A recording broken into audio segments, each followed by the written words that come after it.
Global alarms blared incessantly, heralding the collapse of human civilization. A fourth-tier deep-sea red dragon ravaged Tokyo, a towering giant corpse destroyed Seoul, and a bloodthirsty banshee swept through New York. Cities fell one after another, and nations crumbled.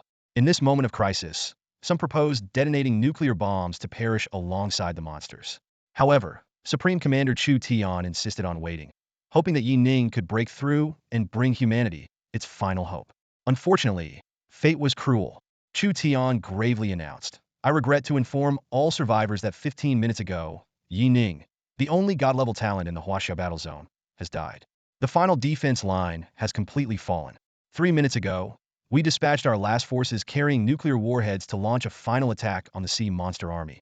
Reflecting on the lost hope, Chu Tian's heart was filled with regret and unwillingness. Yi Ning, who could have become a fourth-tier powerhouse, was discovered too late due to their poor decisions.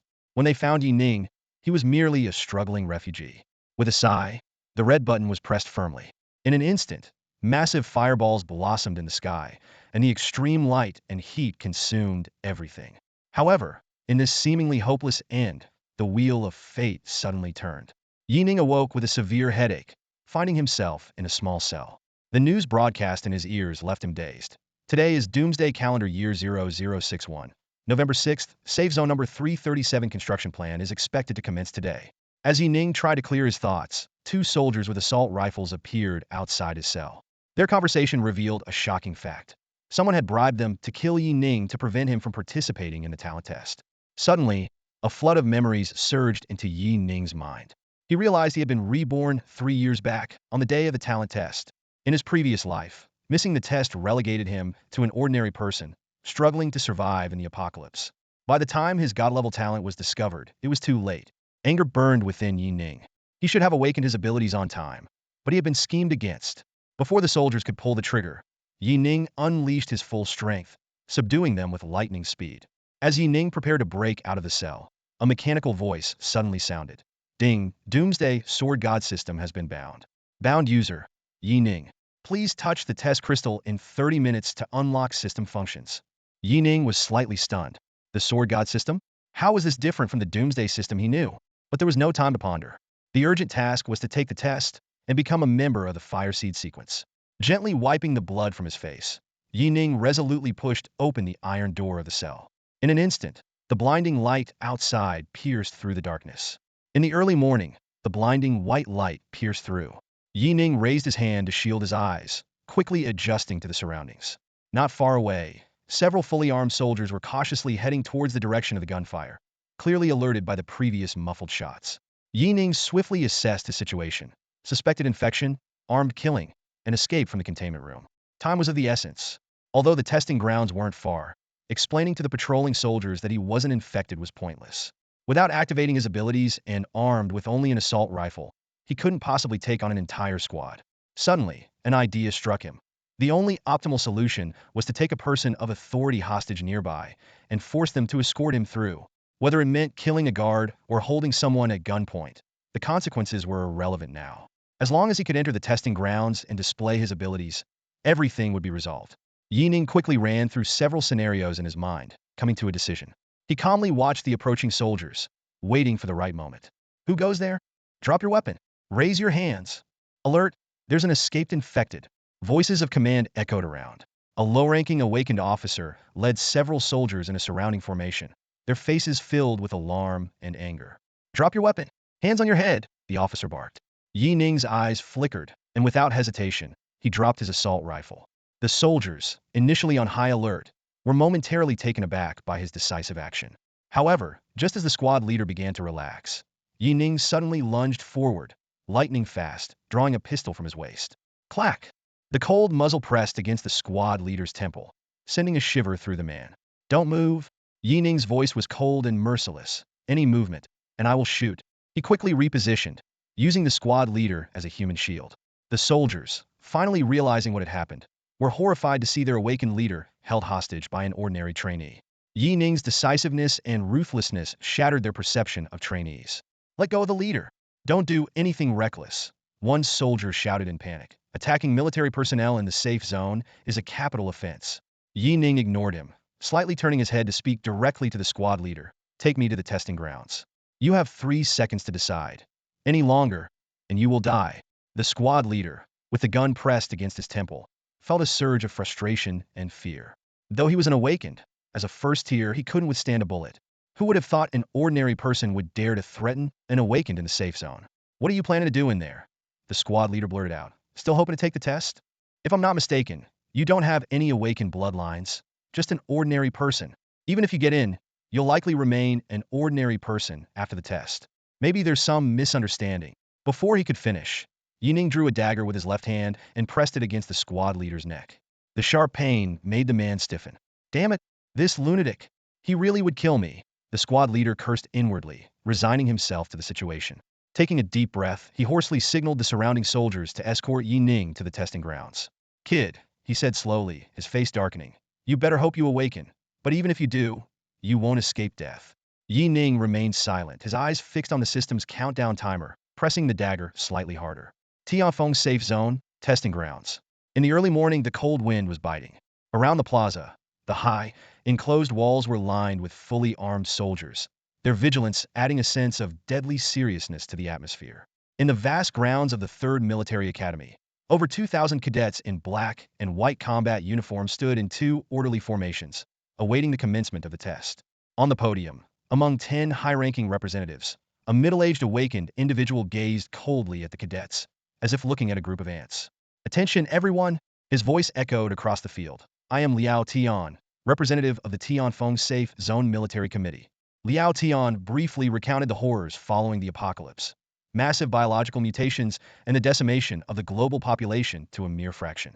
In those desperate times, the first generation of awakened individuals stood up and alongside the military saved China.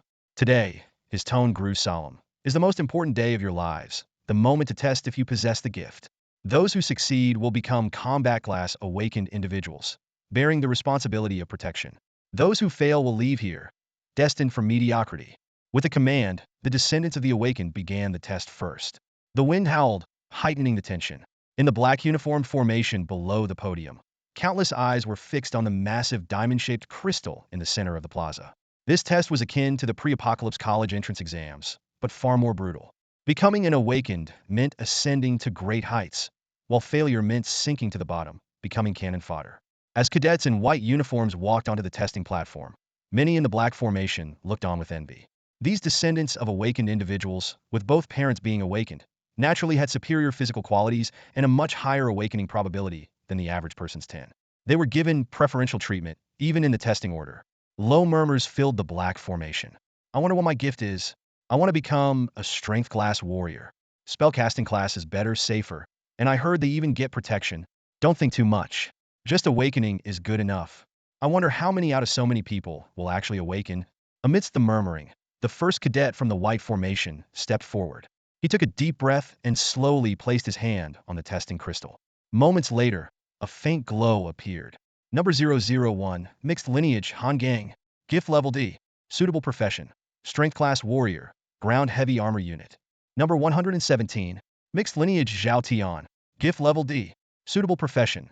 Agility Class Archer. 3rd Artillery Regiment. Number 231, Mixed Lineage, Fang Yong. Gift Level C. Suitable Profession. Constitution Class Shield Warrior. Iron Guard Corps. On the podium, the faces of the 10 high-ranking awakened individuals turned grim. One middle-aged man in a white military uniform frowned, his voice tinged with obvious dissatisfaction. Everyone, this year's test results are mediocre. So far, only 3 levels and 26 levels. The quality hasn't improved from last year. Another high-ranking member of the safe zone sighed. The offspring of awakened individuals can only have their bloodlines purified to this extent. I don't know how we can select elite candidates from this quality. Another academy leader in a white uniform shook his head slightly. Mixed lineage is still better than ordinary people. When the next batch is tested, there might not even be one awakened out of 10. The higher-ups want us to select the most gifted individuals and send them to the capital for training by third-year leaders. I wonder if our safe zone can find a qualified candidate. His voice grew colder. It just shows that our safe zone has too many ordinary people. I don't even know why we let these ordinary people participate in the test. It's just a waste of valuable resources. These words cast a heavy shadow on the faces of 2 black-uniformed awakened individuals nearby. They were not descendants of awakened individuals, but were among the few high-ranking ones who emerged from ordinary people.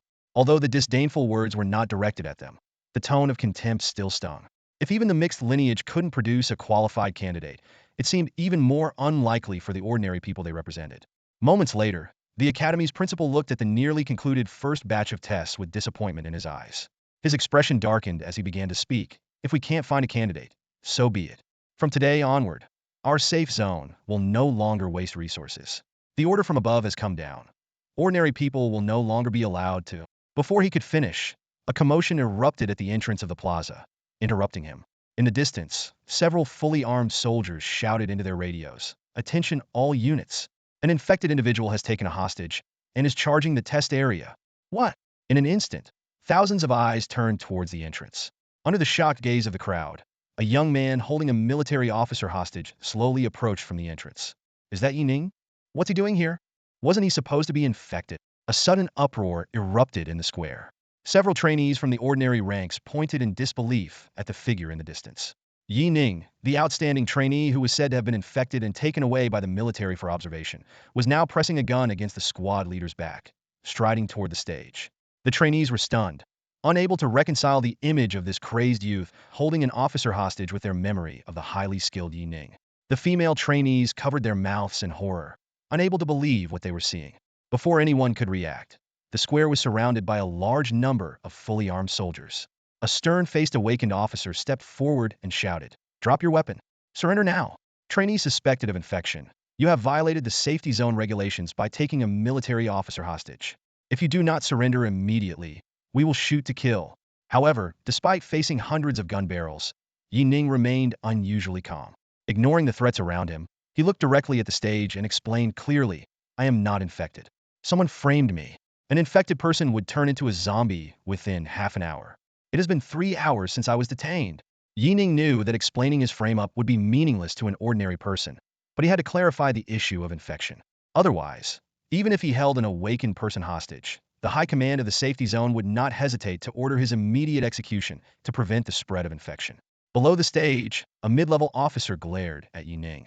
He didn't care whether Yi Ning was really infected or not, but the fact that an ordinary person could hold an awakened officer hostage and storm into the test square was a tremendous humiliation for the entire defense force. The deputy commander of the city guard stepped forward, eyes blazing, and shouted, "Whether you're infected or framed doesn't matter. Your actions have already seriously violated safety zone regulations. Don't think holding a hostage will get you anywhere. Release him now, and at least you might have a quick death." The face of the hostage, an awakened officer, turned pale as he smiled bitterly inside. In this apocalyptic world, even the lives of the awakened meant little to the high command. On the stage, Liao Tian, the military committee representative in charge of the test, frowned at the scene. The incompetence of the defense force annoyed him. Perhaps it was time for a thorough reorganization. He coldly ordered, "Why waste time? Just capture him. Do you need me to do it myself?" Before he finished speaking, Yi Ning suddenly dropped his weapon and quickly said with a calm expression, "I am here to take the test." According to Article 137 of the Safety Zone Regulations, awakened individuals are granted special considerations. Even if they commit capital offenses, their contributions can offset their crimes. This statement hit everyone like a hammer. Indeed, the safety zone had such a regulation to protect the scarce resources of awakened individuals. The high-ranking officers on the stage exchanged looks, their expressions becoming unusually complex. The deputy commander of the defense force, who had been furious just moments before, now found the situation utterly absurd. Despite this, the soldiers swiftly surrounded Yi Ning, who had dropped his weapon. An unexpected drama seemed to be unfolding in an even more surprising direction. Contribution? Becoming an awakened? The deputy captain scoffed, a hint of disdain flickering in his eyes. He motioned for the soldiers to restrain Yi Ning, his voice dripping with sarcasm. "Yes, there's such a directive in the safe zone. But do you even know the contribution required? You, a mere trainee, wouldn't even scratch a second-tier mutant, let alone kill one." He scrutinized Yi Ning, unable to sense any trace of awakened bloodline. "What talent do you think you can measure? Becoming an awakened? Even if you miraculously succeed, with your current charges, you'd just end up as a war prisoner." The deputy captain waved his hand impatiently. "Take him away." However, despite being deemed insane by everyone, Yi Ning's eyes remained calm. He stared directly at the podium, his voice soft yet resolute. "Let me take the test. You have nothing to lose. If I don't perform well, I'll volunteer as a test subject." This statement was like a hammer blow, shattering everyone's expectations. Volunteering as a test subject? That was a fate worse than death. It was well known that the military conducted virus experiments on death row inmates with horrifying cruelty. Many severe criminals preferred suicide over becoming test subjects. The room fell into a brief silence. An awakened instructor urgently addressed the podium. Chairman Liao, Yi Ning was once our best trainee. He just acted impulsively. Please. Liao Tian cut him off, his gaze fixed on Yi Ning.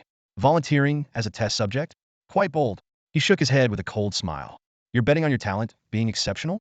Thinking we'll spare you because of it? Ridiculous. You killed a guard to escape, didn't you? Surprisingly, Liao Tian's tone shifted. Fine, I'll give you a chance to take the test. But the new policy has removed the protective serum for regular trainees. In other words, you might die during the test. This news hit like a bomb, causing an uproar among the untested trainees. No protective serum? That was a death gamble. It was common knowledge that, in the early days of the apocalypse, ordinary people often died gruesomely while trying to awaken due to the inability to withstand the spiritual energy. Only after the military developed the protective serum was this risk mitigated. Liao Tian ignored the crowd's reaction and returned to his seat. Several high-ranking awakened looked at him, puzzled. Chairman Liao, why let him test? You don't seriously think this kid has talent, do you? It's a complete waste of time. Liao Tian chuckled softly. The higher-ups don't want to waste resources on ordinary people anymore. There will undoubtedly be unrest among the ranks. Let Yi Ning serve as a warning. Stop fantasizing about having some extraordinary talent and becoming an awakened overnight. Even if he miraculously tests as a Kraid, we'll still use him as a test subject. Perfect material. Beside the main seat, two pure-blood human awakened sighed inwardly, their gazes towards Yi Ning filled with pity. To them, this boy from a normal background had no idea how rare true talent was and clung to false hope. Such naivety. In an atmosphere thick with tension and unease, the test continued. The crowd in the square was divided into two groups. On one side, the descendants of the awakened who had just completed their tests, and on the other, the ordinary trainees about to face a life-or-death trial. Yi Ning stood at the front of the ordinary trainees, his face calm, as if he were unbothered by the impending danger. This scene caught the attention of the descendants of the awakened, who couldn't help but whisper among themselves. Does this kid think he can score in a grade talent? A blonde boy sneered. Who knows? A girl beside him shrugged. People like him probably think high talent is as common as cabbages. I heard he's the top performer among the ordinary trainees. Another boy chimed in. Maybe he just thinks he's got talent. Ah, he's probably never seen a real awakened. The blonde boy shook his head and sighed. Thinks physical fitness is talent. This fool is likely to die in the test. Amidst the derisive murmurs, Yi Ning remained unfazed, calmly adjusting his breathing. To these self-proclaimed elite descendants of the awakened, looking down on ordinary people was second nature. In their eyes, ordinary people were just ants wasting precious testing resources. Memories of his past life surged through Yi Ning's mind, reminding him of the prejudice he had faced due to his humble origins. But at this moment, he chose to ignore it all. In his serene eyes, an invisible screen lit up, displaying the countdown of the system's 16 minutes left. Yi Ning was well aware that even if he tested his grade, the safe zone wouldn't spare him for such modest potential. But what if he scored in grade? With a terrifying level of talent, he could start anew. In this apocalyptic world, weakness was a sin. Until he proved his strength, any explanations were futile. With the announcement that no more test serums would be provided, the ordinary trainees, under the oppression of armed soldiers, had no choice but to accept this harsh reality. Moments later, a seemingly simple-minded boy stepped out from the queue. Although the first few had given up out of fear, this boy was determined not to back down. Testing opportunities are rare, he muttered to himself. I can't imagine facing those disappointed looks when I return. Taking a deep breath, he walked towards the enormous diamond-shaped crystal. He extended his hands and touched it without hesitation. The next second, a blinding white light shone, and psychic energy flooded into his body. Bang! A sudden explosion echoed through the silent square. The scene seemed frozen in time as a body, like a squashed tomato, wobbled and fell to the ground in front of the white testing crystal. Test failed. Next, an icy announcement rang out. The square fell into a dead silence. The trainees, witnessing a test failure for the first time, stared blankly at the mangled corpse. A familiar companion had died horribly before their eyes. The test could indeed be fatal. Without the protection of the test serum, most would be instantly torn apart. The trainees at the front, splattered with blood, touched their faces in disbelief and began to tremble and retreat. No, no, how can this be? Someone shouted. I'm quitting, I want out. Yi Ning, also at the front, observed the scene with a familiar gaze. He instinctively licked the blood from his lips, savoring the heat and metallic taste. Lack of protection meant nothing. In his previous life, he hadn't even had a chance to gamble with his life. The subsequent test turned into a bloodbath. Number 173, applying for the test. Bang! Test failed. Number 185, applying for the test. Bang! Test failed. Number 631, applying for the test. Test passed, strength type, grade talent. Suitable profession, brute warrior, battlefield logistics. As time ticked by, the once pristine testing platform became a mountain of corpses. Blood flowed down the steps, forming streams, and the air was thick with a metallic scent. If not for the soldiers constantly clearing the bodies, the platform would have been overcrowded. The dead seemed to cling to their last bit of attachment to the world. High above, Liao Tian, clad in white combat gear, watched expressionlessly, a hint of irritation in his gaze. However, when his eyes fell on Yi Ning, a cold smile crept across his face. What? You were so eager to take the test earlier, and now you're scared after seeing so many deaths. Liao Tian thought, the slight admiration he had felt for Yi Ning's boldness now turning into contempt. On the other side, several high-ranking officials in the safe zone had lost interest in the ongoing test below. They were quietly discussing the candidates on the list. The selection order from the Central Command weighed heavily on their minds. It seemed they would have to report only a few level talents. They mentioned that this selection was of great significance, as the higher-ups intended to cultivate third-year reservists. Each chosen candidate would receive substantial resources to accelerate their growth. In recent years, third-year talents have become increasingly scarce. The front lines in various war zones are struggling, one senior official said with concern. That's right. Too many of our third-year fighters have died in battle over the years. If we don't replenish with fresh blood soon, the front lines might face serious problems, another echoed. We can only hope that the next batch of hybrids will produce some promising candidates, they sighed helplessly. As they talked, their gazes occasionally swept over the ranks, briefly resting on Yi Ning. To them, Yi Ning was already a dead man walking. Time ticked by. Just as the military committee representative, Liao Tian, was about to conclude the tests, Yi Ning, who had remained silent, suddenly stepped out of the ranks with a calm demeanor.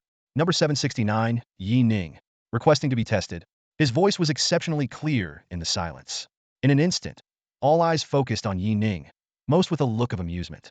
On the podium, Liao Tian raised an eyebrow, his eyes sweeping over with a hint of indifference. On one side of the line, Instructor Zhang, who was originally in charge of the team, was startled and instinctively tried to intervene. Yi Ning, the test is too dangerous. I know there's something wrong with your situation. After the test, we'll report it to the higher-ups and clear things up. Before he could finish, Yi Ning shook his head slightly, interrupting him. Instructor Zhang, it's pointless. Seeing the sincere concern on Zhang Qiming's face, Yi Ning couldn't help but recall the care this instructor had shown him over the past 3 years in his previous life. But now, any explanation was meaningless. Whether it was the urgency of time or the countdown of the system, he couldn't afford to step back even an inch. Without hesitation, Yi Ning fixed his eyes on the testing platform and strode forward. He stood in the pool of blood, staring intently at the blood-stained testing crystal. At this moment, he silently vowed, this time, all the unchangeable fates would be rewritten here and now. With firm hands, he pressed down on the crystal. In an instant, a dazzling light burst forth amidst the crowd's mocking or indifferent gazes. Wait, he's not dead. On the podium, Liao Tian suddenly froze, his eyes locked onto the suddenly bright light. The blinding white glow made it impossible for him to gauge its level for a moment. And what was even more shocking was that the light seemed to be intensifying. The testing system usually produced results within seconds. Even the previous level talent took only 3 seconds. Yet now, the massive diamond-shaped crystal seemed out of control, continuously emitting dazzling light. A sense of bewilderment rose in Liao Tian's heart. Could this kid really possess a high-level talent? Under countless astonished gazes, the crystal's light continued to surge, like a radiant star enveloping the entire square in a white halo. At the same time, a series of cold mechanical prompts rang in Yi Ning's ears. Testing talent. Current level, C. Testing talent. Current level, B. Testing talent. Current level. In just 2 seconds, the entire square fell into a stunned silence. Everyone stared dumbfounded at the flashing crystal, their minds blank. No one had ever made the crystal shine this long during a test. Not even the previous level talent could compare. The mixed blood descendants, who had been waiting to see a spectacle, were now equally shocked, unable to close their gaping mouths. The intense white light was so blinding they couldn't keep their eyes open. They were filled with questions. What kind of talent does this kid have? Why isn't the test over yet? What does the white light signify? Could he really have an level talent? On the podium, Liao Tian stared intently at the still brightening crystal, his powerful mental energy probing it across 100-meter distance. The shock he felt was beyond words. Yi Ning, whom he had considered a mere ant, was now giving him such a tremendous surprise. Liao Tian muttered in disbelief. How is this possible? That kid was just an ordinary person with no awakened bloodline. For an ordinary person to possess at least an A-level talent was an extremely rare occurrence, perhaps one in millions. What was even more alarming was that the brightness of the light was still increasing, almost as dazzling as the sun, illuminating the entire square. This indicated that Yi Ning might have a legendary talent level. The two pureblood high-ranking officials who had initially felt sympathy for Yi Ning were now standing in shock, their eyes fixed on Yi Ning's profile. Unlike Liao Tian's shock, they felt more excitement. It had been a long time since a high-level talent had appeared among pure-blood, ordinary people, and Yi Ning's emergence was nothing short of a huge surprise. As they speculated whether Yi Ning had indeed reached a level, the crystal representing a level suddenly shone even more brilliantly, with a tendency to continue rising. The three exchanged astonished glances, their minds simultaneously flashing an unbelievable thought. Could it be a level higher than A? This sudden twist threw the entire testing square security into a state of tension. They had never expected that the seemingly insignificant Yi Ning might break through a level. The super talent they had been searching for was actually hidden in an ordinary person who had committed a great crime. With the light showing signs of surpassing a level, the two pure-blood officials took a deep breath, as if realizing something crucial. They quickly issued orders to the guards. Full alert! All units near the testing square, go into combat readiness. Complete lockdown. Judging by this light, it might be S-level. The few who were now on high alert were filled with both intense eagerness and nervousness. They knew the testing process must not be interrupted, yet Yi Ning's unusual performance made them fear that someone might disrupt the test. Even Liao Tian, who had previously declared that regardless of Yi Ning's test results, he wouldn't escape punishment, was now silent on the topic. The appearance of a suspected S-level talent instantly ignited the atmosphere of the entire test plaza. A high-ranking official from the safe zone was staring intently at the testing crystal, his heart pounding with excitement. He had been troubled by the lack of suitable candidates to report to his superiors, but now it felt like he had hit the jackpot. The glow from the testing crystal grew increasingly intense, almost blinding. The official silently cursed himself, wishing he could immediately switch to more advanced testing equipment. This ordinary crystal was too basic for talents above a level, requiring repeated tests to reveal accurate results. As the alert order was issued, the entire plaza instantly went into high alert. The most excited official couldn't care less about his image and rushed directly to the side of the young man, Yi Ning, acting as his personal bodyguard. He suppressed his inner excitement, trying to control his breathing and movements, fearing he might disturb this precious genius. Staring at Yi Ning's back, clad in black combat gear, the official mentally urged, "Come on, be stronger. You must be in S-level talent." His excitement was not without reason. In the 70-plus years since the apocalypse began, every S-level talent had been extremely rare. Barring any accidents, and S-level talent could almost always grow into a third-rank powerhouse, holding a position of immense prestige. Take the Tianfeng safe zone, with its population of millions, for instance. Only one person, the commander, had reached the third rank. Although Yi Ning was only a potential S-level talent now, once confirmed, this ordinary boy's future would become incredibly bright, possibly becoming a future superpower, or even a commander. Such an exhilarating event hadn't occurred in the Tianfeng safe zone for a long time. Perhaps today, they would witness the birth of a miracle. As the alarms blared, a large number of fully armed soldiers quickly assembled, surrounding the entire plaza. Overhead, the roar of armed helicopters was incessant, with over a dozen circling in the sky in no time. The alert order spread like ripples, rapidly reaching the whole safe zone, even notifying the Awakener Corps outside the plaza. During the time Yi Ning continued his test, it seemed the entire Tianfeng safe zone held its breath, synchronized with his. All eyes were on this young man, hoping for a miracle. Standing before the testing crystal, Yi Ning remained calm, his eyes gently closed. Even so, he could feel the piercing light from the crystal, as if it might explode any second. He wasn't surprised by the reactions of those around him. Recalling the scene of his first test in his previous life, the entire capital military district had been similarly shocked. Countless high-ranking officials and powerhouses were astounded and vied for attention. And now, he was merely a suspected S-level genius.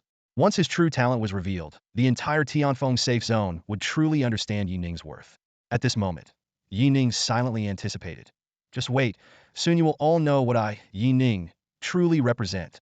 Under the intense gaze of the crowd, the test crystal, shining like a star, erupted once more with dazzling light. Accompanied by a system prompt, a voice echoed through the entire venue. Talent testing in progress. Current level, strength. In an instant, the spirit crystal in front of Yi Ning emitted a faint, mournful crack and fissures began to spread across its surface. A light several times brighter than before burst forth, illuminating the entire trial square. On the podium, Liao Tian, a second-tier awakened representing the military committee, was visibly shaken. The arrogance on his face was instantly replaced by shock. He muttered to himself, mouth agape, strength? It really is strength? How is that possible? Liao Tian took a deep breath, suppressing his inner turmoil, and shouted, "Everyone, stay alert. Report this to Commander Tianfeng immediately. Inform the higher military district. In strength, our Tianfeng safe zone has produced in strength awakened." Saying this, he looked complexly at Yi Ning, who had previously been ignored, feeling a bitter taste in his heart. And Strength, a legendary super genius, was an ordinary person without any awakened bloodline. Suppressing a twinge of jealousy, he sighed, casting a disappointed glance at the descendants of the awakened. A sense of dread arose within Liao Tian. If he had earlier ordered Yi Ning's death, he would have personally snuffed out a potential third-ear seed. With this thought, he quickly activated his spiritual energy, placing an invisible protective shield around the trial platform. Despite his inner resistance, he understood the significance of Yi Ning's talent. If anything happened to Yi Ning now, neither the Tianfeng safe zone nor the entire Jiangbei war zone would forgive their mistake. Meanwhile, the pureblood high-ranking official nearest to Yi Ning also reacted. Suppressing his inner joy, he quickly contacted the military high command, Colonel Huang Lai of the Tianfeng military department, requesting highest alert. "We have a pureblood strength here. Please send support immediately to prevent any accidents." After speaking, he gazed at Yi Ning's back as if looking at a precious treasure, wishing he could immediately take him back to the military headquarters for proper protection. Such talent, whatever he asks for, the entire Tianfeng military district would spare no effort to fulfill. Outside the test square, surrounded by a battalion of soldiers, a high-ranking military officer arrived in a rush and froze on the spot. He had just received a level 1 alert order and was about to question whether it was overkill when he saw the pillar of light shooting into the sky. Instantly grasping its significance, he immediately contacted Tianfeng Command. Strategic alert. Deputy Commander Feng Hai of Tianfeng 2nd Division requesting support. Deploy spiritual energy aircraft for military patrols of the surrounding airspace immediately. Request ground armored units to exit the city and stand guard to prevent mutant attacks. All routes to the square are to be closed to non-military personnel. Secure the upper airspace. Feng Hai dared not be negligent. Though outsiders might think he was overreacting, he knew that once the test results reached the higher-ups and even the central command, the entire nation of Huaxia would be shaken. If such a genius were to meet with an accident due to negligence, it would be an unbearable loss.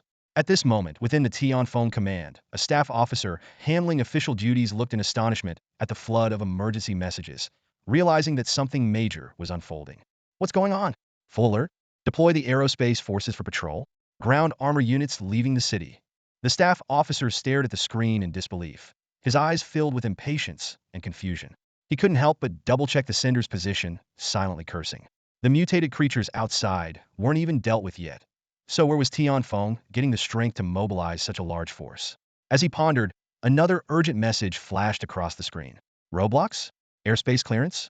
And Tianfeng's commander personally involved? They even wanted a high-ranking official to inspect the area? The officer let out a bitter laugh. This was madness. Did these people even understand what these orders entailed? Why was the entire Tianfeng military command frantically requesting support just to protect a testing ground? His mind was filled with questions, his eyes full of suspicion. Could it be that a highly talented offspring of an awakened had appeared? Or was there a brawl between purebloods and hybrids? Even so, it shouldn't warrant such a massive mobilization. With a head full of doubts, he quickly reviewed the final test results. Seeing that Yi Ning had only been rated as a level just moments ago, he was shocked but still thought the reaction was overblown. And a level talent was rare, but not worth this level of commotion. Just as he was about to reject the request to mobilize the aerospace forces, a message from the Awakened Independent Corps suddenly popped up. The Awakened Independent Corps has dispatched high-ranking Awakened to the testing ground. Verification complete. Your unit has identified and level pureblood. Please ensure the air defense identification zone is open as we approach the testing ground. The officer's hands trembled as he stared at the screen in disbelief. Moments later, he jumped up and dashed to the command center, a single thought flooding his mind. Level pureblood? Holy crap! At this moment, he finally understood why the entire military command was so agitated, desperate to muster all forces to protect the testing ground. Though many questions remained, one thing was certain. After this test, the whole of Tianfeng was going to change dramatically. Meanwhile, within the Tianfeng safe zone, the piercing sound of alarms ripped through the air. Like a massive iron curtain, 4 supersonic psionic jets took off urgently, speeding towards the perimeter of Tianfeng. Inside the safe zone, countless survivors listened to the deafening sonic booms, panicked and bewildered. Simultaneously, squads of high-ranking awakened, rarely seen on ordinary days, were led by a peak second-tier powerhouse. They shot across the city like arrows, heading straight for the testing ground. The latest updates confirmed that the Ordinary Academy had tested S-level talent, and the testing was still ongoing. The entire Tianfeng was in an uproar over this news. Why hasn't the test stopped yet? Standing behind Yi Ning, the former high-ranking officials of the safe zone now surrounded him like guards, completely lowering their status. Their eyes were fixed on Yi Ning's back, filled with impatience and anxiety. The test had been running for 6 minutes, far longer than usual. The once flawless testing crystal was now covered in fine cracks, as if under immense pressure. This lowest-grade testing tool had only ever measured up to an A-level talent in the past decade. Though slow, it was accurate, and no one had ever thought to replace it. However, Yi Ning's appearance had completely changed the situation. The crystal's slow testing process now felt like claws scratching at the high-ranking officials' hearts. They secretly wondered, could it really go higher? It had already reached S-level. One of the high-ranking officials couldn't help but swallow nervously, his eyes fixed in terror on the light emanating from the crystal's cracks. Despite his self-assuredness from surviving countless life-and-death battles, Yi Ning's performance left him speechless. If it goes any higher, that would be S-level, another official whispered in astonishment. If S-level is a third-tier reserve, an S-level is a top-tier fighter with extraordinary combat power, even within the third tier. In the nearly 80 years since the apocalypse, fewer than 10 such individuals have emerged in the entire Huaxiao war zone. Very possible. Liao Tian, standing nearby, took over the conversation, his eyes heavy with contemplation. The fact that the testing light hasn't dissipated means his talent is still being assessed. S-level isn't out of the question. As his words fell, the others stared in stunned silence at Liao Tian, the most experienced among them. As a representative of the military committee who had witnessed the most tests, Liao Tian's words carried undeniable authority. S-level. An older colonel gazed at Yi Ning's slender back with a complex expression. And S-level talent means a 90 chance of reaching the third tier. As long as they don't die. Every S-level awakener in our war zone's records has reached the third tier and defended a region. If he's S-level, it means this kid will almost certainly become a top-tier third-tier fighter, barring any accidents. It's said that the commanders of the 4 major military zones are all S-level talents. After speaking, he looked at Yi Ning with a hint of reverence. A potential future peer of the highest commander stood before a shock even greater than witnessing a third-tier fighter in action for the first time. Others exchanged glances, finding the same shock in each other's eyes. A mixed-race official couldn't help but envy, saying, if only my kid were as talented as this one, I'd die happy today. As those who held the power of life and death over millions in the safe zone, they understood the significance of exceptional talent far better than ordinary people. Although Yi Ning had only just measured his talent and might not yet match any first-tier awakener present, given time, his future was limitless. From today on, the safe zone's resources, honors, and status would be his for the asking. Such was the importance of a third-tier fighter.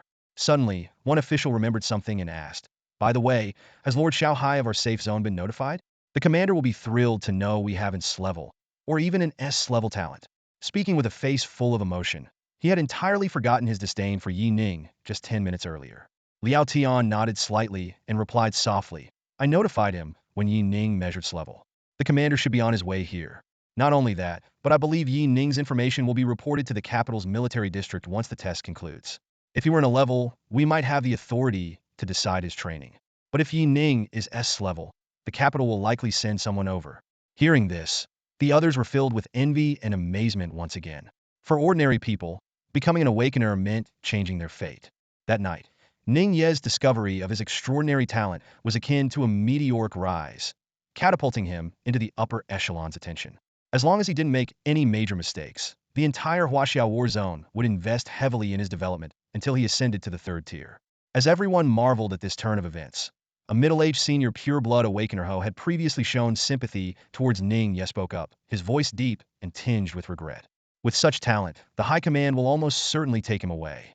According to the latest seed plan, Ning, you will likely be sent to the capital for advanced training. The resources there are unparalleled, and third-year powerhouses are abundant. He sighed. Such a promising talent. Our safety zone probably won't be able to keep him. It's truly a pity. If he is willing, I, Fong Ping, would gladly be his mentor and do everything in my power to help him succeed. As soon as Fong Ping finished speaking, everyone present exchanged odd looks. A senior mixed blood awakener even cast him a surprised glance, his tone carrying a hint of mockery. Come on, Fong Ping. It's not just you who wants to teach him. Who among us wouldn't? The honor of guiding a future third-year powerhouse is something everyone covets. But to be blunt, do we even have that qualification? He paused. Even the commander-in-chief might not. Halfway through his sentence, the man seemed to realize he had misspoken and let out an awkward laugh, falling silent. It was well known that the strongest in the Tianfeng safety zone, Shao, though a third-year awakener, was the most inconspicuous among them. His talent barely reached a level just passable. Given Ning Ye's potential, the military district would at least dispatch several third-year powerhouses of various types to personally mentor him, aiming to cultivate him into a top-tier powerhouse. As time ticked by and everyone waited patiently, a deafening sonic boom suddenly echoed from the sky. Looking up, they saw a psionic fighter jet diving at an astonishing speed, a massive umbrella-shaped sonic boom cloud trailing behind it. Several slightly slower jets followed closely. In the next instant, to the astonishment of everyone present, a figure leaped out of the cabin door, plummeting toward the plaza like a meteor. Is that? The high-ranking officials of the safety zone all looked up in unison, many recognizing the figure at a glance. The commander-in-chief. The commander-in-chief is here. The figure was enveloped in a layer of blue psionic energy, crashing to the ground like a cannonball. Boom! With a thunderous impact, the awe-inspiring middle-aged awakener landed steadily, knees slightly bent to absorb the shock, before straightening up. The newcomer was none other than Shao, the highest-ranking commander of the Tianfeng military district and a third-year awakener. The commander-in-chief has arrived. Oh my god! This is unbelievable. The vast testing square was buzzing with excitement. Countless survivors were thrilled by the appearance of the highest authority in the Tianfeng safe zone, especially the trainees, who were all craning their necks and standing on tiptoe, eager to catch a glimpse of the tall figure on the square. As the strongest person in the safe zone, the chance to see him in person was incredibly rare.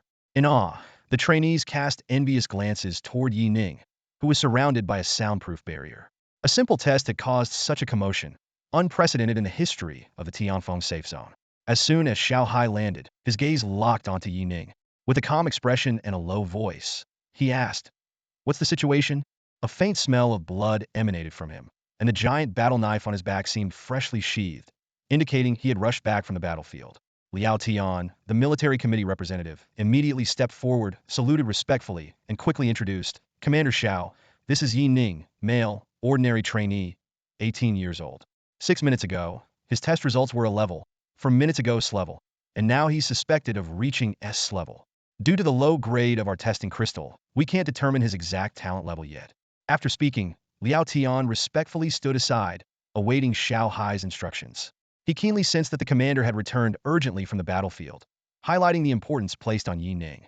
"Oh, still testing?" Shao Hai nodded slightly, his naturally authoritative face showing a hint of amazement. When he received the news, Yi Ning was only suspected to be S-level. He thought that talent alone was astonishing enough to warrant his presence. But the situation on the ground was even better than expected. With a wave of his hand, Shao Hai ordered the surrounding troops, lock down the area, retrieve Yi Ning's information as quickly as possible. With an appreciative look, Shao Hai carefully observed Yi Ning's back. As if recalling something, he subtly turned his head and asked Liao Tian, "On my way here, I heard there was a conflict at the testing square earlier? Someone reported that this kid forced his way in by holding an awakened person hostage. Is that true?" Liao Tian's heart skipped a beat. Although the commander's words lacked overt blame, he could sense the underlying displeasure. Was this a reprimand for almost missing out on Yi Ning? Without hesitation, Liao Tian quickly explained, "Commander, there was indeed a misunderstanding earlier. But as soon as I saw Yi Ning, I noticed something extraordinary about him. He was exceptionally calm. After confirming he wasn't infected, I immediately allowed him to take the test. I thought, given his previous training performance, he might be a talent." As soon as he finished speaking, several high-ranking officials in the safe zone were taken aback, their expressions turning peculiar. They looked at Liao Tian, who was speaking earnestly, and felt a sense of absurdity. Appreciation? Concern about missing talent? This was outright nonsense. When Yi Ning first barged into the testing square, Liao Tian had treated him like an ant, a sacrificial pawn for establishing authority. He even said that regardless of the talent revealed, Yi Ning would be thrown into a lab as a test subject. Though they silently criticized Liao Tian, none of them exposed his lie. Everyone understood that the commander's personal arrival signified the importance of this matter. If Shao Hai discovered that Yi Ning almost didn't get a chance to test and was nearly ordered to be killed by Liao Tian, he might be so enraged that he'd bury Liao Tian with him. Losing at least in S-level, possibly S-level, super talent was a loss no safe zone could bear. Shao Hai glanced briefly at the nervous Liao Tian, nodded, and seemed to accept the explanation. Good. As high-ranking officials, we should strive to identify and nurture every potential talent. Just as he finished speaking, Shao Hai noticed a flash of bright light shooting into the sky. What is that? With several consecutive cracking sounds, the testing crystal on the platform suddenly shattered. Shao Hai, who had been observing Yi Ning intently, was startled by the noise. Before he could grasp what had happened, a series of intermittent test notifications followed. Test complete. Test level SS. The intermittent announcement echoed through the silent testing hall. Although the voice was not loud, it shook everyone present like a thunderclap. Shao Hai was startled by the sound and instantly realized the test had concluded. His previously steady heartbeat suddenly accelerated, and his chest heaved violently. The entire hall fell into a deathly silence. Everyone seemed frozen in place, staring in disbelief at the young man on the testing platform. Yi Ning had actually tested at SS level? Even more shocking was that the testing crystal couldn't handle his talent and shattered. The senior officials from the safety zone, who had rushed to the scene, were filled with excitement and astonishment. For a moment, no one could utter a single word. They never expected that in such an ordinary test, a peerless genius like Yi Ning would appear. SS level fewer than 10 people in the entire Huaxiao war zone possessed such top-tier talent. Yes! After a brief moment of shock, Shao Hai abruptly regained his senses and let out an exuberant shout. He looked at Yi Ning, who seemed still in a daze on the stage with excitement, not minding the young man's current state, thinking he was simply too shocked to react. Shao Hai's eyes were full of admiration and excitement, his previously cold demeanor completely gone. He laughed heartily and strode toward Yi Ning, wearing a friendly smile. I never thought our Tianfeng safety zone could produce such talent. Yi Ning, well done. Amidst the attention of everyone, Shao Hai approached Yi Ning and said with a smile, congratulations on testing out at SS level. Yi Ning, tell me, what reward do you want? I will make sure you get it. I've already reported your situation to the higher-ups in the war zone. I'm sure some big names will soon know about you. After speaking, Shao Hai, in high spirits, observed the young man in front of him. However, upon closer inspection, he unexpectedly noticed a trace of dissatisfaction and confusion in Yi Ning's expression. Shao Hai was slightly taken aback, unsure why he felt that Yi Ning seemed unsatisfied with the test results. Yi Ning? Yi Ning? The commander-in-chief is talking to you. Several senior officials from the safety zone, seeing this, looked panicked and anxiously called out, trying to snap him out of his silence. A second later, Yi Ning seemed to come back to his senses, nodding silently in acknowledgement. Standing on the testing platform, he glanced at the envious or admiring eyes around him, but his face showed little emotion. The reason was simple. Yi Ning clearly remembered that his talent should be SSS level, the highest theoretically achievable by humans. But he hadn't expected that the testing crystal here had already reached its limit. Looking at the excited faces around him, Yi Ning hesitated for a moment before suppressing the urge to request a retest. He realized that to accurately measure his true talent, they would likely need more advanced testing equipment from a major war zone. For now, the influence of an SS level would suffice. More than the test results, Yi Ning was currently more concerned with a fully loaded Sword God system. The system panel suddenly appeared, and Yi Ning's gaze bypassed the Doomsday system, locking directly onto the Sword God system. The information on the panel made his breath catch. Sword God system has been bound to Yi Ning. Current effects. Skill power increased by 10,000. Any sword-related skill automatically enhanced to SSS level. Additional effects unlock all attribute limits, allowing the use of any skill at any level without cost for 48 hours. Current task. Learn a skill. Reward 4 free attribute points. A severe warning flash from the system. Disclosure of information is prohibited. Violators will be terminated. Yi Ning stared at the panel in disbelief, his mind buzzing. This amplification is insane. He was already exceptionally talented, and now with this system. The word invincible echoed in his mind. In his past life, he had exhausted the entire Capital War Zone's resources and paid a heavy price to barely obtain 2 S-level and 1 A-level skill. And now, anything he learned could become SS level? Yi Ning suppressed the urge to test it immediately and tried to calm his excitement. Yi Ning? Yi Ning? A gentle call brought him back to reality. Third-rank Commander Shao was looking at him with a warm smile, his demeanor much kinder than the rumor suggested. Still getting used to being an awakened one? It's okay, Uncle Shao was the same back then. Shao patted Yi Ning on the shoulder, a look of nostalgia in his eyes. The test is over. How about coming to my place for a chat? Shao signaled his subordinates to prepare and kindly led Yi Ning down from the testing platform. Come on, everyone is curious about your talent. I've already reported your situation to the higher military district. It may take some time to determine your future. An armed helicopter paved the way, with hundreds of fully armed soldiers lining both sides. After a brief explanation, Shao took Yi Ning away from the testing grounds, leaving the other trainees staring at Yi Ning's back with envy. Commander Shao is so approachable. I thought third-rank powerhouses were all intimidating. A mixed-race trainee who had previously mocked Yi Ning remarked. As soon as he finished speaking, a trainee with a level talent sneered in response. You're mistaken. Commander Shao, being easygoing? That's only because of Yi Ning. You probably don't know, but recently someone was caught smuggling food in the safe zone. Commander Shao personally executed the entire department and the caravan, 43 people in total, without leaving a single survivor. Fear flickered in the boy's eyes as he recalled the mountain of heads he had seen outside the settlement. Shao ferocity is feared by everyone in the safe zone. Several high-ranking officials left behind in the safe zone nodded slightly. That's right. Don't be fooled by Shao current friendly demeanor towards Yi Ning. It's all because of Yi Ning's astonishing talent and potential.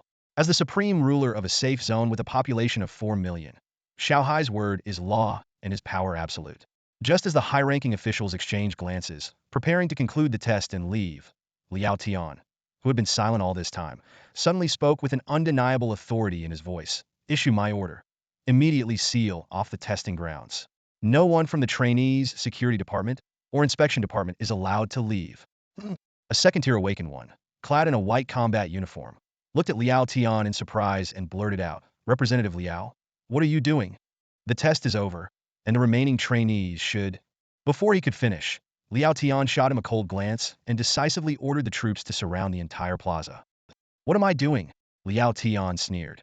Have you forgotten how Yi Ning barged in, or what he said? Liao Tian glanced meaningfully at the trainees present and slowly spoke.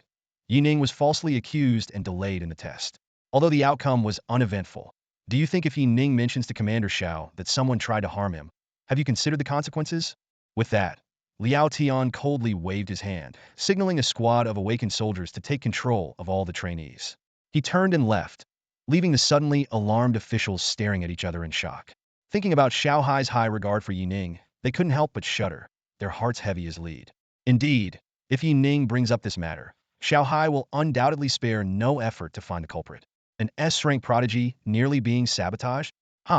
If that accusation holds, none of them could escape unscathed, even if they were unaware of the plot. Taking a deep breath, the other officials followed Liao Tian's lead, directing their troops to take control of the situation in batches. Ignoring the rising panic around them, their eyes were sharp as they raised their arms and commanded sternly. Investigate thoroughly. Detain all involved departments. No one leaves until the culprit is found. In the Tianfeng Strategic Command Center, layers of stringent security lines surrounded the core area like iron walls. Under Shao's lead, Yi Ning navigated through numerous checkpoints and arrived at a minimalist yet somber meeting room. Nearly 100 awakened ones gathered around them like stars surrounding the moon, silently underscoring the importance of the place. With a smile on his face, Shao scrutinized Yi Ning with eyes like a hawk. Yi Ning, what would you like to drink? He gestured for a second-tier awakened one, who respectfully poured tea for the two of them. Shao patiently waited, his eyes gleaming with anticipation. No need. Yi Ning calmly accepted the teacup, shaking his head slightly. He wasn't surprised by Shao's warm attitude, but his mind was already outside, eager to test his new abilities. Shao nodded slightly, appreciation evident in his expression. Neither humble nor overbearing, truly a promising talent, he thought to himself. He then got straight to the point. First, let's discuss your innate ability. I understand that every awakened one's talent is crucial and usually kept confidential. However, as a military entity, we hope you can join us. In this regard, we need you to provide some information. Yi Ning's eyes flickered as he pondered briefly before replying. Psychic type with enhanced willpower. He chose to disclose only his original system's ability, keeping the abilities granted by the Sword God system a secret. Oh, psychic type? Shao mused, signaling the chief of staff behind him to update the information. A hint of regret flashed across his face as he continued. Psychic types are quite rare, and I'm not very familiar with them myself. Your situation might need further assessment from the capital. Otherwise, I have several advanced materials on strength-type awakened ones that might still be of some help to you. After a brief pause, Shao Hai shifted the topic. Let's not dwell on that. The other matter is the seed project. Yi Ning, I've already reported your situation to the project, and you're the top candidate. Once the higher-ups verify and approve, you'll have a dedicated third-year mentor, and you'll receive priority in resources and equipment. Your rank and benefits will be set at vice military level. Yi Ning nodded upon hearing this, a smile finally breaking through his stoic demeanor. He felt a surge of joy inside, as the time wasted in his previous life was now being compensated. To become a fourth tier and save everyone, personal ability alone wasn't enough. He needed the support of the entire nation. He believed that after reassessment at the capital war zone, his treatment would only improve. After a moment, Yi Ning seemed to think of something and tentatively asked, Commander Shao, can I advance some resources? I'd like to get a skill book first. He feigned curiosity about the abilities of awakened ones, his eyes sparkling with anticipation. Shao Hai frowned slightly. Yi Ning, you might not yet understand the importance of skills, having just become an awakened one. It's not that we're reluctant to give you a skill book, but your innate ability must align with your skills to maximize your combat power. Your skills will definitely be tailored for you at the capital. Despite Shao Hai's advice, Yi Ning sighed inwardly, but remained persistent. After a moment of contemplation, he spoke again. Uncle Shao, I'm personally very curious about skills. How about this? Deduct it from my benefits. I just want to take a look. Is that okay? Seeing Yi Ning's insistence, Shao Hai hesitated for a moment before conceding. All right, what type are you interested in? But let me remind you, it's best to wait before learning any skills. Otherwise, wasting your 2 skill slots per tier will definitely affect your future development. Yi Ning nodded in understanding, emphasizing once more that he was merely curious. Without hesitation, he stated his choice, sword techniques. Any level will do. Hearing the sound, Shao Hai's face turned peculiar as he glanced at Yi Ning, but remained silent. He thought to himself that perhaps this was just a child's curiosity, wanting to see something exciting. Nodding slightly, Shao Hai called one of his subordinates. Go, fetch the highest level swordsmanship skill book we have. The officer in charge of supplies solemnly complied and quickly left. As he glanced at Yi Ning, a hint of admiration flashed in his eyes. An S-level talent was indeed extraordinary. Whatever he wanted, the higher-ups would do their utmost to provide. For most awakened individuals, obtaining skills was a matter of taking whatever they could get, with no room for choice. Shao Hai's attention to Yi Ning was unmistakable. A few minutes later, under Yi Ning's rare, anxious gaze, a clever skill book was presented. The supply officer hurriedly explained, Commander Shao, our stock of swordsmanship skills is quite limited. This is the highest level we have. He smiled wryly, acknowledging that even as part of the Tianfeng military, their resources were not abundant. To him, it seemed a bit wasteful for Yi Ning to request a skill book just out of curiosity. Yi Ning took the skill book and immediately heard the system prompt. Ding, you have acquired the clever skill thrust type. Swordsmanship, strength, and agility. Feeling reassured, he was eager to try it out. Having gotten what he wanted, Yi Ning didn't stand on ceremony. He thanked them briefly and said, Commander Shao, if there's nothing else, I'd like to head back. Also, I hope you can investigate the matter of me being obstructed from participating in the test. Shao Hai was momentarily taken aback, and the surrounding high-ranking officers looked at Yi Ning in surprise. They thought this kid doesn't seem to care about spending time with Shao Hai. He got what he wanted, and now he wants to leave? To be able to interact with a third-year figure was a rare honor in the outside world. After a moment's hesitation, Shao Hai spoke seriously. Obstructed from participating in the test? No problem. Uncle Shao will get to the bottom of this. His demeanor changed instantly as he made the promise with great importance, then signaled the adjutant to note it down. Yi Ning, do you want to go back and tell your family this news? I understand your feelings. But given your special status now, it's best to wait for news from the capital. As soon as he finished speaking, Yi Ning looked back with a determined gaze. After a while, Shao Hai smiled helplessly and shook his head. Seeing Yi Ning's insistence, he couldn't refuse. After a few seconds of thought, he called for the guards. Go, assign a few elite soldiers to accompany Yi Ning and ensure his safety. Report any situation directly to me. His tone turned cold, and he resumed his authoritative stance. A few minutes later, watching Yi Ning leave the meeting room, escorted by several fully armed awakened soldiers, Shao Hai's smile vanished, replaced by a stern expression. Investigate Yi Ning's background and details. Also, regarding the obstruction of his test, I want a report within 24 hours. No matter who is involved, arrest them all. His tone carried a hint of killing intent, startling the nearby high-ranking officers. They realized that Commander Shao was determined to get to the bottom of this.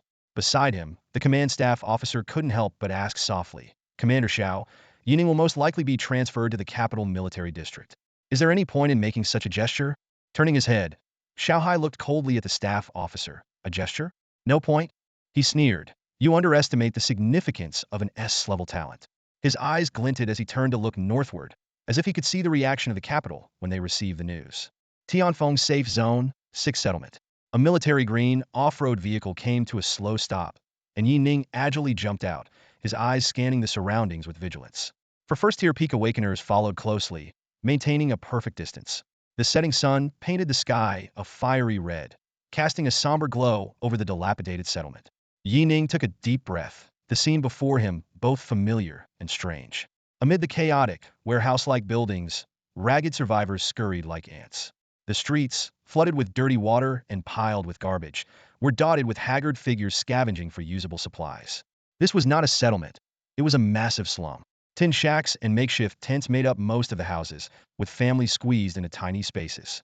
Yi Ning suppressed his excitement and strode toward the street from his memories. Little sister, mother, I'm back, he murmured to himself. Inside a blue and white tin shack, the air was hot and stale. A petite girl crouched at a small table, meticulously assembling circuit boards.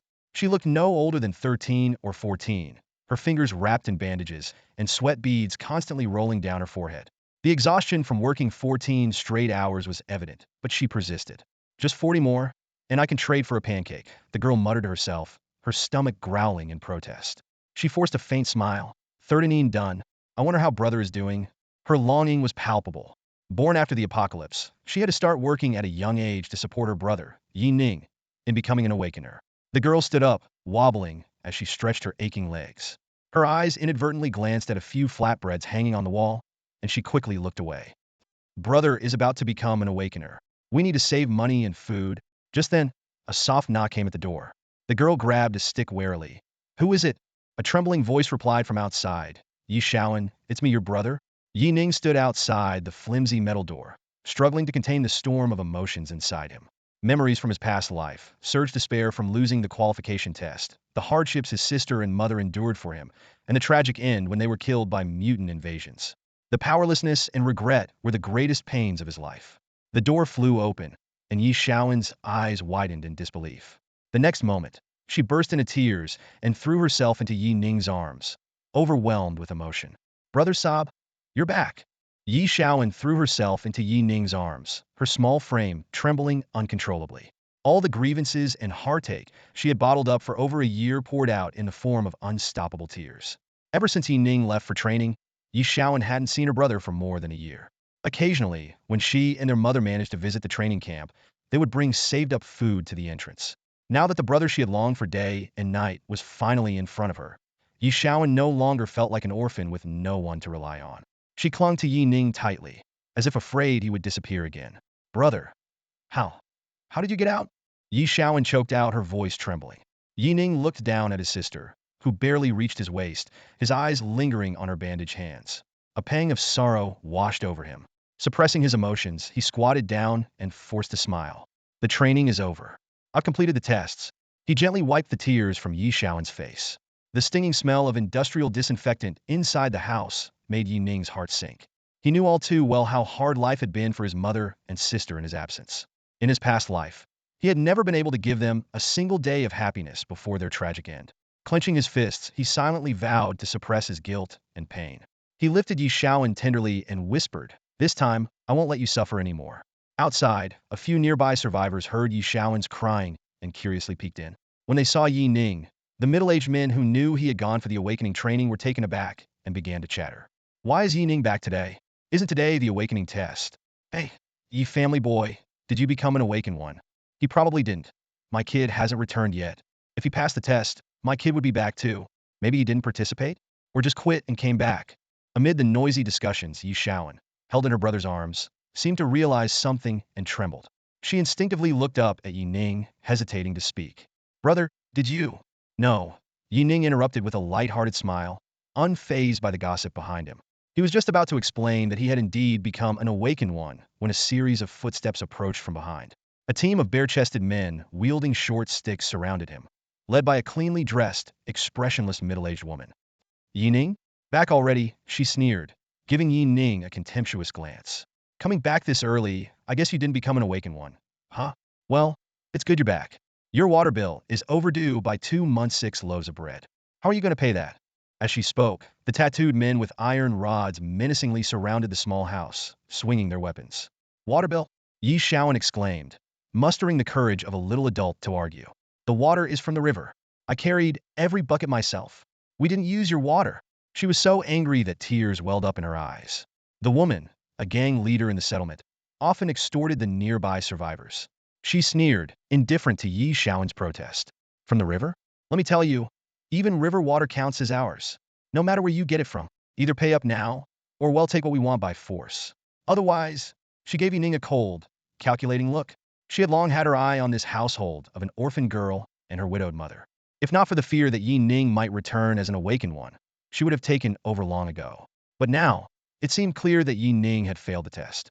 In the rumors she received, not a single participant had returned from today's test. Yi Ning stood in the crowd, the murmurs around her buzzing like a swarm of bees. She overheard someone say, maybe Yi Ning didn't even qualify for the test and was sent back right away. That comment was like a thorn piercing Yi Ning's heart. She slowly turned her head, her gaze as sharp as a blade, locking onto the arrogant face of the speaker. Instantly, a chilling, murderous intent surged within her. Memories flooded back like a tidal wave. In her past life, after leaving the training camp, this woman had been just as haughty and aggressive. She had nearly driven Yi Ning and her mother to the streets, almost causing them to lose their last place of refuge. Even worse, Yi Ning's younger sister was nearly sold into a brothel by this vicious woman, destined to be a plaything for others. If not for Yi Ning's desperate efforts to gather resources outside the city and barely pay off the so-called debt, her family would have been completely ruined by this woman. Old and new grudges intertwined, and Yi Ning's gaze grew even colder. The middle-aged woman noticed Yi Ning's hostile stare, but merely sneered dismissively, waving her hand nonchalantly. What? You want to avoid your debt? Think you can resist? Do you even know who I am? Someone, break his. Before she could finish, Yi Ning let out a cold laugh and unhesitatingly pressed the communicator in her pocket. In an instant, several figures shot towards her like lightning from a distance, their presence sending chills down everyone's spine. The sudden appearance of elite warriors immediately intimidated the burly men ready to make a move. The onlookers took a few steps back in fear, their eyes filled with disbelief. Military uniforms? Are those military awakeners? Why are military awakeners here? Before anyone could react, Yi Ning, with an expressionless face, calmly addressed the awakeners protecting her. Captain Huang, do me a favor. The second-tier awakener, known as Captain Huang, respectfully cupped his hands towards Yi Ning. At your service. Yi Ning casually pointed at the middle-aged woman, her tone chillingly calm. Kill her. A second later, bang. Following the order, Huang Shao nodded without hesitation and threw a powerful punch. Accompanied by a gruesome splattering sound, the once arrogant woman's head shattered instantly, her headless body collapsing to the ground. Suddenly, the surroundings fell silent. The recently stunned onlookers were now filled with terror and disbelief. She was killed, just like that. Cries of shock echoed, and fear spread through the crowd like a tidal wave. A scream pierced the silence, snapping the tattooed thugs back to reality.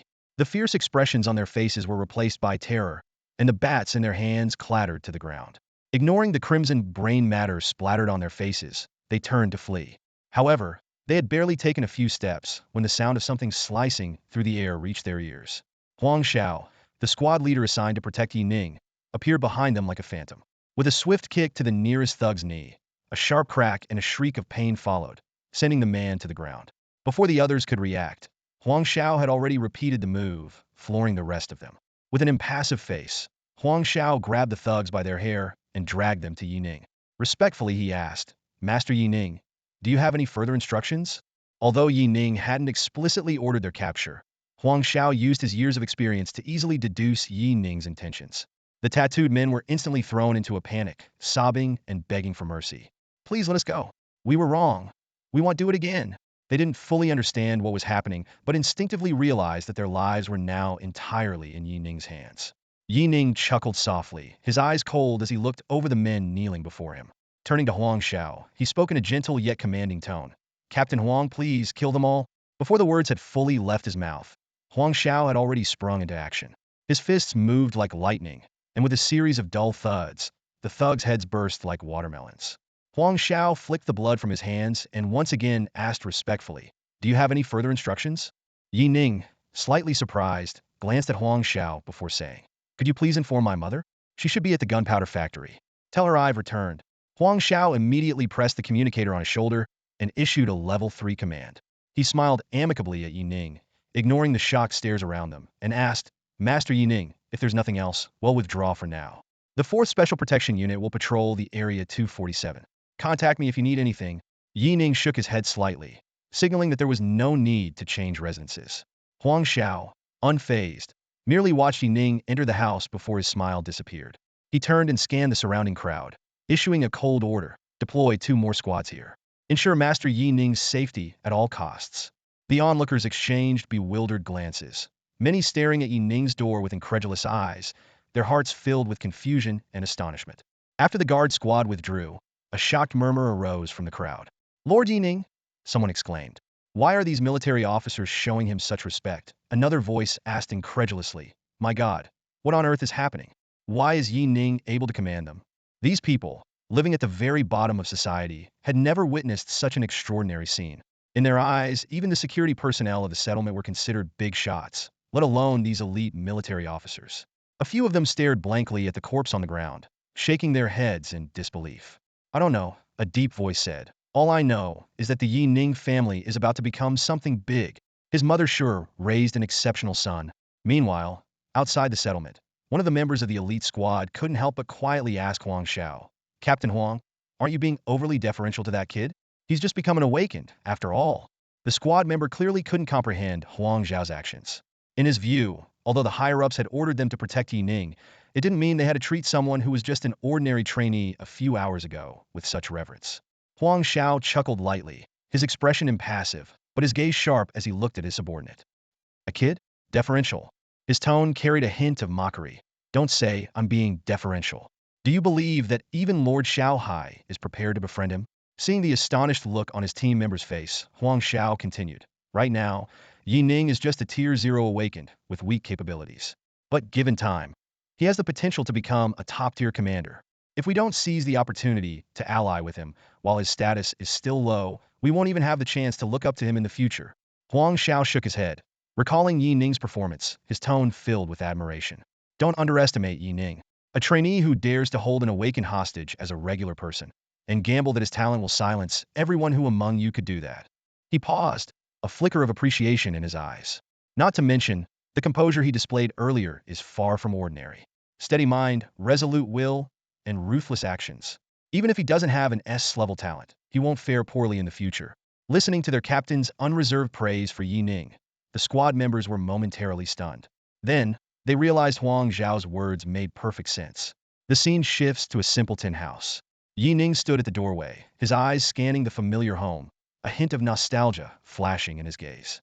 His eyes fell on his younger sister, who was exhausted and sleepy, her nose red from crying, with tear stains still visible. She had already fallen asleep. Yi Ning shook his head slightly, a gentle smile appearing on his face. After a moment, he took a deep breath, a flicker of anticipation in his eyes. He began studying the skill book directly. After a brief silence, a cold system notification sounded in his mind. "Beep, task completed, for free attribute points awarded." "Beep, detected clubble skill, thrust. Detected sword skill."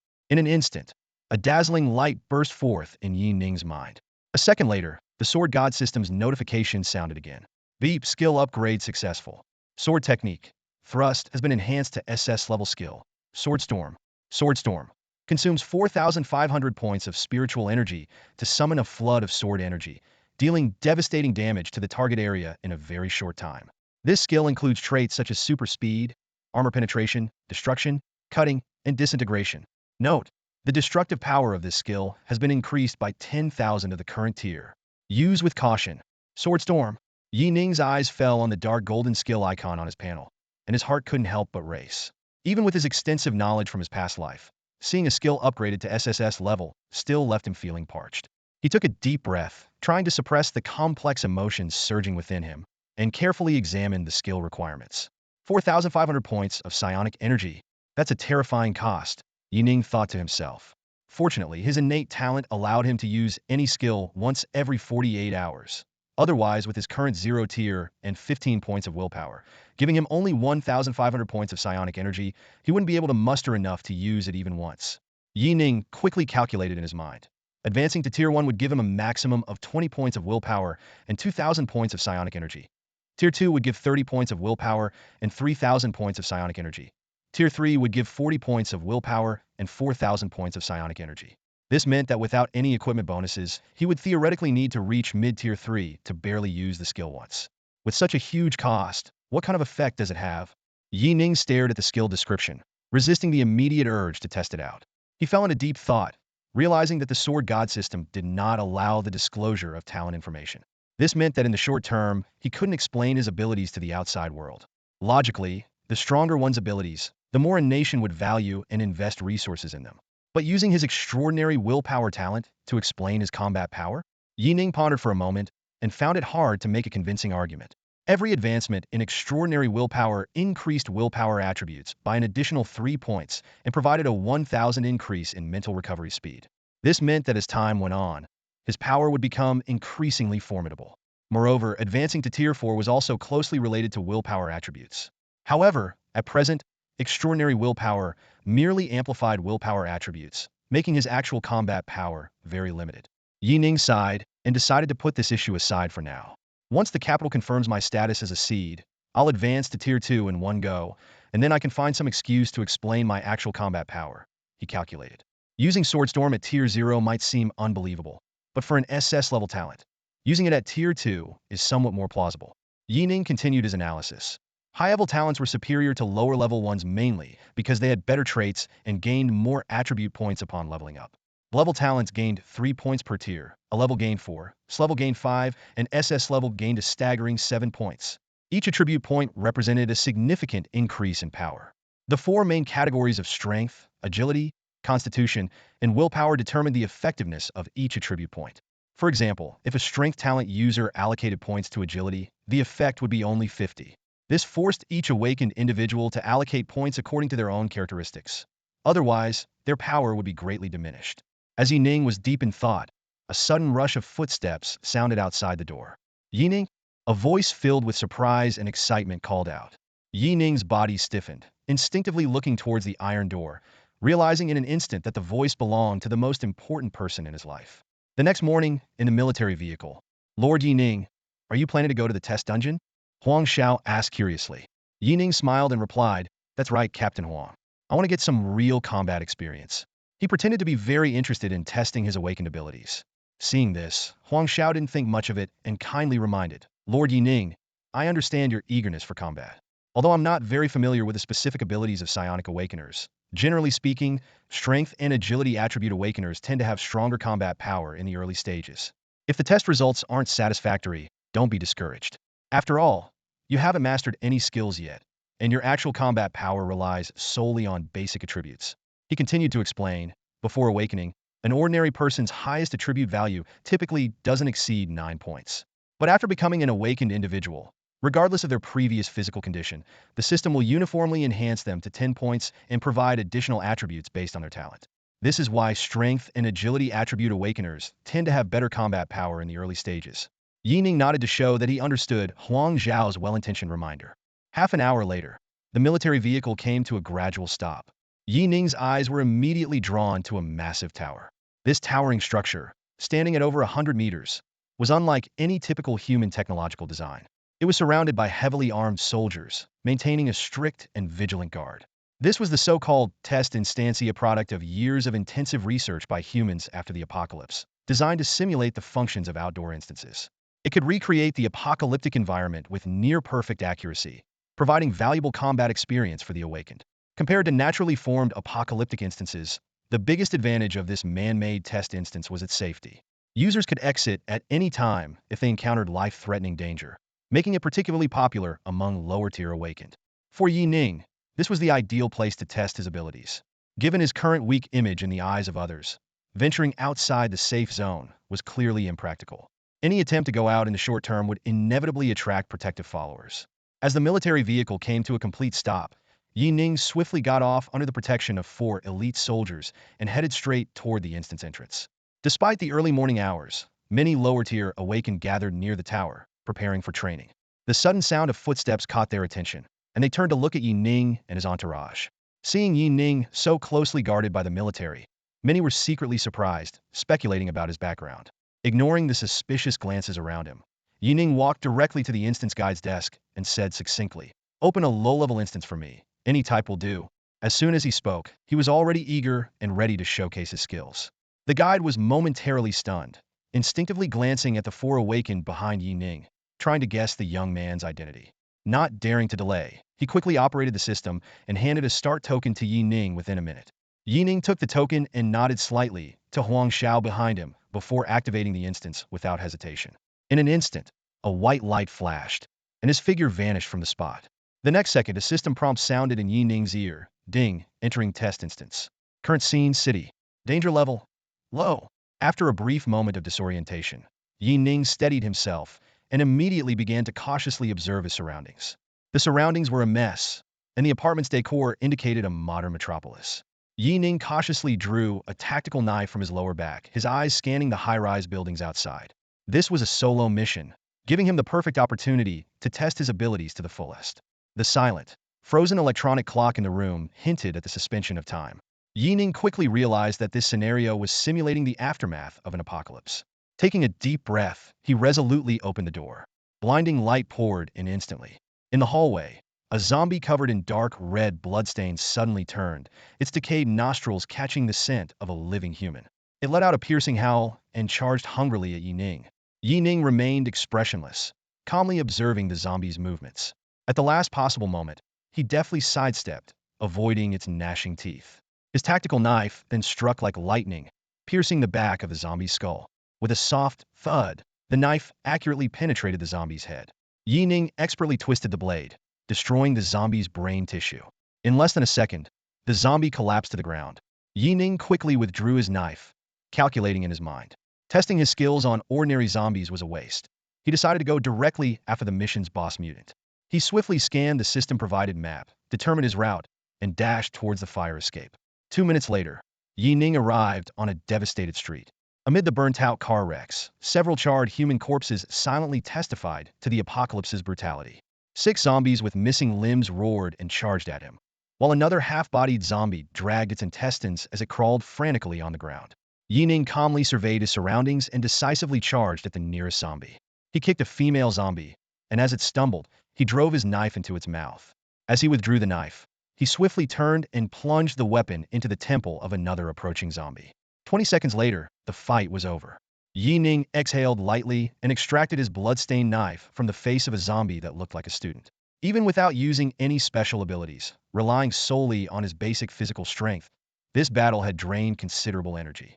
Without his extensive combat experience from his past life, a new awakened individual would likely have been overwhelmed by such an assault. Shaking off the sticky, foul-smelling blood from his hands, Yi Ning quickly confirmed his position. The difficulty of this mission wasn't high. The map indicated that the boss area was in the square ahead. He sprinted towards that direction without hesitation. His footsteps echoed through the deserted streets, while the biting cold wind swirled scattered newspapers and trash in the air. The city, shortly after the apocalypse, was filled with desolation and decay. Ignoring the large horde of zombies closing in from the distance, Yi Ning agilely weaved between cars, occasionally leaping onto rooftops for faster movement. As he neared the square, the number of zombies around him surged, with no fewer than 100 zombies surrounding him from all sides. Bang! Bang! The windows of the shops along the street shattered as several zombies fell from the upper floors. They felt no pain, no fear. Even with broken legs, they swiftly joined the pursuing horde. Yi Ning kicked a girl zombie's head, causing it to explode, and used her neck as a springboard to leap away. The surrounding zombies, moving with a speed rivaling that of full-speed humans, closed in, their densely packed red eyes sending chills down one's spine. Frowning slightly, Yi Ning looked towards a square in the distance. Nearly 1,000 wandering zombies congregated there, and at the central landmark, a massive mutant was devouring human corpses. Its muscles bulged, and its thick arms effortlessly tore the bodies into strips of flesh.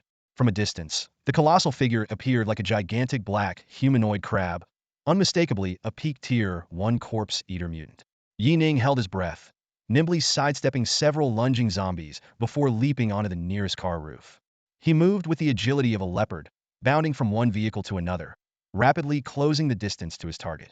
400 meters left, Yi Ning calculated silently. Once I get close enough, I can test my skill. Ignoring the zombies snapping at him from all sides, he focused solely on his target and sprinted forward. Killing ordinary zombies yielded no spiritual energy and only wasted stamina. For an awakened one, the only way to level up was by completing system tasks or killing mutants. However, under normal circumstances, it would take at least 3 awakened ones of the same tier to handle a peak tier 1 mutant. These creatures, evolved from zombies, possessed astonishing strength. They were humanity's primary threat. Even a standard tier 1 mutant's muscle tissue could withstand bullet impacts. With their incredible power and speed, any tier 1 mutant breaching the defenses could cause massive casualties in a short time. As for tier 2 mutants, tearing apart armored vehicles and snapping cannon barrels was child's play. If it weren't for his special skills, Yi Ning, who was only at tier 0, wouldn't dare face a tier 1 mutant amidst a horde of zombies, no matter how gifted he was. His speed was extraordinary, and with precise control over his body, he reached the edge of the plaza within a minute, despite the zombies chasing him. Meanwhile, the gathering zombies followed like a black tide, surrounded on all sides. Even an elite combat squad would struggle to escape this predicament. Yi Ning quickly regulated his breathing, his eyes fixed on the skill panel where Sword Storm was ready. If this skill wasn't as powerful as he hoped, he would have no choice but to retreat in disgrace. Locking his gaze on the corpse eater still devouring a corpse, Yi Ning decisively kicked the nearest car door. Instantly, a piercing alarm blared through the area. Zombies initially on the outskirts turned their attention to him, and with the alarm sounding, a horde of zombies snarled and charged. Not only that, but the giant mutant in the plaza center also dropped the half-eaten girl's body and turned to face him. Roar!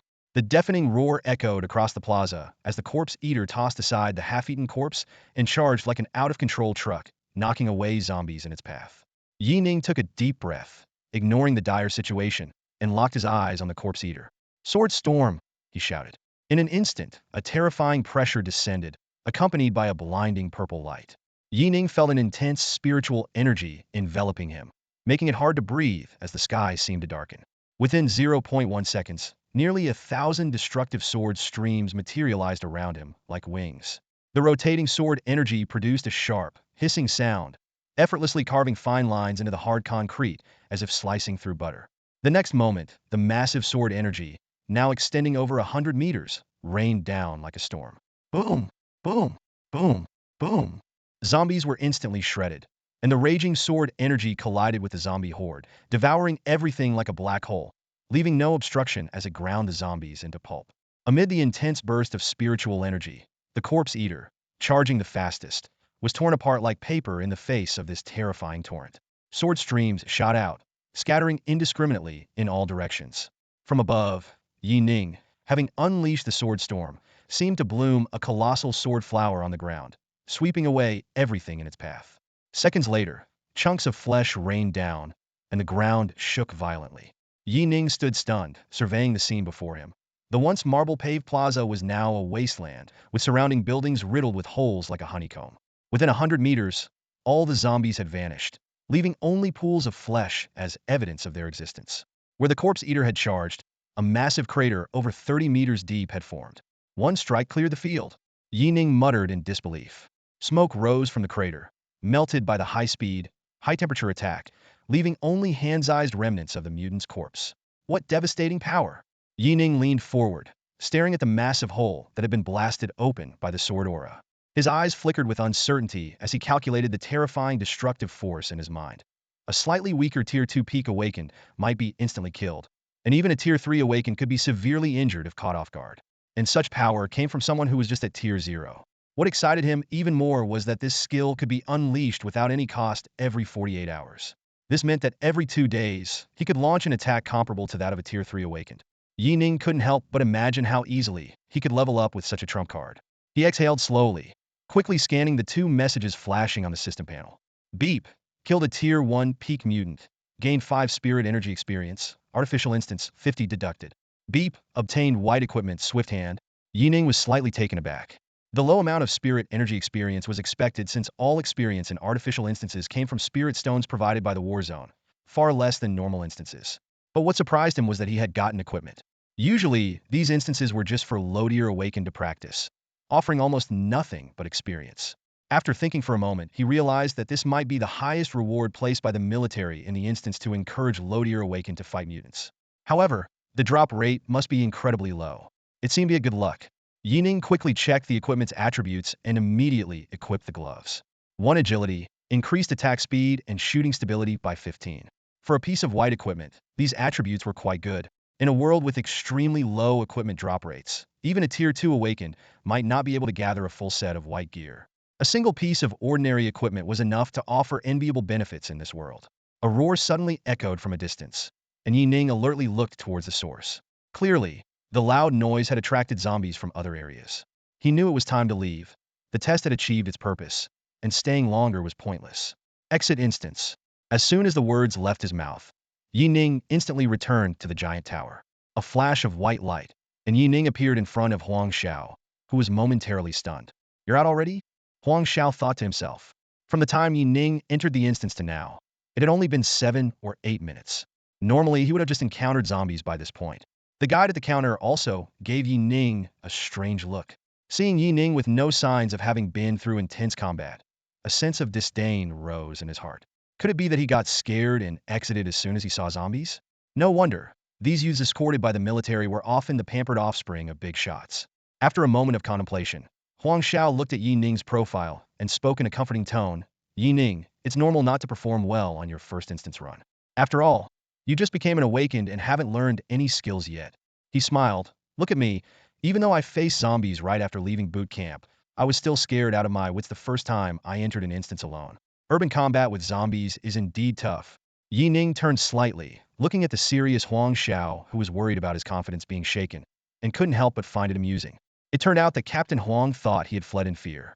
He shook his head slightly, not bothering to explain, and just smiled. "Captain Huang, could you please take me back? And by the way, ask Commander Shao how long it will take for the capital to confirm the news." Huang Shao was stunned for a moment, and then his expression became serious. He nodded heavily and led Yi Ning away. As soon as the two left, the previously silent receptionists began whispering among themselves. A female receptionist with a uniform and a pretty face looked in the direction Yi Ning had left, somewhat astonished.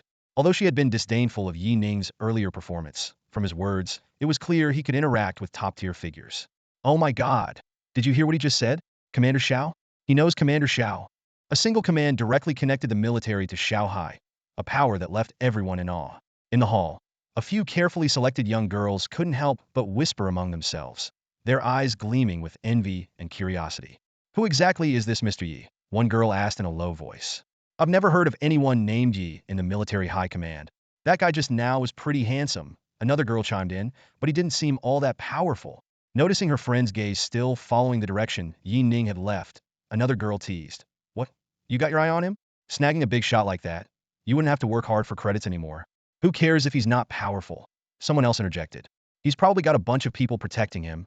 "Yeah, if I had known, I would have talked to him more," another girl said regretfully. "It's rare to meet such a young big shot." The girls openly fantasized about what they would do if they met him again, determined to seize the opportunity. Some even hinted that spending a few days with him might significantly improve their treatment, at least ensuring their families had enough to eat. As their lively discussion continued, an awakened responsible for maintaining the dungeon's energy suddenly burst out of the tower, his face grave, and shouted, "Who sent a first-tier team into the dungeon again? Didn't I say it was a solo dungeon?" He scanned the hall anxiously, trying to identify the culprit. The receptionist froze, exchanging puzzled glances. "Brother Zhang, no team went in," a girl cautiously replied. "We wouldn't dare." Before she could finish, the maintenance worker impatiently interrupted her. "No one? Then how did the first-tier mutant in the dungeon die? Even the only piece of equipment dropped. Did some bored second-tier just wander in?" Hearing this, the girls suddenly realized that only Yi Ning had entered the dungeon earlier. They looked at each other, their eyes filled with shock and disbelief. On the return journey in the off-road vehicle, Yi Ning habitually gazed out the window. The car jostled and shook on the bumpy road, a safety zone route built 40 years ago that had long been overwhelmed. The off-road vehicle passed through a relatively clean military district and entered the outer city, where the scene changed drastically. Low concrete buildings were packed tightly together, and the sidewalks were crowded with vendors selling goods from makeshift tents. The narrow streets were awash with sewage, and the air was thick with the stench of decay mixed with the smell of fermenting waste. Street vendors shouted their wares incessantly. "Guns for sale. 15 pounds of flour for a gun. Fresh sparrow meat. 3 credit points per pound. Fried cockroaches. 1 point per pound. Rare delicacy. Old Rolex watches from the past era. 1 point. Buy 2, get 1 free. 1 carat diamonds. 1 point each. In front of a stall selling grilled earthworms, a few scantily clad children gathered around a corpse. They laughed and rummaged through the dead Bodis belongings, hoping to find some trinkets. Born in the post-apocalyptic world, death was a common sight for them. Soon, a few lazy patrol officers noticed the corpse. Step aside. Step aside. Whose kids are these? Keep them in check. They pinched their noses in disgust and tossed the body onto a cart. Not far away, a vendor dealing in fertilizer eyed the cart with greedy anticipation. In this post-apocalyptic world, even corpses were valuable resources, whether for fertilizer or for sale on the black market. The off-road vehicle continued on, reaching a main road. Survivors, wearing signs around their necks, lined the road, waving their hands numbly. As Yi Ning's vehicle passed, they swarmed forward, eager to sell themselves. Sir, I'm very strong. I can help you carry things. Just need a piece of bread. Sir, I can fix electronics and write. Half a piece will do. Sir, do you need a servant? 16-year-old girl, 10 pounds of rice. Faced with the crowd blocking the car, Huang Zhao's expression was cold and emotionless as he barked. Military convoy. Move aside. He aimed his gun at the man most aggressively promoting himself. Yi Ning, sitting in the car, was long accustomed to such scenes. It was said that before the apocalypse, many actors and professors had also promoted themselves in this manner. After nearly 70 years of adaptation, the situation was already much better than in the early days of the apocalypse. Under the escort's urging, the crowd reluctantly dispersed, eyes full of disappointment. They knew that high-ranking individuals like Yi Ning from the safety zone often made generous offers. Back at the outer city gathering point, Yi Ning bid farewell to Huang Shao and got out of the car. Based on earlier communication with Shao Hai, his situation had already been reported to the capital military district, and results might come out tonight. Most likely, he would be sent to the capital military district for training. As he walked, Yi Ning continuously recalled memories from his past life. About a year from now, the Tianfeng safety zone would face a massive mutant attack, causing the front line to collapse instantly. Under the assault of over 30 million zombies, nearly 4 million survivors within the safety zone would be decimated. In the following months, disasters would strike various regions of the Huaxiao war zone, and sea monsters would attack coastal safety zones. By the end of the second year, the promising situation for humanity would be completely overturned, with 29 out of 36 major war zones falling and a large number of survivors forced to flee north. By the end of the third year, under the calamity led by fourth-tier mutants, Huaxiao would ultimately be destroyed. Thinking about the impending disaster a year from now, Yi Ning's expression grew heavy. Though life was harsh now, survival was still possible. As an inland safety zone, Tianfeng, especially its inner-city area, could even be considered prosperous. On the day the zombie outbreak erupted, the safe zone instantly turned into a living hell. Countless women and children perished under the zombies' fangs. Soldiers and awakened fell one after another, leaving no trace of their bodies. In his heart, Yi Ning calculated that the capital military district was undoubtedly the safest refuge, and he had to get his family there as soon as possible. With his innate talent, Yi Ning believed that with abundant resources, he could become a Tier 3 awakened within 6 months. By then, he would have ample time to push for Tier 4, and with the critical information from the last 3 years stored in his memory, it wasn't impossible to turn the tide of this disaster single-handedly. As Yi Ning was lost in thought, a series of enthusiastic greetings pulled him back to reality. Yi Ning? Yi Ning is back? Do you want to take some eggs home? Yi Ning, it's been so long since I last saw you. Do you remember me? On the chaotic streets of the gathering place, familiar survivors crowded around him, their faces beaming with smiles. Although Yi Ning had left for the training camp 2 years ago, the long-standing neighborhood bonds ensured they still remembered this young man. Yi Ning nodded and smiled in greeting, feeling a twinge of warmth as he looked at the neighbors offering him buns and eggs. Whether they were trying to curry favor because of his elevated status or out of genuine affection, he could feel their goodwill. Before joining the training camp, these people had taken good care of him. Now that he had the capability, he planned to return the favor. Yi Ning, did you become an awakened? An elderly woman cautiously handed him an egg, her face full of admiration. You've done so well. I wish my child could be like you. Take the egg and eat it. You need to keep your strength up. Yi Ning, do you want to meet my daughter? She's very pretty. Do you want to see her? Another woman eagerly pushed her shy daughter forward, winking incessantly. Yi Ning, have you seen my son? He went to the training camp with you, but he hasn't come back yet. Yi Ning gently declined the food and trinkets pressed into his hands and softly answered the middle-aged man with one arm. Uncle, Zheng Gang should be back tomorrow. He's also awakened his talent. This was the father of a childhood friend.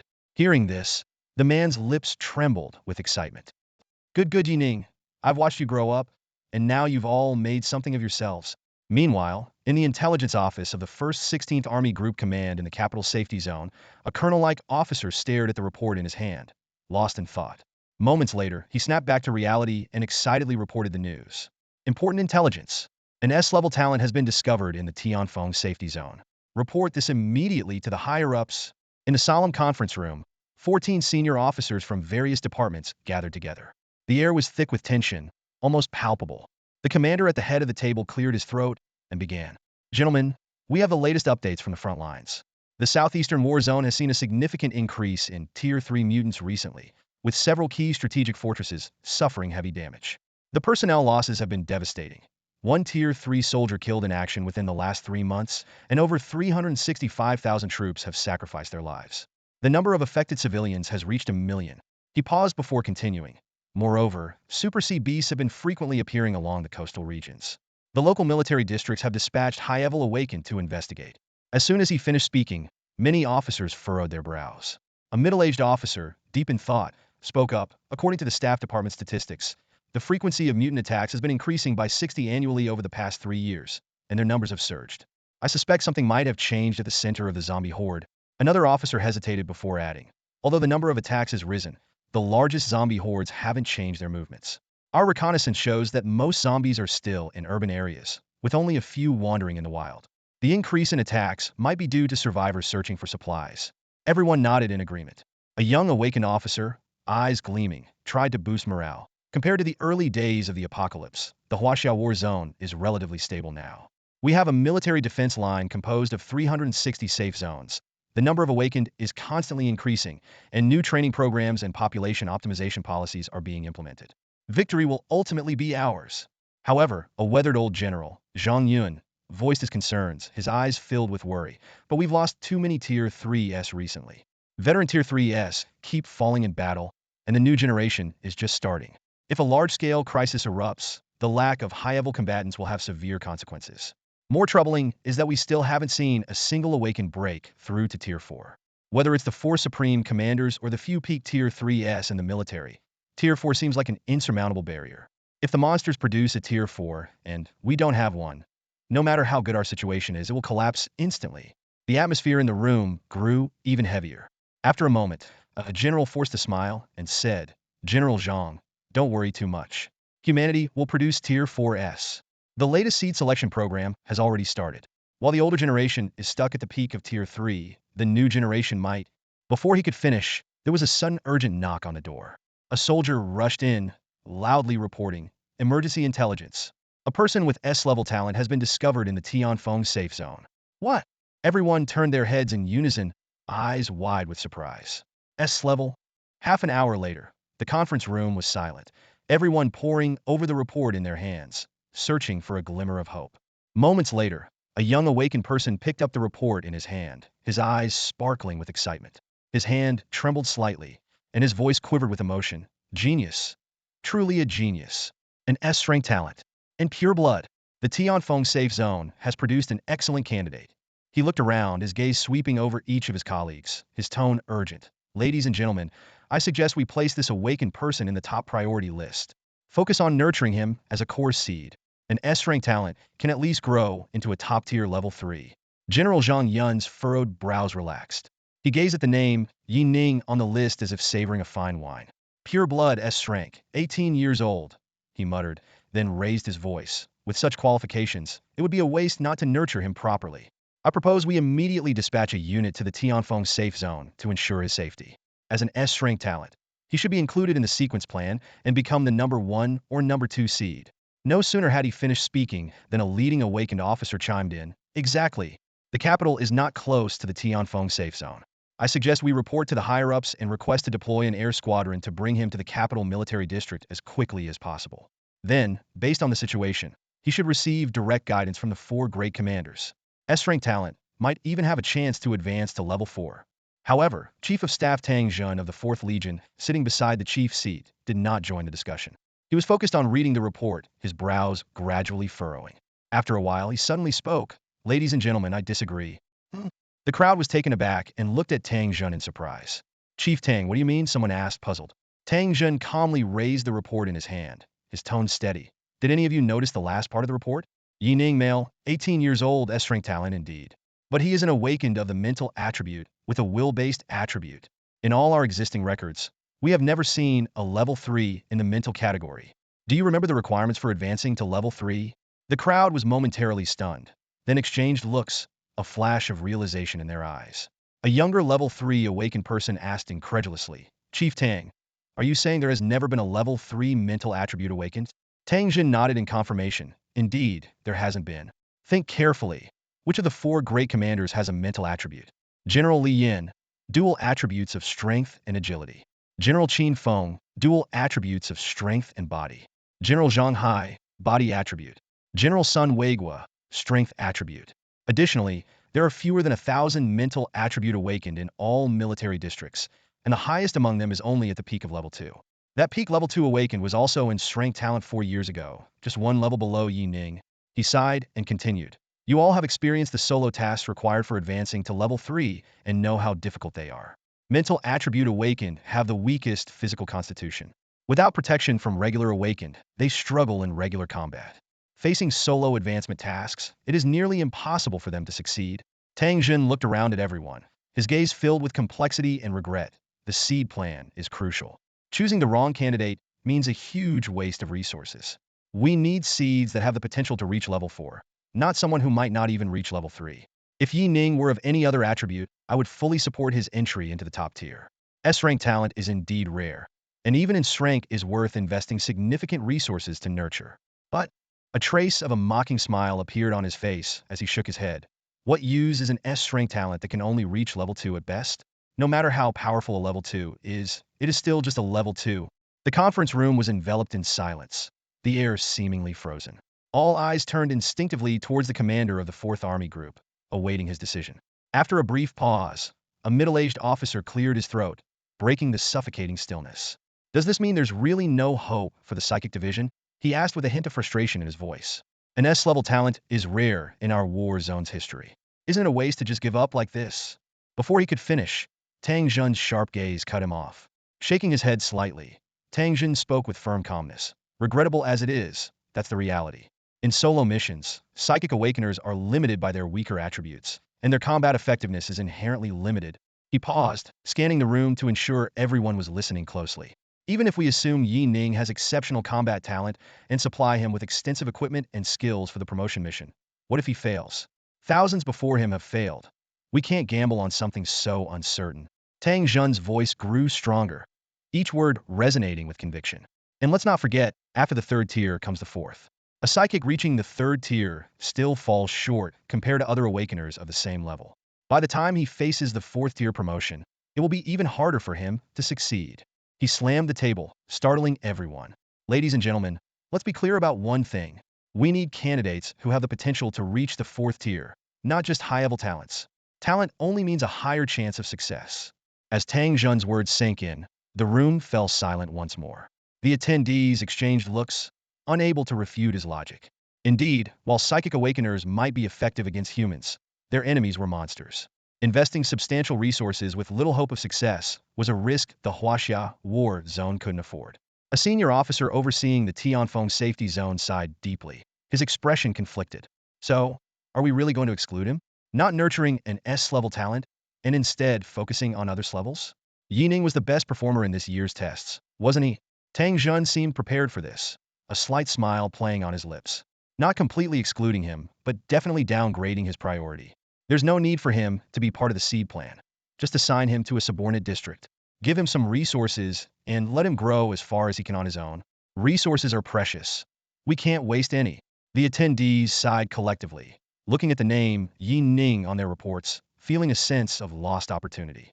The commander nodded slightly after listening, giving one last glance at the report in his hand before setting the tone. Agreed. Remove Yi Ning from the fire seed plan candidates and downgrade him to a general level. If the Tianfeng safety zone wants to nurture him, that's their business. There's no need to report this to the general staff in the capital. An awakener destined to only reach the 2nd tier holds no significance for the war effort. He then turned his gaze to Tang Jun. Since that's settled, Staff Officer Tang, Select the seeds from the remaining S-level awakeners and report the list to the military commission. Do you have any promising candidates among the S-levels? Tang Jun's face lit up with confidence. Indeed I do. In fact, we've discovered another S-level talent. This awakener was found through internal testing and hasn't been reported yet. Really? The room buzzed with excitement. The previously heavy atmosphere lifted. Who is it? Another S-level? Without further delay, Tang Jun revealed the truth. The awakener is Zhang Lin, the son of General Zhang Meng. He was tested just 2 days ago. His talent level is SS, and he possesses the strongest dual attributes of strength and agility. As the offspring of an awakener, trained militarily from a young age, doesn't he surpass an ordinary person? Both in talent and potential, Zhang Lin far exceeds Yi Ning and is far more worthy of our resources. His voice grew more resolute. I propose we immediately designate General Zhang's son as the top candidate for the Fire Seed plan. At that moment, outside the rest area of the Tianfeng safety zone, an awakener in combat attire pushed open the door with a serious expression, urgently reporting. Commander Shao, we receive a message from the higher war zone. Shao Hai put down his battle sword and raised an eyebrow. Just as he was about to speak, the liaison officer hurried into the room. So, is the capital military district sending someone over soon? Shao Hai asked, a glimmer of excitement in his eyes. They responded so quickly. They must be as surprised as we are. Having someone as talented as Yi Ning in Tianfeng is truly an honor for us. Shao Hai stood up excitedly, completely oblivious to the troubled look on the liaison officer's face. He continued, go inform Huang Shao to bring Yi Ning here immediately. Tell him that the capital. Before he could finish, the intelligence officer interrupted with a grim expression. Commander Shao, the capital has rejected his seed qualification. Yi Ning, he wasn't selected. What? Shao Hai was stunned for a moment before flying into a rage. Not selected? Are you kidding me? An S-level candidate not making it through? There must be some mistake. The room's temperature seemed to drop as Shao Hai glared coldly at the intelligence officer, his imposing presence causing the latter to avert his eyes. The intelligence officer could only manage a bitter smile as he handed over a report for Shao Hai to review. A few minutes later, Shao Hai clenched the report tightly, letting out a long sigh before setting it down. Mental type can advance to tier 3, not worth the investment potential only evaluated as a level or lower, he muttered, recalling the white light from Yi Ning's talent test, his eyes flickering with mixed emotions. The initial excitement and joy now felt like a cold bucket of water had been poured over him, leaving him deeply disappointed. Soon after, several senior officials from the safe zone arrived, having heard the news. Seeing Shao Hai's grim expression, they hesitantly inquired, Commander Shao, what should we do next? The higher-ups have made it clear that the decision to train Yi Ning is up to us. The capital certainly doesn't need him. Should we still offer him the original benefits? After a brief silence, Shao Hai snorted. What else can we do? The military has confirmed that Yi Ning has no potential beyond Tier 2. His potential is significantly reduced. Taking a deep breath, he regained his usual cold demeanor. In that case, cancel Yi Ning's original benefits. Downgrade his status from top priority to B-level. An awakened individual who can't reach Tier 3, no matter how talented, isn't worth much. The senior officials were taken aback. Downgrade to B-level? That's treating him like any other awakened individual. Commander Shao is still S-level, just abandoning him like this, isn't it? Before the subordinate could finish, Shao Hai cut him off with a cold glare. Isn't it what? An awakened individual who can only reach Tier 2, no matter how talented, is meaningless. The gap between Tier 3 and Tier 2 is like heaven and earth. If the higher-ups don't have resources to waste on him, do we? He let out a cold laugh and tossed the report aside, inform Huang Shao and the others that there's no need to protect him anymore. If Yi Ning wants to join the military later, let him. If not, it's no big deal. Outside the lounge, for senior officials from the safety zone exchanged helpless glances, donning wry smiles. The displeasure evident in Shao Hai's earlier words made them reluctant to stay any longer. After all this fuss, it turned out to be a farce, sighed an older official, shaking his head as if the heavens were playing a joke on them. At that moment, a middle-aged man responsible for the investigation hesitated before speaking up. We've decided to drop the matter concerning Yi Ning, but Commander Shao wants us to look into the sabotage during the test. I haven't reported it yet. A mixed-blood trainee, the one suspected of falsely accusing Yi Ning of being infected, committed suicide. As soon as he finished speaking, the other three looked at him in confusion. One of them advised softly, let it go. The person is dead, so this matter should end here. Commander Shao was interested before because he saw potential in Yi Ning. Now, he shook his head and continued, I guess Yi Ning had a conflict with that mixed-blood trainee, who then orchestrated the sabotage. As for the suicide, it was probably out of fear of implicating his family. If you bring up the investigation now, Commander Shao might not care, and you could end up offending someone. Listening to his colleague's advice, the middle-aged investigator nodded, even though he felt it wasn't that simple. Yi Ning had lost his value. So what was the point of digging further? A life was already lost, serving as a conclusion. Meanwhile, outside the settlement, Huang Shao, who was patrolling, suddenly stopped in his tracks, his expression surprised as he listened to the message from his superiors. After a moment, he sighed and replied into his walkie-talkie, received. We're heading back now?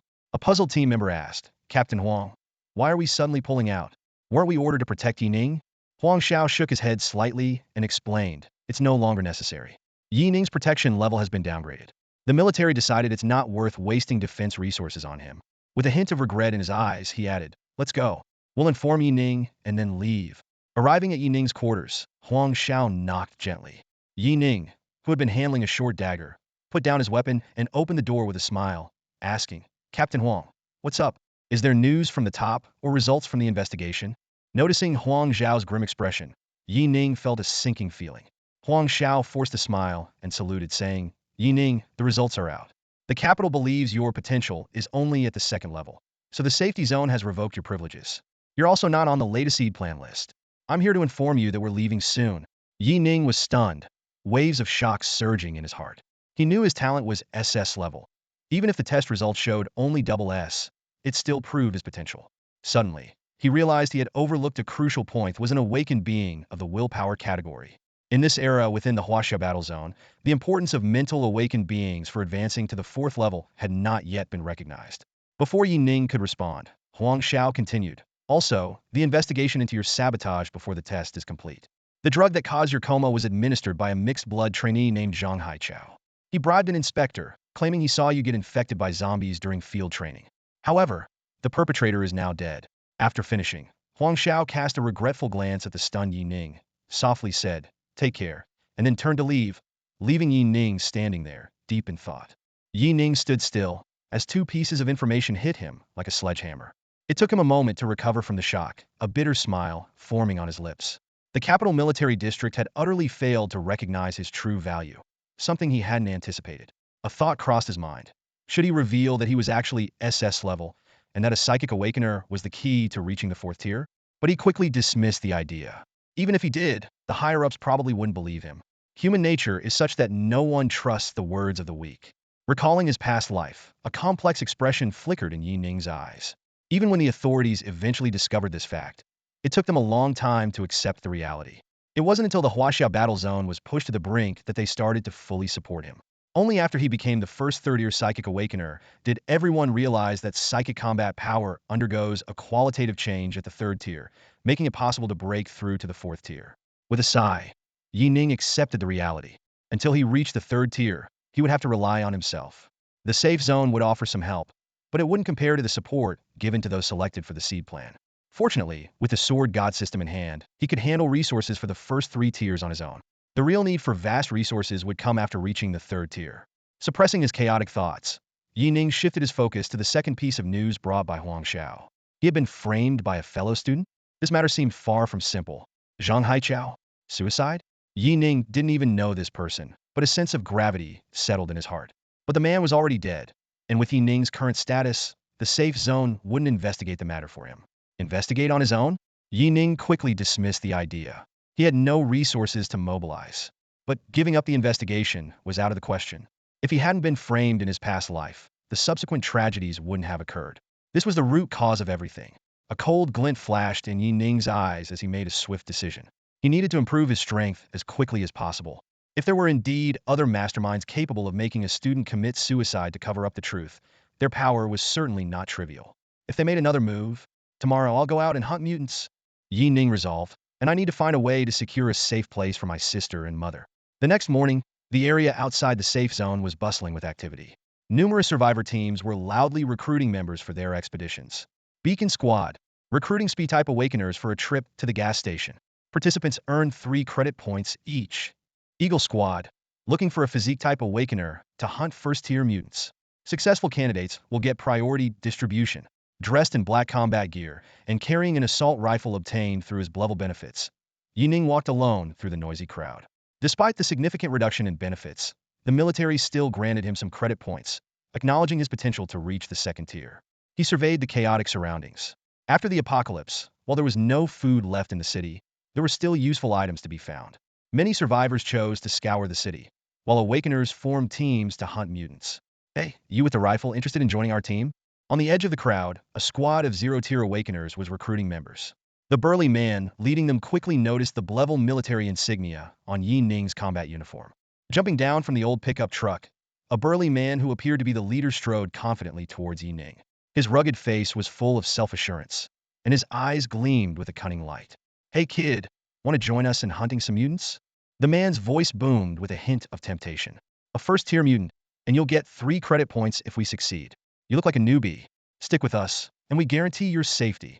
Yi Ning looked up upon hearing the voice, glanced at the burly man indifferently, and then shook his head, signaling with a brief gesture that he wasn't interested. With his SS-level skills, teaming up would only distract him and dilute his psychic energy experience, offering no benefit. Seeing Yi Ning's decisive refusal, the burly man's smile froze, and a flash of anger crossed his eyes. He couldn't help but snort coldly, his tone turning hostile.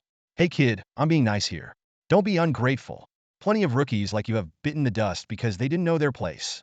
Before the burly man could finish, Yi Ning cut him off coldly. Move aside. His voice was as sharp as a blade, his gaze as piercing as a sword. Yi Ning knew full well that such teams were notorious for exploiting new awakeners, forcing them to take on the most dangerous tasks. The reward the man offered was clearly an attempt to mark him as easy prey. The burly man was livid. He had been trying to scam for days outside the city and wasn't about to let an easy target slip away. Just as he was about to issue a threat, he suddenly locked eyes with Yi Ning. In that instant, the man was stunned.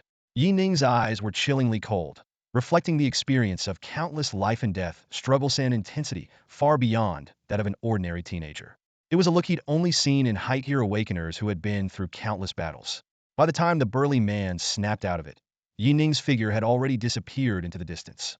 Trying to save face, he spat in Yi Ning's direction and muttered under his breath, "Damn it, what a creepy kid." In the wilderness, a lithe figure dashed forward like an arrow shot from a bow. Behind him, a horde of severely decayed zombies gave chase, emitting horrifying growls. Yi Ning sprinted along the overgrown highway, his eyes fixed on a dense forest in the distance. Next to a towering tree, a rusty road sign peeked through the thick canopy. Years of rain had eroded it, leaving only faint traces of the words Highway 305. Once a bustling national highway, it had now been transformed into an endless forest by the ravages of time. Rotting forest. Yi Ning murmured the name of this perilous zone to himself, quickly comparing it to the route in his memory. As one of the most dangerous areas outside the Tianfeng safe zone, the rotting forest had not only been gamified by the apocalypse, but was also teeming with ever-spawning zombies and 2 first-tier mutants. One of these, a tree-like mutant, had even reached the terrifying level of first-tier peak. Ordinary Awakener teams wouldn't dare venture into this death zone without a full group. But for Yi Ning, it was the perfect place to level up. Calculating his psychic energy requirements, he thought, to advance from 0 to 1 tier, I need to kill 3 first-tier mutants. I've already taken down a first-tier peak in an artificial dungeon. Even with halved experience, it's equivalent to a normal first-tier kill. 2 more, and I'll level up. Taking out the tree mutant will even leave some experience to spare. With this in mind, Yi Ning charged unhesitatingly into the depths of the forest. Armed with the powerful skill sword Aura Torrent, the only thing he needed to consider was how to lure the 2 mutants together for a one-shot kill. As Yi Ning ventured deeper, the number of zombies surged dramatically. They closed in from all directions, their eerie growls filling the air. Yi Ning deftly maneuvered through the forest, constantly changing direction. Although many zombies crashed into trees in pursuit, these tireless creatures quickly got back up and continued the chase. Too many zombies, Yi Ning noted, glancing around.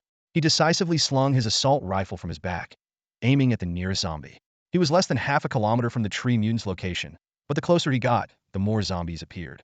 Facing a horde of hundreds of zombies blocking his path, Yi Ning didn't hesitate to pull the trigger. Mobile shooting, he mentally commanded, moving like a specter through the forest. Thanks to his exceptional physical control, nearly every bullet hit a zombie's forehead. The gun roared, and bullets whizzed through the dark forest. Under Yi Ning's precise shots, the advancing zombies fell like mown grass. When one magazine emptied, he smoothly discarded it, seamlessly replacing it with a fresh one. Gripping his rifle, Yi Ning seized a gap in the zombie horde and dashed through, sprinting towards his target with unwavering determination.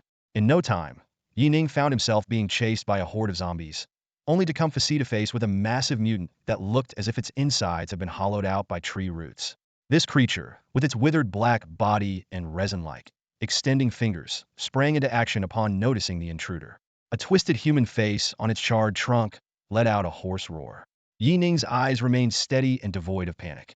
He swiftly turned around, fired a few precise shots to draw its attention, and then sprinted towards the next target point without hesitation. Meanwhile, in the middle of the forest, a team of awakened individuals was cautiously advancing. The dark-skinned young man at the front of the group suddenly stopped after cutting down some obstructing vines. "Did you hear something?" he asked, his ears twitching with curiosity. "Gunshots," one of his companions replied in surprise. Although they were armed, they dared not fire in the zombie-infested rotten corpse forest. For this team, which had only reached the first tier at most, attracting mutants could mean certain doom. "I heard it too. Must be some newbie team that came in. Firing guns in here is a death wish," said a tall man carrying a crossbow, his expression puzzled. As the gunfire grew more intense, the group couldn't help but mutter curses under their breath. "Damn it, sounds like just one person firing. Who's dumb enough to come in here alone and shoot?" The dark-skinned leader's face grew serious as he commanded, "Doesn't matter. That guy seems to be attracting a lot of zombies, and he's near the tree demon. Let's fall back. We can't afford to get killed before we find the spirit fruits." They nodded heavily, a hint of resentment flashing in their eyes. However, they hadn't retreated far when the crossbow wielder suddenly turned back and exclaimed, "Damn, I think I hear the tree demon and the entangler. How the hell did that guy attract two mutants?" As soon as he finished speaking, the group heard the continuous roars and felt the ground tremble slightly. Realizing that the horde and the mutants might already be on the move, they shouted in panic, "Run! Just run! Those monsters are nearby!" But just as they turned to flee, a powerful aura suddenly erupted from a short distance away. The sky darkened abruptly, and thousands of silver-white sword energies materialized out of nowhere, descending like a torrential storm. In the center of the horde, Yi Ning ignored the two mutants chasing him and swiftly turned around, locking onto his skill. "Sword storm!" he shouted, and a terrifying torrent of swords instantly enveloped the area. With a thunderous roar, the sword storm descended like a curtain, swirling rapidly around Yi Ning. In the next moment, the sword energy shot out, instantly killing the two mutants on the spot. The storm continued, shredding the remaining zombies to pieces.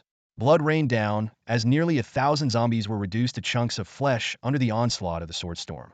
Yi Ning looked at the scene with satisfaction. A deep pit, tens of meters wide, had appeared where the horde once stood, and the two mutants had been obliterated before they could even touch him. System notifications rang out in quick succession.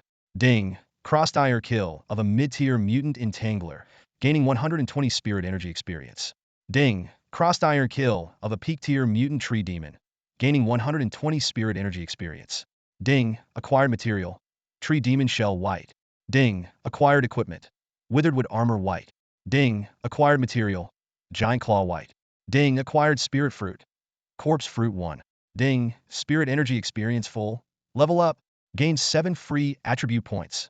Yi Ning exhaled lightly, pleased with the results of his efforts. In one move, he had not only eliminated all threats, but also reaped considerable rewards. What a high drop rate! Yi Ning thought excitedly as he quickly collected the materials and equipment dropped by the monsters. He slipped out of the rotten corpse forest to find a safe spot.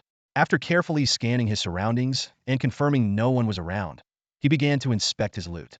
The first item that caught his eye was the withered wood armor. Its white-grade attributes were impressive.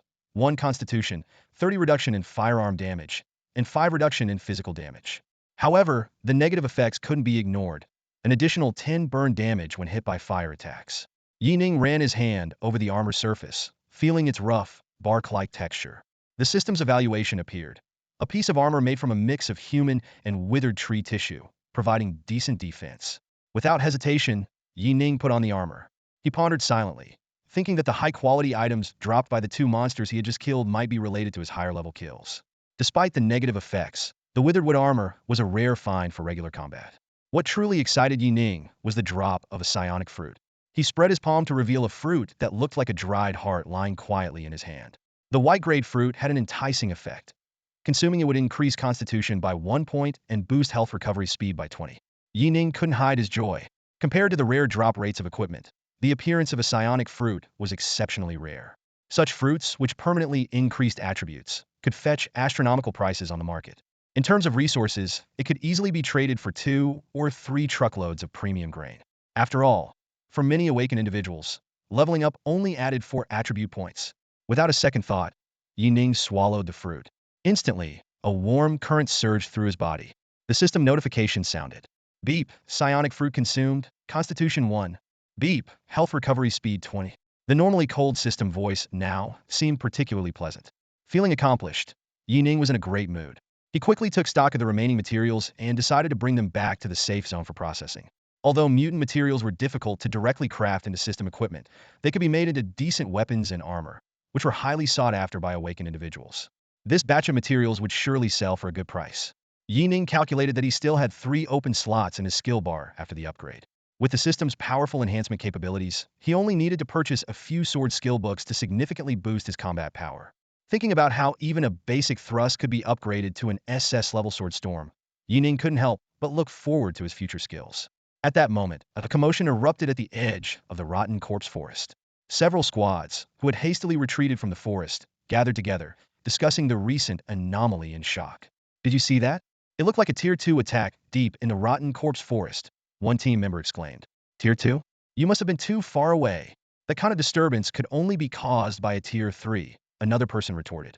Exactly, even the ground was shaking. I saw sword flows within 100 meters of the explosion center with my own eyes, a third person chimed in. Everyone looked back at the forest with lingering fear, as if some terrifying monster was lurking there. I wonder which Tier 3 expert made a move. The effect was terrifying. It is strange.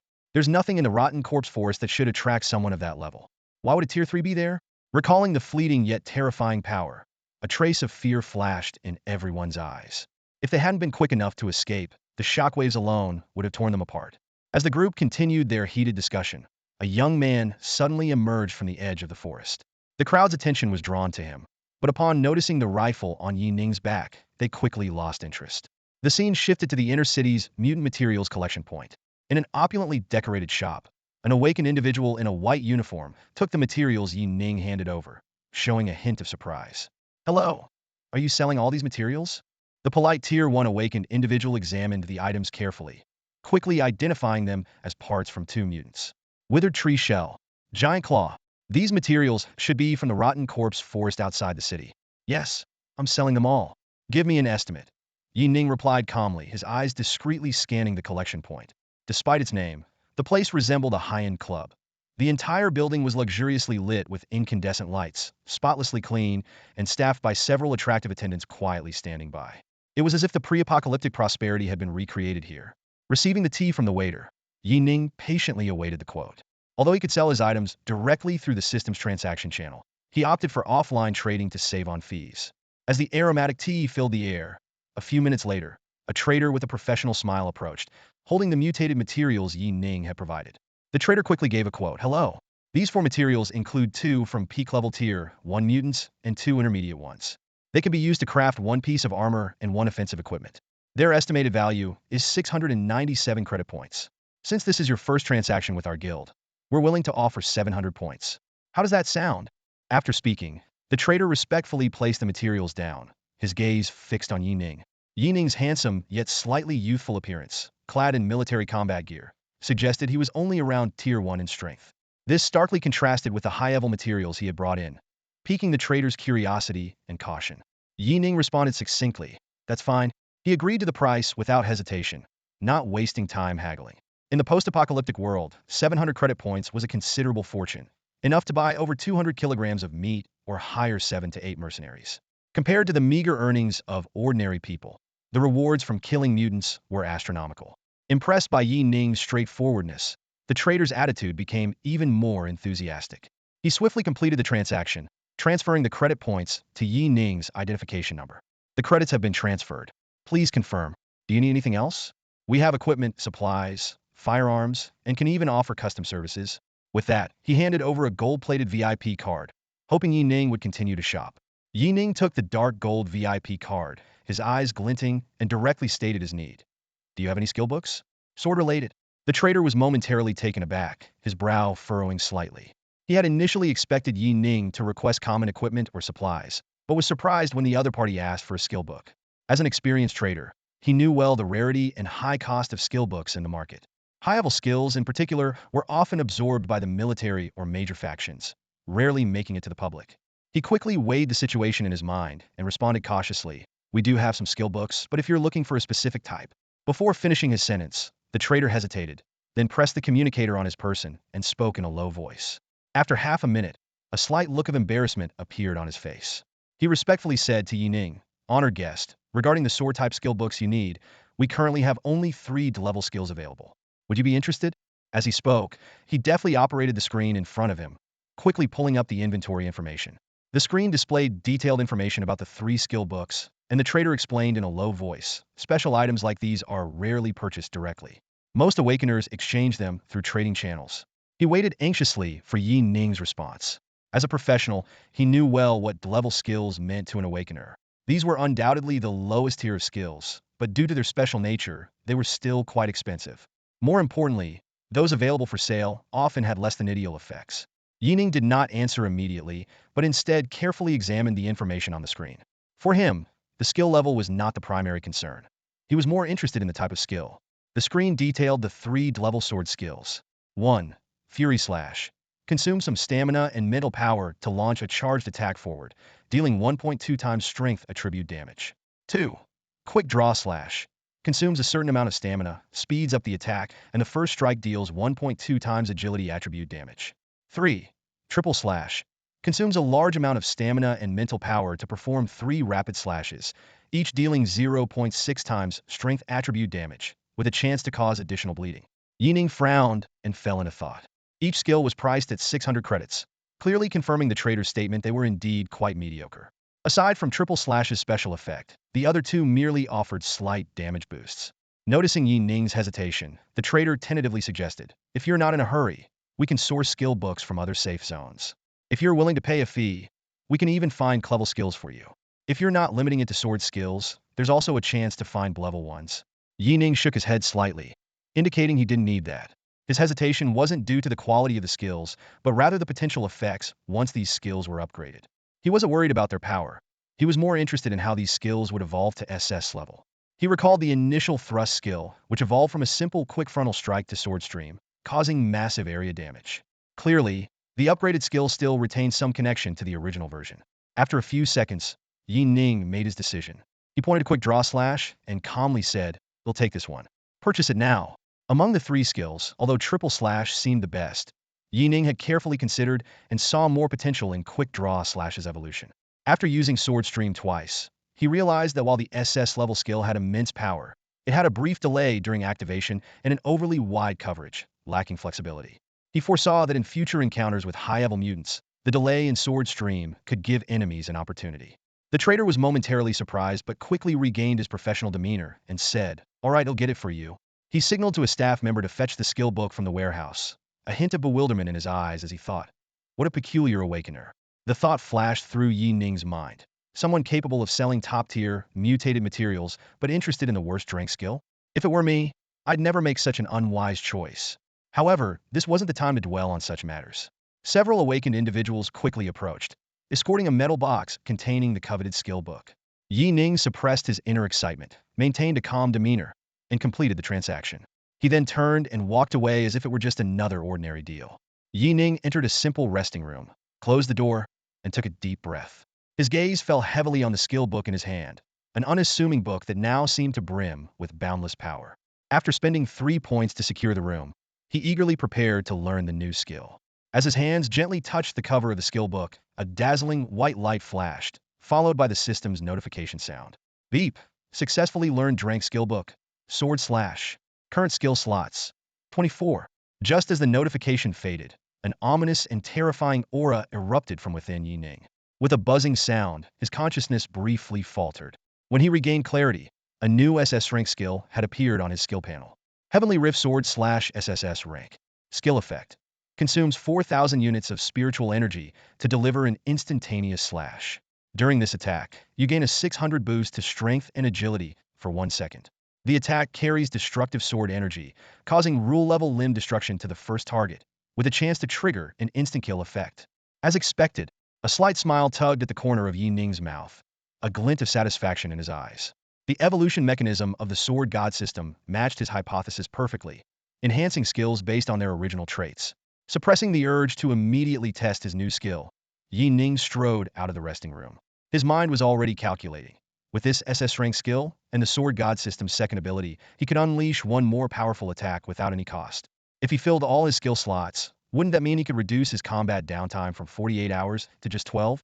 Thinking about his attack power, comparable to a third ear, Yi Ning couldn't help but feel excited about his impending rapid level up. Perhaps in just a month he could advance to the third tier.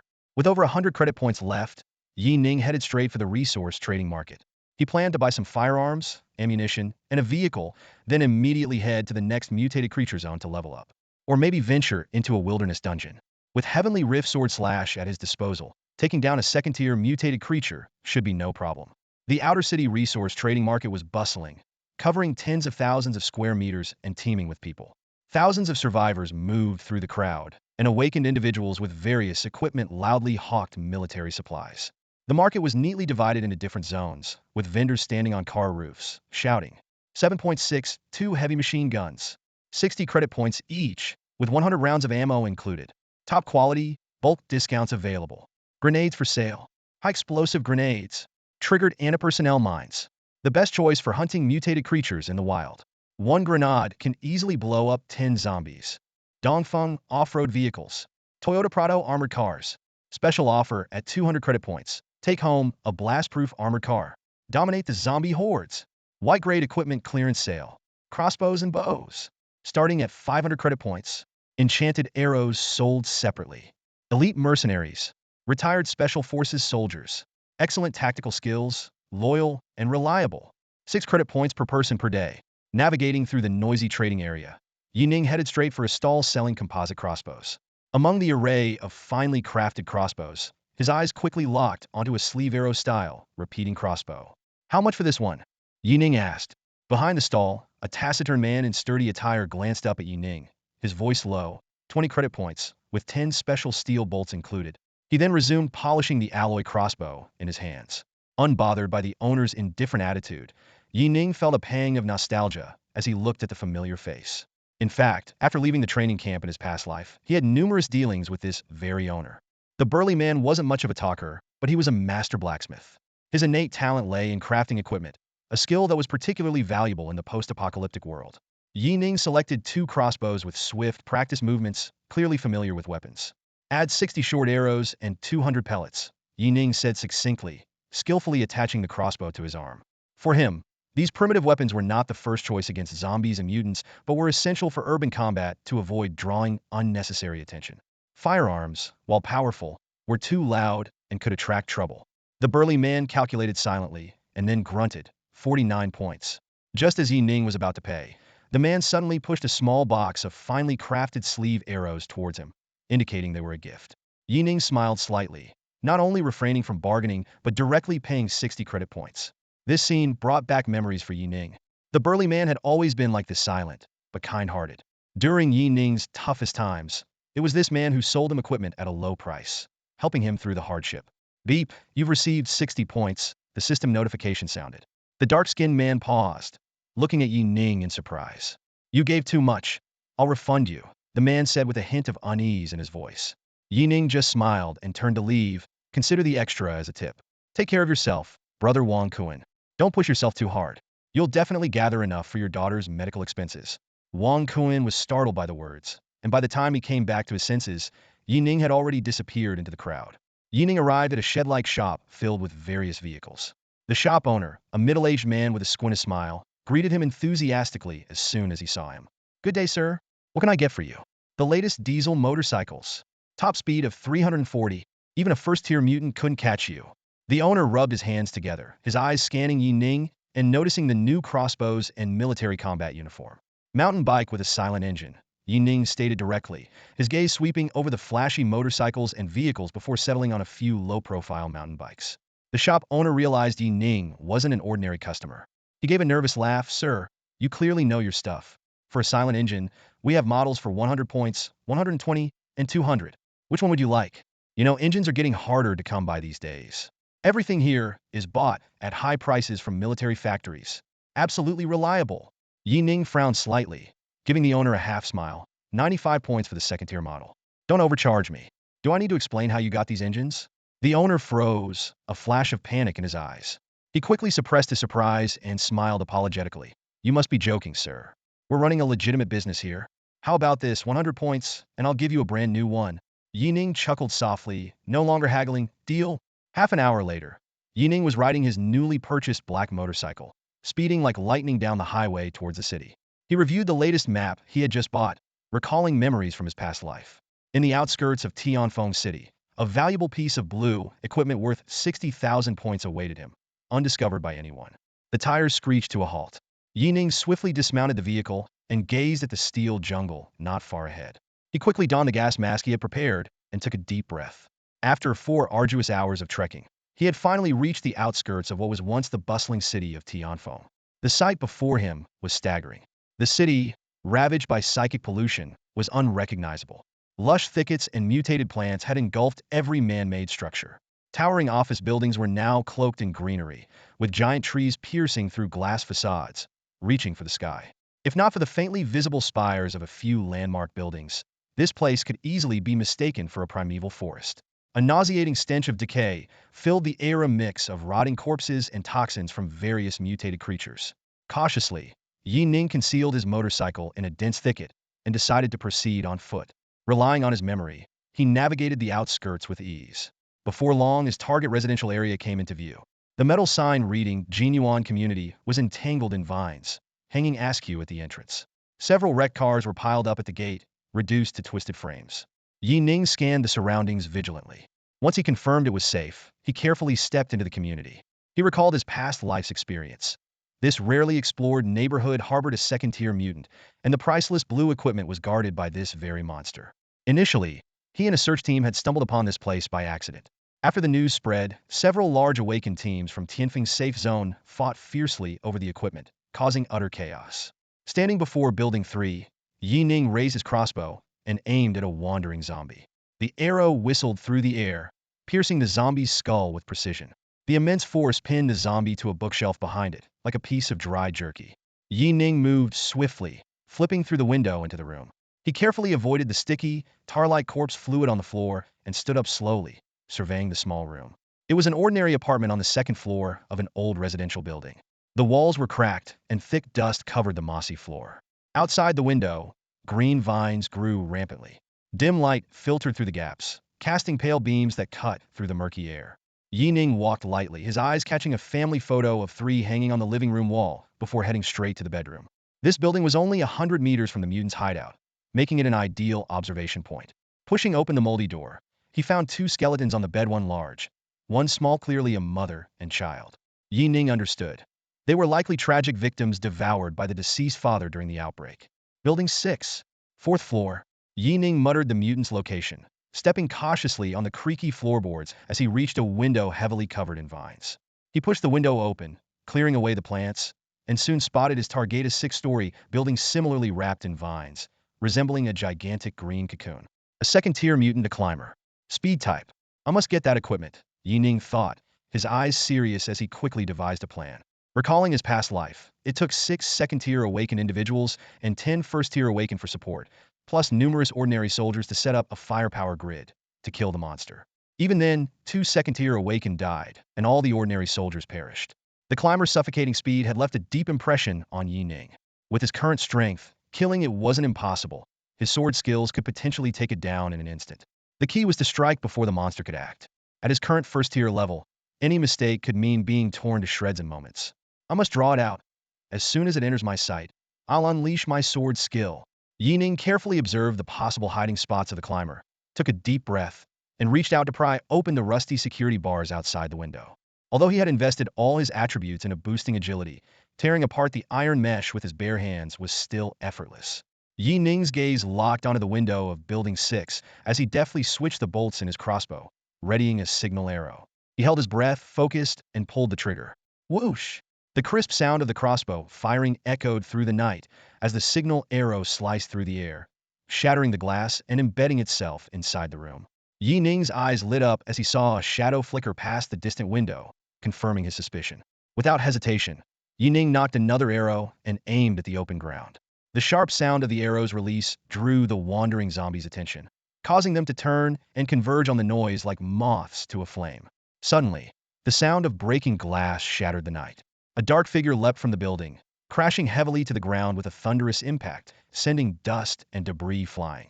From the dust emerged a hunched figure, the climber, attracted by the signal arrow.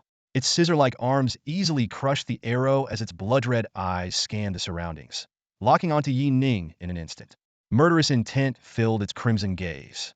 In that split second of eye contact, Yi Ning sprang into action. The climber, seeing this, immediately crouched, ready to pounce, its sharp claws extending to tear the airborne human apart. With the wind howling around him, Yi Ning remained unfazed. He gripped the alloy sword on his back, a silver gleam flashing in his eyes. Heaven's Rift! As the skill activated, a terrifying aura erupted from the sword. In the high-frequency vibrations, time seemed to stand still. Yi Ning felt the world slow down, while his strength and speed surged. The climber's movements became sluggish, its grotesque features vividly clear. In the moment the sword was drawn, the sky seemed to split apart as a silver sword light descended from above. Heaven's Rift! Yi Ning intoned.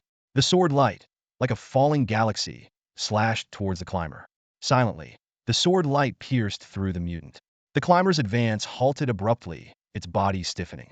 In the blink of an eye, a line of blood extended from its forehead, and its body split in two, collapsing to the ground. This second-tier mutant, capable of annihilating a squad of 100, was slain with a single strike. Yi Ning exhaled slowly, a sense of triumph rising within him. The power of the SS-level skill was indeed formidable, and compared to Sword Storm, Heaven's Rift was far more restrained. As he prepared to inspect the climber's gear, a series of cracking sounds echoed from afar. Yi Ning paused, looking up. He saw the vine-covered residential building collapse amidst the cracks.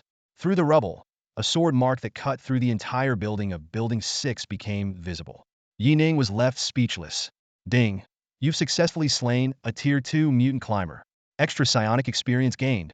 Ding! You've obtained White mutant material. Crawling foot. Ding! You've obtained Blue Tier mutant material. Swift core. Ding! You've acquired equipment. Blue Tier wind claw. Superior quality. Yi Ning returned to his room, admiring the beast-like equipment in his hand with satisfaction. The system notifications still echoed in his ears, and his experience bar had skyrocketed. Without considering the advancement tasks, moving from Tier 1 to Tier 2 required slaying 9 Tier 1 mutants or 2 Tier 2 mutants. For Yi Ning, he was already halfway to his goal. However, what seemed like a simple advancement for him was a Herculean task for other awakened individuals. Ordinary awakened ones typically had to team up to kill mutants, which meant reduced experience. Solo kills were nearly impossible, let alone facing higher-tier opponents. Suppressing his excitement, Yi Ning carefully examined the equipment's effects. This blue-tier gear, even in his previous life, when he was fully supported by the capital, was considered rare. Blue-tier equipment was already the main weapon for Tier 3 awakened individuals. Wind Claw blue-tier equipment. Attributes: Agility 4, Strength 2, Attack Speed 30. Special effect: deals double damage per attack, with each hit dealing 40 less damage, totaling 120 damage. Skill: Lunge when activated, grants a short-distance dash and inflicts 180 tier damage upon completion. Evaluation: equip it and shred your enemies to pieces. The icy touch of the blue claw seemed to be made of some special metal. Yi Ning nodded slightly, silently praising this gear as a rare gem from his past life. The special effect alone made each attack comparable to low-level skills. The active skill combined mobility with damage burst, and despite the relatively low attribute bonuses, it was still an excellent piece of gear. No wonder it fetched a high price of 60,000 credits in his previous life. After fiddling with it for a moment, Yi Ning decided to store the claws in his backpack. Despite their power, the attack style didn't suit him. His past life's preference for swords and the sword god system meant he couldn't abandon swordsmanship. He planned to sell this equipment. Having been excluded from the Fire Seed plan, Yi Ning knew that all resources needed for advancement before Tier 3 had to be earned by himself. With his current grade potential rating, the military would only provide 120 credits per month. This might be luxurious for ordinary people, but it was a drop in the bucket for someone urgently needing to boost his strength. Whether it was buying suitable gear or learning skills, he needed a significant amount of credits. Fortunately, the resource consumption before Tier 3 wasn't too high. The Real challenge started after Tier 3. With his exceptional talent, Yi Ning believed that earning credits wouldn't be difficult. With SS-grade skills in hand, the only constraint was time. Below Tier 3, he could theoretically one-shot anything, given the chance. He was like a Tier 3 attacker with extremely low heal-to walking anomaly. Once he reached Tier 3, the capital would inevitably recognize his true potential. After all, only strength could prove everything. By then, with national support, he believed he could rectify the regrets of his previous life. After listing the equipment on the trading channel, Yi Ning planned to return to the safe zone. Both of his SS grade skills were on cooldown, so staying any longer served no purpose. Anticipating the 60,000 credits to be deposited soon, he began contemplating which skills and equipment to purchase next. Meanwhile, at the monitoring station outside Tianfeng City, in a building resembling a satellite broadcast tower, the staff responsible for observing mutant activity were staring at the recorder with bewilderment. As sentinels, their daily task was to monitor whether mutants were leaving Tianfeng City or if there were any energy fluctuations around, to prevent monster attacks on the safe zone. As an established safe zone, Tianfeng had enjoyed a long period of calm. But just a minute ago, the watchman's attention was suddenly drawn to the flashing red alert on the monitor screen. His eyes widened in disbelief as he stared at the instrument responsible for detecting psionic fluctuations. The green line, representing psionic strength, was skyrocketing, reaching the highest alert level. A Tier 3 awakened in the outskirts, the watchman muttered, his voice trembling with shock. He stared intently at the recorder's rapidly spiking green line, his face etched with horror. In his 4 or 5 years of experience, he had never seen such an exaggerated psionic fluctuation. Even the psionic surge from 2 years ago, when Shao battled a Tier 3 mutant outside the safe zone, paled in comparison to what he was witnessing now. The sudden alarm echoed through the monitoring room, alerting the staff outside. Several senior officials in blue uniforms hurriedly rushed in, their faces filled with tension and confusion. What's going on? Why did the alarm go off suddenly? One of the officials asked urgently, his voice betraying his unease. The watchman took a deep breath, trying to calm himself. Sir, he pointed to the screen, his voice still shaky. There was a Tier 3 psionic fluctuation in the outskirts of Tianfeng just now. Hearing this, the newcomers were momentarily stunned before they rushed to the screen. When they saw the psionic intensity bar almost breaking through the top, every face reflected shock and disbelief. Holy crap, a Tier 3 really made a move? Which master just passed through Tianfeng? There are no Tier 3 mutants in the city. Such strong fluctuations. The person must be among the top Tier 3s. A cacophony of voices filled the cramped monitoring room. To them, a Tier 3 awakened was as rare as a mythical creature. In the post-apocalyptic world, every Tier 3 was a crucial figure, holding high positions and seldom making a move. Therefore, they couldn't fathom why such a powerful psionic fluctuation would suddenly appear near Tianfeng. Could it be Commander Shao? Someone speculated.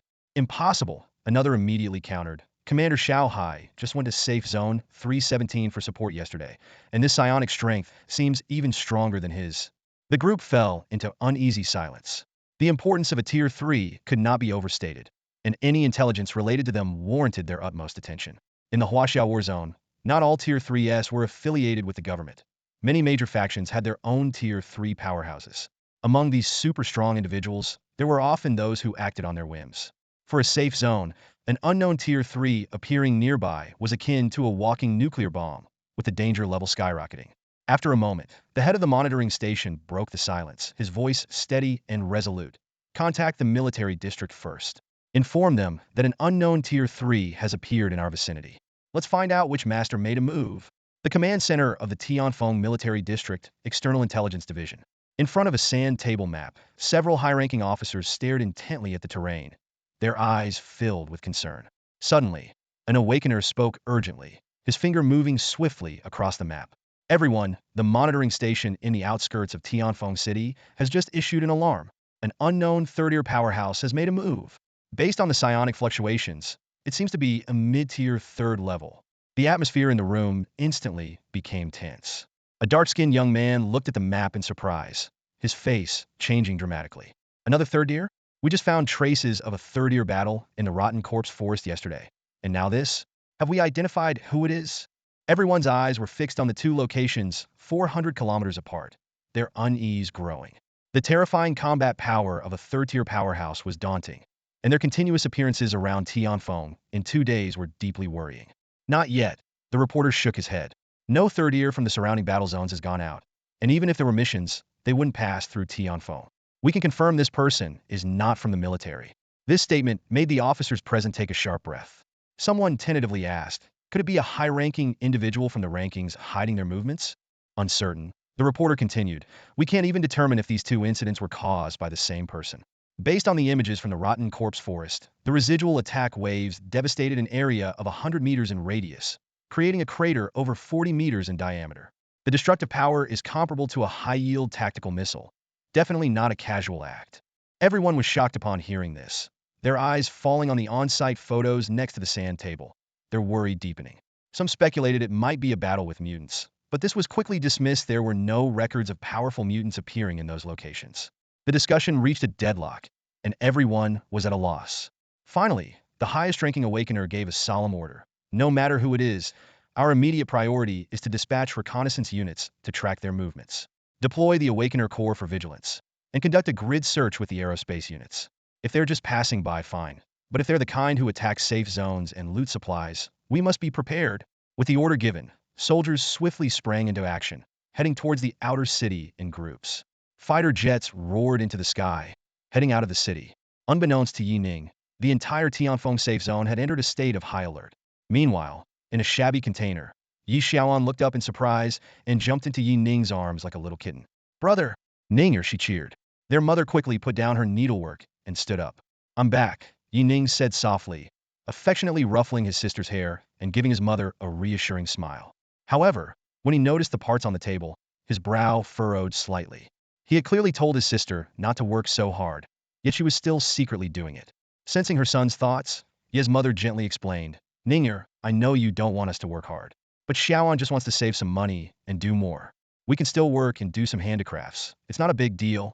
She tucked her graying hair behind her ear, a look of heartache crossing her face. "You've just become an Awakener, and there are many expenses. I can't help you much and don't have any special skills. Xiaoan, and I just want to ease some of your burden and not cause you any trouble." As she spoke, tears welled up in Yi Mu's eyes, and her voice trembled slightly. "Mom doesn't ask for much, just for you to be safe and sound. That's all Xiaoan and I need. I want to save the money you give us," she whispered carefully, as if afraid of disturbing this rare moment of warmth. Listening to his mother's words, Yi Ning felt a pang of sorrow in his heart.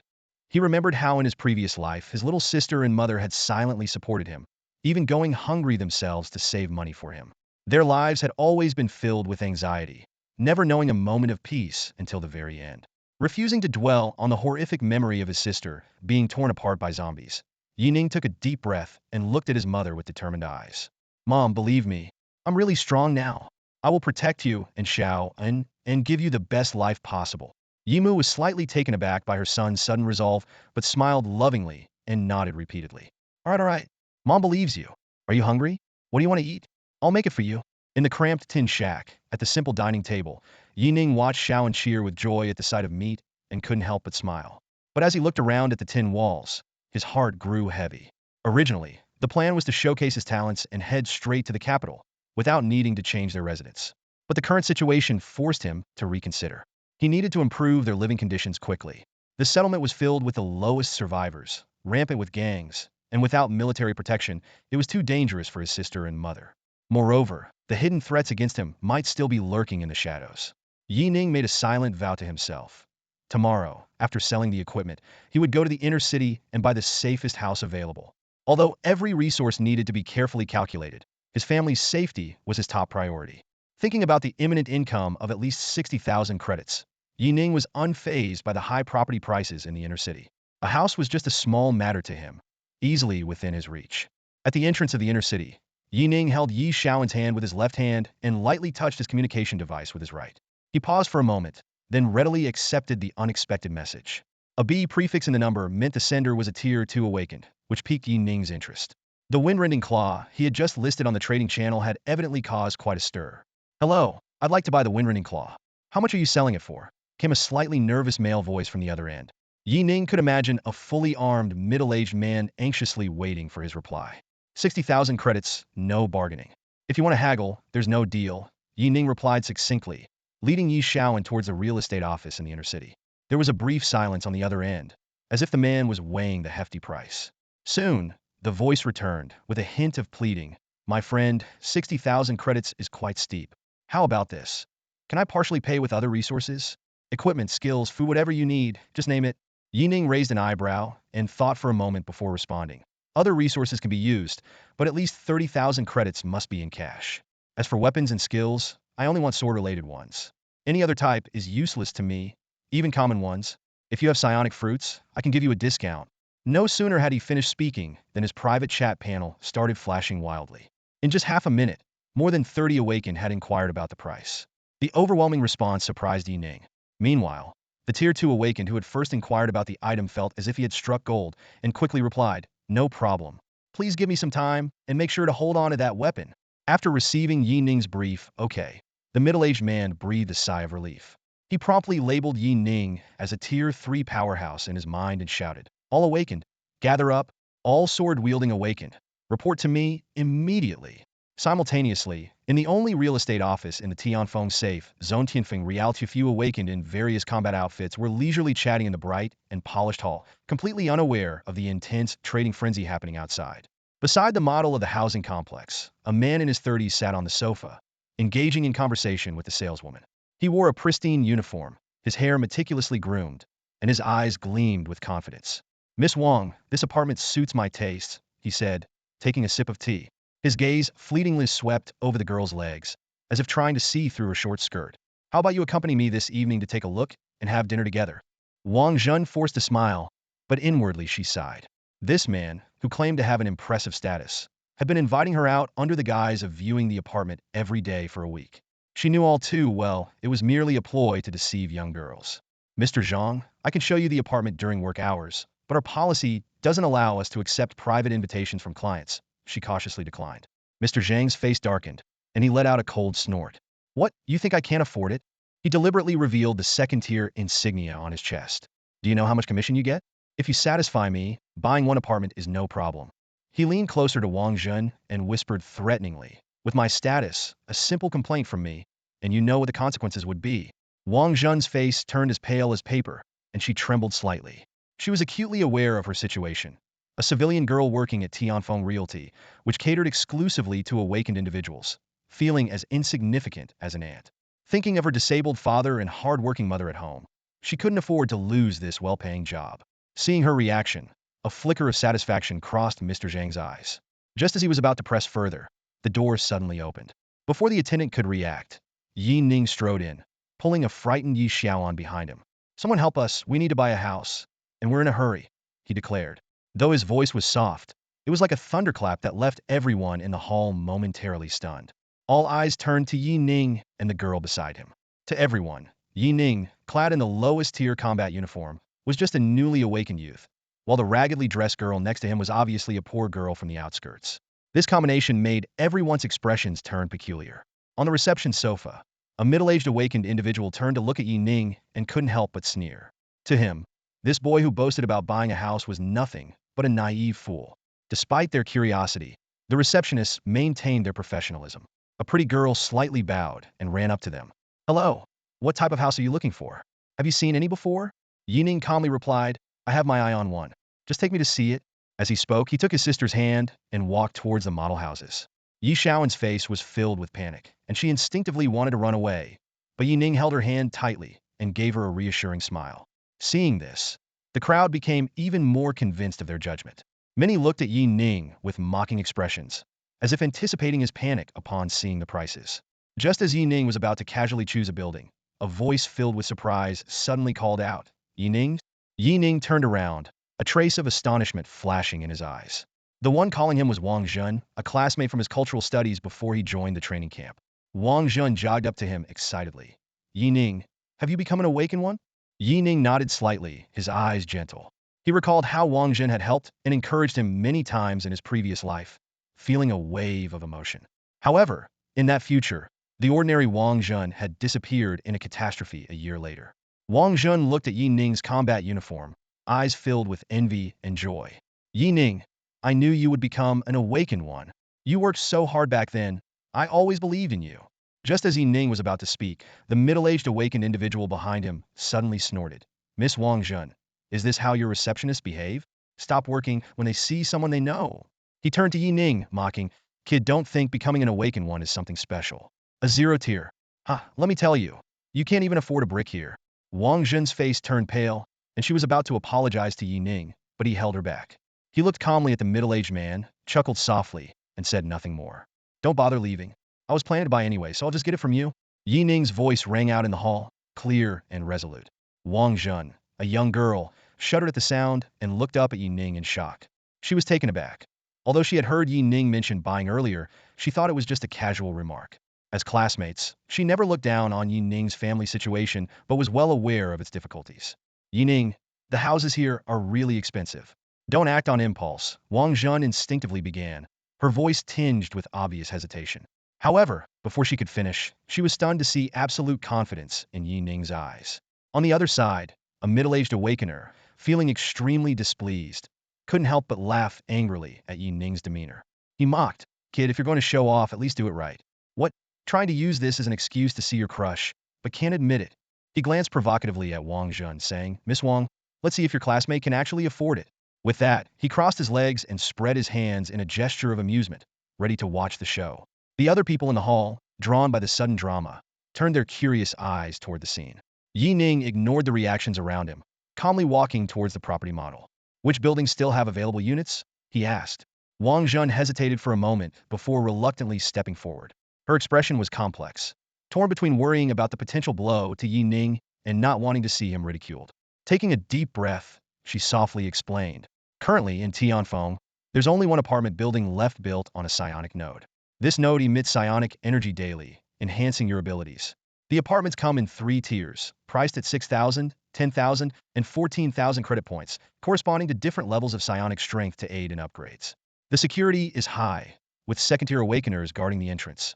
She cautiously observed Yi Ning's expression, her voice growing quieter. "If you're going to buy, the 10,000 credit point tier offers the best value. It should be sufficient."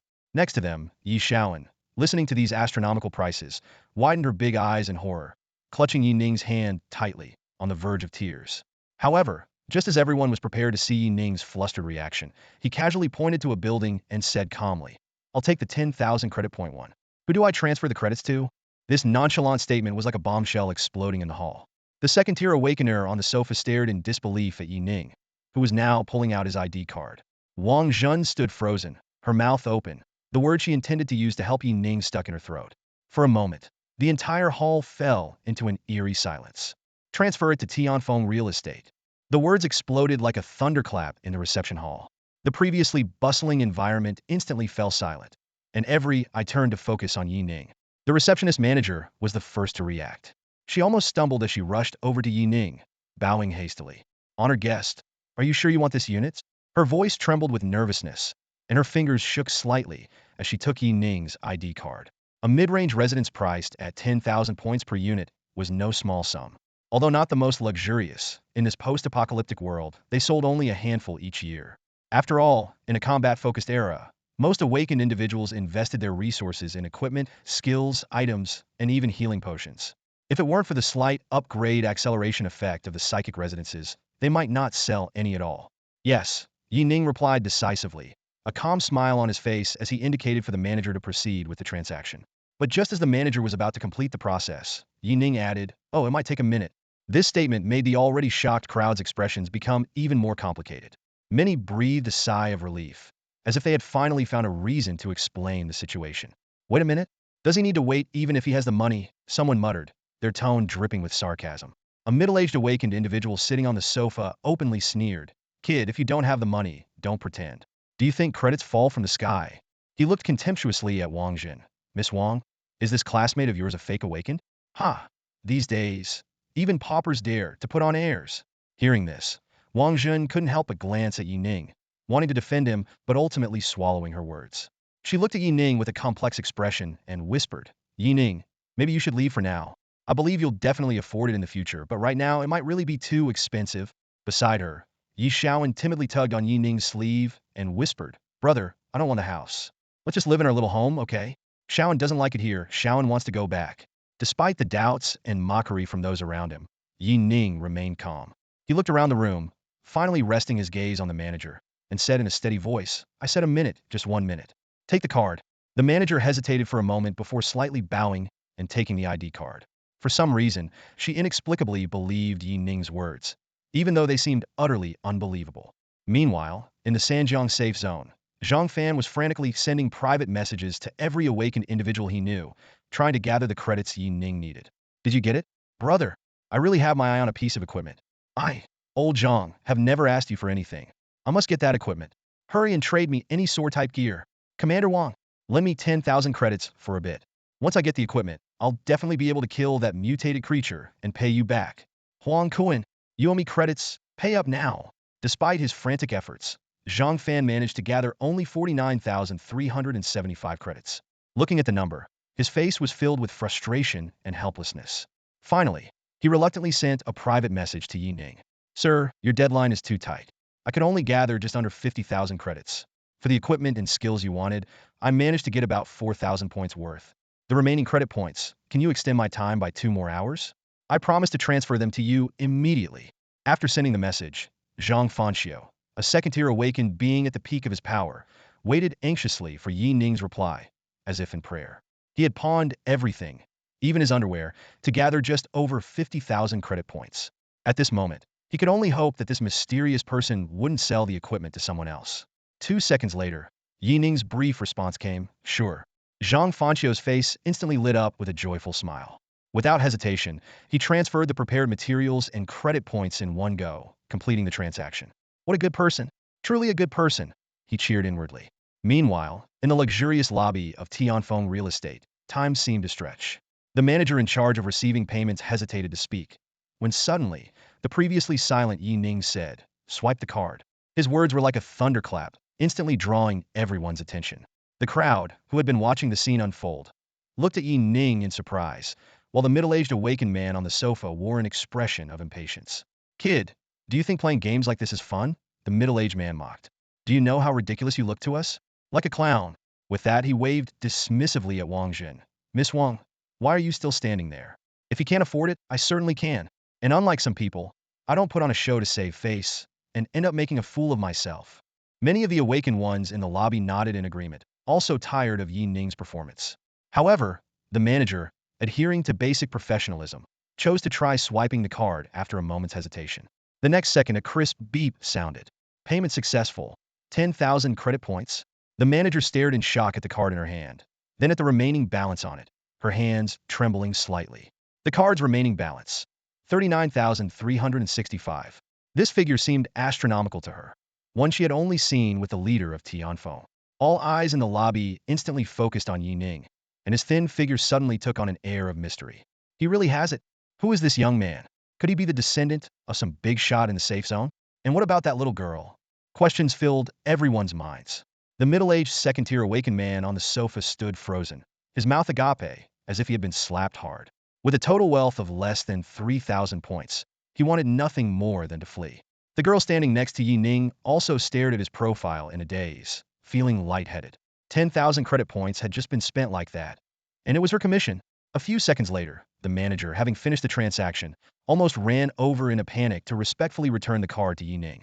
Honored guest, we will now process the paperwork for you. If you have any other needs, Tianfeng Real Estate is at your service. She quickly pulled out a business card. This is my contact information. You can reach me directly. If you have time, you can join our afternoon cocktail party, where all the attendees are Tianfeng property owners. No, thank you. I'm in a hurry, Yi Ning said as he took the card and headed for the door with Yi Shao. At the entrance, he turned and smiled warmly at Wang Jin. Let's have a meal together sometime. It's been a while. With that, he turned and left. In the lobby, all the receptionists looked enviously at Wang Jin, who stood frozen in place. On the clean and tidy streets of the inner city, Yi Ning frowned as he checked the card's balance. After deducting the system's 10 transaction fee, he had just over 30,000 credit points left. If it weren't for the convenience of transactions, I'd never use the system to trade. He cursed at the damn system, then checked the system backpack in the transaction function. Inside the constantly flashing system backpack, a long sword, a pair of boots, and a sword skill book slowly rotated. After shopping for clothes and groceries with Yi Xiaoan, Yi Ning returned to the small cabin at the settlement. As he opened the door, he saw his mother busy in the kitchen, the sound of the spatula mixing with the aroma of food. Yi Ning's eyes softened as he greeted his mother, before eagerly inspecting the new equipment he had acquired. He decided to move into the new house tomorrow to surprise his mother. For now, Yi Ning softly muttered a system command and retrieved a long sword from the temporary storage space. The sword had a silver and black hue, with 2 blood grooves etched into its medium-width blade, exuding a faint but deadly aura.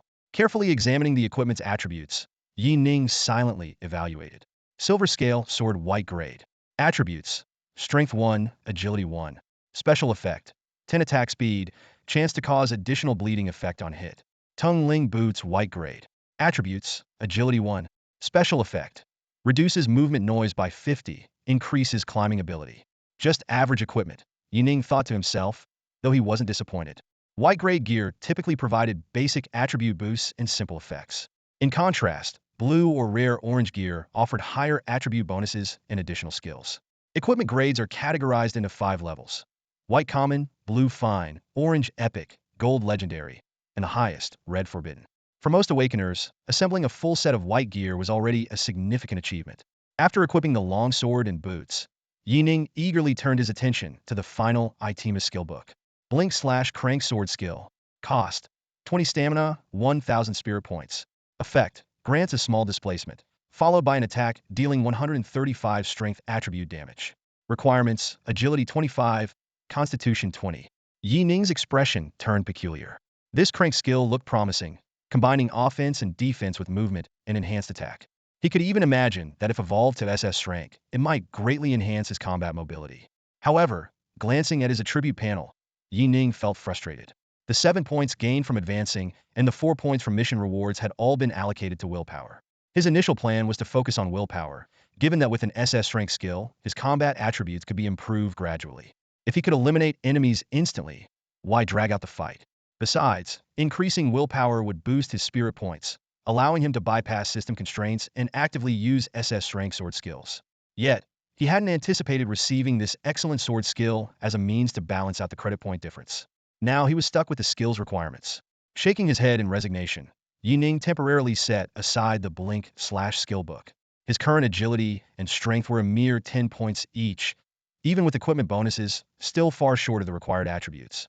Recalling how the capital's war zone had provided ample resources to boost attributes in his past life, Yi Ning realized he had overlooked the fact that most skills had attribute requirements. After some quick thinking, Yi Ning decided to purchase a batch of spirit fruits and gear.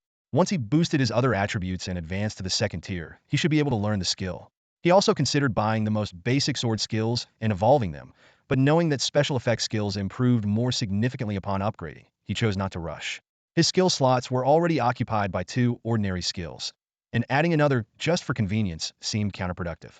Yi Ning posted his purchase requests on the trading channel, and then began to recall his past experiences. Dungeons, mutated creatures in the wild, secret realms.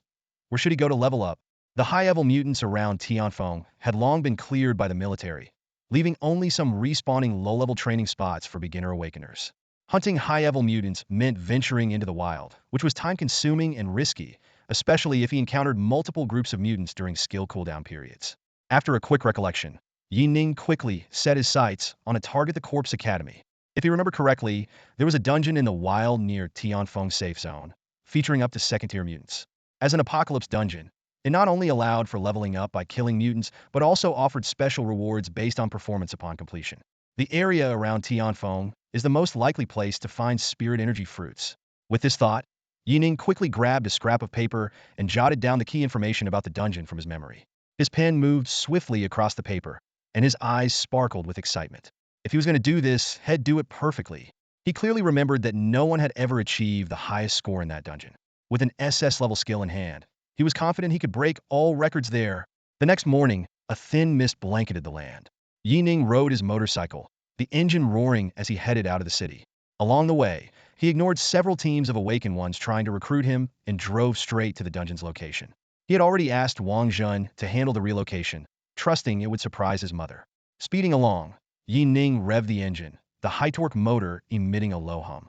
Abandoned cars lined the road, flashing by as he sped past. He skillfully dodged a few highly decayed zombies, lowering his body as his motorcycle shot like an arrow into the wilderness. Suddenly, a series of system notifications rang out. Beep! Your purchase request for spirit energy fruits has been completed. Payment automatically deducted. Beep! 6,300 credit points deducted. Obtained spirit energy fruit white, basic strength 1. Beep! Your purchase request for spirit energy fruits has been completed. Payment automatically deducted. Beep! 18,000 credit points deducted. Obtained spirit energy fruit white, basic agility 3. Beep! Your purchase request for equipment has been completed. Payment automatically deducted. Yi Ning's face lit up with joy as he saw the completed orders. He had set competitive prices, so a large amount of equipment and fruits had quickly come in. Despite his credit points running low, he didn't mind at all. To him, any expense was worth it if it meant increasing his combat power. After spending over 30,000 credit points, he had almost a full set of white-grade gear. Yi Ning slowed down and, with one hand on the bike, began equipping himself. A tactical vest made from mutant hide, 2 shoulder guards, gloves, tactical pants, and a ring. Except for a helmet and some jewelry, he was fully geared up. The equipment added 4 points of strength, 7 points of constitution, and 3 points of agility, along with a bunch of miscellaneous physical defense stats. He estimated that even without using his skills, he could now hold his own against a first-tier mutant.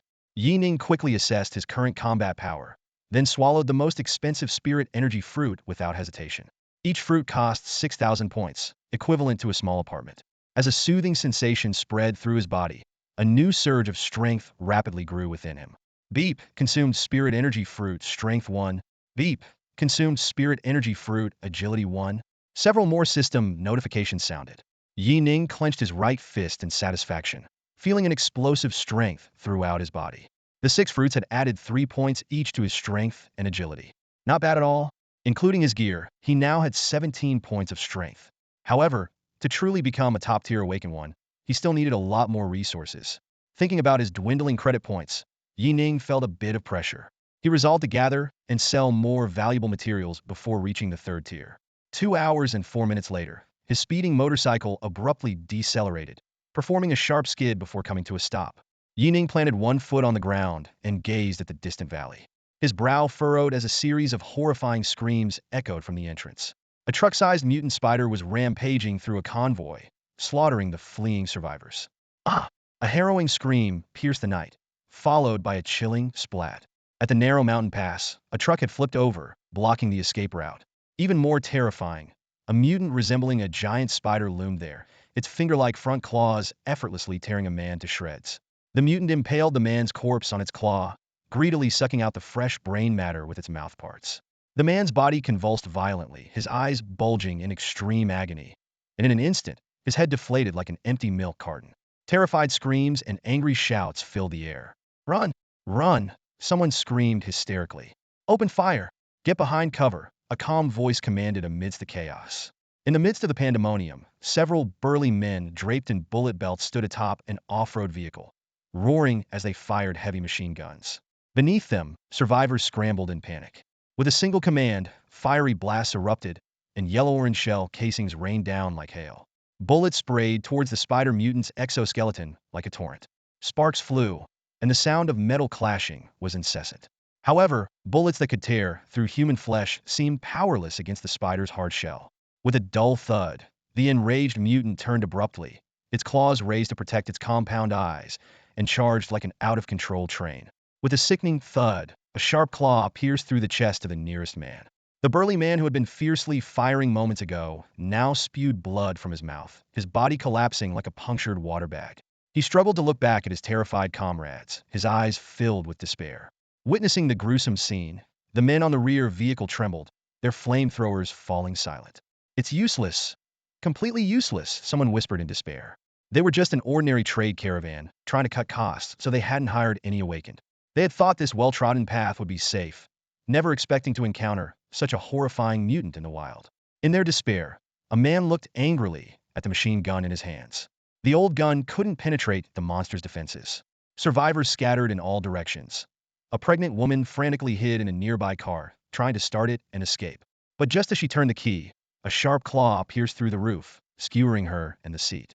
On the off-road vehicle, the leader watched his companions die one after another, letting out a bitter laugh before pulling out a grenade. He knew they couldn't outrun the monster. He'd rather die than have his brains sucked out. Just as he was about to pull the pin, a cool voice spoke behind him. "Keep attacking. Draw its attention." He turned in astonishment to see a young man dismounting from a motorcycle, calmly observing the battle. Recognizing the combat uniform, the burly man realized this might be an Awakened and couldn't help but feel a glimmer of hope. However, when he noticed the lowest rank 0 badge on the boy's chest, his hope evaporated. Rank 0. Seeing the youthful face of Yi Ning, his joy turned to bitterness. He shouted urgently, "Brother, we appreciate your help, but you should run while the monster is still." Before he could finish, a pierced off-road vehicle was hurled with great force. Dodging it, the caravan leader saw his wife dead inside and clenched the grenade, charging at the monster with rage. Yi Ning sighed as he watched the man run to his death. He wasn't a saint, but he would help if he could. Besides, there was no retreat in this mountainous area. Without hesitation, Yi Ning leaped onto the car roof, his leg muscles tensing as he shot forward like an arrow. Locking onto his target, he covered the distance in a flash. The middle-aged man heard the wind behind him and turned to see Yi Ning sprinting past him towards the monster. Before he could shout in shock, a crisp sword hum rang out. Yi Ning dodged the giant claw with ghostly agility, stepped on the limb, and jumped onto the compound eye like a shadow. He drew his sword and thrust it downward in one fluid motion. With a blinding flash of the sword, a pained roar echoed through the surroundings. Shah! The blade sliced through the air, its sharp tip piercing precisely into the giant spider's head. Foul-smelling green blood splattered everywhere as the creature quivered in agony. Its legs flailed wildly, trying to shake off Yi Ning who stood atop it. Yi Ning gripped his long sword tightly, his eyes sharp and focused. Taking a deep breath, he channeled all his strength and thrust the sword down once more. Squish! The blade penetrated the spider's hard exoskeleton like a steel needle, driving straight into its brain. With a twist of his wrist, he stirred the sword. The spider's screech was abruptly cut off, its massive body stiffening instantly. A second later, a loud thud echoed as the spider's corpse crashed heavily to the ground, sending up a cloud of dust. The battle was over, and the scene fell into a deathly silence. A middle-aged man stood frozen, a grenade suspended in his hand, staring in shock at Yi Ning who had just leaped off the spider's body. The survivors who had scattered in fear also looked on in disbelief, their weapons slipping from their hands. A first-tier mutant, killed so effortlessly? The group's leader, a burly man, felt his heart race as he watched Yi Ning approach. He stammered, unable to form words. Just moments ago, he had tried to dissuade Yi Ning from what he thought was a suicidal attempt, only to witness this incredible feat. Yi Ning chuckled softly, pointing to the blocked valley ahead. Could you help me move the corpse and the vehicle? They're blocking the way.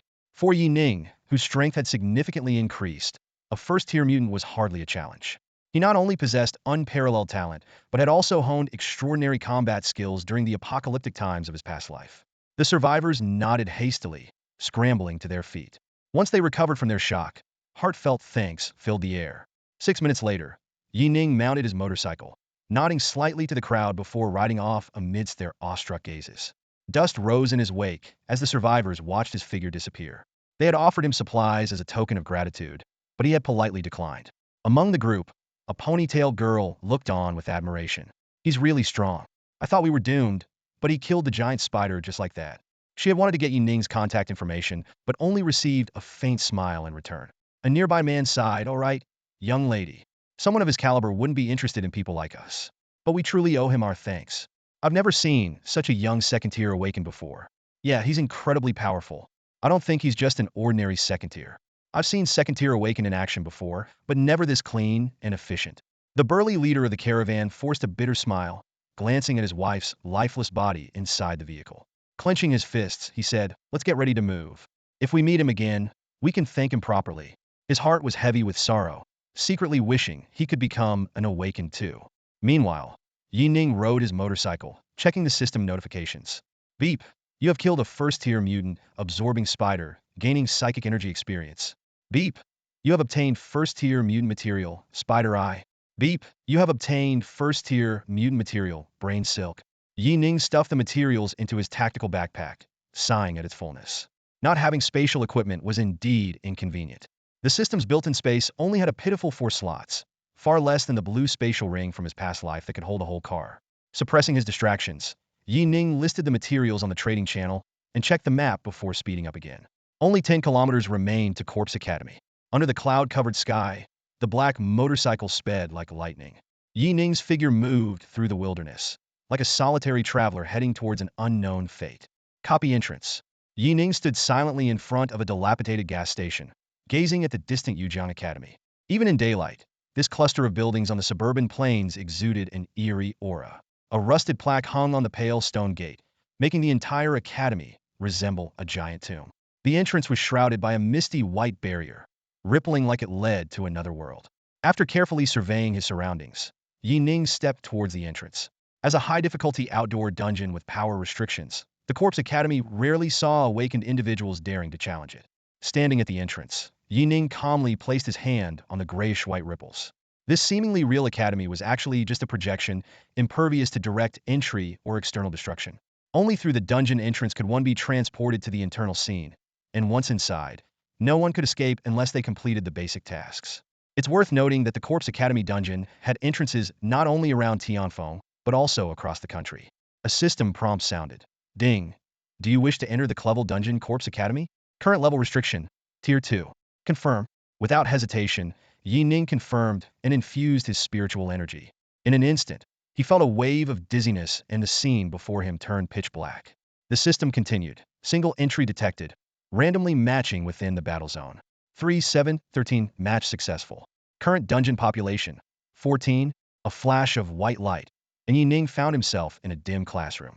The curtains were drawn, and 13 other awakened individuals in varied attire were cautiously eyeing each other. Outside the classroom, a circular white shield enveloped them, indicating a safe zone. The system chimed again. Ding, the Corpse Academy dungeon will commence in 1 minute. It then detailed the dungeon situation, task requirements, and rewards. As the countdown began, a Tier 2 awakened individual on the podium quickly scanned the room and spoke up. Everyone, I'm Gao Yun. I see you're all Tier 2, so this probably isn't your first outdoor dungeon. I've been through the Corpse Academy once before. Has anyone else done it multiple times? If not, I suggest I take the lead. Several Tier 2 awakened individuals exchanged glances and tacitly agreed to Gao Yun's proposal. He continued, that's right, the Corpse Academy's difficulty is considered medium to high among Tier 2 dungeons. If we don't cooperate well, a team wipe isn't out of the question. But with me leading, I'm confident we can get through safely. As he spoke, Gao Yun discreetly assessed everyone's gear to determine their roles. However, when his gaze landed on Yi Ning in the corner, his brow furrowed. Tier 0? How is there a Tier 0 awaken here?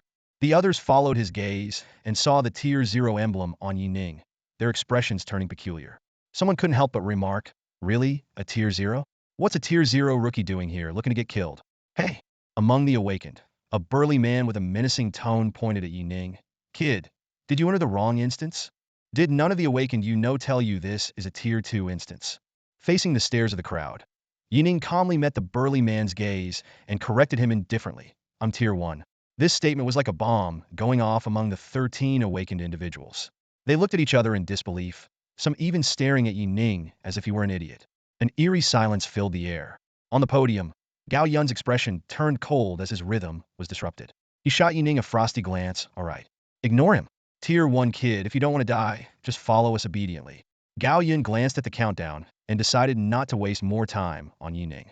He quickly turned to the others, speaking sternly. Everyone, the basic reward for this instance is a white piece of equipment.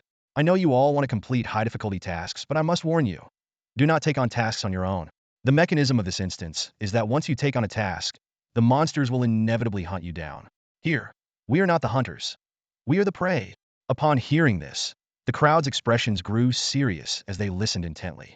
Gao Yun's stern demeanor, despite having experienced this instance before, made everyone realize just how challenging it might be. Gao Yun continued, I suggest we all take on the first headless female corpse task together and avoid touching any other tasks. The headless female corpse is a mid-level Tier 2 monster. With our combined strength of 13 people, we should be able to handle it with minimal losses.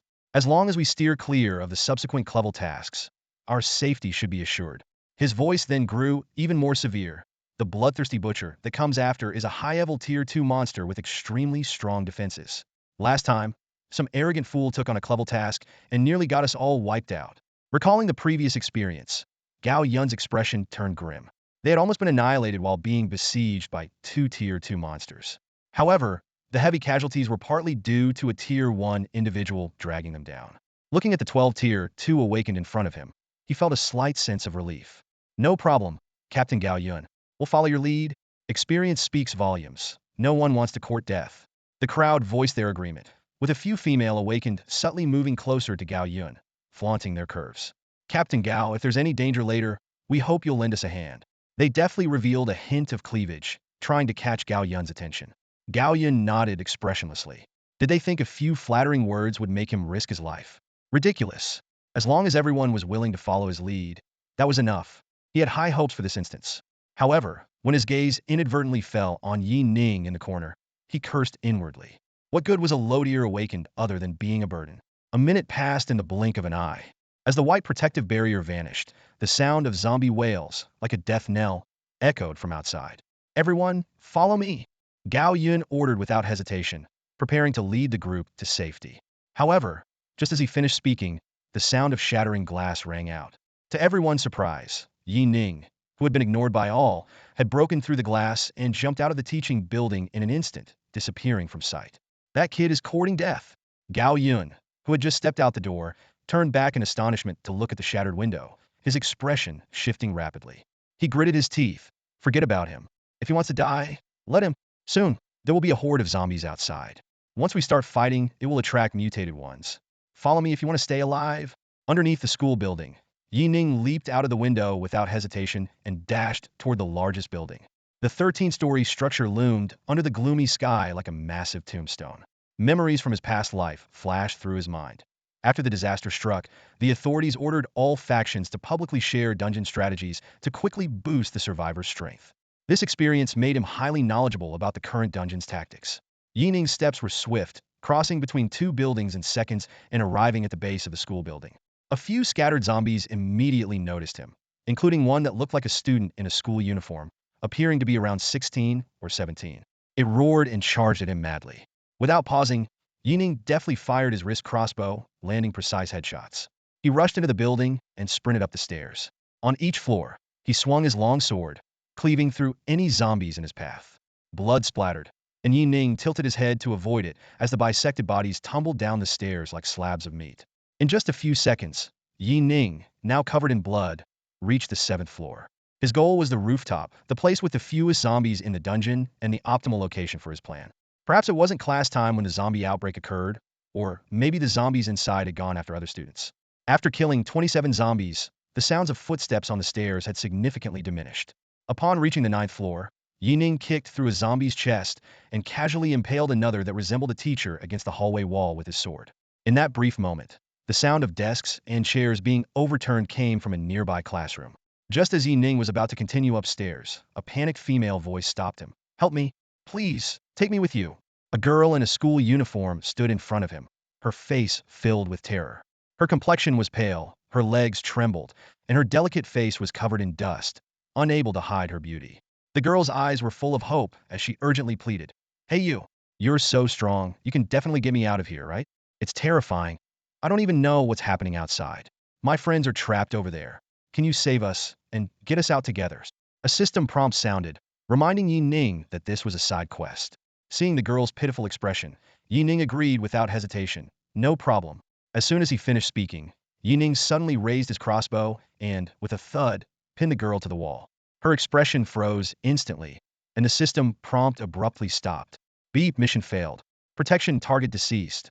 Hearing the system alert, Yi Ning shrugged indifferently and continued his rush to the rooftop. Although this NPC had a quest, delaying his plan for a low-level mission was pointless to Yi Ning. More importantly, the girl was too noisy. If it had been a real person, he might have felt some compassion, but for an NPC in a dungeon, Yi Ning had no such qualms. With swift steps, Yi Ning quickly reached the rooftop. He kicked open the iron door with a resounding bang and promptly locked it behind him. Yi Ning then rushed to a corner of the rooftop, his eyes scanning the entire academy with laser-like focus. As the highest building on campus, this spot offered a panoramic view and served as the final battleground, the core of the entire instance. Exhaling softly, Yi Ning placed one foot on the edge of the rooftop and leaned forward to observe below. He saw the classroom at the starting point of the instance, where 13 awakeners cautiously filed out. Led by Gao Yun, they moved like a well-trained squad, quickly heading towards the restroom at the corner of the playground. Watching their movements, Yi Ning furrowed his brow and soon grasped their intent.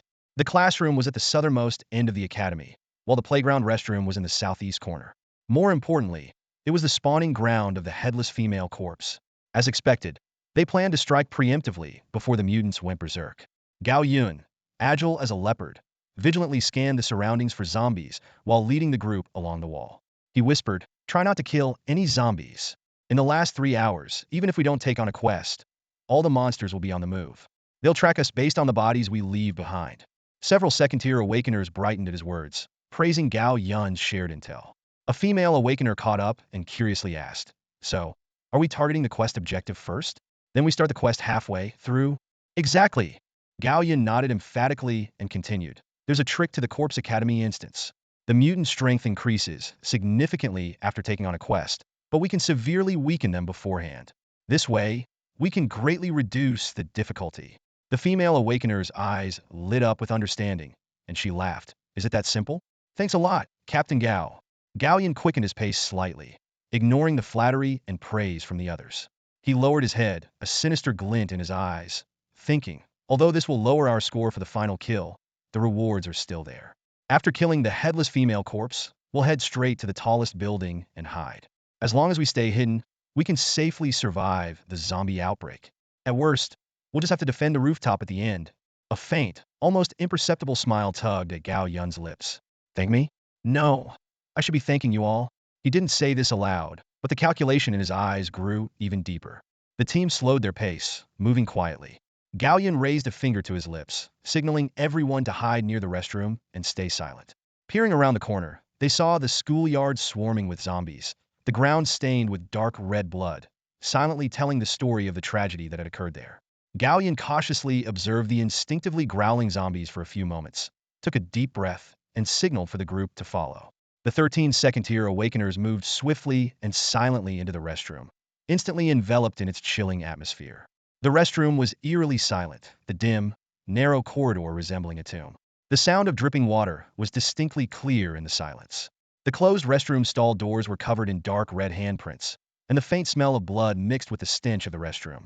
The group cautiously drew their weapons, eyes fixed on the door at the end of the corridor. A pool of fresh blood silently seeped from under the door. The monster was inside. Gao Yun channeled his energy, his hands glowing with a faint blue light. As they approached, the dull thudding sound of something hitting the walls grew louder, as if a head was repeatedly banging against them. Suddenly, a droplet of water burst, startling everyone. As they passed the cold mirror above the sink, a female awakener caught a glimpse of her pale face in the reflection. Before she could turn her head, the wooden door at the end of the reflection shook violently, as if something was trying to break through. Attack! Gao Yun shouted, punching the wooden door. With a loud crash, splinters flew, and the stall burst open. A female corpse with half a head turned, its pitch black, eyeless gaze fixed on them, mouth opening wide to emit a piercing scream. Startled, the group immediately unleashed their skills. Flames, weak point strikes, and icy tendrils bombarded the female corpse. However, all attacks were blocked by a white barrier. Move! Draw it to the woods behind us, Gao Yun quickly ordered. We can't hurt her until we break that shield. Watch your attack rhythm. Once the shield is down, focus fire. Gao Yun punched through the wall, and the group retreated while continuing their assault. The female corpse staggered after them, enduring the attacks. The team was amazed by the abilities of this second-tier monster in such a challenging scenario. Once they reached the woods, Gao Yun threw down a silencing barrier and explained, "The zombies on the schoolyard can't hear us for now. I'm defense type ill hold the monster. You focus on attacking." Gao Yun charged at the female corpse, his blue glowing hands forming a light shield. The corpse crashed into the shield with the force of an explosion, pushing Gao Yun back a step before he immediately braced himself again. The team, impressed by his resilience, unleashed their skills without hesitation. Under the relentless assault, the white membrane on the female corpse began to flicker. The team's eyes lit up with hope, shouting, "Keep going, it's almost down." With the task nearly complete, a wave of relief washed over them. Just as they were starting to feel a glimmer of hope, the female corpse that had been attacking the light shield suddenly froze. In the next instant, she moved like a phantom, swiftly bypassing Gao Yun and appearing before an awakened who was continuously spewing flames. Splurt! Her pale, slender arm effortlessly pierced through the man's chest as if slicing through jelly. With a vicious pull, she yanked out his spine, leaving his eyes bulging and face contorted in agony. With a thud, the man collapsed, dead in an instant. The surrounding attackers were shocked, with the nearest melee awakened stumbling back a couple of steps in horror. At the end of the line, a female awakened who had been firing ice arrows screamed out, her eyes red with grief, "Zhang Tao!" The 13 people present were stunned, none of them expecting the headless female corpse to possess such ghostly abilities. Gao Yun, who was at the forefront, had a flicker of coldness in his eyes, mixed with a hint of guilt as he shouted, "Keep attacking. Sorry, I lost control of her earlier." As he spoke, he rushed forward, as if trying to shield everyone from the monster. There was no time to waste in battle. The group suppressed their shock and continued their assault. From a distant rooftop, Yi Ning observed the fight quietly from above. The battle had reached a critical point, and it seemed that the 13 second-tier awakened would soon be able to kill the headless female corpse. However, Yi Ning keenly noticed that Gao Yun, who was at the forefront, appeared to be holding back his strength. Interesting, he chuckled softly, glancing casually at the system task panel. The Clubble Bloody Butcher task had already been silently accepted by someone other than himself. As the group in the forest gathered their strength to deliver a fatal blow to the monster, Gao Yun, who was at the front, suddenly called out, "Everyone, get ready to take the task. Be cautious of the monster's final burst." As soon as he finished speaking, the 13 people unhesitatingly followed his lead and accepted the task. In an instant, the headless female corpse, whose left arm had been severed, swelled up, and a chilling aura enveloped the area. Meanwhile, behind the group, a giant butcher, dragging a long blade, was silently charging through a soundproof barrier. After enduring another brutal attack from the headless female corpse, Gao Yun struggled to calm his churning blood, secretly calculating the time. He glanced behind him, a glint of ruthlessness flashing in his eyes. Although he had advised everyone against taking on additional tasks publicly, he had privately accepted the butcher's mission. Gao Yun's plan was clear. Given his strong defense but weak offense, only taking down one headless female corpse would be a loss. Besides, with his strength, it would be difficult to land the final blow against other Tier 2 fighters who still had hidden cards. However, if he could first draw everyone into the battle, the situation would change drastically. His strategy was to lure the butcher in before killing the female corpse. Caught off guard, everyone else would be forced to fight the butcher. Meanwhile, he, having been entangled with the female corpse all along, would have a perfect excuse to stay out of it. Thinking this, a cold smile appeared on Gao Yun's lips. Sure enough, things went as he had predicted. Just as the other 12 were eagerly preparing to land the killing blow on the female corpse, the ground began to tremble slightly.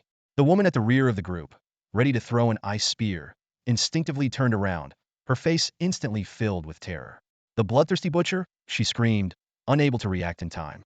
The charging butcher crashed through the silent barrier with a roar, bringing down his cleaver with a thunderous smash. In an instant, the spell-casting woman was reduced to a bloody pulp. The sudden attack triggered a wave of panic. No one in the midst of the fierce battle had expected a monster to appear out of nowhere behind them. Seizing the moment, Gao Yun feigned horror and shouted, "Who took the mission? Didn't I say not to take it?" Before he finished speaking, he was struck by the female corpse, spitting out blood, his eyes filled with grief and indignation. Caught off guard, everyone scattered in panic, unable to think clearly, and their formation fell apart. "What do we do? Why are there two mutated creatures? Who's trying to get us killed?" Angry and frightened voices rose in a chaotic chorus. Taking a deep breath, Gao Yun positioned himself in front of the female corpse and shouted, "Damn it. It must be that kid who disappeared earlier. Who took the mission? Everyone, it's too late now. We have to fight for our lives. You hold off the butcher. I'll handle the female corpse alone. Otherwise, we're all dead." Thanks to his previous performance, Gao Yun's words quickly convinced everyone. Facing the massive butcher that had charged into their midst, they had no choice but to follow Gao Yun's plan and fight desperately. Secretly pleased, Gao Yun subtly led the female corpse to the edge of the battlefield. He calculated that the Tier 2 fighters, using their trump cards, should be able to severely injure the butcher, while he could handle the female corpse at any time. This way, he might land the final blow on both enemies. As for the casualties and any grudges afterward, that was none of his concern. Thinking of the rich rewards for completing both tasks, Gao Yun couldn't hide his excitement. He even felt a bit grateful for Yi Ning's departure, as it saved him the trouble of making up an excuse. With the enhanced butcher joining the fray, the battle quickly turned brutal. Meanwhile, on the rooftop, Yi Ning watched the chaotic battlefield with great interest, particularly focusing on Gao Yun, who still had cards up his sleeve. With a chuckle, he thought, "Trying to pin this on me and take all the rewards? Nice plan, but you picked the wrong target." Shaking his head, Yi Ning decisively clicked on the task panel. Beep. Clubble mission accepted. Kill the skeletal mutant. Beep. Clubble mission accepted. Kill the zombies in the courtyard. Beep. Level mission accepted. Kill the Lord of Corpses. As the 3 notifications sounded, Yi Ning looked at his now full task panel, his gaze turning icy. He had originally planned to accept all tasks in the final 3 hours to trigger a mass mutant outbreak. But Gao Yun's scheming forced him to act early. However, this no longer mattered. He was determined to max out his dungeon evaluation. As the tasks were accepted in quick succession, an invisible aura of death spread across the academy. In the darkness, something terrifying seemed to be awakening. Yet no one noticed any of this. The dungeon had only been open for a few minutes, but its difficulty had already skyrocketed to the extreme. "Aya! My hand!" A blood-curdling scream pierced the night sky. In the midst of a fierce struggle with the mutated butcher, a burly man wielding 2 giant axes suddenly let out a blood-curdling scream. Blood gushed from his shoulder like a fountain, and in the next instant, the butcher's massive blade mercilessly severed his right hand.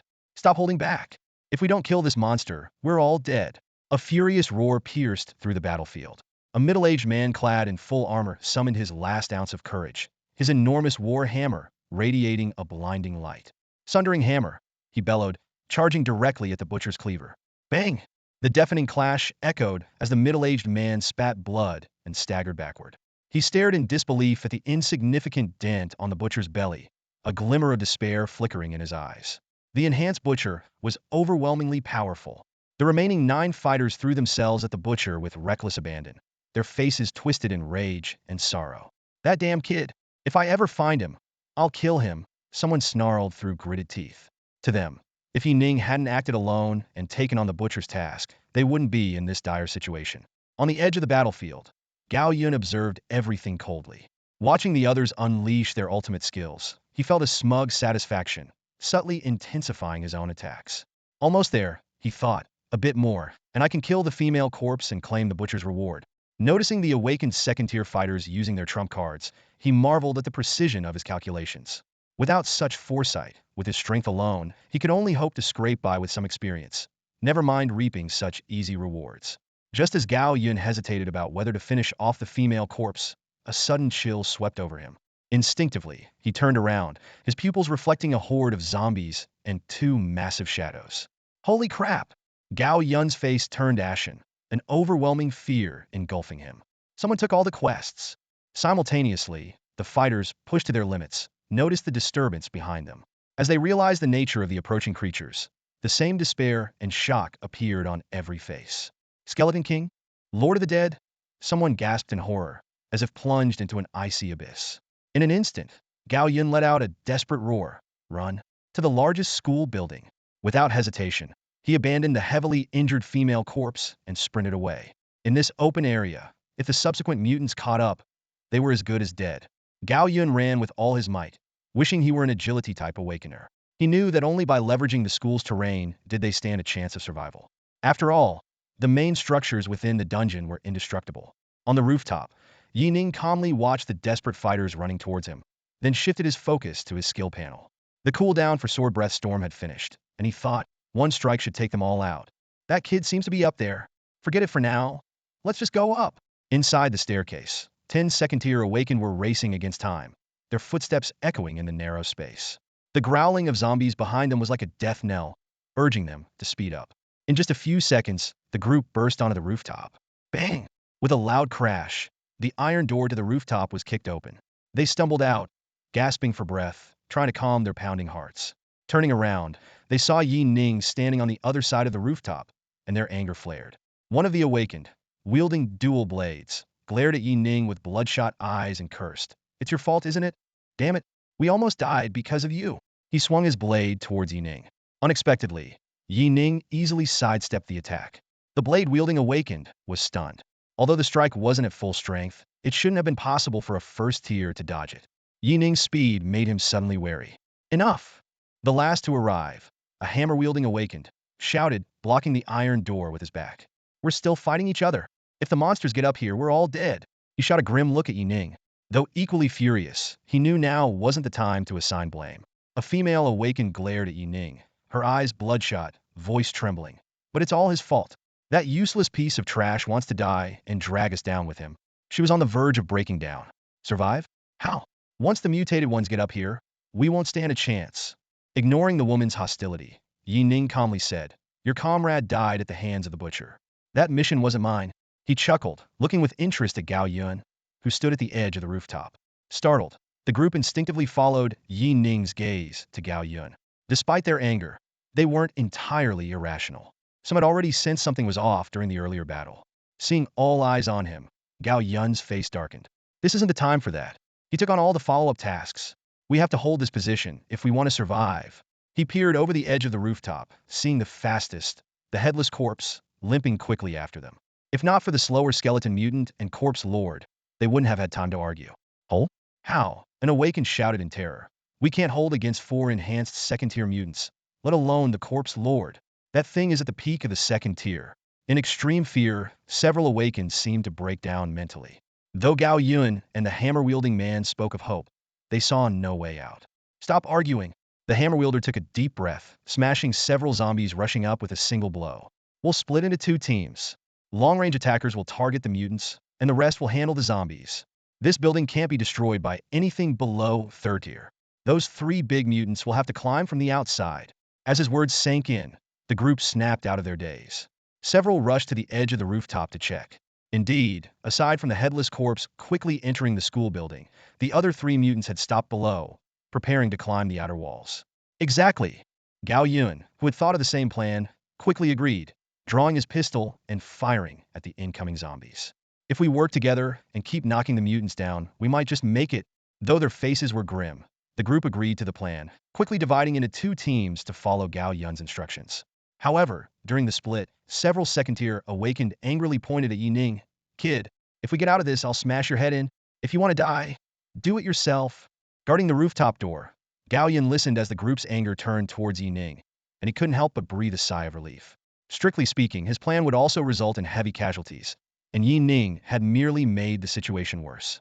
Seconds ticked by, and the battle was about to erupt. As the building shuddered violently, zombies within the academy surged toward the teaching building like a tidal wave. From above, the teaching building looked like a piece of honey, surrounded by a swarm of rotting corpses. Attack the butcher first. That monster climbs the fastest, someone shouted. On the rooftop, 3 awakened fighters battled the zombies climbing up. Despite the fierce onslaught from the headless female zombie, they managed to hold their ground. Yet, the real threat came from the 3 mutants scaling the building from the outside. Attack! Knock them down, the man with the heavy hammer ordered sternly. In an instant, a barrage of psychic abilities rained down on the butcher, making its thick fat burst open. However, the reality was harsh. After a fierce assault, they despairingly realized that their attacks had only slowed down the weakest butcher. The terrifying bone creature and the monarch remained unaffected. It's over. We're really done for, someone murmured, their voice filled with despair. 12 hours? They wouldn't even last 12 minutes. The carefully constructed defenses crumbled in mere minutes, hitting everyone like a bolt from the blue. Several second-tier ranged attackers trembled as they watched the approaching bone creature and corpse monarch. We can't stop them. We can't hold them off. They cried out, their voices filled with panic and a complete loss of courage. Everyone's attacks were futile. Once those 3 mutants reached the rooftop, they were doomed. Amid this atmosphere of collapse, no one noticed Yi Ning in the corner. Just as everyone was sinking into despair, Yi Ning, who had been calmly observing the situation, suddenly spoke. If I were you, I'd jump right now. What? Everyone looked at Yi Ning in shock, only to see him standing at the edge of the rooftop, ready to jump. Before anyone could react, Yi Ning leaped, shooting off the rooftop like an arrow. In an instant, a terrifying pressure descended from the sky, making the already dim sky even darker. In the blink of an eye, a storm of sword energy, filled with destructive power, rapidly formed and converged around Yi Ning like a pair of wings. What is this presence? On the rooftop, everyone stared in shock at Yi Ning, who was surrounded by sword energy. Under this immense pressure, they felt every pore on their bodies screaming, urging them to flee for their lives. Driven by the instinct to survive, several people jumped off the rooftop without thinking. They knew staying would mean certain death. In midair, Yi Ning calmly gathered his sword energy, quickly locking onto the entire teaching building. After confirming it covered all the mutants, he unleashed a piercing sword light. Sword stream storm. Boom! The sword stream shot out, thousands of sword energies erupting with destructive force. The blinding sword stream, like a torrent of lasers, swallowed the entire building. In the horrified eyes of the onlookers, the 2 top-tier mutants, considered unbeatable, were instantly reduced to dust. After obliterating all the mutants, the surging sword stream continued to ravage the ground, rolling heat waves and swirling dust, leaving only ruins in its wake.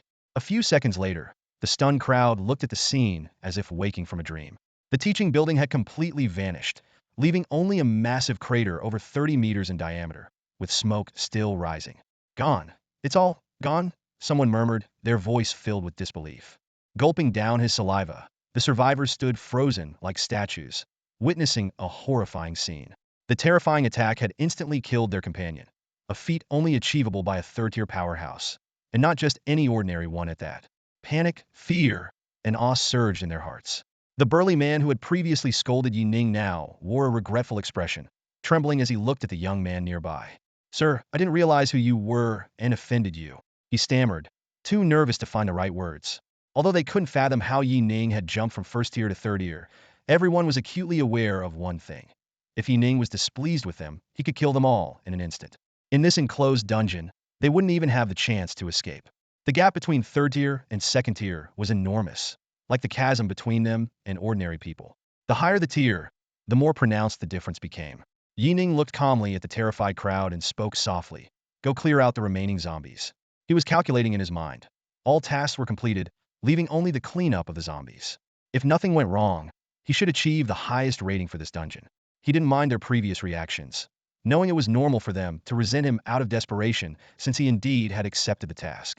Hearing Yi Ning's order, the group felt like they'd been granted amnesty and hurriedly dispersed. Among them, a few young female awakeners seemed to realize something, their eyes sparkling. So young, an already 30-year-old boy in front of them must be the offspring of a high-ranking military official or a powerful faction.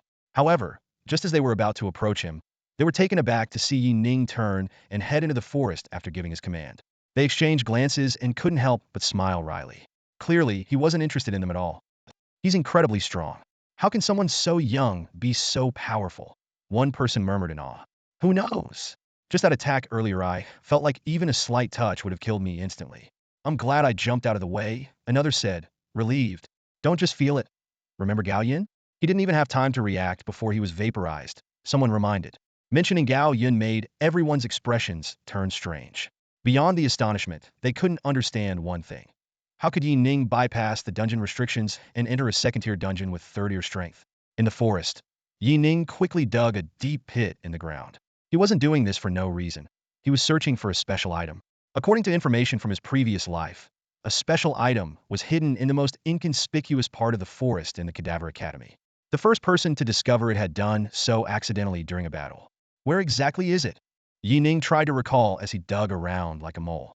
The special item was a half-skull, specifically the top part of the head of the headless female corpse. If one followed the storyline to complete the dungeon tasks, they would uncover the backstory of the headless female corpse. Skull. Yi Ning dug rapidly. A few minutes later, his sword suddenly stopped, and a look of delight flashed across his face. The soil pierced by his sword revealed a gleaming white skull. Without hesitation, he carefully unearthed the skull. Ding, acquired special item, resentful skull. As the system notification sounded, Yi Ning's eyebrows twitched, and his heart raced with excitement. The information from his previous life hadn't misled him. Check properties. With anticipation, he quickly examined the skull's attributes. Resentful skull blue, special item. Item effect. Upon use, grants the ability to materialize mental power. You can expand your mental power based on your willpower attribute. On description, open the skull, and you might see more. Playing with the skull in his hand, a gleam of joy flickered in Yi Ning's eyes. On the surface, this blue item seemed unremarkable, but its actual effect was incredibly powerful. Before reaching the third tier, awakeners with willpower abilities had vast mental power, but rarely had a use for it. A significant reason lies in the insufficient consolidation of mental power, making it difficult to project outward. Yi Ning deeply understood that compared to other attribute awakeners who could see immediate enhancements, those with willpower attributes have frail bodies, with the only advantage being the ability to use skills more frequently. However, once the ability to materialize mental power is obtained, the situation changes drastically. As a third-tier ability, materialized mental power acts like telekinesis, enabling one to manipulate objects in the void. Furthermore, the dispersed mental power can act like invisible eyes, observing the environment without obstruction.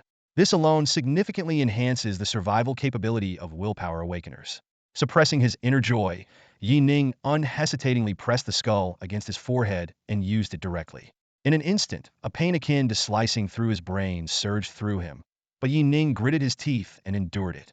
After the pain subsided, he felt his previously scattered mental power instantly coalesce, transforming into an invisible force. With a wave of his hand, the rubble on the ground was lifted into the air as if controlled by invisible hands. Satisfied, Yi Ning watched the stones floating around him, quickly conducting several tests. Go, he murmured. Under the influence of his mental power, the stones shot out like bullets.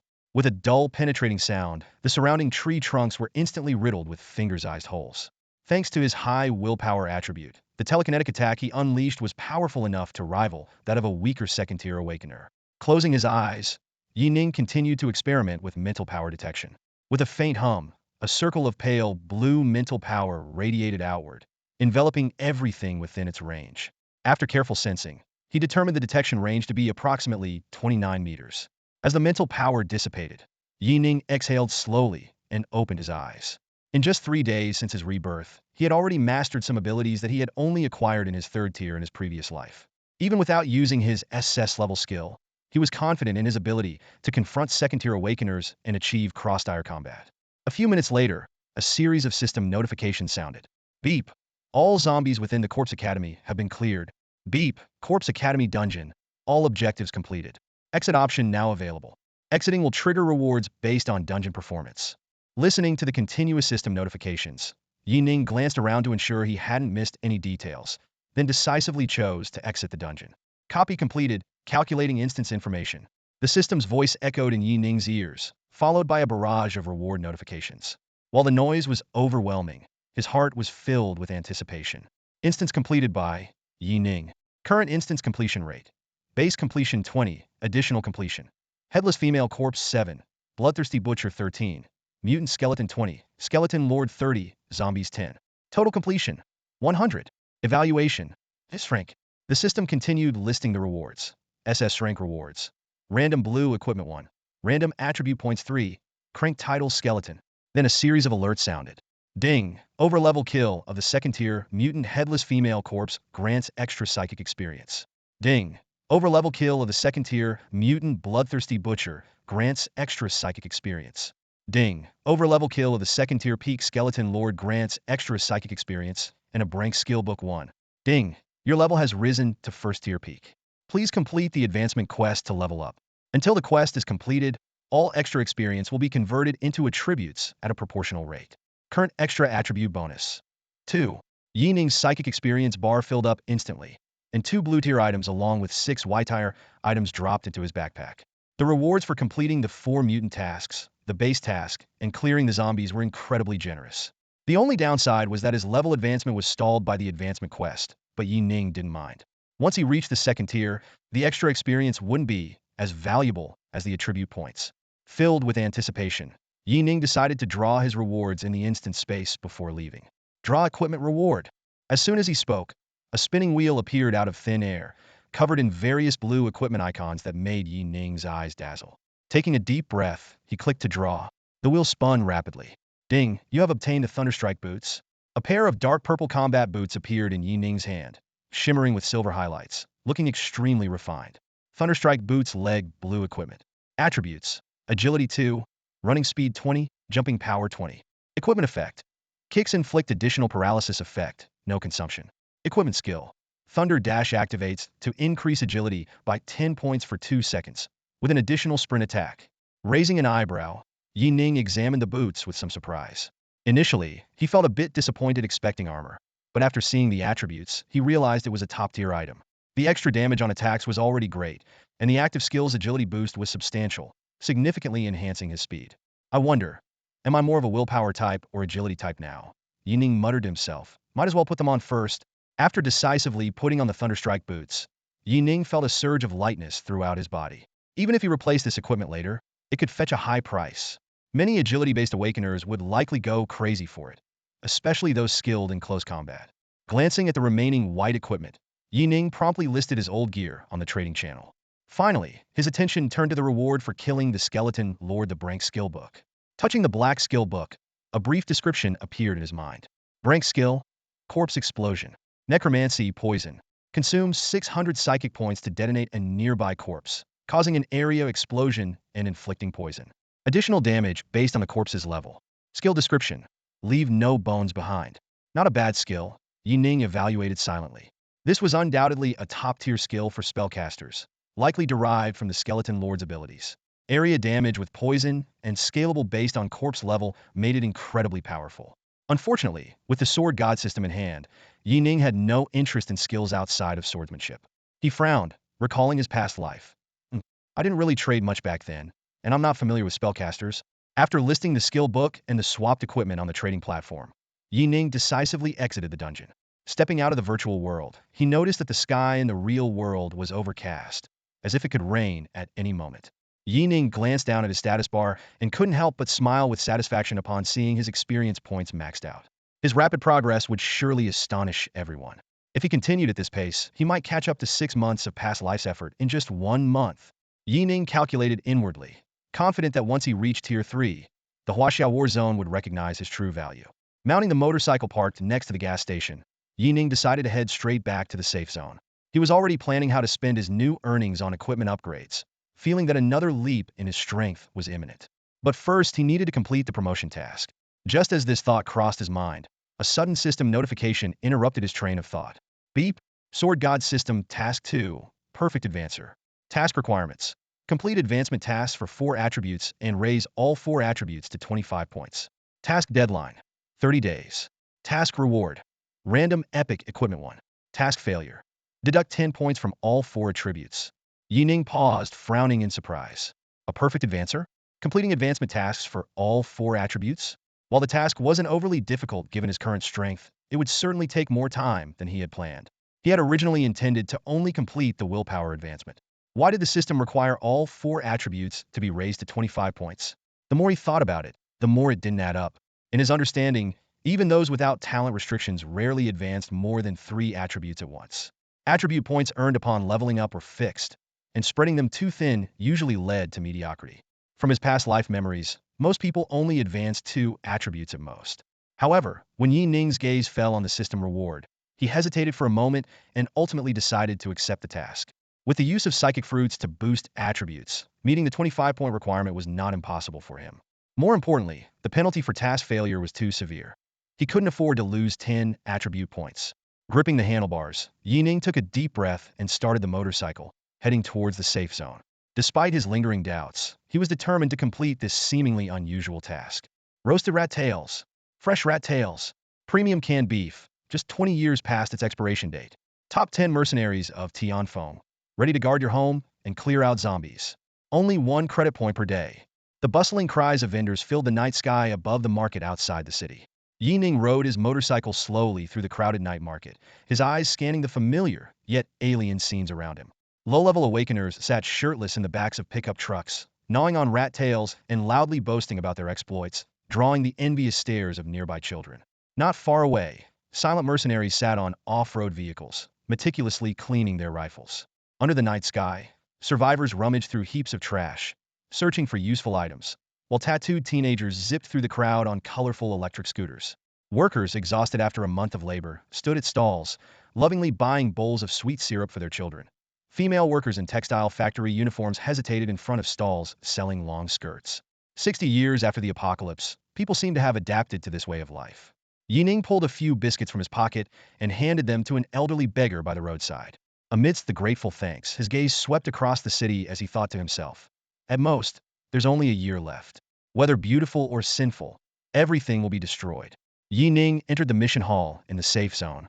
A drowsy-looking girl at the counter looked up and asked, "Hello, what mission would you like to take?" "Advancement missions," Yi Ning replied softly, his eyes quickly scanning the mission board for his target. The receptionist looked at Yi Ning's handsome face with a hint of surprise and a touch of admiration. "Which level do you need? Are you advancing from 0 to 1? "Second level," Yi Ning replied casually, his fingers swiftly pointing to the 4 highest-level missions. "I'll take all 4. The receptionist was stunned. "Second level? But your badge clearly shows you're still at level 0. "Sir, you can't take missions beyond your level, and taking 4 at once comes with severe penalties for failure." Yi Ning sighed and placed his hand on the power testing device. "I'm sure." In an instant, the device lit up with a blinding light. Beep, power rating. Peak of level 1. The receptionist covered her mouth in shock and hurriedly complied. However, Yi Ning had already turned and left after receiving the missions. Shortly after, another girl arrived for her shift, looking curiously at her dazed colleague. "Shao man, what are you staring at?" The receptionist exclaimed. A level 1 awakener just took 4 top-level advancement missions in one go. The new girl widened her eyes and instinctively glanced at the mission board. "What the heck? Who's that crazy? Doesn't he know how tough advancement missions are? Most awakeners are afraid they won't complete even one. Is he out of his mind?" The receptionist watched Yi Ning's departing figure and murmured, "I don't know, but he didn't seem impulsive." Walking out of the mission hall, Yi Ning reviewed the missions he had just taken. Strength advancement mission. Kill a peak level 1 mutant zombie dog. Difficulty level S extra reward. 1 strength attribute point, 1,300 credit points. Agility advancement mission. Obtain a feather from a level 2 mutant wind eagle. Difficulty level S extra reward. 1 agility attribute point, 2,000 credit points. Yi Ning quickly scanned through the 4 advanced tasks, his brows furrowing. The difficulty of these tasks far exceeded the capabilities of an average awakened individual. However, to maximize his own strength, he chose the highest difficulty without hesitation. The strength-based task required killing a second-tier mutant iron-armored rhino. The constitution-based task needed a team effort to kill a second-tier mutant bone bear. The agility-based task aimed to capture a second-tier mutant wind eagle, while the willpower-based task demanded surviving 24 hours in a primary paranormal event or completing the corresponding task. All these tasks were rated S-level in difficulty, with additional rewards including 1 point of willpower and 2,000 credit points. For an ordinary awakened individual, such a combination of tasks was a death wish. The cost of failure was a 50 reduction in main attributes, enough to deter most people. However, Yi Ning's real concern wasn't the difficulty of the tasks, but the fact that each task was located in a different place. The targets for the strength and constitution tasks were both at the former Tianfeng Zoo, which was convenient. As for the wind eagle and the agility task, Yi Ning decided to try buying relevant information from other awakened individuals. He vaguely remembered that the wind eagle's feathers were a valuable enchanting material, so he hoped to find clues in the market. However, the most troubling task for Yi Ning was the willpower-based paranormal event.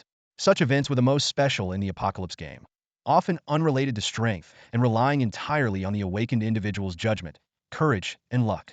Even powerful awakened individuals could find themselves in dire straits during paranormal events. After some thought, Yi Ning mapped out an action plan in his mind and decided to set off the next day. Just then, a commotion erupted outside the task hall. A team of awakened individuals was preparing to accept tasks when one member suddenly exclaimed, "Captain Huang, I think I just saw Yi Ning." Huang Shao turned to look in the direction indicated by the team member. A few seconds later, a look of surprise flashed across his face. That familiar figure indeed looked like Yi Ning, who had just left the task hall. "What's that kid doing at the task hall this late?" Huang Shao muttered to himself, filled with curiosity. Since the military had lifted the protection task on Yi Ning, he had returned to his unit and no longer concerned himself with Yi Ning's affairs. Despite having a good impression of Yi Ning, he hadn't planned to seek him out privately. After all, as a willpower-based awakened individual, Yi Ning was destined to only reach the second tier, and his leveling speed wouldn't be that fast.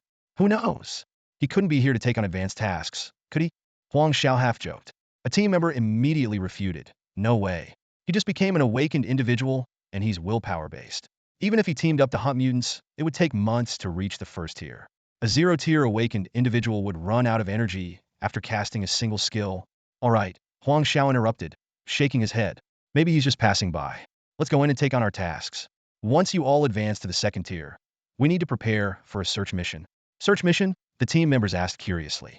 Captain, is it related to the recent rumors about third-tier individuals? We heard traces of a battle between 2 third-tier individuals were found near our safe zone. That's right, Huang Xiao nodded, a serious look in his eyes. The higher-ups are very concerned about this, and even Commander Shao is preparing to return. If 2 unidentified third-tier individuals show up near our safe zone and things go wrong, we could be in big trouble. The team members sighed in awe. Third-tier individuals are really something. Just a casual move from them can scare us out of our wits. I wonder who these big shots are, with so much time on their hands. At the heavily guarded entrance of the psychic residential area, Yi Ning was surprised to see Wang Zhun directing workers to move furniture. The girl noticed Yi Ning, and her face instantly lit up with a joyful smile. Yi Ning pointed at the truck loaded with furniture and asked curiously, "What's all this for?" A flicker of panic flashed in Wang Zhun's eyes.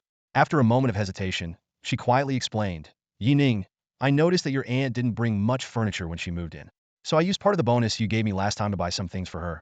Warmth filled Yi Ning's heart as he recalled the help Wang Zhun had given him during his most difficult times in a past life. "Thank you. Would you like to come up for dinner? I just bought some fresh ingredients," he said, shaking the shopping bag in his hand.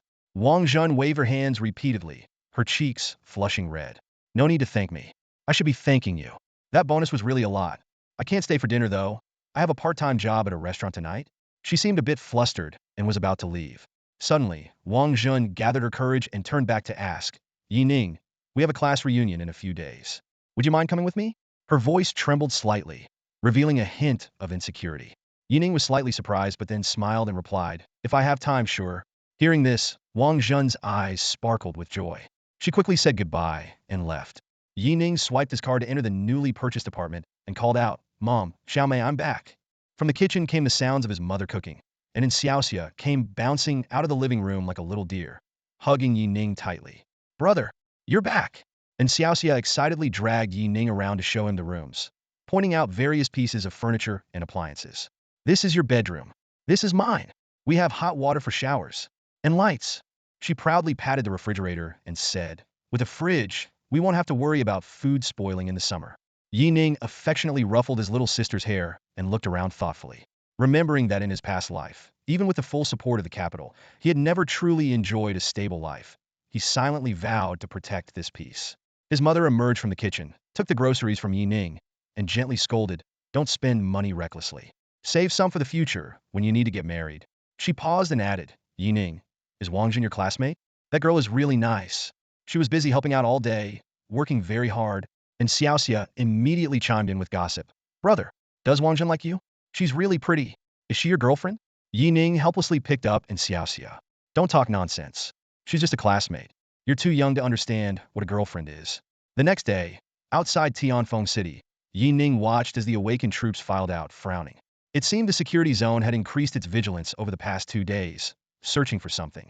Spirit-powered fighter jets, rarely seen, were frequently taking off. Yi Ning searched his memories from his past life, but couldn't find any information about a mutant attack. The earliest disaster was supposed to occur 7 months later. Suppressing his doubts, Yi Ning drove towards the wilderness, heading straight for Tianfeng, known among survivors as the land of the dead.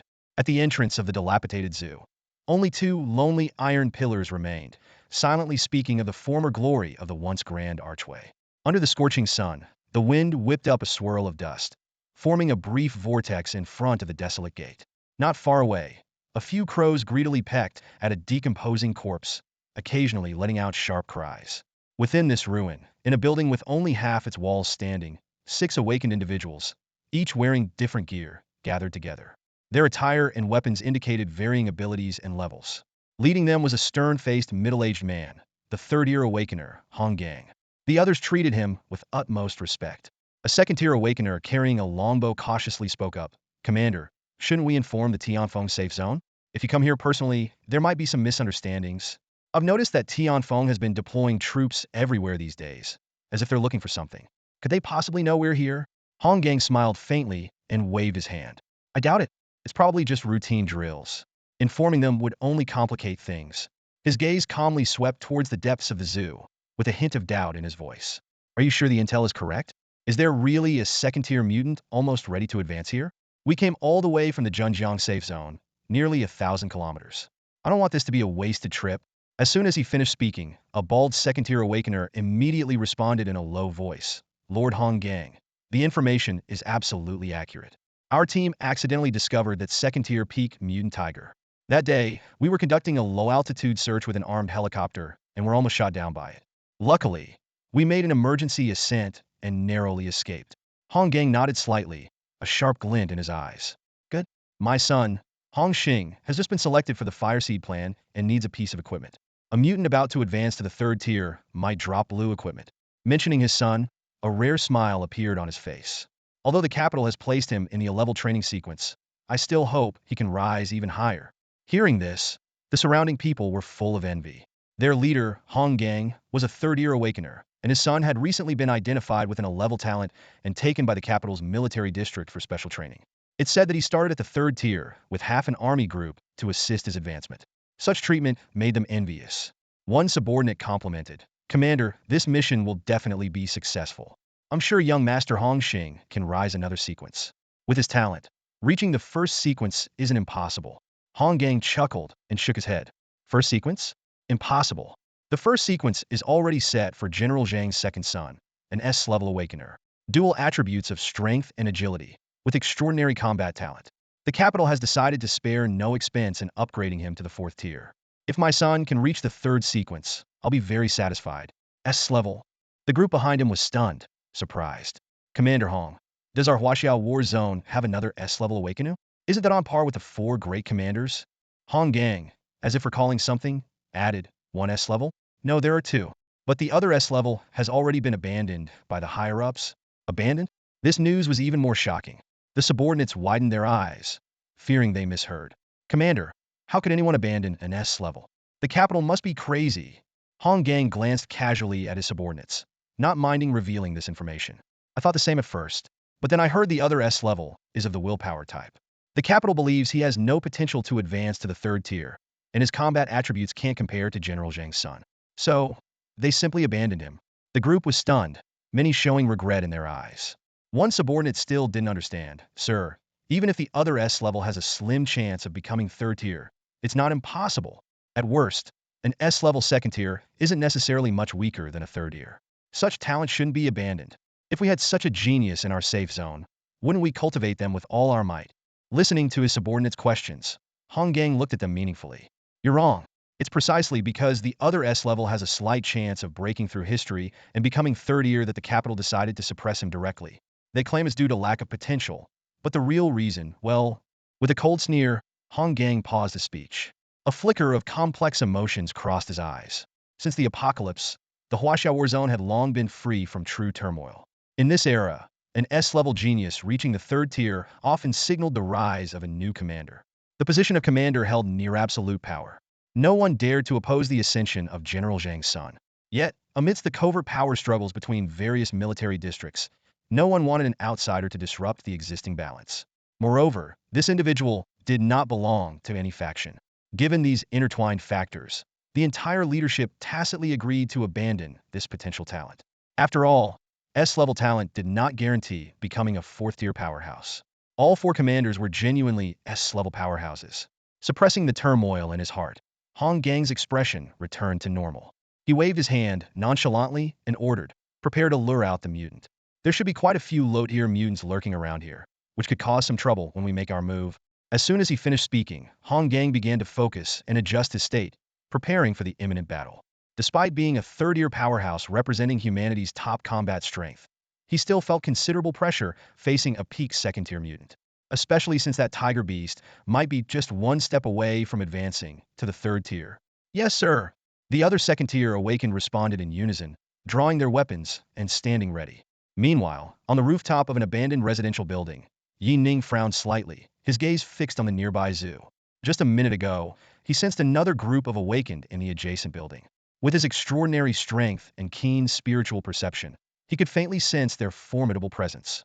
One among them had a powerful aura, likely a third-tier powerhouse. Are they here to steal my prey? Yi Ning thought to himself, then silently began to stealthily approach. Moments later, a piercing whistle broke through the night, and several awakened burst out from the building, heading straight for the zoo. At the same time, an earth-shattering roar erupted from within the park. Roar! Ooh! In an instant, two enraged mutants charged out to confront the awakened. Following closely behind, a massive crimson corpse tiger, as large as a mining truck, slowly emerged. Its large, pale eyes reflected the figures of the intruders. From his hidden vantage point, Yi Ning instantly locked on a Hong Gang, whose aura was unmistakable, and the intimidating corpse tiger. There's a peak second-tier mutant and a third-tier powerhouse here? Licking his lips, a bold idea flashed through Yi Ning's mind. The mission was important, but perhaps he could steal the kill as well. He glanced at his skill panel. The celestial stream was off cooldown. Recalling its terrifying power from that day, Yi Ning felt a surge of excitement. Even from 100 meters away, it could unleash devastating damage. If he controlled it well, he might just snatch victory from the third-tier powerhouse. Spread out and fight. A dark figure dashed out, stepping on the artificial hill, and the leading group of second rank awakened quickly dispersed. A pungent stench filled the air as a massive, car-sized, two-headed mutant charged into the crowd. From his hidden position at the back, Yi Ning's eyes flashed as he instantly recognized his target, the peak first-rank mutant corpse dog. Two of the five awakened immediately moved forward, one wielding a shield, the other with hands glowing in eerie blue. They engaged the beast with practiced precision, managing to hold it off with just the two of them. "Watch out! There's a blood bear behind!" someone shouted. In another direction, the remaining three second-rank awakened stood ready, eyes fixed on the vibrations coming from the right side of the park. Their task was not to kill the same rank mutants, but to hold them off, preventing them from affecting the leader's battle with the tiger beast. As Hong Gang faced off with the tiger beast from afar, a black giant bear, pounding its chest, suddenly burst forth. Boom! Like a heavy truck, the former tall, decaying giant bear smashed through the park's outer wall, charging furiously. "Keep moving. Don't take it heeding." The three facing the blood bear were extremely tense, eyes locked on the gaping wound in its chest. One of the physique type awakened roared, charging forward with a large shield. With a thunderous crash, the bear's paw sent the bald, muscular man into the ground, his legs sinking 10 centimeters into the sand, muscles trembling under the immense pressure. After a brief stalemate, the man growled, "Iron body!" Activating his skill, his body was instantly covered in a metallic sheen, bracing himself for the next impact. The battle reached a fever pitch. Yi Ning adjusted his position, planning to use his Sky Rift Light for a lethal strike. He needed to line up the two monsters, ideally dragging the second-ranked Tiger Beast into the attack as well. A Tiger Beast on the verge of advancing could drop a blue-tier item, a temptation Yi Ning couldn't ignore. As the melee awakened was swatted away by the blood bear, Hong Gang finally moved. Boom! His figure blurred as he drew a massive sword from his back, slashing with ferocious power. Wind slash! The Tiger Beast reacted just as swiftly, meeting the attack with a powerful swipe. The clash of forces created an invisible shockwave, sweeping outward in a circular blast. Boom, boom, boom! With their high attributes, both sides fought at breakneck speed, like a tenfold fast-forwarded video. Each collision triggered small explosions, and Hong Gang seemed like a human artillery shell, every move brimming with immense power. Yi Ning silently assessed, "Not bad, probably a dual-type strength and agility." Hong Gang's swordsmanship was sharp and efficient, clearly favoring agility and attrition. From his fighting style, it was evident he was an independent awakened rather than military. Military-trained third ranks usually fought with deadly resolve, aiming for lethal strikes from the outset. Yi Ning searched his memory but couldn't find any information on this third rank. He speculated that this individual might have perished in the catastrophic events a year later. The post-catastrophe reality was brutal. Aside from peak third ranks, most third ranks were barely more than cannon fodder. Bang! The battle reached its climax. A dull groan of pain pierced the air. Hong Gang, locked in a fierce struggle with a high-speed Tiger Beast, was suddenly struck in the chest by its tail, sending him flying like a cannonball into the rubble. Half a building collapsed with a thunderous crash, and amidst the swirling dust, the middle-aged man quickly got to his feet, wiping the blood from the corner of his mouth with a grim expression. Tough opponent, Hong Gang thought to himself. The strength of this mutated tiger far exceeded the usual peak of second-tier beasts, catching him off guard. Although the creature was covered in blood and bore a deep knife wound on its head, these injuries were far from fatal for a mutant of its caliber. Taking a deep breath, Hong Gang fixed his gaze on the beast charging at him like a small mountain. Steeling himself, he raised his blade, preparing to unleash his most powerful strike. "I have to take the hit, Hedon," he mused. "If this drags on, my team won't last much longer." Out of the corner of his eye, he noticed that the situation with the corpse dog was still under control, but the biggest threat was the blood bear battlefield. The giant blood-red bear was battering the shield warriors, causing them to cough up blood. If this mutant joined the Tiger Beast's fight, even he would be in serious trouble. Every team member was invaluable, and he didn't want to lose anyone here. Under the scorching sun, the raised blade reflected a dazzling light. Hong Gang, ready to strike, seemed like he was holding a ball of fire, continuously gathering strength. "It's almost time to act," Yi Ning thought, his eyes narrowing. No longer concerned about hiding, he moved swiftly between the tall buildings, constantly adjusting his position based on the three parties. He was waiting for Hong Gang to unleash his strongest strike, so he could deliver the finishing blow. Otherwise, if this third-tier fighter freed up, even Yi Ning's target might be eliminated in the process. Blazing slash! Hong Gang roared, and a burst of intense fire erupted from his blade. With overwhelming force, the flames slashed towards the roaring Tiger Beast. Whoosh! The Tiger Beast opened its mouth and spat out a blue wind blade, which collided with the fire. With a bang, the wind blade exploded instantly. The power of the third tier prevailed, and the blazing slash cut through the wind blade, heading straight for the tiger's body. Roar! With a painful howl, the Tiger Beast, as massive as a mountain, was sent flying by the powerful strike.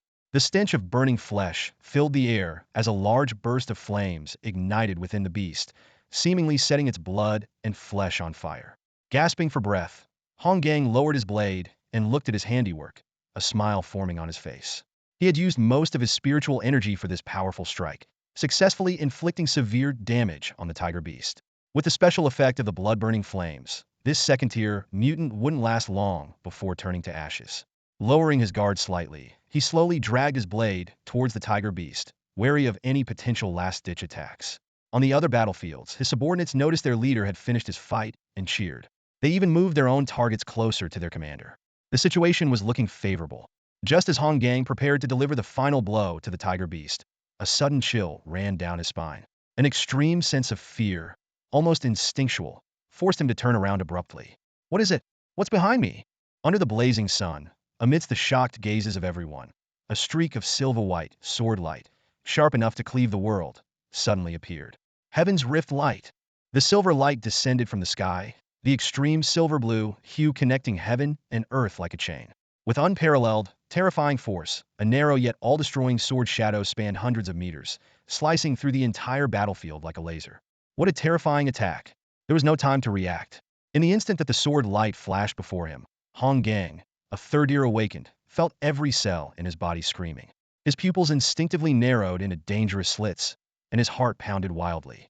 If that sword had hit him, he would be dead for sure. Hong Gang's mind raced. Mid-level third tier? High-level third tier? Who could be the super strong individual behind this? But before he could think further, the sword light had already passed by. Immediately following, three faint sounds of destruction echoed, and the dreadful pressure that seemed to tear everything apart dissipated. Thud, thud, thud. The corpses of three mutated creatures split open simultaneously and fell to the ground. The wind blew, raising a cloud of dust, as if to put an end to this eerie scene. Everyone present stood in a daze, their minds still processing what had just happened.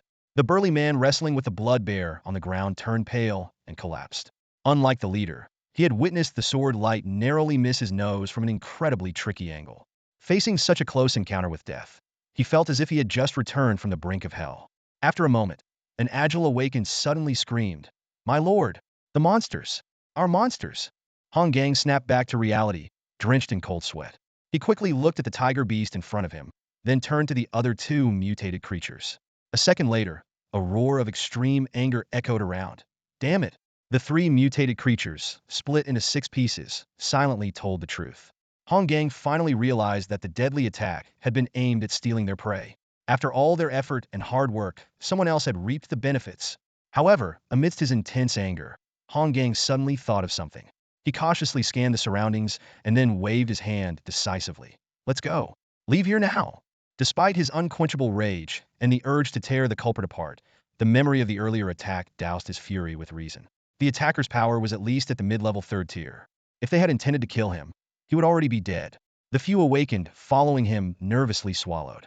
Today's encounter left them utterly bewildered. A super strong individual, even stronger than their leader, had been tailing them and secretly intervened. The strangest part was that the person seemed to have calculated the angle precisely, not even missing out on the first-tier kill reward. Forget it. Let's just go, Hong Gang said while running and scanning the surroundings, trying to find a reasonable explanation for the bizarre scene. Maybe it was some strong individual passing by and casually intervening. Losing the prey is better than losing our lives. Who knows if that hidden super strong individual might attack us. At that moment, Hong Gang's peripheral vision caught something unusual. In the place they had just left, a figure that looked no more than 17 or 18 flashed by, standing out in the desolate ruins. Hong Gang felt a bit puzzled, but quickly dismissed the thought.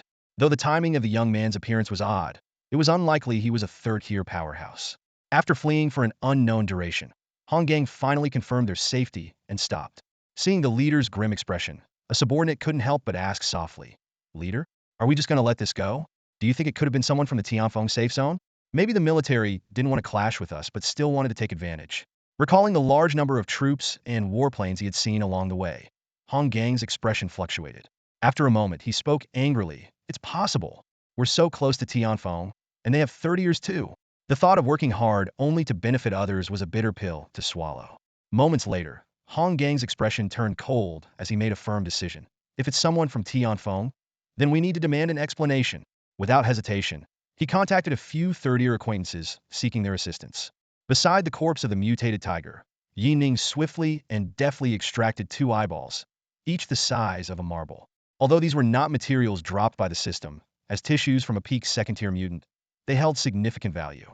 He carefully stored the eyeballs, already calculating in his mind. Materials of this grade, even without system attributes, are essential for many potions. With the right buyer, they could easily fetch 700 to 800 credits. Yi Ning decisively left the scene, feeling elated. Glancing at the completion message on his task panel, a smile crept across his face. Not bad, he thought to himself. Didn't expect to snag a second tier. Plans quickly formed in his mind. Purchase wings, complete the willpower task, and he would ascend to a second tier awakened.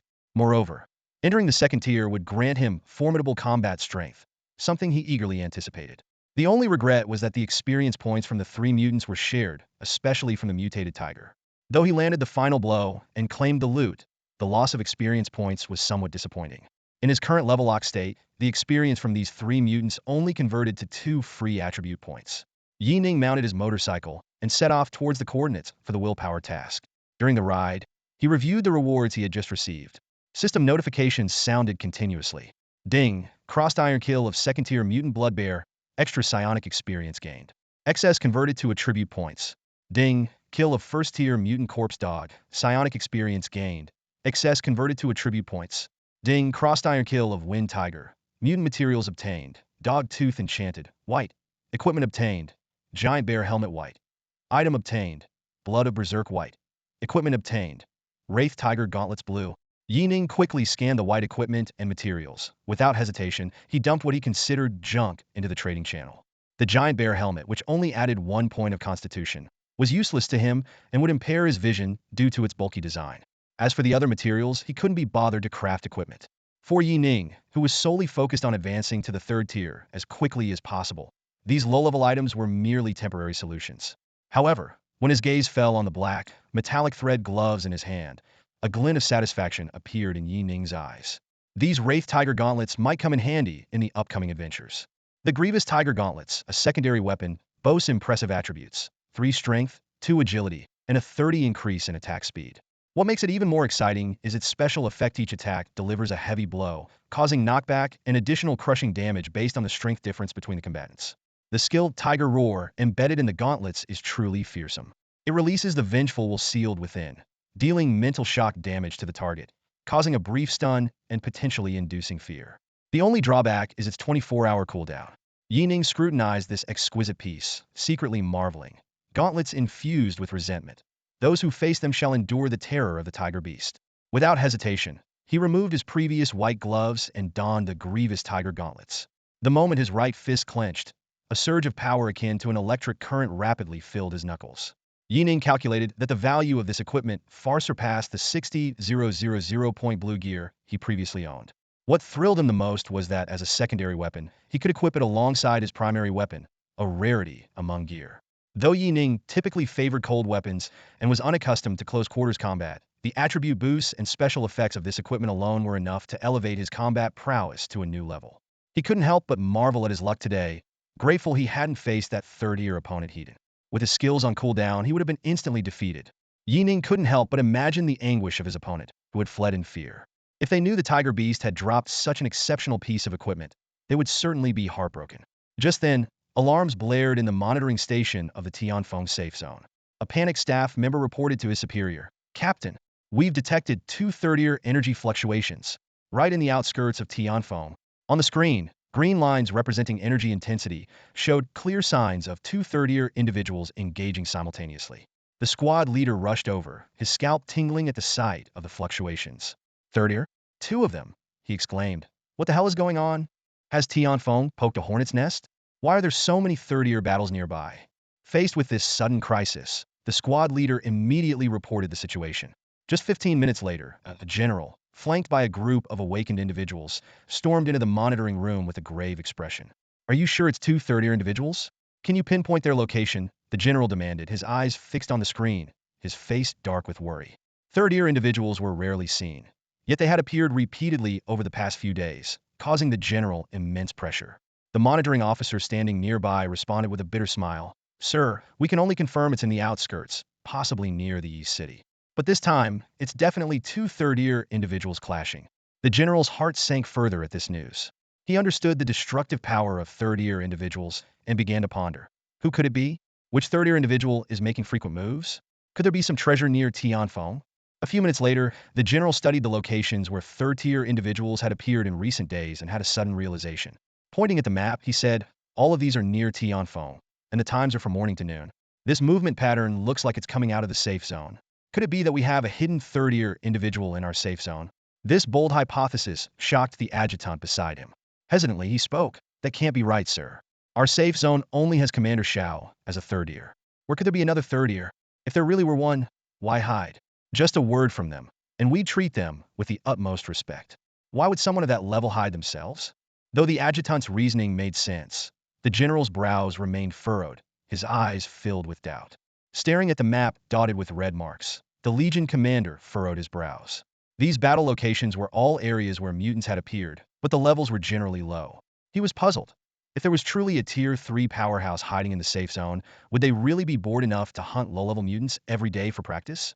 However, just as this thought emerged, he hesitated. What if the individual really was lurking in the safe zone, it would pose a significant threat. Taking a deep breath, the commander made up his mind. Increase the scope of the search. This isn't just a few random incidents. It indicates that the person is likely nearby. He turned to his adjutant with a determined look. Start by examining the items dropped by these mutants. Check if there have been any related transactions in the safe zone recently. The adjutant's eyes lit up, and he quickly responded, Understood, sir. If the person is indeed hunting these mutants, they will need to deal with the materials dropped. Even if we can't trace the transaction records directly, if they make a move in the safe zone, we can find some clues. Just as he finished speaking, the adjutant hesitated and asked, But if we do find them, what should we do? Commander Shao hasn't returned yet. The commander sighed, his expression heavy. What can we do? We've already notified Commander Shao to return as soon as possible. A Tier 3 powerhouse, or possibly more, is in our region of Tianfeng. If something happens, the consequences would be unimaginable. If we can locate them, we should first politely inquire about their intentions. After a pause, his tone became resolute. No, we must find them. The people behind him, who had been searching for days, couldn't help but smile wryly. They knew how seriously the higher-ups took this matter, but it was like looking for a needle in a haystack. Someone muttered, If they're out in the wild, where are we supposed to find them? Ah, if only we had a few more Tier 3 powerhouses in Tianfeng, we wouldn't have to worry so much, another person sighed. Just as everyone was about to intensify their search efforts, the commander's communicator suddenly lit up, indicating an incoming a-level private message. He instinctively glanced at the sender and was surprised to find it was Vice Commander Hong Gang from the Zhenjiang safe zone. Before he could process this, Hong Gang's furious voice erupted in his ear. Zhang Chu, is your Tianfeng safe zone getting too arrogant? Zhang Chu stared at the questioning message with a puzzled expression. His brows furrowed, and a trace of confusion flashed in his eyes. The Zhenjiang safe zone was located near Tianfeng and was one of the most prominent private forces in the area. It had a population of over 6 million and boasted 6 Tier 3 warriors, with their commander Liao Ming being a mid-level Tier 3. In comparison, while Tianfeng was strong, it couldn't be considered a dominant force. Suppressing his astonishment, Zhang Chu quickly typed on the communicator, Commander Hong Gang, please clarify. What do you mean by saying Tianfeng is being overbearing? Did your subordinates have a conflict with our troops? As he sent the message, he rapidly recalled the movements of the search teams dispatched in the past few days. No matter how hard he thought, he couldn't imagine any of his units daring to engage with a Tier 3 warrior. The reply from Hong Gang came swiftly and sharply. General Zhang Chu, stop pretending. I was hunting a Tier 2 mutant near your safe zone when suddenly a Tier 3 warrior appeared from behind and snatched our spoils. Such a vast area. A Tier 3 warrior hiding and calculating the attack direction. Who else could it be but someone following us? Hong Gang's tone was filled with anger. I know Tianfeng has been active recently, with your aircraft constantly flying. So, you knew about the new Tier 2 peak mutant near the suburbs and waited for us to attack before stealing it? What mutants in your territory are yours? Using your military status to be so overbearing. Zhang Chu's eyes widened in bewilderment. Tianfeng had a Tier 3 warrior seizing spoils? Impossible. The only Tier 3 in Tianfeng was Shao, and he was on the front lines providing support. Just as Zhang Chu was about to reply, he suddenly remembered the energy fluctuation he had sensed earlier. His face turned pale instantly. Could that be the encounter Hong Gang mentioned? Before Zhang Chu could say more, Hong Gang's ultimatum arrived. General Zhang Chu, stop playing dumb. You should know whether it's your people or not. If that's the case, Zhenjiang Safe Zone will pay you a visit to seek an explanation. I want to meet this Tier 3 warrior and see who they really are. The private chat ended, leaving Zhang Chu standing there with a bitter smile. What was this situation? Zhenjiang Safe Zone was coming to demand an explanation, yet they themselves were still searching for the mysterious Tier 3 warrior. Nevertheless, this was a new lead. Zhang Chu took a deep breath and issued a serious order. Search the entire city. Don't worry about causing panic. Also, check the city guard to see if any suspicious warriors have entered or left Tianfeng recently. Meanwhile, near Fanghua Middle School, not far from Tianfeng, Yi Ning carefully parked her car outside the desolate town. She observed the location of the supernatural mission. Unlike regular mutant hunting tasks, supernatural missions were something most awakened avoided at all costs. The desolation of the town indicated it had become a forbidden zone since the apocalypse. 60 years of erosion made the entire town look like a ghostly place. Under the dark sky, The wailing wind whistled sharply through the streets. Fanghua Middle School, located in the center of the town, appeared especially eerie. Just as Yi Ning was about to enter the mission area to complete her advancement task, the system suddenly gave a prompt. Ding. Your trade request has been accepted. Yi Ning stood in front of the trade channel, his eyes scanning the stream of messages. He was about to directly purchase the wind carver's feather needed for his mission to save time when a private message caught his attention. Are you looking to buy a wind carver's feather? The sender was a crank, first-tier awakened individual. Raising an eyebrow, Yi Ning casually replied, Yes, do you have one? I do. What's your offer? The other person responded cautiously. It wasn't easy for me to get this. Yi Ning frowned, sensing from the other person's wording that this first-tier awakened individual might lack trading experience.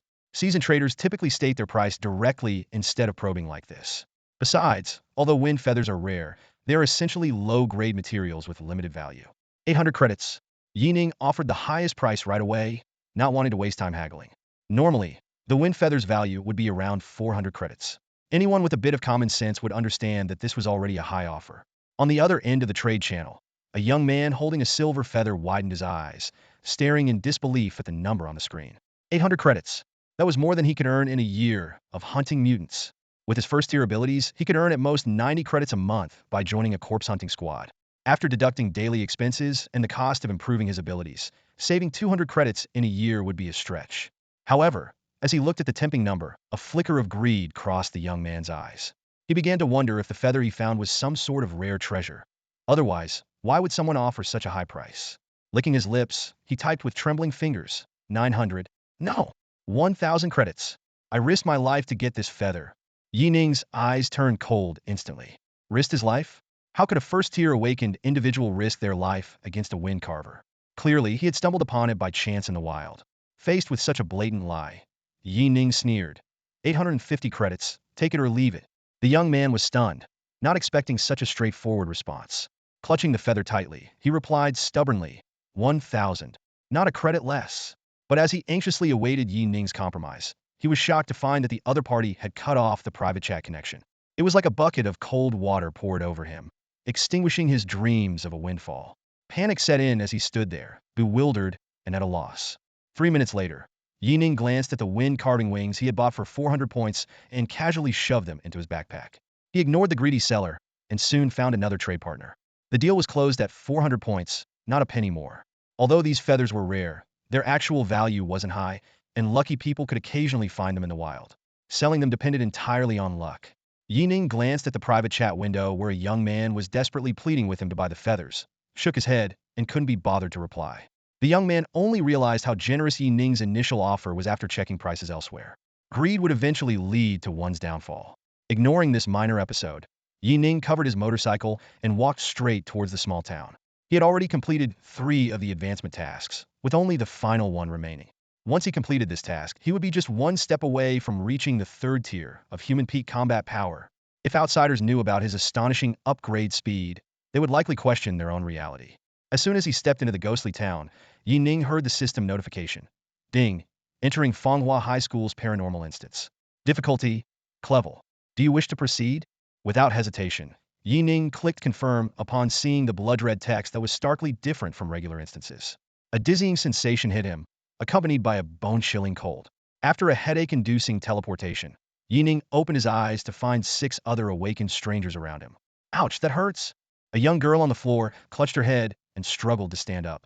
As the group gradually regained consciousness and adapted to their surroundings, an older man with a pale face coughed lightly and spoke. Everyone, you must all be willpower-type awakeners, right? I'm Li Zhiping, first-tier peak. I guess I'm probably the oldest here.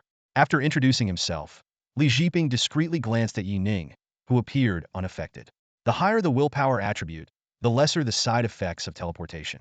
The first person Li Zhiping noticed was Yi Ning, thinking to himself, this kid has high attributes. Yes, are you all the same? How did you know we're all mental type? Why are there so many people in this instance? I thought I was the only one entering a paranormal instance. A chorus of surprised questions followed as the other awakeners stood up, rubbing their temples and examining their surroundings. The dimly lit motel room had its curtains tightly drawn, but sounds of activity from the town outside could be heard. Seeing everyone awake, Li Zhiping smiled kindly and explained, I could guess you're all mental type simply because only people like us participate in paranormal instances. Our combat abilities are weak, and we can't fight regular mutants, so to level up, we have to join these instances. His self-deprecating explanation left everyone momentarily stunned before they all smiled wryly. It was true. Those with high combat attributes had long been hunting mutants, leaving only those with high willpower to tackle paranormal instances. These instances tested willpower and luck more than anything else. Outside, even if they begged to join other Awakeners, the experience points they received were pitifully low. Yeah, exactly. I once tried to hunt mutants with other Awakeners and nearly lost my life when a monster got too close. Even after using all my skills, I was less effective than someone with a knife. The older man's words resonated with the group, and they began to vent their frustrations. Willpower-type Awakeners, despite having more energy, were practically useless in combat. The problem was having more energy didn't help. A skill costing 600 points could be used by others, and even if they had 1,000 points, they could still only use one skill in a short time. Additionally, willpower types were generally undervalued and couldn't get their hands on higher skills. This vicious cycle meant no team wanted to take willpower-type Awakeners into battle. All right, Li Jiping clapped his hands to interrupt the complaints. Everyone, while we may not excel in other battles, I believe we can clear this instance that tests willpower and intelligence. Let me introduce myself again. I've completed 2 paranormal instances before, so I have some experience. How about I lead the team? His words caused a stir among the group, many looking at him in surprise. Unlike Yi Ning, who was here to complete an advancement task, they had been forced into the instance out of desperation. The notorious difficulty and terror of the paranormal dungeon were well known outside. Everyone looked at the middle-aged man who had repeatedly cleared the dungeon, their faces lighting up with delight. No problem. Uncle Lee, why don't you lead the team? Someone eagerly suggested. However, amid the excitement, a question arose in everyone's mind. But why hasn't our mission appeared yet? Several people instinctively asked, as this was their first time facing a paranormal dungeon. Li Jiping chuckled softly and explained, paranormal dungeons are different from others. We need to step out of the protective shield to receive the mission. As he spoke, he skillfully pushed open the inn's door, signaling for everyone to follow. Yi Ning, standing at the back of the group, frowned slightly as he looked at the protective shield outside the door. Despite his internal hesitation, he shook his head and followed the group. In his past life, he had the full support of the capital, focusing solely on leveling up and hunting mutants, but he had never encountered this type of dungeon. As everyone passed through the protective shield, the once bustling town instantly fell silent, and even the sky seemed to darken. A cold system notification rang out. Beep, you have entered Fanghua Town. Mission triggered. Current mission, find and seal the hidden ghost here. Mission hint 1, you can investigate the school. Mission hint 2, do not trust the ghost's words. As the notification ended, everyone shivered involuntarily. A ghost? They were indeed about to face such a terrifying entity. As one of the 3 major special events following the apocalypse, ghosts were said to be the deceased transformed by psychic pollution. Don't trust the ghost's words? A hidden ghost? Seal it, muttered a girl in a practical tracksuit with a dagger at her waist, cautiously scanning her surroundings. The group's eyes swept over the street, observing the hurried passersby, but nothing seemed out of the ordinary. No need to look around, everyone, Li Jiping said warmly, waving his hand. Paranormal dungeons aren't dangerous at the start, but we must find the key clues early on. Did you see the school mentioned in the mission hint? Based on my experience, we need to get there quickly and look for clues. Hearing this, everyone's expressions grew serious, knowing the middle-aged man's words were true. Li Jiping immediately turned and led them swiftly into an alley. 10 minutes later, after several twists and turns, the slightly panting group followed Li Jiping to a high school on the edge of town. Li Jiping turned to the group, forcing a smile. Everyone, be careful from here on out. Just then, an eerie wind suddenly picked up. The group looked at the school, which should have been bustling with activity, but found it unsettlingly quiet, with hardly a soul in sight. Fanghua High School. The desolate entrance seemed almost haunted as the group nervously approached, their eyes drawn to the only source of light, the security office. An emaciated old man sat at the door, his cloudy eyes scanning the group as he croaked. Do you want to come in? His tone was flat, as if late-night visitors were a common occurrence. The only woman among the awakened recalled the mission details and asked directly, Sir, what's going on with this school? Why aren't there any students? The old man replied mechanically, Oh, this place was abandoned a year ago. It's haunted, so no one studies here anymore. Do you want to come in? The group exchanged wary glances, but Li Jiping, standing at the front, calmly waved his hand and explained in a low voice. That's how ghost instances work. The NPCs are pretty mechanical and don't talk like real people. They only provide some clues. Don't expect them to tell you too much. We have to rely on ourselves. Hearing this, the group relaxed slightly. After several attempts to get more information, the old man kept repeating, Do you want to come in? Realizing they could get nothing more, Li Jiping decisively said, "All right, let's just go in." The seven of them filed in. As Li Jiping entered, the old man suddenly looked up, his vacant eyes meeting Li Jiping's gaze. This scene was noticed by Yi Ning, who was at the back, and he frowned. Inside the campus, the group hesitated, unsure where to start. A blonde awakened noticed the strange interaction earlier and asked, "Uncle Li, why did the old man look at you? And what were you looking at?" Li Jiping smiled and explained, "Oh, I forgot to mention. My ability can harm supernatural entities." He pointed to his eyes. "I can see through a ghost disguise and slightly injure them. That's why I'm participating in a ghost instance for the second time. These NPCs are very sensitive to my ability. In the last instance, an NPC even asked if I was a Taoist priest." He shrugged. I looked at the old man to determine if he was a threat. Ghost instances can be tricky. Sometimes the key clues are in the most unassuming characters. But don't worry, that old man is harmless. The group was both surprised and envious, praising Li Jiping's unique ability. Li Jiping just gave a mysterious smile. "It's a secret. It's a talent ability. I'm not strong in combat, and it's only useful against these special entities." Yi Ning, at the back, thoughtfully watched Li Jiping's back. Crossing the empty playground, Li Jiping stopped in front of the teaching building and said seriously, "Everyone, I suggest we split into pairs to search. The archives, teachers' offices, classrooms, these places might have clues. We need to find out what happened at this school. Remember, always move together. Don't ever be alone. If you find any clues or notice anything strange, share it immediately in the chat channel. Do not hide any information. Ghost instances are no joke." The group nodded solemnly. The girl added, "Uncle Li will share whatever we find. But," she looked around, "there are 7 of us. No matter how we split, someone will be alone." Although Li Jiping said there wouldn't be any danger at first, solo actions were clearly unwise. As everyone hesitated on how to form teams, Yi Ning calmly broke the silence. "I'll search the archives room by myself." This statement left everyone stunned, and their gazes involuntarily fell on Yi Ning. They noticed Yi Ning was fully equipped and couldn't help but speculate. Is it because he has so much gear that he feels confident in his strength and isn't afraid to act alone? Regardless, in such a dangerous environment, everyone secretly breathed a sigh of relief, grateful that Yi Ning volunteered. Li Jiping gave Yi Ning a slightly surprised look, but didn't object. Instead, he turned to a girl who clearly wanted to team up with him and said, "All right then, let's move quickly." Li Jiping looked around, his tone carrying a hint of righteousness. "As the only girl, let's have her join me. Don't worry, everyone.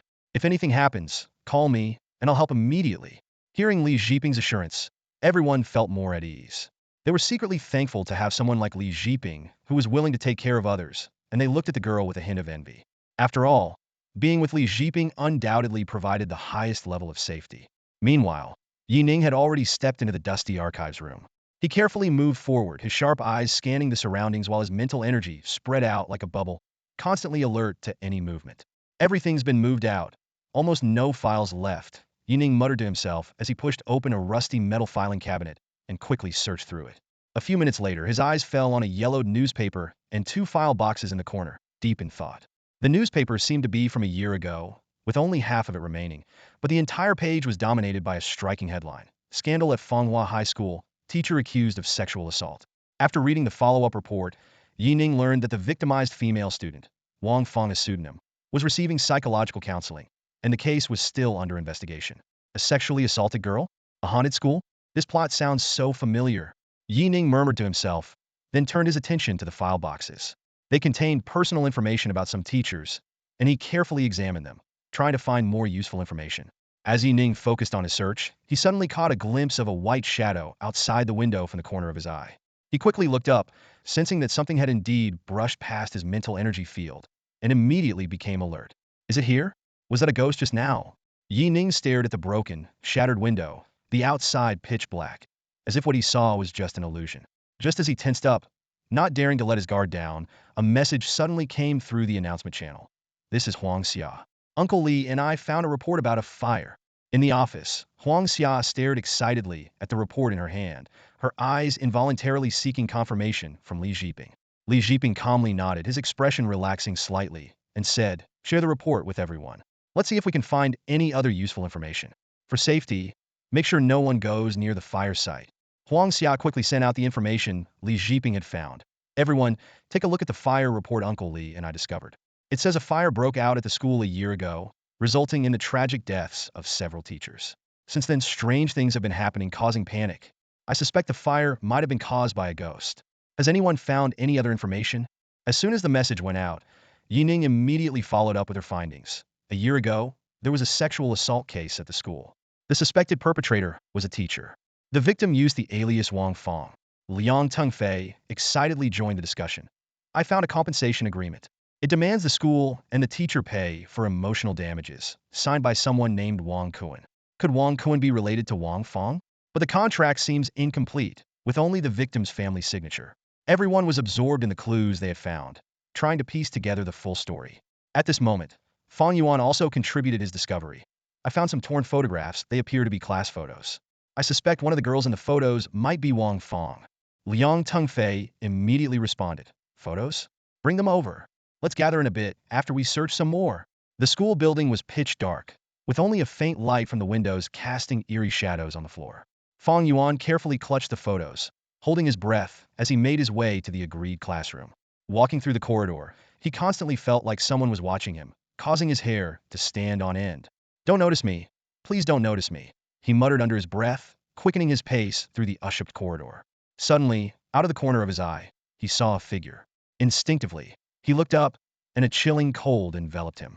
To his right, a figure in white with long hair was silently staring at him. Shit! Fong Yuan was terrified and broke into a run. In his panic, he slipped and fell to the ground. As he was about to get up, he saw a blurry white shadow reflected on the floor. His pupils dilated as he saw the shadow lean over him, its reflection turning into a ghastly pale face with hollow eyes and mouth. Ah! Fong Yuan screamed at the top of his lungs and bolted down the stairs without looking back. Hearing the scream, the others anxiously looked towards the source of the sound. Fong Yuan, trembling, called for help in the public channel. A ghost. I saw a ghost. It must be that girl Wang Fong. Long hair. Huang Xia immediately responded. What floor are you on? Uncle Li wants to know your location. He's coming to get you. 5 minutes later, a pale-faced Fong Yuan looked gratefully at Li Jiping. Uncle Li, thank you so much. Without you, I wouldn't have made it out. It turned out that when Li Jiping arrived, he shot a red beam from his eyes at the white figure, causing it to disappear with a piercing scream. Li Jiping smiled and reassured him. It's all right. The ghost threat is still relatively low at this stage. I can hold her off for now, but I can't guarantee the future. He then turned to Huang Xia, his expression serious. Miss Huang, I think we've gathered enough information. Huang Xia decisively nodded and immediately sent out an urgent assembly order on the public channel. Everyone, gather in the classroom. Share what you discovered. Time is running out. We could be attacked at any moment. A few minutes later, 7 people gathered in the classroom with serious expressions, laying out the clues they had collected on the table.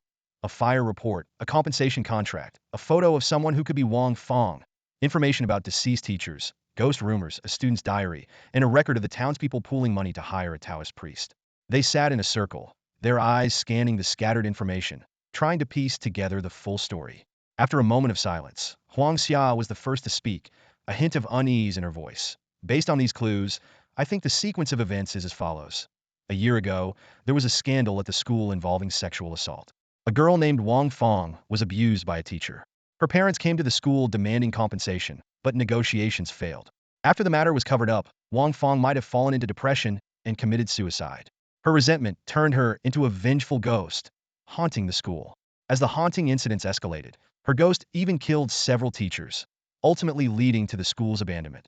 Fong Yuan, who had personally witnessed the female ghost, eagerly chimed in. That's right. I saw that girl standing in the hallway with my own eyes. If it weren't for Li Jiping saving me in time, I would have been a goner. The others nodded in agreement, finding the reasoning logical and fitting all the clues. However, a new question arose. What did the seal mentioned in their mission mean? Was Wang Fong's ghost sealed? If so, where?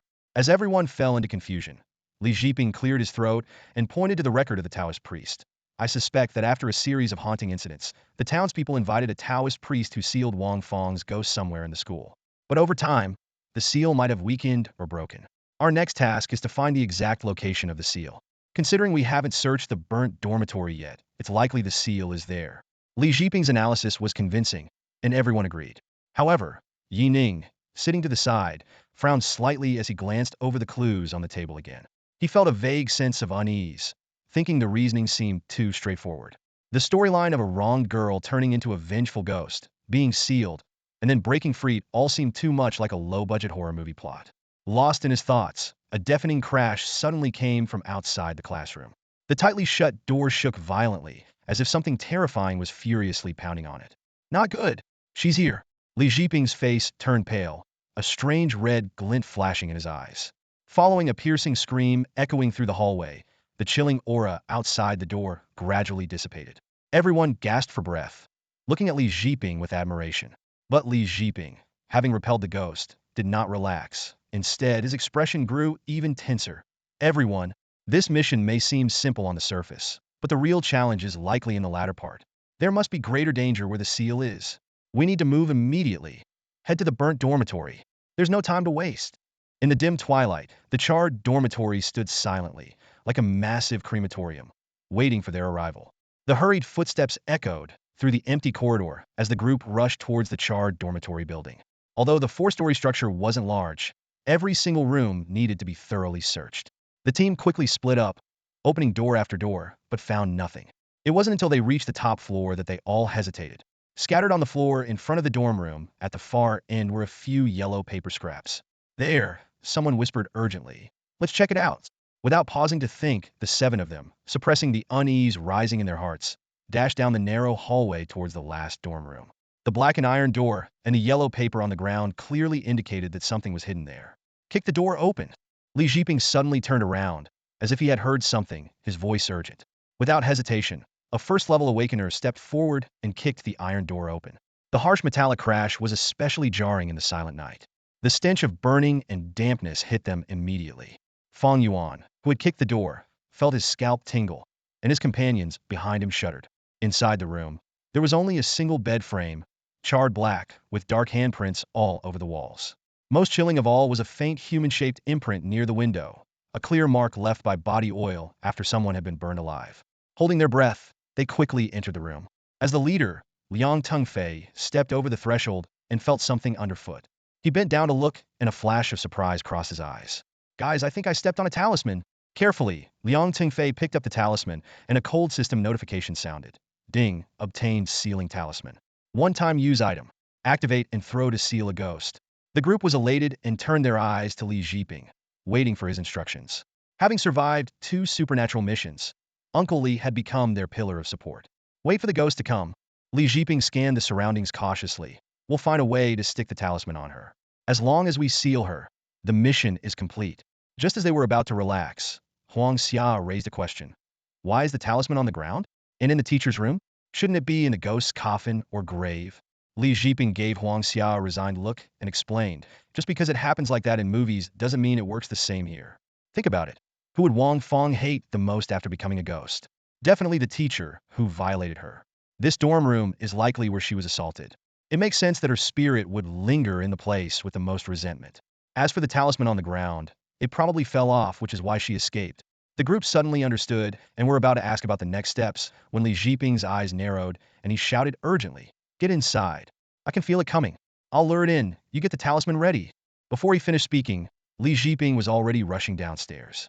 A piercing scream echoed from the playground, and a bone-chilling cold swept through the area. Even hiding in the room, they could feel the intense resentment. Thank goodness Li is leading us, someone sighed in relief. Who else could handle the ghost? Enough talk, another urged, close the door and hide. Get ready for Uncle Li to lure the ghost in. They carefully hid behind the door, holding the talisman, ready to strike at any moment. However, just then, the usually silent Yi Ning spoke up, his tone tinged with sarcasm. Are you sure you want to stay here and wait for death? The group turned back, bewildered by the sudden comment from the quiet young man.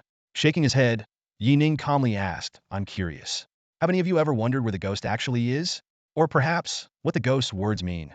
In the dimly lit room, the group listened to Yi Ning's calm tone, feeling a chill creep up their spines. As soon as Yi Ning finished speaking, Liang Tengfei's eyes widened in shock. He urgently asked, Are you saying one of us is a ghost? A ghost pretending to be human and giving false information? Yi Ning nodded slightly, raising an eyebrow. That's right. According to the rules of the scenario, we must identify the hidden ghost among us. The most suspicious person is Li Jiping. His gaze swept over the stunned faces of the group as he continued. He claims he can see through disguises, so why hasn't he noticed the ghost among us? The answer is simple. Because he is the ghost. Huang Xia immediately retorted, Are you kidding? Uncle Li is a ghost? Then what about the one outside? He's a genuine awakened one. Fong Yuan quickly echoed, yeah. I saw the female ghost myself. Uncle Li was fighting it. Facing the group's skepticism, Yi Ning remained calm and explained one by one. First, we don't know what abilities the ghost has. How can you be sure that what you saw was a real ghost? Second, a ghost creation usually requires a death, right? Have you found any concrete evidence of Wang Feng's suicide? He pointed to the burnt-out dormitory building, wiping some dust off the wall. On the contrary, the teacher's death is confirmed, and he was an adult. Third, Li Jiping is too familiar with this scenario. If it's his first time here, how did he know to come directly to this abandoned school? Fourth, the old man at the gate reacted strangely to Li Jiping, as if wondering why a dead man was standing in front of him.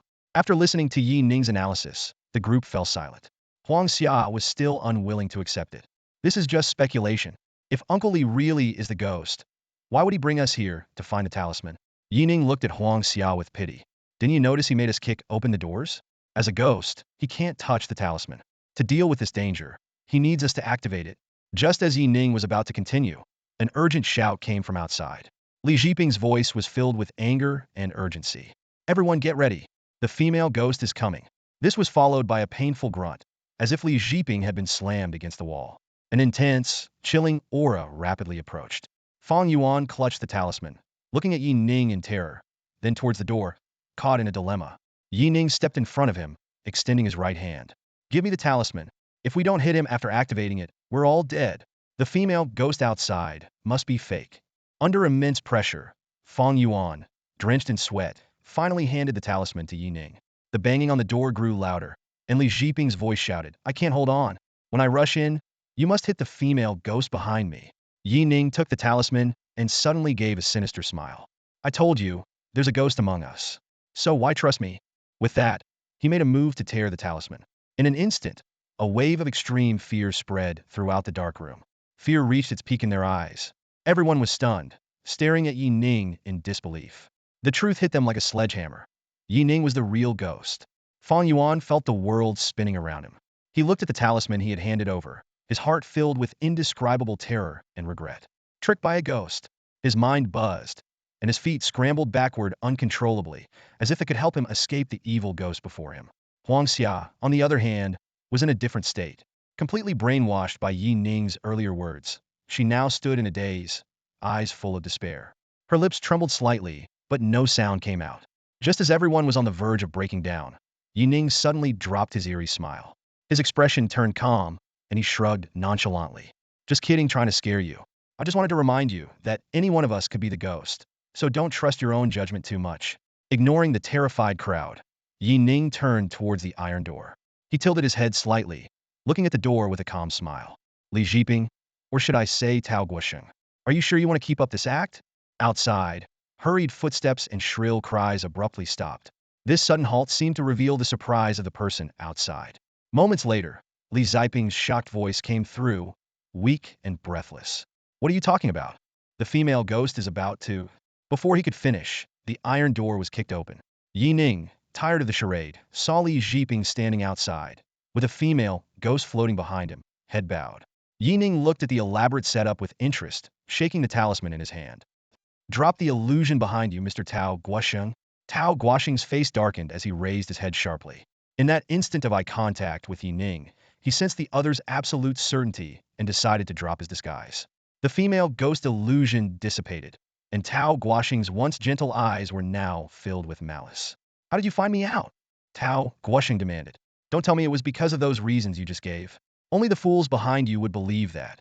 He continued to argue. Your claim that the ghost is among us is baseless. What if the female ghost speaks when she's about to be sealed? Her deceit would still be unreliable.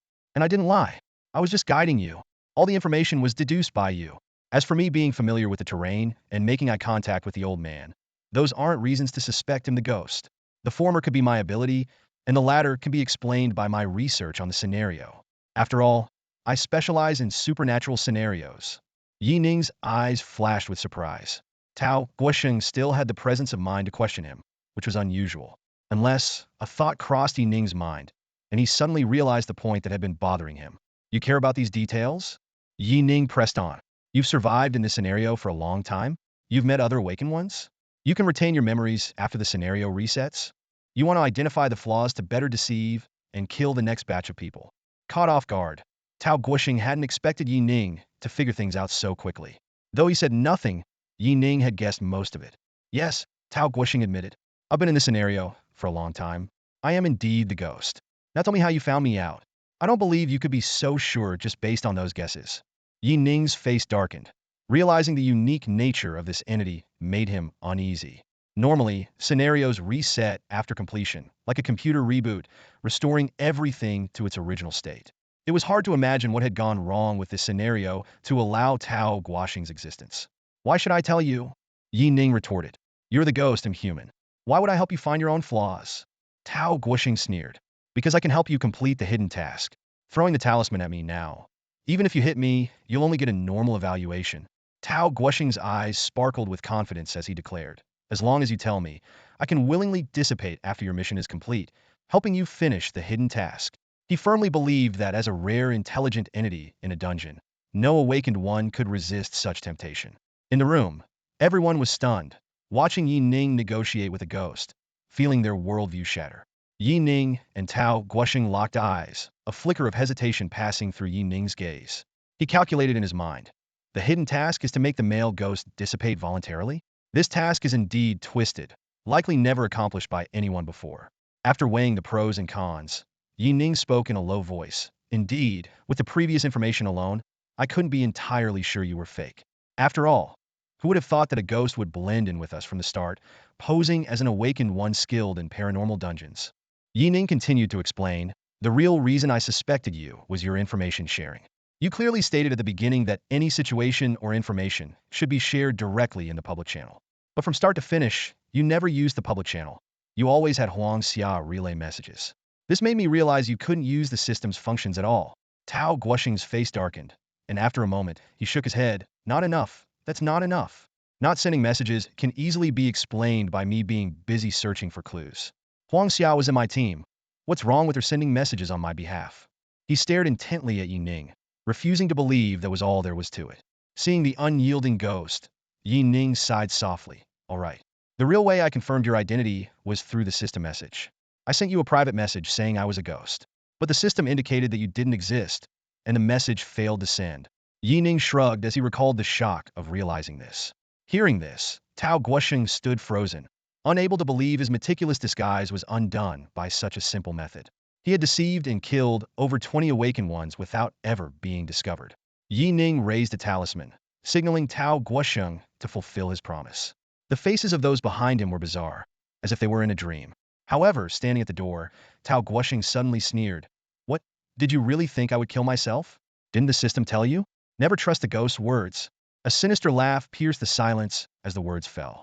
Li Jiping instantly retreated, his once kind face now melting like dripping grease, blood continually oozing. The vanished female ghost reappeared, shrieking as she lunged at Yi Ning. It's not a fake. Alarm bells rang in Yi Ning's mind, an icy chill sweeping over him. He immediately realized that this apparition was no longer an illusion, but a genuine, malevolent spirit. A single touch from it could rapidly drain his life force. The people in the room snapped back to reality, scrambling to avoid the ghost but too terrified to leave. The chilling aura of death enveloped them, and many shouted in panic, "Throw the talismans! Hurry!" Ignoring the frantic cries behind him, Yi Ning deftly dodged to the side. He knew that if Li Jiping could summon a real spirit, his own powers must be formidable. Acting hastily would be suicidal. Li Jiping floated like a paper figure in the air, watching Yi Ning's agile movements with a hardened expression. Quick, aren't you? He thought, understanding from his knowledge of the awakened that Yi Ning's speed far surpassed that of ordinary humans. Interesting. With a cold smile, Li Jiping's face, dripping with blood, twisted grotesquely. Why struggle? He had been pretending to be human and holding back his attacks out of caution, hoping to exhaust Yi Ning's talisman supply. But in reality, with his speed, most awakened couldn't hit him. Li Jiping ignored the few awakened in the room attempting to use their skills, focusing entirely on Yi Ning. As a spirit, he could almost completely disregard physical attacks and most abilities. The only real threat was Yi Ning's talismans. Struggle? Yi Ning narrowly dodged the ghost's attack, letting out a slight chuckle.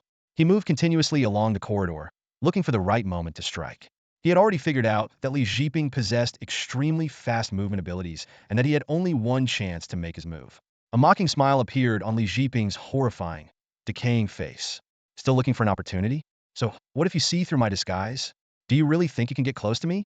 As he spoke, he suddenly widened the distance, giving Yi Ning no chance to approach. Idiot. If you pretended not to notice me, you might have had a chance, but before Li Jiping could finish his sentence, Yi Ning, who had been fleeing to the end of the corridor, suddenly turned around, completely ignoring the ghost rushing at him. Thunderstrike! Yi Ning braced against the bone-chilling cold and decisively activated his skill. In an instant, a thunderous roar echoed through the air. He surged forward with a burst of silver light from his feet. With a boost from his thunder boots, Yi Ning shot forward like lightning, crossing several meters in a split second to appear right in front of Li Jiping. Seal! Yi Ning moved faster than Li Jiping could react. In the ghost's horrified gaze, a glowing red talisman embedded itself into his body. Ah! A blood-curdling scream followed. Li Jiping felt as if a searing hot iron had been plunged into his insides, the excruciating pain rendering him powerless. White smoke began to rise from his body. It hurts. It hurts too much. The agony that reached his very soul left him completely incapacitated. With a thud, Li Jiping fell from the fourth floor, powerless and struggling. Yi Ning watched from above, feeling a slight relief. If not for the enhanced speed from the thunderboots, he wouldn't have been confident in touching Li Jiping. Li Jiping's presence was rare even in this post-apocalyptic world, making this scenario far more challenging than a typical clubble dungeon. Under the system's talisman seal, Li Jiping was left with no strength to resist, only able to emit pained groans and wails. The once eerie, dark school now seemed less foreboding with the seal taking effect. A few seconds later, a cold system notification sounded. Ding, sealing task completed. Please collect your rewards after exiting the dungeon. In the dormitory, the awakened who had participated in the mission finally dared to peek out, still shaken as they looked down at Yi Ning. The series of reversals had left them reeling, the entire ordeal far too intense. Leaning over the corridor, Huang Xia, who had previously doubted Yi Ning, wore a complex expression. She had thought Li Jiping was the most formidable presence in this dungeon, and had viewed him as a reliable ally. Who could have imagined that Li Jiping was actually a ghost, and the seemingly unremarkable Yi Ning was the true powerhouse? Like Huang Xia, Fang Yuan had his head bowed, unable to meet the gaze of the boy downstairs. A wave of guilt washed over him. He, too, had once distrusted Yi Ning, thinking he was just seeking attention. However, if it hadn't been for Yi Ning's intervention, they might never have known how they met their end. The others exchanged glances and then hurried downstairs. They surrounded Yi Ning, expressing their gratitude repeatedly. Thank you so much. If it weren't for you, we would have been in serious trouble. Liang Tingfei was especially eager, his eyes full of flattery. He spoke humbly. Sir, can I have your contact information? I'm Liang Tingfei from the 6th Safe Zone in Dongshan. Despite Yi Ning appearing much younger, Liang Tingfei didn't hesitate to place himself in a subordinate position in the face of such strength. As a psychic ability user, survival in the apocalypse was tough, and encountering a strong individual like Yi Ning was a rare opportunity. He vividly remembered Yi Ning's rapid dash earlier, that speed and equipment were beyond ordinary awakeners. Yi Ning ignored their sudden shift to flattery, merely waving them off. He squatted down and stared at what seemed to be the lifeless body of Li Jiping. Playing dead? Are we? Yi Ning nudged the corpse with his foot, a slight smile on his lips. As per our agreement, you should self-destruct. Of course, you can refuse, but do you really think I sent you a message? Li Jiping's body twitched. He abruptly opened his eyes, glaring at Yi Ning with a hoarse shout. You're tricking me again? The sudden change frightened everyone, causing them to retreat. Wasn't he sealed? How is he moving? They yelled in terror, still shaken by the recent tension. Yi Ning shook his head, unfazed by Li Jiping's regained mobility. He casually reassured them, don't worry, he is sealed. He can't do anything more. Then, Yi Ning turned back to face those hostile eyes and continued. So what if I tricked you? Only an idiot like you would believe I sent a verification message. I don't even know your number. How could I send one? Ignoring Li Jiping's twisted, almost frenzied expression, Yi Ning went on, self-destruct and let me complete the hidden task. In your final moment, I'll tell you the truth. I'll tell you how I saw through you. Li Jiping glared at Yi Ning, his face contorted. After a moment, he spoke in a chilling tone. Fine. For him, self-destruction was insignificant since he would be reset after Yi Ning and the others left. But if Yi Ning had indeed discovered his flaw, he wanted to know where he went wrong. As the deal was struck, Li Jiping's form began to blur instantly. In the excruciating process of self-destruction, his pale eyes remained fixed on Yi Ning. Speak. Tell me now, he demanded urgently, his form dissipating rapidly. In the final second, Yi Ning looked at the almost transparent Li Jiping and smirked. the real flaw in your disguise. I guessed it. Li Jiping's expression froze in disbelief, and he vanished completely with a final, resentful roar. Hearing the venomous roar, Yi Ning calmly dropped his smile. He had indeed been guessing. If he had guessed wrong, Li Jiping would have died in vain. The people behind Yi Ning stared at him in stunned silence, now seeing the seemingly delicate boy as a terrifying manipulator. He had tricked a unique, ghostly being into self-destruction with his deceit. Unfazed, Yi Ning spoke calmly. Exit the instance, calculate rewards. With a flash of white light, he vanished on the spot. Exiting the instance, calculating instance results. The cold, mechanical voice of the system echoed in Yi Ning's ears, followed by a series of reward notifications. Yi Ning had achieved a remarkable 100 completion rate for the current instance. The basic completion rate was 20, sealing Tao Guosheng and Li Jiping contributed an additional 40, and completing the hidden task of dispelling the vengeful spirits added another 40. This outstanding performance earned him an SSS rating and a generous array of rewards. 2 random white-grade equipment pieces, 2 random white-grade items, 1 blue-grade exclusive item, and an extra 3 points in his will attribute. Even more exciting, he received the title Spirit Dispeller. The system continued to detail the rewards. Acquired blue-grade exclusive resentment bead, white-grade charred corpse coat, white-grade throat-cutting dagger, white-grade corpse oil, and white-grade shedding human skin. Since he had reached the level cap, the experience gained from dispelling the vengeful spirits was converted into 1 point of will attribute. Standing outside the instance, Yi Ning couldn't help but smile with satisfaction as he listened to the rapid succession of notifications. Compared to the usual completion that only yielded a single white-grade item and some experience, this instance run was an immense success. However, he was acutely aware that the difficulty of this level paranormal instance was quite high. If not for his attributes and equipment being far superior to the average awakened, he might have met his end here today, especially with Li Jiping, who possessed true self-awareness and could easily have killed any other awakened. Suppressing his chaotic thoughts, Yi Ning focused on the biggest prize from this instance, the blue-grade exclusive item. Such rare items were seldom seen, even in his previous life, typically only obtainable by completing hidden tasks.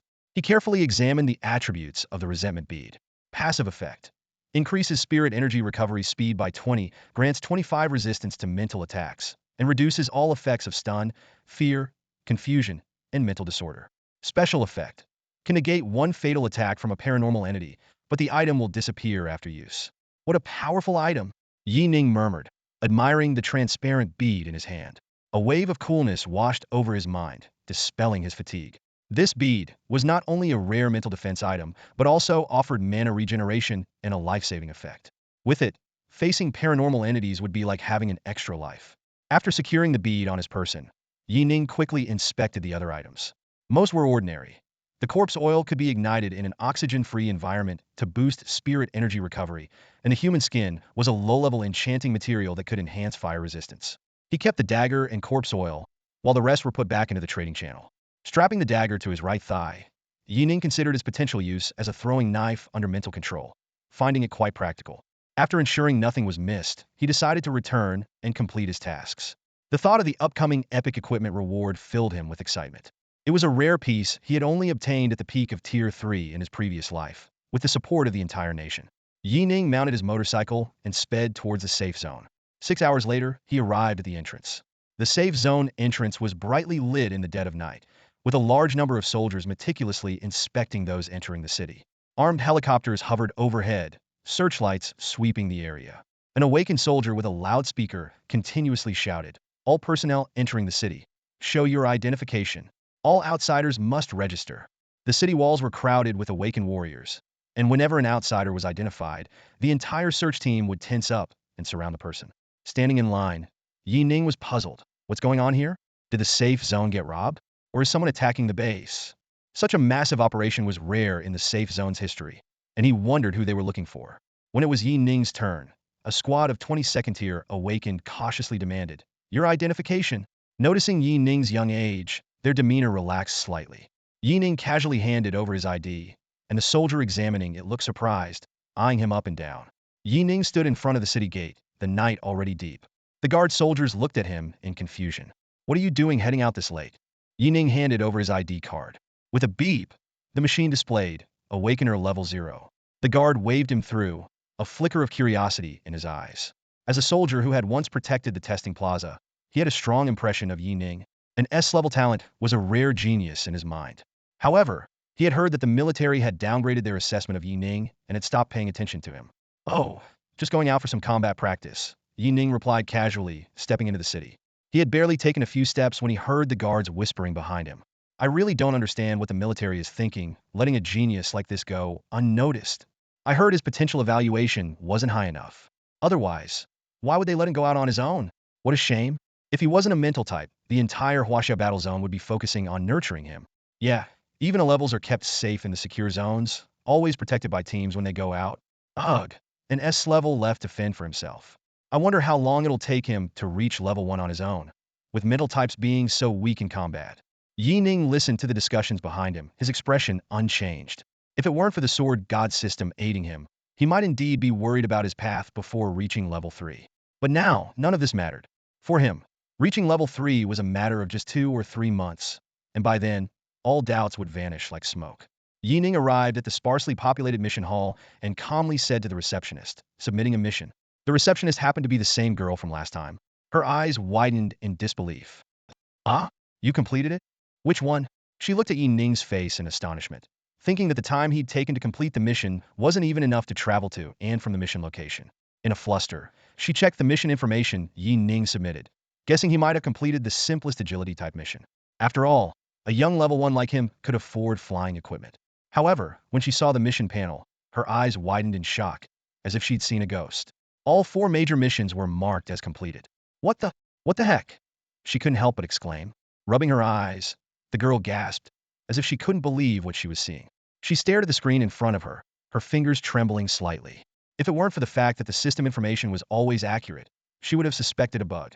1 day or 2, she murmured in disbelief. For advanced tasks, all at the highest difficulty, completed? Her gaze darted back and forth between the screen and the young man standing before her. Memories of her career flashed through her mind. Typically, even a first-level advancement task was fraught with peril. Assembling a team often took weeks or even months, scouting, planning tactics, finding the right people, and executing the mission, all steps taken with extreme caution to avoid mistakes. Yet, this young man named Yi Ning stood there looking relaxed, as if completing 4 high-difficulty tasks was as easy as drinking 4 glasses of water. The girl felt a wave of dizziness. She had never witnessed anything so unbelievable. Can you hurry up? Yi Ning's voice snapped her out of her thoughts. He glanced at the stunned receptionist and sighed softly. The receptionist snapped back to reality, hastily taking the card Yi Ning handed her. Just then, the system notifications began to chime. Ding, strength advancement task completed, extra strength awarded. Ding, agility advancement task completed, extra agility awarded. Ding, constitution advancement task completed, extra constitution awarded. Ding, total extra credit points awarded. 7,300. Feeling the bottleneck within him loosen and his attributes improve, Yi Ning nodded in satisfaction and turned to leave, leaving the receptionist still in a daze. Back home, Yi Ning tiptoed past his little sister and mother, heading straight to his room. He couldn't wait to call out, check attributes. With a soft chime, a light screen appeared before him. Yi Ning's eyes sparkled as he carefully analyzed his attribute values, contemplating how to raise them to 25 points. Both epic equipment and skills required this base attribute standard set by the system. He calculated silently. Last time, 6 energy fruits added 3 points to strength and 3 points to agility. The overflow experience rewarded 4 points to all attributes, and the advancement tasks awarded 1 point each. Even so, he still needed 7 points each in agility and strength, and 10 points in constitution. Yi Ning frowned. This meant he would need to acquire at least 35 more energy fruits, each costing 6,000 credit points, totaling 210,000 credit points. The figure weighed heavily on him. He glanced at the credit points he had from selling equipment and materials, estimating. He currently had about 20,000, and selling all his recent gains might bring it up to around 40,000 points. But that was far from enough. I need to find some valuable equipment to sell, Yi Ning muttered, recalling the days when an entire capital city supported him with resources. Now, he could only rely on himself. He pulled out a blank sheet of paper from his desk and began listing the equipment he knew he could get his hands on. Upgrade and earn credits. Both at the same time. Yi Ning quickly jotted down notes. Although there wasn't much valuable equipment around Tianfeng, there was a second-level dungeon that could be farmed. In the nearby Zhenjiang safe zone, a blue accessory could be found on a mutated creature. Further away in the Dongshan war zone, there was once a high-level strength skill book. Half an hour later, Yi Ning looked at the material he had compiled and exhaled softly. Although 200,000 credit points might be an astronomical figure for others, it wasn't unattainable for him. With the impending disaster, The coming year would see an abundance of equipment and resources, many of which he had heard about during his time on the run. Finish up around Tianfeng, and then head to Zhenjiang. Yi Ning resolved, glancing back at the room where his family was. A warm expression crossed his face. This trip might take over a month. Despite cherishing this rare moment of warmth, Yi Ning knew his time was running out. Brother, are you leaving again? At the door, his little sister clung to Yi Ning's leg, looking up at him with teary eyes. Yi Ning affectionately ruffled her hair before turning to his worried mother, giving her a slight nod. Yi Ning's mother, seeing the determination in her son's eyes, sighed helplessly and repeatedly reminded him, be careful. She didn't know what was happening with him, but as a mother, she could sense that Yi Ning was carrying a heavy burden and had something important to do. After a brief farewell, Yi Ning headed straight out of the city. On the streets, patrolling soldiers of the Awakened caught his attention. After a moment's hesitation, he opened the private message interface to Commander Shao. Although the catastrophe wouldn't officially erupt for another year, there were already many signs. For example, in the Tianfeng safe zone, in about 10 days, a massive horde of zombies would leave the city and attack Tianfeng. In his memories, Tianfeng was caught off guard, suffering heavy losses, and many survivors in the settlements were massacred. Yi Ning had considered contacting the top brass of Huaxia from his past life to warn them about the impending disaster. However, after much deliberation, he realized that he didn't even have the credentials to deliver such a message, let alone whether they would believe him. Everything depended on strength, especially when, in the eyes of others, he was just a nobody. This was something he had deeply understood in his past life. However, thinking about the impending tragedy in Tianfeng, Yi Ning decided to give Shao a heads up. If it worked out well, maybe Shao could vouch for him and report more information to the higher-ups. After all, the words of a third-tier individual carried much more weight than those of an unknown person like him. Resolving himself, Yi Ning sent a concise message. Commander Shao, I noticed unusual zombie activity in the former Tianfeng city while outside. There's a high likelihood of a large-scale zombie attack on Tianfeng soon. This disturbance is unusual. I hope you can send troops to investigate. After sending the message, Yi Ning sighed. He was determined to quickly advance to the third tier. Only then could he truly demonstrate his value and save the impending disaster. Meanwhile, in the psionic war machine, Shao had just received news that the Zhenjiang safe zone would be sending people to confront them, and he was pondering the situation with a heavy heart. The appearance of a third tier near Tianfeng a few days ago had already put him under immense pressure, and now this. Damn it! Accusing Tianfeng of stealing your mutant? I can't even kill that mutated tiger from a distance. Just as he was feeling frustrated, he saw Yi Ning's private message. Shao wasn't surprised that Yi Ning had his contact information. After all, he had wanted to befriend Yi Ning. The message was brief, and after reading it, Shao couldn't help but show a hint of surprise. A massive zombie horde attacking Tianfeng? Monster disturbance? A few seconds later, he chuckled dismissively, assuming Yi Ning was too weak and saw everything as a threat. Or maybe he was trying to make his presence felt. What? Feeling bitter because you're an S level but not getting the treatment you deserve? Blame it on being a mental type. As for Yi Ning's message, Shao didn't bother to reply. What a joke. Since the last great war between humans and monsters 40 years ago, the post-apocalyptic world had been peaceful for a long time. Right now, his focus was entirely on that mysterious third-tier individual and the impending confrontation with the Zhenjiang safe zone. Outside Tianfeng City, on National Highway 705, Yi Ning leaned forward, riding his electric motorcycle at high speed along the overgrown highway. The once busy asphalt road was now barely recognizable, with nature reclaiming what was once a web of traffic across the country. If not for the occasional survivors using this road to transport supplies, it might have succumbed to the wilderness entirely. The wind whipped past his face, and the surroundings were desolate. In the distance, the faint outline of what used to be a bustling city loomed. Yi Ning realized he was about to leave Tianfeng's security perimeter, prompting him to heighten his vigilance. Halfway through his journey, Yi Ning stopped to change the battery. His first destination was a large dungeon located at the border of Tianfeng and Zhenjiang. To ensure he completed his mission smoothly, he had brought along 2 bulky battery packs. Although battery technology was quite advanced before the apocalypse, the range was still only about 600 kilometers. After swiftly changing the battery, Yi Ning tossed the spent one aside with a sigh. I should get a system vehicle, he thought. Once this dungeon is over, I need to consider buying one. Otherwise, the travel time alone will outweigh the benefits of leveling up. System vehicles only required infusing some spiritual energy to operate, which was perfect for someone like him who had an abundance of it. Of course, if he could acquire a spatial skill, that would be even better. Being able to teleport across vast distances would be the ultimate tool for survival. But such thoughts were just wishful thinking. Spatial skills were rarer than spatial items and were considered strategic level abilities. He mounted his bike again, and the motor whirred to life. Not long after, Yi Ning furrowed his brows. Ahead, several weathered car wrecks lay scattered along the nearly vanished road. In the tall grass nearby, a broken-down truck stood alone.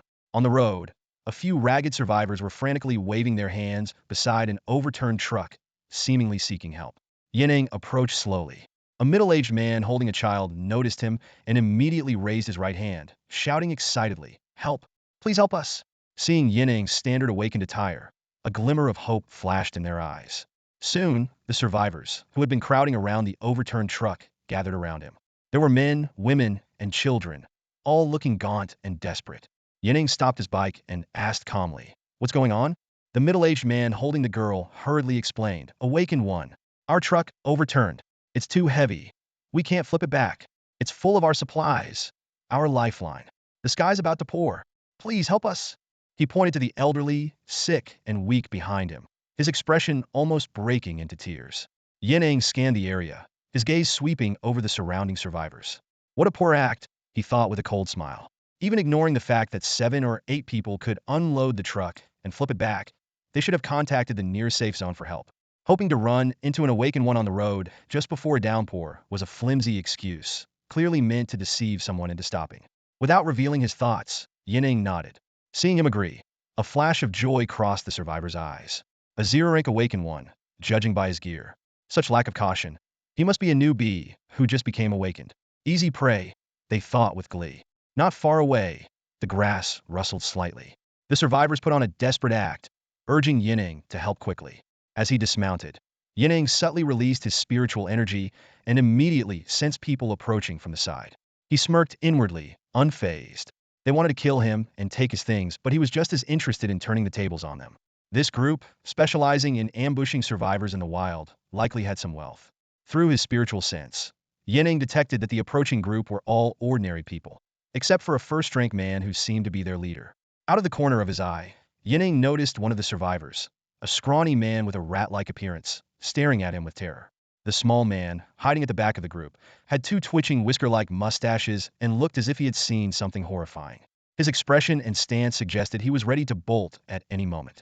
Near the overturned truck, Yi Ning was about to feign concern when a sudden shout pierced the night sky. "Hands on your head! Grab him!" Several burly men rushed out from the roadside, brandishing various weapons and aiming them at Yi Ning. The closest man, a nimble middle-aged brute, pressed a short knife against Yi Ning's back. "Kid, stay put. Running into us is your bad luck." The leader, a tier 1 awakened, approached with a menacing grin, gripping a machete. "Rookie, didn't anyone tell you not to stop in the wilderness? Venturing out here alone? Are you out of your mind? Never seen anyone as foolish as you." He eyed Yi Ning's boots greedily, calculating the gear's worth. "Oh really?" Yi Ning turned calmly, scrutinizing the leader with interest. This unexpected reaction unsettled the leader. They had ambushed countless victims, but never encountered one so composed. Unless this kid was a fool, he must have an ace up his sleeve. In a flash, the brute launched his skill, his machete slicing through the air. Shoot him. Kill him first, talk later. He knew well that villains often perish from excessive talking. However, Yi Ning was quicker. His eyes turned icy, his body tensed, and his muscles exploded with power. With a bizarre piercing sound, he punched through the chest of the nearest middle-aged man, spraying blood everywhere. Simultaneously, a faint buzzing was heard, and the men aiming their guns were horrified to find their weapons being controlled by an invisible force, the muzzles now pointing at themselves. Bang! Bang! Bang! The close-range gunfire turned them into a bloody mess. Smoke filled the air, mingling with the acrid stench of blood. Whoosh! The wind howled as the blade came down. Yi Ning effortlessly sidestepped the attack, the Tier 1 brute's moves full of openings to him. Thud! Yi Ning's backhand strike drove a dagger precisely into the brute's temple. The brute's eyes widened in disbelief, collapsing before he could utter a word. The battle was over. Yi Ning casually flicked the blood from his hand and turned his gaze to the last 2 ordinary men charging at him. They were paralyzed with fear, their legs trembling. "Sir, please spare us. We were forced." Swish! Yi Ning's eyes narrowed, and the dagger controlled by his psychic power flashed, instantly taking the 2 men's lives. Corpses littered the ground as Yi Ning turned to the biting old, weak, and sickly group. "Tell me, where's the stuff you stole?" "Ah!" No, please don't kill us. Their screams mixed with the stench of urine. These people, accustomed to death, now faced true terror. Yi Ning's ruthless actions starkly contrasted with his handsome appearance. Keep screaming, and you'll die. Yi Ning looked coldly at the pleading group, showing no mercy. This gang was too practiced, undoubtedly responsible for many innocent deaths. Except for the children, they all deserve to die. And where do you think you're going? Yi Ning addressed the rat-faced man. This scrawny figure, who seemed to sense something was off from the start, intrigued Yi Ning. With his high willpower attribute, only a Tier 3 repeated perception could detect anything unusual. The fear on the rat-faced man's face indicated he had seen something. The bearded man, stiff behind the car and ready to make a sneaky escape, looked at Yi Ning with a mournful expression, trembling. He cursed himself inwardly for not running faster, especially since he had already sensed the danger. Yi Ning, sharply aware of the anomaly, bypassed the kneeling crowd and grabbed the short man, who stood only about 5 feet tall. He sensed a faint energy fluctuation from the man, so weak that it would have gone unnoticed if not for Yi Ning's strong mental acuity. This level of energy was even less than that of a novice. Hoisted high, the bearded man was terrified, as if some secret had been uncovered. He stammered in defense, No, you've got it wrong. Several survivors familiar with the bearded man looked on in surprise. An awakened? No, this man, as lowly as a rat, was just another poor soul captured by the leader, like them. Yi Ning spoke coldly. Show your personal information. Before he finished speaking, a dagger, controlled by his mental power, was already poised at the man's eye. Yi Ning disliked wasting time and had plenty of ways to make the suspicious, sneaky man talk. The bearded man craned his neck desperately, trying to avoid the sharp dagger. Swallowing hard, he trembled and said, Can we go somewhere else? I can't talk here. I know where they've hidden the stolen goods. Raising an eyebrow, Yi Ning dragged the man to the location he indicated. At a mound camouflaged with green canvas, Yi Ning calmly watched him, silently counting down. Under the emotionless gaze, the bearded man forced a bitter smile and reluctantly revealed his panel. A few seconds later, Yi Ning scanned the information quickly, his eyes narrowing in surprise. Unexpectedly, this guy was neither an awakened nor an ordinary human, but an NPC, non-playable character from a dungeon. Name, Li Dafu. Dungeon, Zombie Siege. Level, 0. Skills, Money Sense, Shady Dealer Greed. Yi Ning scrutinized the short, bearded man in disbelief. He demanded, How did you escape? Are you sentient? Li Dafu shrank back, speaking softly, Sir, I don't know. I remember that after one dungeon run ended, I tried to swipe something from someone, and somehow I ended up here. Then I just wandered until I ran into those people. Yi Ning frowned deeply, struggling to reach a conclusion. He had heard of the Zombie Siege dungeon, a training ground for low-level awakened. Over the years, it must have been reset hundreds of thousands, if not millions of times. And now, an NPC with independent consciousness had escaped. This was beyond astonishing. Reflecting on Li Ziping's incident, Yi Ning suddenly realized a possibility. Li Dafu might have gained autonomous intelligence due to repeated resets gone wrong. This conclusion, though startling, still felt slightly off to her. While she was deep in thought, Li Dafu's voice interrupted her. Miss, can you let me go? The rat man cowered, trembling as he looked at Yi Ning. Having scraped by in lower-level dungeons, he had never encountered such a powerful, awakened being, let alone one with such a ruthless reputation. Yi Ning snapped back to reality, frowning as she scrutinized Li Dafu in her grasp. Suddenly, a thought struck her. This seemingly ordinary rat man possessed 3 trading skills that awakened beings couldn't master. In a way, he was like a walking glitch. A bold plan began to form in Yi Ning's mind. If she could get this guy to trade for her, it would be a highly profitable venture. With this in mind, she opened the trading channel without hesitation and began searching for a contract scroll. As the name suggests, a contract scroll is used by awakened beings to control humans or special mutated beasts. However, due to the high cost, one scroll costs 2,000 points and can only be used on lower-level targets. Few people are willing to buy them. Nevertheless, considering Li Dafu's 10 dual-way transaction fee and 5 transaction amount deduction ability, the investment was absolutely worth it. Half a minute later, Yi Ning bought the lowest level contract scroll from an awakened being for 2,400 points. Looking at the parchment in her hand, she couldn't help but feel a bit of a pinch. It was enough to buy an apartment or hire dozens of elite soldiers. Sign the contract, Yi Ning said in a softer tone, shaking the scroll to indicate for Li Dafu to agree. Despite facing such a unique entity, she wasn't entirely confident of success. Li Dafu didn't know what it was, but his instincts told him that once he signed it, there was no escape. However, under Yi Ning's smiling yet threatening gaze, he could only sigh in resignation and agree to sign. The system notification sounded, announcing the contract's establishment. The Drank Team panel showed, Captain Yi Ning, Tier 2 beginner, member servant Li Dafu, no level, loyalty 60100. The master servant contract granted in-team voice communication within a 30-kilometer range, and the captain had the right to enforce termination. Seeing the contract successfully signed, Yi Ning breathed a sigh of relief. However, Li Dafu's 60 loyalty points made her a bit speechless. It seemed he had purely been intimidated into compliance. Yi Ning released the rat man and said gently, "From today on, you'll follow me. We're teammates now." Despite Yi Ning's kind tone, Li Dafu was inwardly wailing. Teammates? It was clearly a master-servant relationship. The glaring enforced termination words made it clear that if he dared to run, Yi Ning would not hesitate to end his life. Noticing Li Dafu's downcast mood, Yi Ning decided to give him a little incentive. She uncovered a green oilcloth, revealing a white armor piece, a pile of low-grade materials, and a blood-stained ID card, worth about 1 or 2,000 points. It was insignificant to Yi Ning, but for those who robbed and killed along the way, it was a windfall. "All of this is yours," Yi Ning said, transferring over 20,000 credit points to Li Dafu. "You'll handle purchasing supplies with my credits." She calculated in her mind that the 15 transaction amount alone would save thousands of points, not to mention the extra profit Li Dafu's skills could generate from buyers. This investment was definitely going to pay off. Yi Ning keenly noticed that Li Dafu's inherent skills were all closely related to money. She thought to herself that giving him some wealth might boost his loyalty. Without hesitation, she transferred a substantial amount of credit points to Li Dafu. Sure enough, the initially sleazy-looking Li Dafu was momentarily stunned, then looked at Yi Ning with a look of shock. He recalled the first time he met Yi Ning and had the urge to run away, precisely because he sensed the overwhelming aura of wealth emanating from her.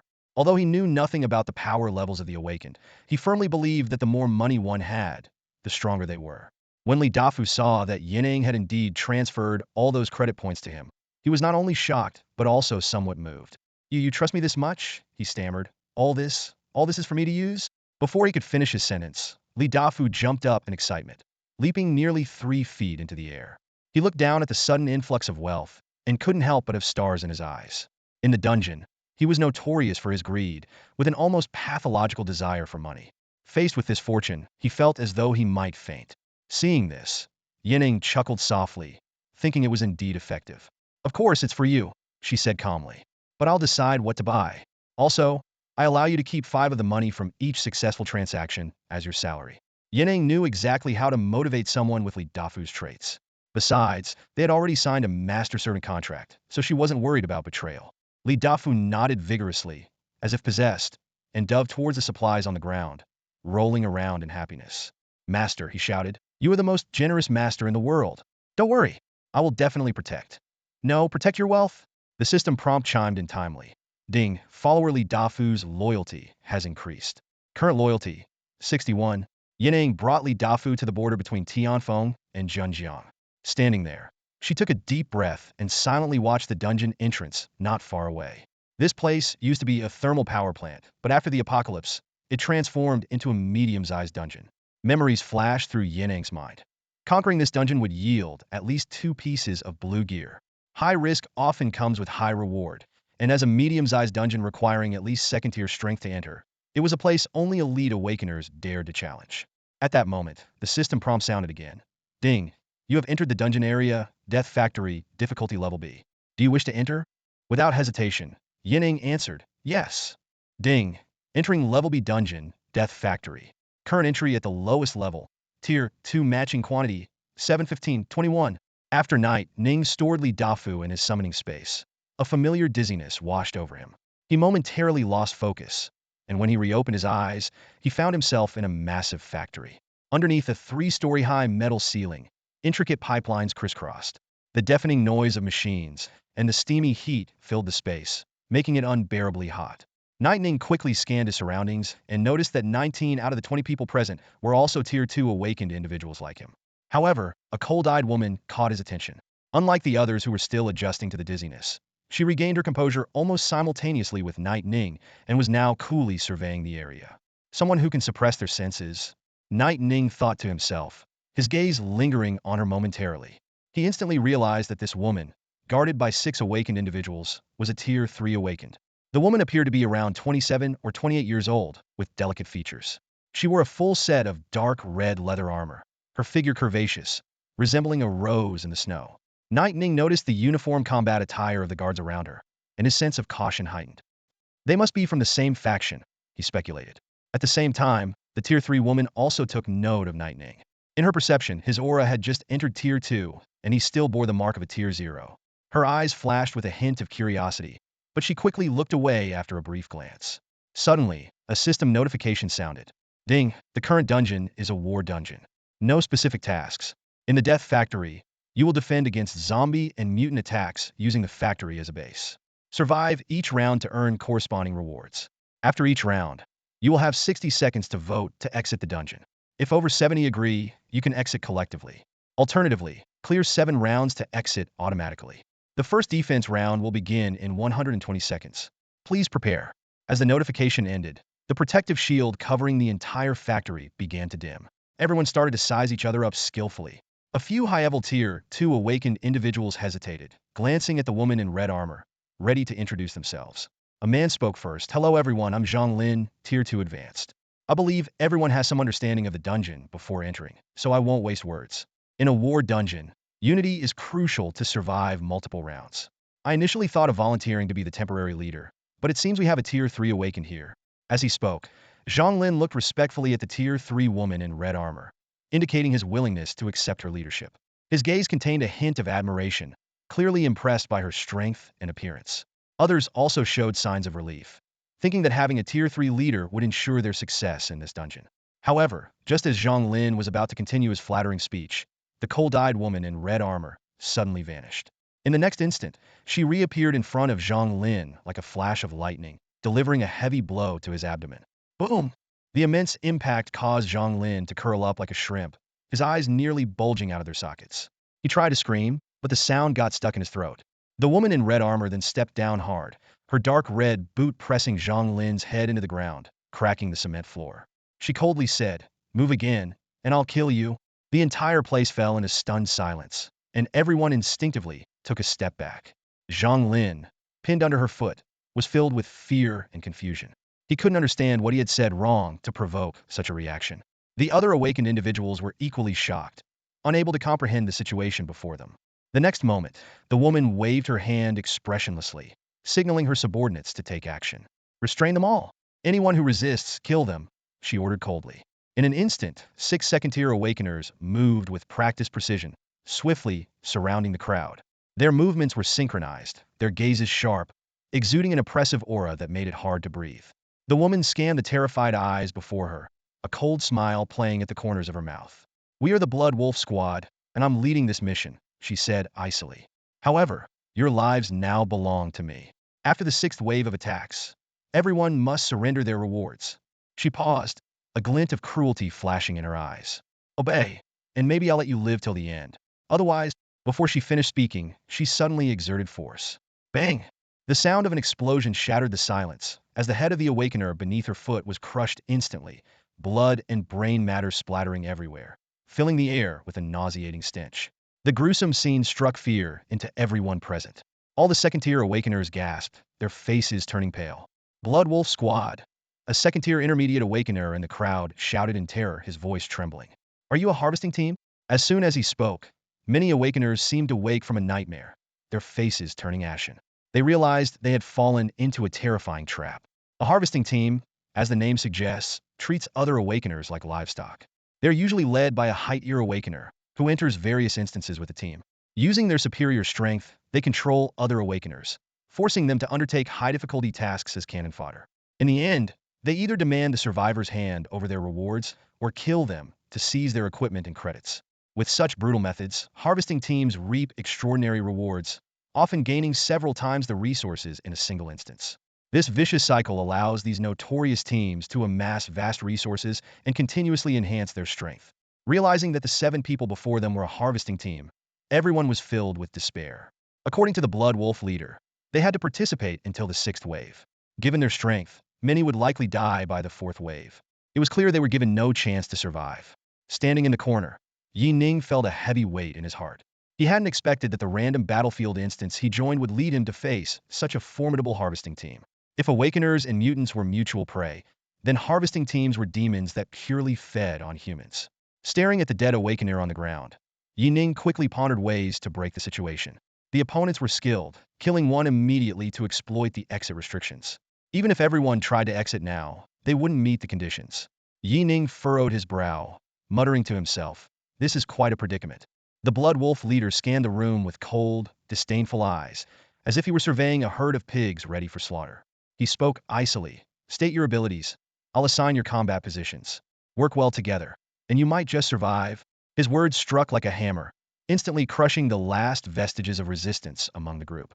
The awakened ones present exchanged glances, bitterly accepting the harsh reality.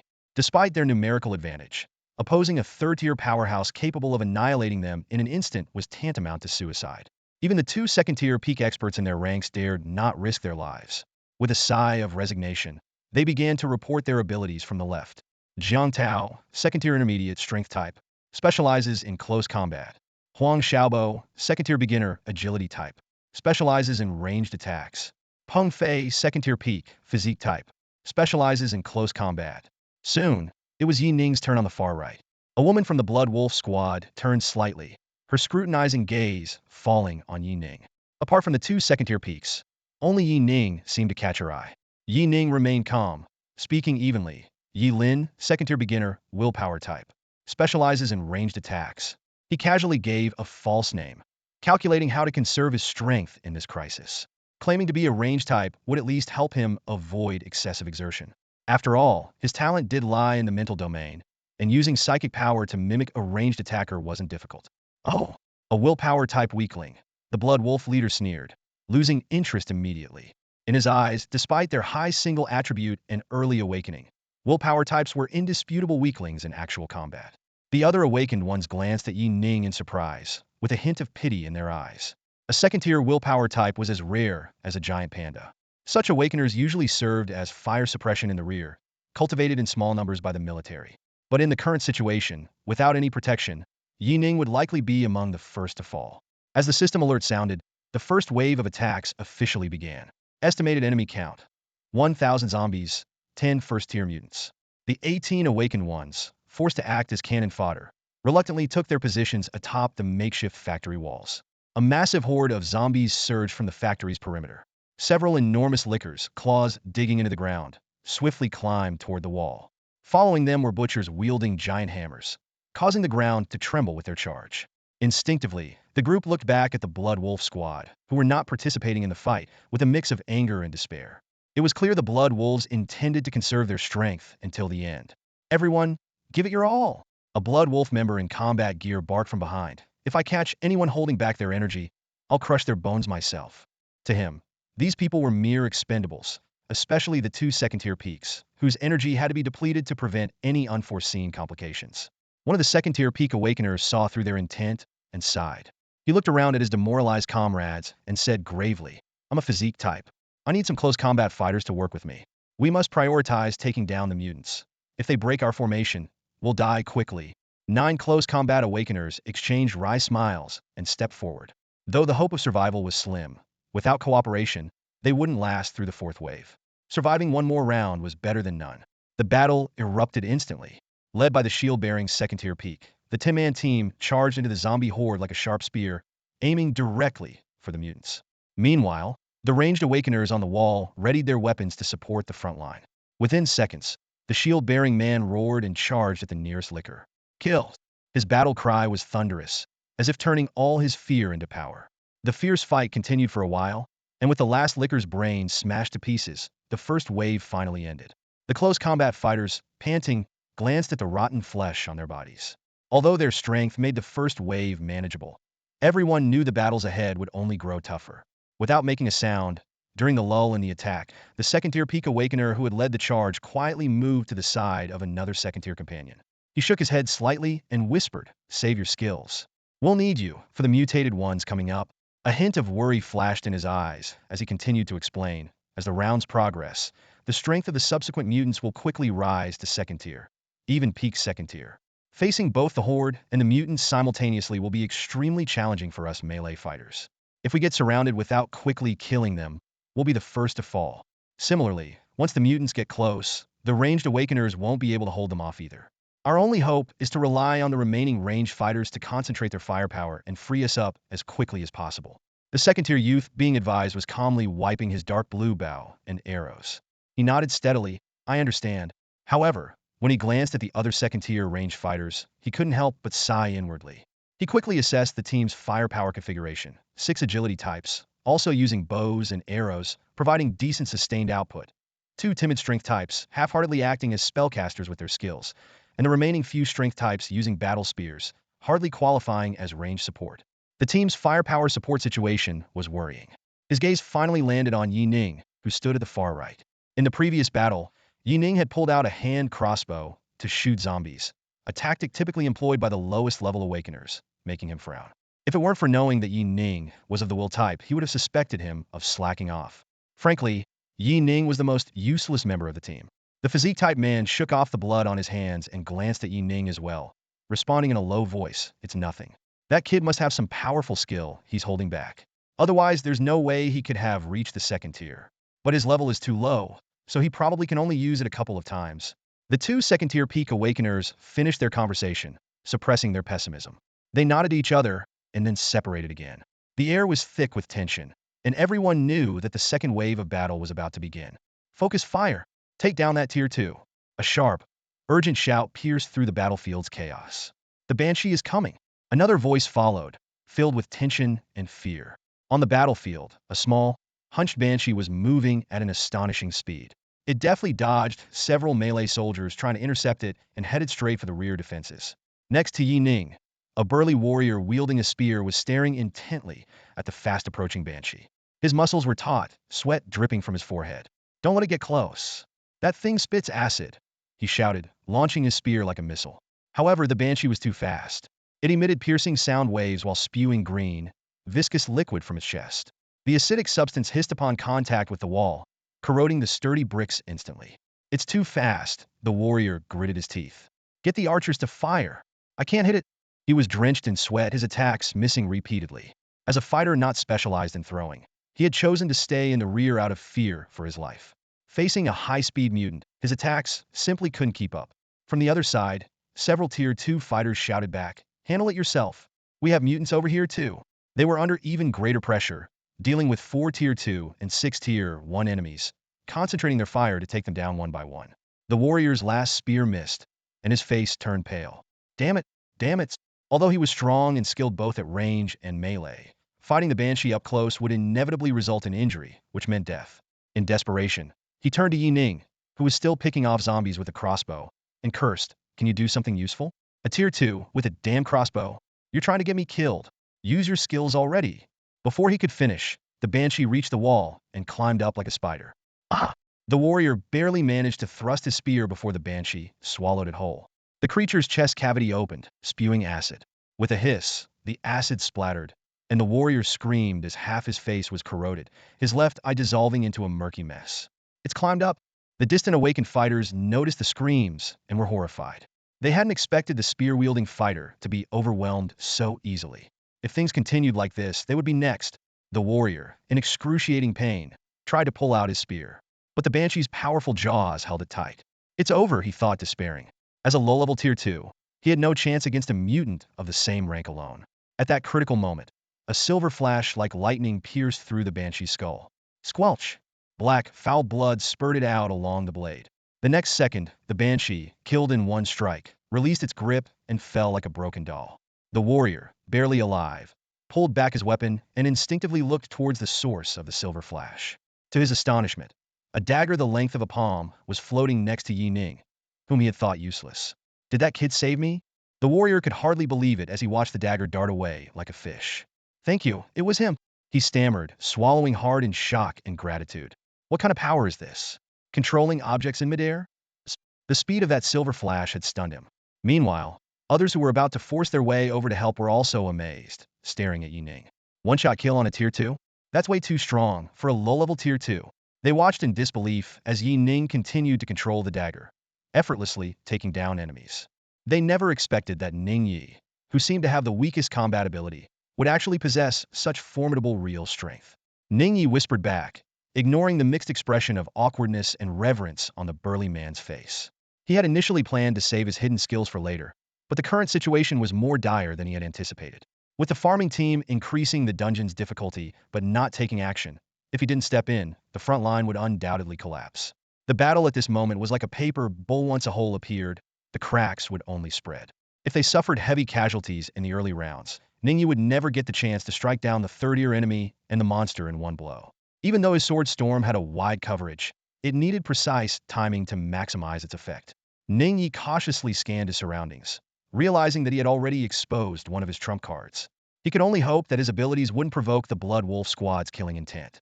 Otherwise, he would have to take the initiative to eliminate that woman first. However, the cooldown time for his forbidden sword technique was too long. If he attacked the Blood Wolves, he wouldn't be able to complete the subsequent dungeon. In such a scenario, Ningyi was reluctant to waste precious time. Not far away, the Blood Wolf leader, who intimidated everyone, watched Ningyi's back with keen interest, a playful smile appearing on her beautiful face. She had thought Ningyi would perish earlier, but to her surprise, he had displayed such power. Spatial manipulation? Seems like a rather rare skill, she mused. Its power and speed are quite decent. Compared to the average will-based ability users who become useless after casting a skill, Ningyi's continuous output is indeed much stronger. No wonder a will-based user dared to enter the dungeon alone.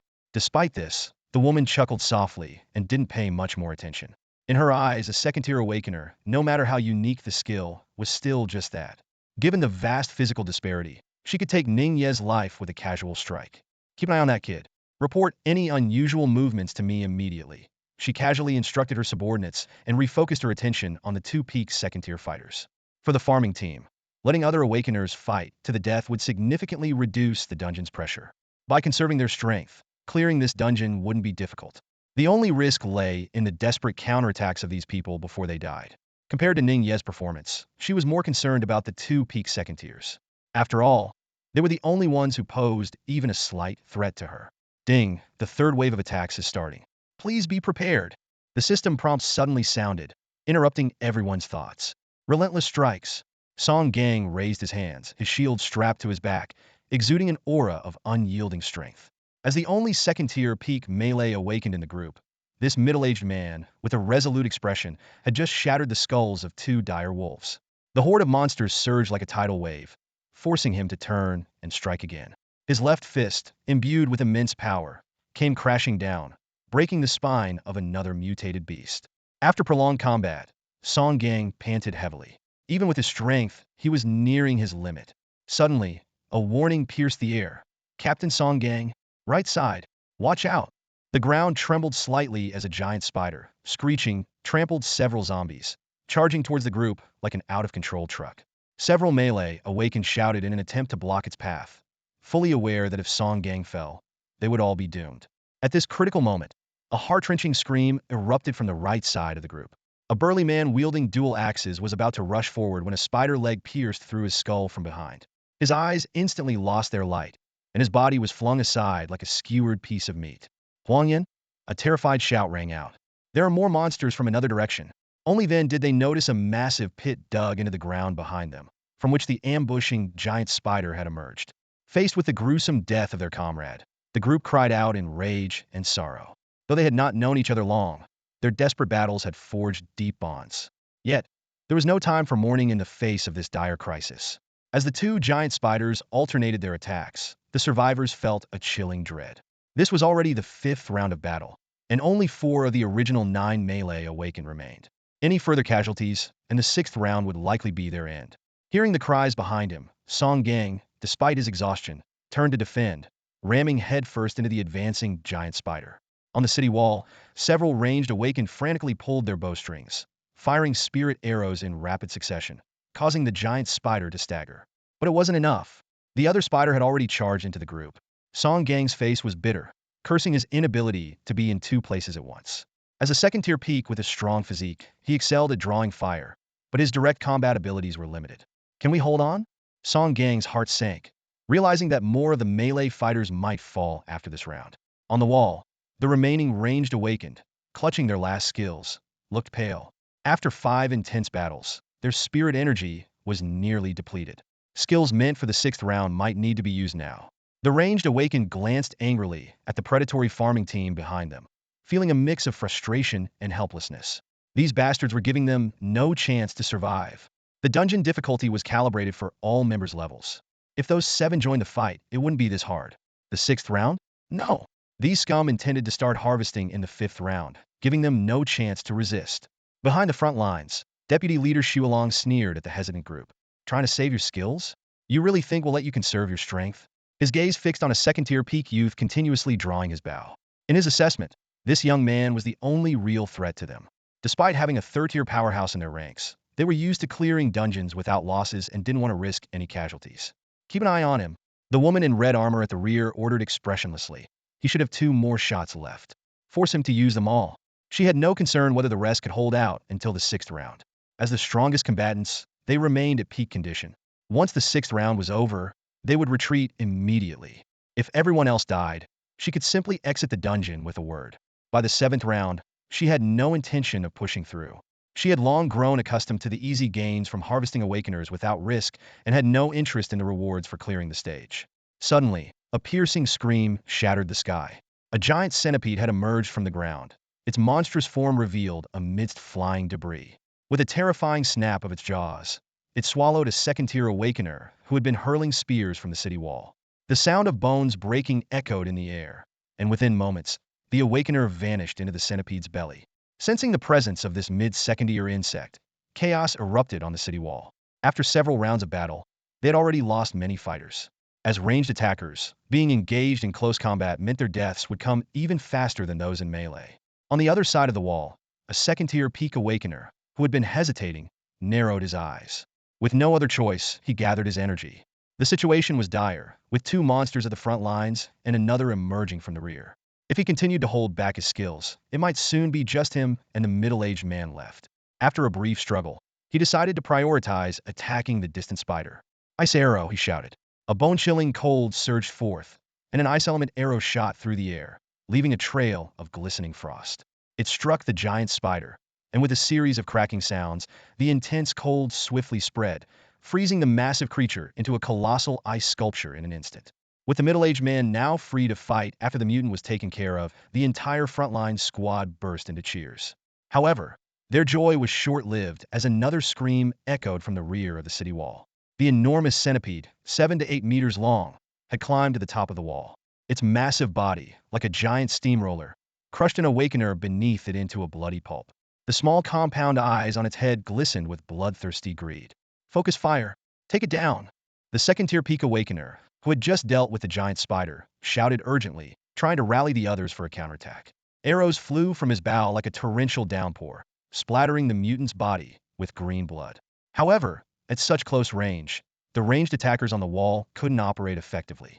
Many were driven to flee in panic. Without using their ultimate skills, it would take them at least several dozen seconds of continuous assault to kill a mid-second-tier monster.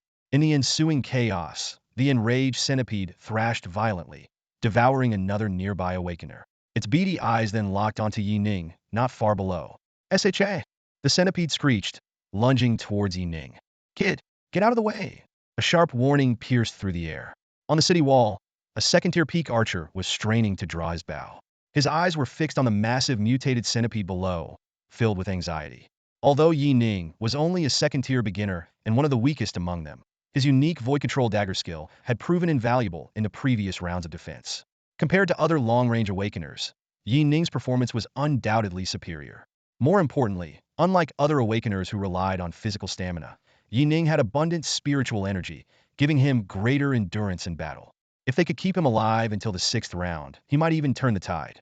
However, aside from the second-tier peak trying to help, everyone else was in a frantic scramble to distance themselves from the monster. In this life-and-death moment, they had no time to worry about anything else. Whoosh, whoosh, whoosh. Several arrows whistled through the air, piercing the centipede's flesh, igniting its fury once more. Its tiny compound eyes searched for the source of the attack. Driven by pain and rage, it began to crush anything in its path on the city wall, trying to turn the agile bugs into mush. We can't take it down. The archer was desperate. He knew that ordinary attacks wouldn't defeat this behemoth in a short time. Watching Yi Ning dodge clumsily under the centipede's legs, he hesitated. Should I use my final skill? In that split second, the centipede seemed to lose patience. It raised its body like a moving mountain, crashing down towards Yi Ning's position. Boom! Dust flew and rubble scattered. The already fragile city wall collapsed instantly. Is he dead? The archer's pupils contracted, and his grip on the bow slackened. He smiled bitterly, regretting his hesitation. But he quickly adjusted his mindset. After all, the sixth round awaited, and he refused to become a sacrificial lamb. Just as everyone thought Yi Ning had been crushed, a figure crackling with electricity swiftly climbed onto the centipede's body like a phantom. Is that kid? The crowd was astonished. Yi Ning's speed was so fast that he left afterimages, climbing like a relentless leech. In the blink of an eye, he reached the centipede's compound eyes. The creature couldn't react in time. In the next moment, his rapidly spinning dagger pierced the centipede's eye like a drill. Splat! With a sickening burst, the fragile compound eye hidden in the folds was shattered. Yi Ning took a deep breath and channeled all his mental energy, manipulating the dagger deeper. Break for me! Under the enormous body of the centipede, the slender dagger acted like a precise scalpel, heading straight for its brain. The centipede thrashed in agony, emitting a piercing screech, trying to shake Yi Ning off. But seconds later, its movements stilled. With a barely audible hum, its massive body collapsed. Boom! The ground trembled. The dagger, soaked in crimson fluid, slowly emerged from the ruptured eye, dragging out viscous brain matter. In an instant, those who had been fleeing stopped in their tracks, staring in shock at Yi Ning, who had jumped down from the insect's corpse. He killed it. The archer's right hand froze midair, and even the young man who had been sighing earlier was now gaping in astonishment. A second-tier beginner killing a second-tier intermediate? And after a prolonged battle? Yi Ning's feat shattered their understanding. Typically, even the strongest melee awakeners could only defeat same-tier opponents with group efforts. Cross-iron kills were almost exclusive to those with extraordinary talents. Yi Ning not only achieved a cross-iron kill, but was also a mental-type awakener. The combination of these factors was overwhelmingly shocking. Killing the Wailing Banshee could be attributed to luck and distraction. But this time, it was a genuine solo kill. Behind the defensive line, a woman from the Blood Wolf squad scrutinized Yi Ning with a hint of surprise. Interesting blue gear special skills. With her keen observation, she immediately noticed Yi Ning's blue-grade boots. She summoned her subordinate with a wave, her eyes gleaming with interest. Don't kill him at the end of the sixth round. Just crush his limbs. This kid looks like a jackpot. Understood, the subordinate replied respectfully. The Blood Wolf vice captain, with a menacing scar on his face, responded respectfully, a glint of cruelty in his eyes. They were already well-versed in dealing with lone participants in these dungeons, treating them like easy prey. The fifth round is over. The sixth round is about to begin. All awakeners, please prepare, the broadcast announced, breaking the brief silence. The melee squad, now reduced to 4 members, dragged their exhausted bodies back to the defensive line, covered in blood and barely able to walk. Among them, a young man who had lost his right leg to a mutant stared blankly, his eyes filled with despair. Although Song Gang had saved him, he knew deep down that he wouldn't survive the next round. Bitterness and hatred intertwined as he glared at the woman in the Blood Wolf squad, his teeth grinding in fury. Every second-tier awakener was a genius who had emerged from countless survivors. Without at least a level talent, reaching this point was impossible. This young man had a bright future ahead, dreaming of earning enough credits from this dungeon to improve his family's life. Who would have thought he would encounter these human-faced beasts? While other awakeners fought against the apocalypse, these scum preyed on their kind. What are you looking at? I'll gouge out your eyes if you keep staring. A member of the Blood Wolf squad barked harshly, noticing the young man's gaze. Behind the defensive line, several Blood Wolf members grinned cruelly, some even licking their lips in delight. They were so used to killing their kind that they almost regretted the lack of beautiful women among these awakeners. The thrill of forcing people to fight to the death while enjoying their screams was intoxicating. Ignoring the blatant hostility, the Blood Wolf vice captain chuckled and stepped forward. When the sixth round starts, throw this waste out as bait. It might save a few of you. Don't look at us like that. We'll join the fight in the sixth round too. If you survive, hand over your rewards, and we'll let you go. He turned to Yi Ning, his eyes flashing with greed. Yi Lin, right? If you survive, you'll need to hand over that gear on your feet before you can leave. With that, the man walked away, leaving a group of awakeners deep in thought. After a moment of silence, someone whispered, "Do you think they'll really let us go?" Not sure, but since they specifically mentioned handing over our gear, it doesn't seem like they plan to kill us. Otherwise, why bother? With a glimmer of hope, many awakeners felt a surge of optimism. Despite the outrageous demands, did the request for gear suggest they wouldn't take their lives? Two peak second-tier awakeners exchanged a subtle glance, sighing inwardly as they saw hope rekindled in their comrades' faces. Let them go? That was a blatant lie meant to reduce resistance. They knew too well the ways of the breeding squad. These scum wouldn't stop until they had drained every last bit of value from them. The two exchanged a covert signal, silently communicating. As they suspected, the breeding squad would make their move in the 6th round. If these bastards joined the fight, there was still a chance to strike back. This was their last opportunity. On the edge of the group, Yi Ning silently observed Song Gang's hand signal, shaking his head in his heart. If they could guess the peak 2nd-tier Awakener's plan to fight in the 6th round, wouldn't the Blood Wolf squad foresee it too? Relying on a turnaround in the 6th round was a slim hope. The real chance lay in the 7th round, when the 3rd-tier mutant would appear. The 6th round is about to begin. The cold, mechanical voice echoed through the air as the 16 surviving Awakened split into 2 teams, nervously watching the horizon. The battlefield was a scene of devastation, littered with corpses. The dismembered bodies of mutants and zombies formed heaps, with slick pools of dark blood collecting on the ground, filling the air with a pungent, metallic scent. Lin Tung, if you want to survive, you'd better cooperate and not think about resisting, said a 2nd-tier mid-level Awakened from the Blood Wolf squad, standing next to a young man with a bow. His tone was somewhat conciliatory. We promised to let you go after the 6th round, and we intend to keep that promise. They had only fought up to the 5th round last time. With the captain leading this time, they planned to get through the 6th round. To ensure these weaklings cooperated, he wasn't stingy with a few kind words.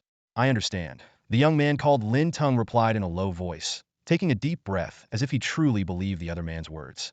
Meanwhile, another Blood Wolf member standing behind Song Gang began to persuade him. Song Gang, the boss said that after this is over, you only need to hand over the rewards. We won't even take your shield. When the monsters attack, you'd better put in some effort. If anything happens to us, the boss won't be so nice. Song Gang nodded silently and took out his shield. He knew all too well that these people were afraid of dying and were worried that his resistance would drag them down. As for their persuasion, he dismissed it as nonsense. The breeding team couldn't be that kind-hearted, and there was no way that woman could have become a 3rd tier without spilling the blood of other Awakened. On the city wall, Yi Ning observed a 2nd-tier, mid-level Awakened standing beside her with a blank expression. She knew that after the 6th round of fighting, apart from the Blood Wolf squad, fewer than 4 people would likely survive. If Song Gang and the others resisted, maybe only he would make it out alive. Before the situation descended into total chaos, any effort was futile. More importantly, Yi Ning knew this dungeon had hidden options. A few seconds later, under the tense gazes of the crowd, mutants suddenly appeared on the horizon. 2 2nd-tier, peak-level mutants. 3 high-level ones. Get ready to fight. The few remaining close combat Awakened, who had been coerced, took deep breaths and gripped their weapons tightly. A woman in blood-red armor, standing on the outer defensive line, spoke calmly. I'll take care of 1 2nd-tier, peak-level mutant. The rest is up to you. Before she finished speaking, she shot towards a giant mutant like a red blur. Boom! The Blood Wolf captain punched through the mutant's abdomen, red light flashing. The 2-headed giant mutant roared and swung an iron battle axe down at her. On the city wall, Yi Ning quickly assessed the Blood Wolf captain's strength. This woman was well equipped, her combat power surpassing that of the 3rd tier she had encountered before. Her fierce punches pushed back the peak-level mutant, and she deftly evaded the surrounding mutants' attacks. When struck, her body glowed red, forcibly blocking the blows. Dual-type strength and agility, at least 1 level defense skill? Yi Ning frowned. Facing a 3rd tier with such power, her sword chi stream would have to hit directly to be lethal. Moreover, this woman likely had hidden trump cards. The battle quickly reached a fever pitch. Unlike previous rounds, the front lines were immediately filled with the sounds of agonized screams. Out of nowhere, a mutant resembling a werewolf lunged forward, its sharp claws instantly tearing through the abdomen of a mid-level 2nd-tier Awakened. Blood spurted out as intestines were forcibly pulled out, and the person could only let out a harrowing scream, watching helplessly as their organs were yanked from their body. Bang! Song Gang crouched behind his shield, stumbling backward from a powerful impact, his face grim. In mere seconds, the battle had taken a drastic turn for the worse. Apart from the Blood Wolf squad, everyone else was injured, and 2 had already died tragically on the spot. The initial plan was to hold out until the final phase for a counterattack, but now it seemed impossible to wait that long. Song Gang caught sight of the red shadow effortlessly battling a peak mutant, and his heart hardened. 30 seconds, no more than 30 seconds, and Lin Tung and I will make our move, he calculated in his mind. If we can heavily injure this 3rd-tier mutant, we might have a chance to escape the dungeon. On the city wall, Lin Tung seemed to have a telepathic connection, starting to frantically snipe at another peak 2nd-tier mutant. The 2 of them simultaneously abandoned any concern for the lives of others, focusing entirely on seizing the moment. The Blood Wolf leader surely won't let anyone else take the kill. Once she deals with the first peak 2nd-tier mutant, she'll definitely come for this dual-laid monster. With a 3-way attack, we might just stand a chance. The battle heated up, with screams echoing continuously. The Blood Wolf squad, who had been handling the situation with ease, now had to go all out, unable to keep an eye on everyone else. In just a few seconds, the awakened and mutants were tangled in a chaotic melee, with flashes of spiritual energy bursting everywhere. Bang! The Blood Wolf captain smashed the head of a second-tier mutant with a punch and jumped off the corpse. Covered in blood, she remained calm, having used only 30 of her spiritual energy to take down the creature. Seeing Lin Ting seemingly preparing to kill another mutant, she sneered. She had no intention of sparing anyone, let alone giving up the kill credit. Without hesitation, the Blood Wolf captain dashed towards the dual-blade monster. Her red-armored foot kicked out like a blade as she shouted, "You hold the monster, I'll take it down." Song Gang feigned agreement, his body suddenly glowing with a blue light as he charged towards the mutant. Meanwhile, on the city wall, Lin Tung's eyes flashed with a fierce glint. "Now's the time," he muttered, "Soul Ice." Spiritual energy surged, condensing a snowstorm several times stronger than before onto his arrow. Lin Tung desperately gathered strength, pretending to aim at the mutant. Sensing Lin Tung's preparation, Song Gang abruptly shifted his angle, ready to strike the Blood Wolf captain the moment the arrow was released. They believed that with a three-way attack, even this formidable woman couldn't withstand it. At the end of the city wall, Yi Ning, who was maneuvering his dagger, sighed silently. Watching Lin Tung draw his bow, a hint of pity flashed in his eyes. He knew these two had been pushed to their limits, with only one chance to act. But with such an obvious attack, the Blood Wolf captain would surely be prepared. Soul Ice Arrow. Shield Strike. The two coordinated perfectly. Noticing the Blood Wolf captain being struck by the dual blades, Song Gang, who had been attracting aggro, suddenly rammed into the woman, his shield bursting with a dazzling blue light. He was confident that his ultimate skill would control her for a second. Under a three-pronged assault, even the strongest awakened would be overwhelmed. The arrow whistled through the air. Originally aimed at the mutant, the Soul Ice Arrow suddenly veered towards the woman's forehead. In an instant, the Blood Wolf captain, under simultaneous attack, seemed to be in a dire situation. However, a mocking laugh shattered the seemingly certain victory. Hastily blocking the dual blades, the Blood Wolf captain looked at Song Gang with disdain. "Fools, did you really think I wasn't prepared?" In the next second, under Song Gang's horrified gaze, a surge of blood-red energy erupted between them. As if by teleportation, she swapped places with Song Gang. On the city wall, Yi Ning's eyes narrowed. A substitution? Teleportation skill? He was relieved that he hadn't acted, or his sword aura would have missed entirely due to the sudden position switch.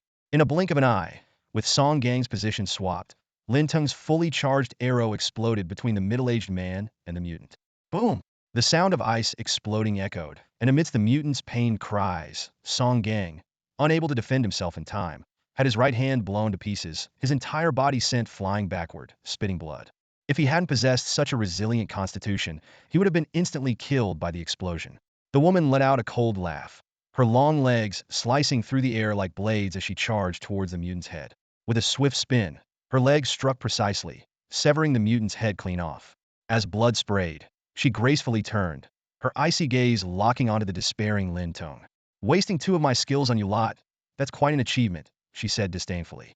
Whoosh! A near-sonic blur flashed, and the woman appeared in front of Lin Tung. Crack! With a sharp sound and Lin Tung's scream, she crushed his right hand with her bare hands. Following up with a fierce knee strike to his vital area, Lin Tung collapsed in agony, completely incapacitated. In just a few breaths, the battle was over. The awakened ones present watched in despair. Two peak second-tier fighters' desperate counterattacks were effortlessly neutralized, far beyond their expectations. The Blood Wolf captain scanned the scene, her voice cold. "Kill them and cripple that kid." As soon as the words fell, the Blood Wolf members sneered and unleashed their skills, attacking the remaining awakened ones. Near Yi Ning, a mid-tier second awakened one grinned cruelly and struck his abdomen without hesitation. Thud! Yi Ning fell to the ground in pain, a cold glint in his eyes. Realizing the raiding team intended to finish them off, he feigned severe injury and spat out a mouthful of blood. Seeing this, the awakened one nonchalantly placed his blade against Yi Ning's neck, not suspecting a thing. Seconds later, the sixth round of attacks ended completely. The Blood Wolf captain looked down at Lin Tung with a detached expression. "Hand over your credits. We don't plan to continue to the seventh round. Do it, and I'll let you go." She pressed her foot against Lin Tung's chest, applying slight pressure. Lin Tung laughed bitterly through the pain. "Screw you, you bastard. You think I would still believe you?" He spat out blood-tinged saliva, glaring into the woman's eyes. "Even if I die, I won't let you go. Oh, really?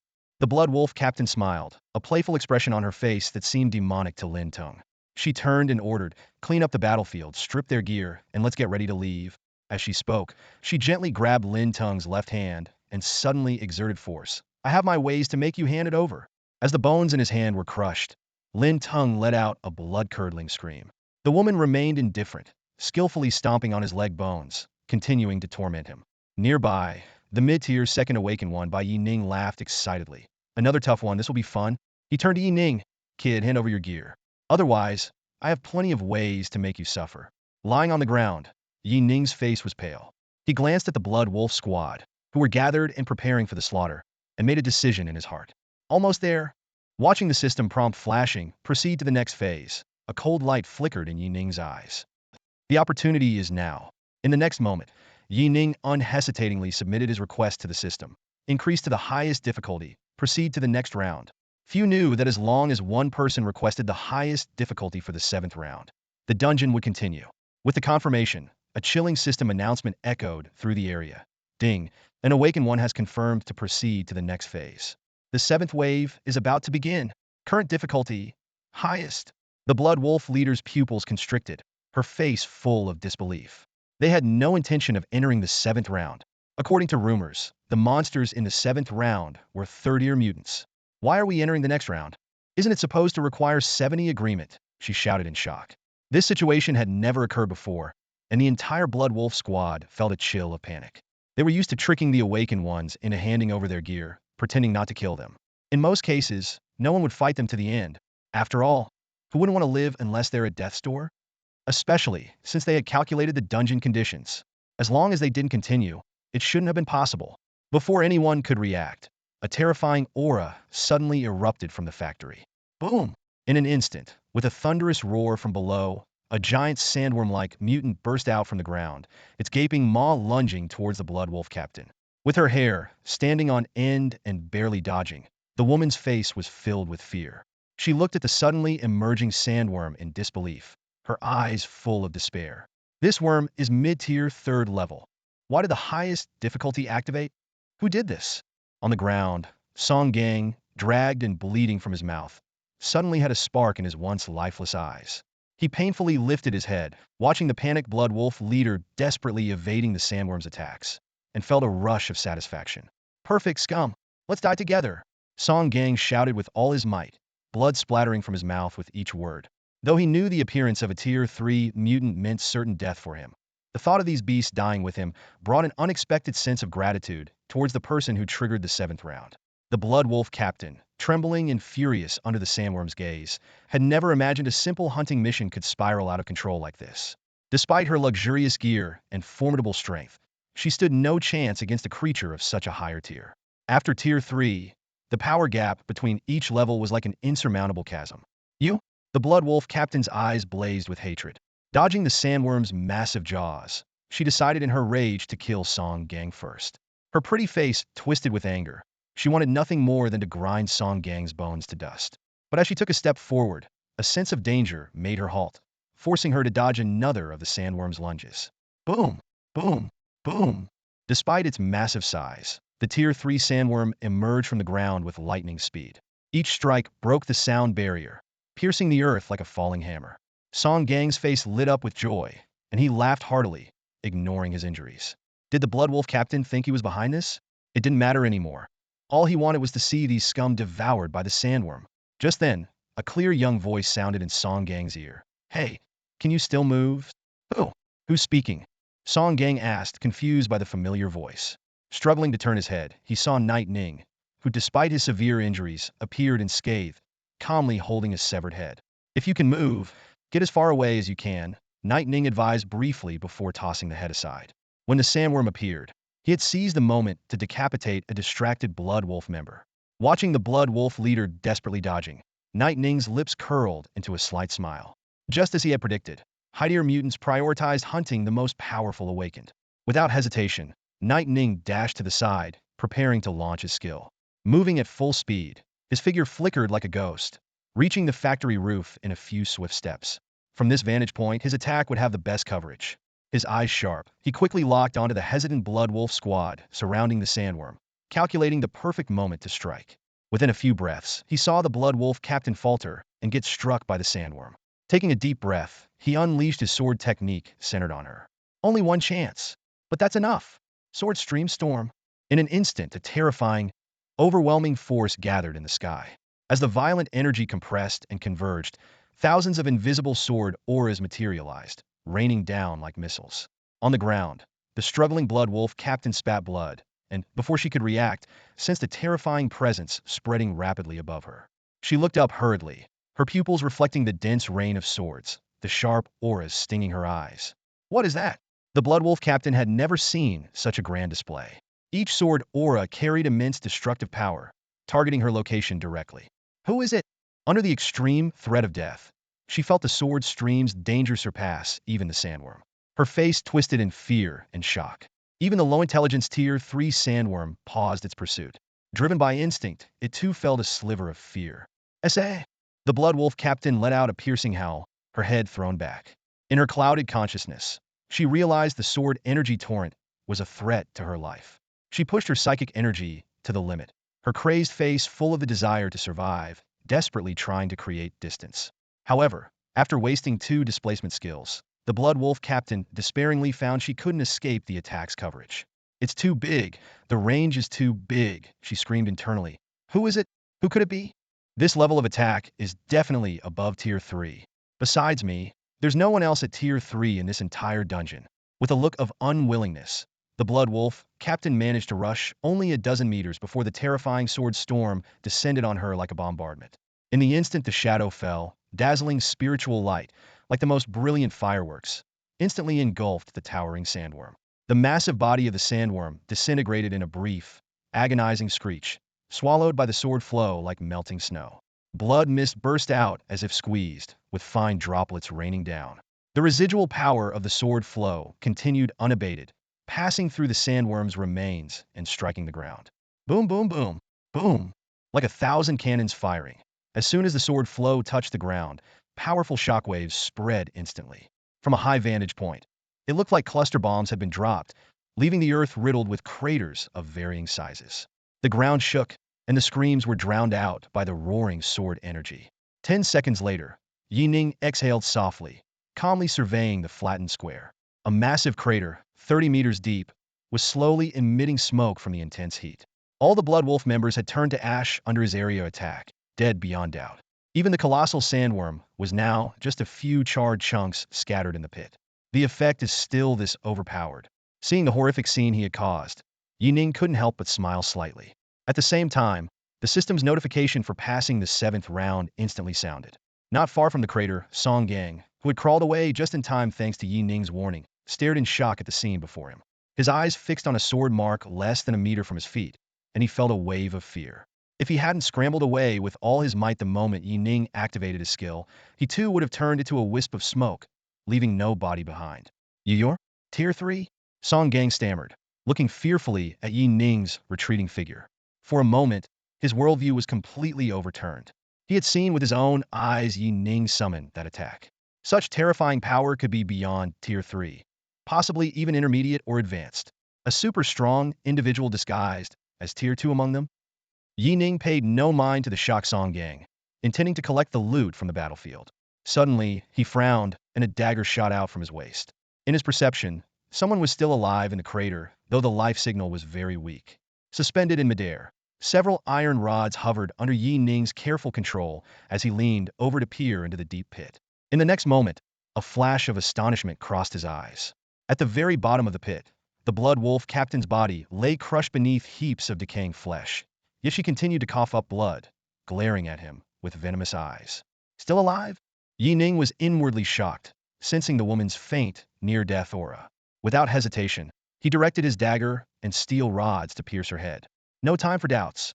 Finish her off first. The wind whistled as the dagger and iron rods, controlled by his mental power, formed a triangular formation and plunged towards the woman's forehead. However, with a series of crisp collisions, a thin blood-red shield suddenly appeared around her body. A defensive skill? Or an item? A flicker of surprise crossed Yi Ning's eyes as he observed the thin, yet resilient shield, causing him to feel a slight chill. Looks like this woman, as the captain of the breeding team, has quite a few tricks up her sleeve. So it's you. The blood wolf captain spat blood as she spoke, her venomous gaze filled with hatred.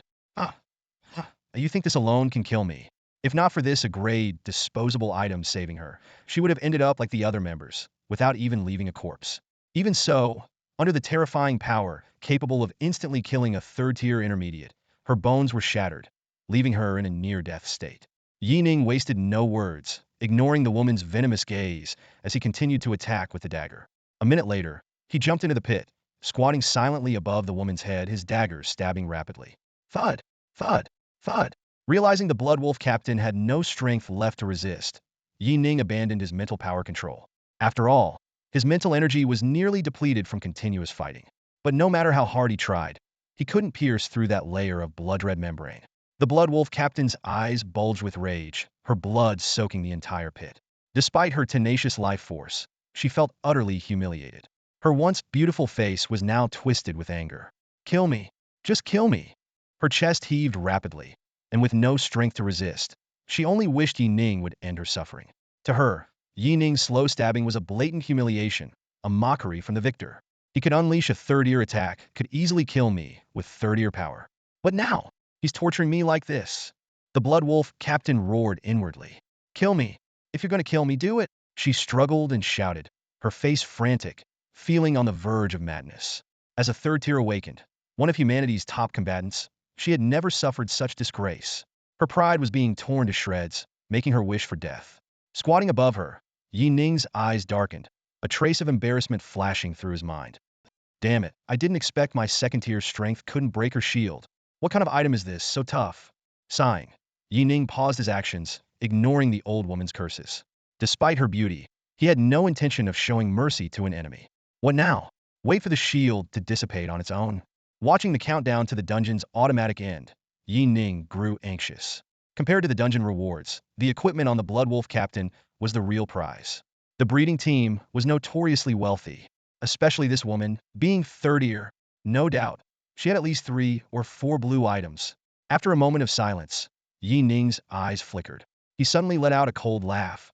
Want a quick death?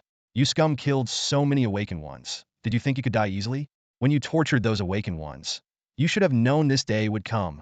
Righteous indignation painted Yi Ning's face as he grabbed the woman's face, a cruel smile forming. Can't take it? You'll soon know what true humiliation is. Through the shield, Yi Ning noticed the Blood Wolf Captain's face suddenly change, clearly struck by his words. Quickly recalling the villain's behavior, he hesitated, considering whether to try something else.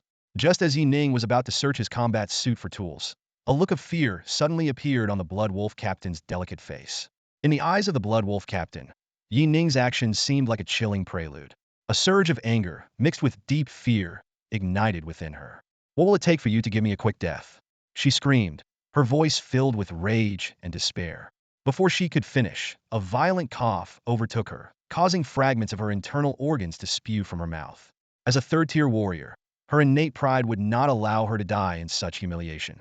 Yi Ning let out a cold laugh, as if something amusing had crossed his mind. Oh, finally giving in? He said with a hint of mockery in his voice. Very simple. Trade me all your gear, and I'll give you a swift end. No more nonsense. You have to trust me. The Blood Wolf Captain froze at his words, locking eyes with Yi Ning. The intense stare-down felt like it lasted an eternity. Finally, seeing Yi Ning about to make another move, her psychological defenses completely crumbled. If you deceive me, you won't die a good death, she spat out through gritted teeth, her voice dripping with despair and humiliation. A series of system notifications rang out. Ding. User A178391 has initiated a trade. Blood Soul Armor Blue. Ding. User A178391 has initiated a trade. Frostflame Gauntlets Blue. Ding. User A178391 has initiated a trade. Scorching Leg Guards White. Half a minute later, Yi Ning suppressed the glee in his eyes, feeling a rush of exhilaration. Looking at the nearly naked Blood Wolf Captain, he couldn't help but be amazed. This woman's wealth was astounding. 9 pieces of equipment, 3 of which were blue tier, and the rest were top tier white. Roughly estimating, these items alone could fetch over 200,000, enough to cover the cost of the spirit fruits he needed. And that's not including the credit points she hadn't handed over yet, or the gear dropped by other Blood Wolf members. This haul was incredible.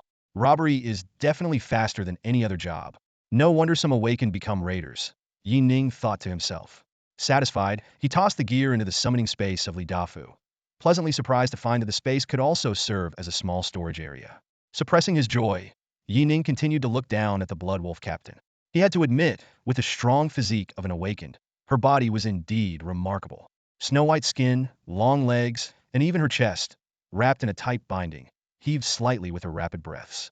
Such a perfect figure for a third-tier warrior, in any safe zone, would surely capture the hearts of countless awakened men. However, Yi Ning was more interested in her credit points than her body. Kill me. The Blood Wolf captain saw that Yi Ning had not kept his promise, and a hint of pleading mingled with the hatred in her eyes. She cursed her protective shield for saving her life, and herself for not killing this bastard immediately. Yi Ning's smile was indifferent, unfazed by her gaze. He slowly leaned closer to her face, speaking in a low, almost tender voice. How could I bear to let you die? Hand over your credit points and items, and I promise to give you a quick death. Hearing his devilish whisper, the Blood Wolf captain spat out a mouthful of blood, cursing fiercely, you scum, beast, I wanna. Before she could finish, Yi Ning sighed softly and decisively spread her legs apart. His expression calm, he gazed at her stunningly beautiful face that had suddenly gone rigid. Not giving them up? Guess what I'll do? He chuckled, having already seen through her deepest fears. Although this behavior was despicable, Yi Ning felt it was necessary to sacrifice himself for the sake of humanity. I'm sorry, he whispered. Yi Ning grasped her legs, positioning them in a humiliating manner in front of him. Through the damaged, non-system gear and tattered underwear, everything was laid bare. In that instant, the once arrogant third-tier warrior who regarded all awakened as beneath her, the Blood Wolf captain, was utterly broken. 1 minute later, Yi Ning listened to the transaction information with disappointment. No matter how much he pressured them, the other party could only offer a little over 10,000 credit points. This amount was pitiful for a third-tier individual. The Blood Wolf captain explained that as a breeding team, they didn't keep many credit points. High rewards came with great risks. If word got out, all awakened ones would hunt them down. Therefore, before entering a dungeon, they would sell off all their materials and items to maximize their strength. The Agreed Blood Barrier item she wore was a life-saving tool bought with all her assets. Yi Ning smirked and turned his gaze to the Blood Wolf captain, who was now positioned in an M shape. Her proud demeanor had completely shattered under the repeated assaults, like a delicate porcelain figurine smashed to pieces. The hatred in her eyes had vanished, replaced by a silent stare that made Yi Ning uneasy. To her, dignity and everything else were lost, and her initial rage had transformed into an endless, unrelenting desire for revenge. Facing the Blood Wolf captain, Yi Ning felt no discomfort. He believed that anyone who lived by the sword would die by the sword, and he hadn't done anything excessive. In a way, his actions were saving humanity. Only by quickly accumulating resources could he advance to the third tier. Only then would the higher-ups break their prejudices and believe in his potential. Every day he advanced allowed him to prepare better and save more people. The lessons and bloody costs of his past life had taught him to be ruthless. In an apocalypse, survival itself was hard enough, let alone ensuring everyone survived. Any other items? Yi Ning asked again as the dungeon neared its end. He felt it would be a waste not to squeeze every opportunity dry. The Blood Wolf captain, lying on the ground, seemed to have entered an eerie state of extreme rationality. Her previous desire for death appeared to have undergone a significant shift. Suddenly, she laughed. You can't kill me, can you? You're just second tier. Her condition had improved, though she still lacked combat strength and was no longer coughing up blood. Her eyes were locked onto the badge on Yi Ning's chest, and she burst into laughter, almost to the point of tears. I was so stupid to think you were third tier. That skill, you can only use it once. You're just second tier. You can't even break my defense. Hearing this, Yi Ning's gaze darkened. He wasn't surprised that she had discovered his true strength. His attributes were indeed low. With a skill on cooldown, he couldn't break through her shield. If her strength recovered a bit and she had her equipment, he wouldn't even be able to penetrate her basic defenses. The gap between second and third tier was that significant. So what? I may not be able to kill you, but you can't resist either.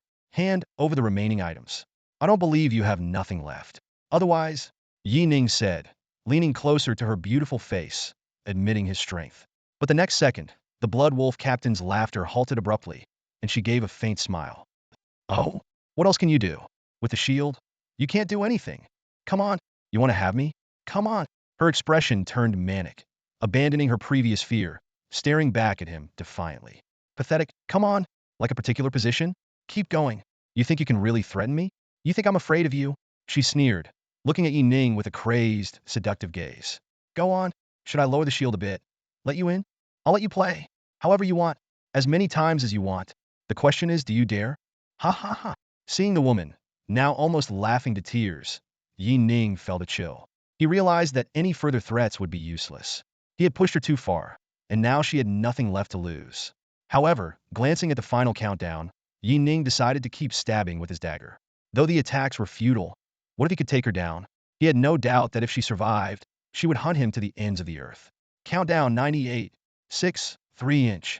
As the countdown echoed, the Blood Wolf captain regained her calm, staring deeply at Yi Ning as if to imprint his image in her mind. With a wave of white light, she was about to be teleported away. A calm, emotionless female voice reached Yi Ning's ears. Yi Lin, right? Remember, my name is Lin Lan. I will find you. Her words, cold and filled with murderous intent, made Yi Ning's expression turn peculiar. He couldn't break her shield, and it seemed she had indeed gone mad. But, find him?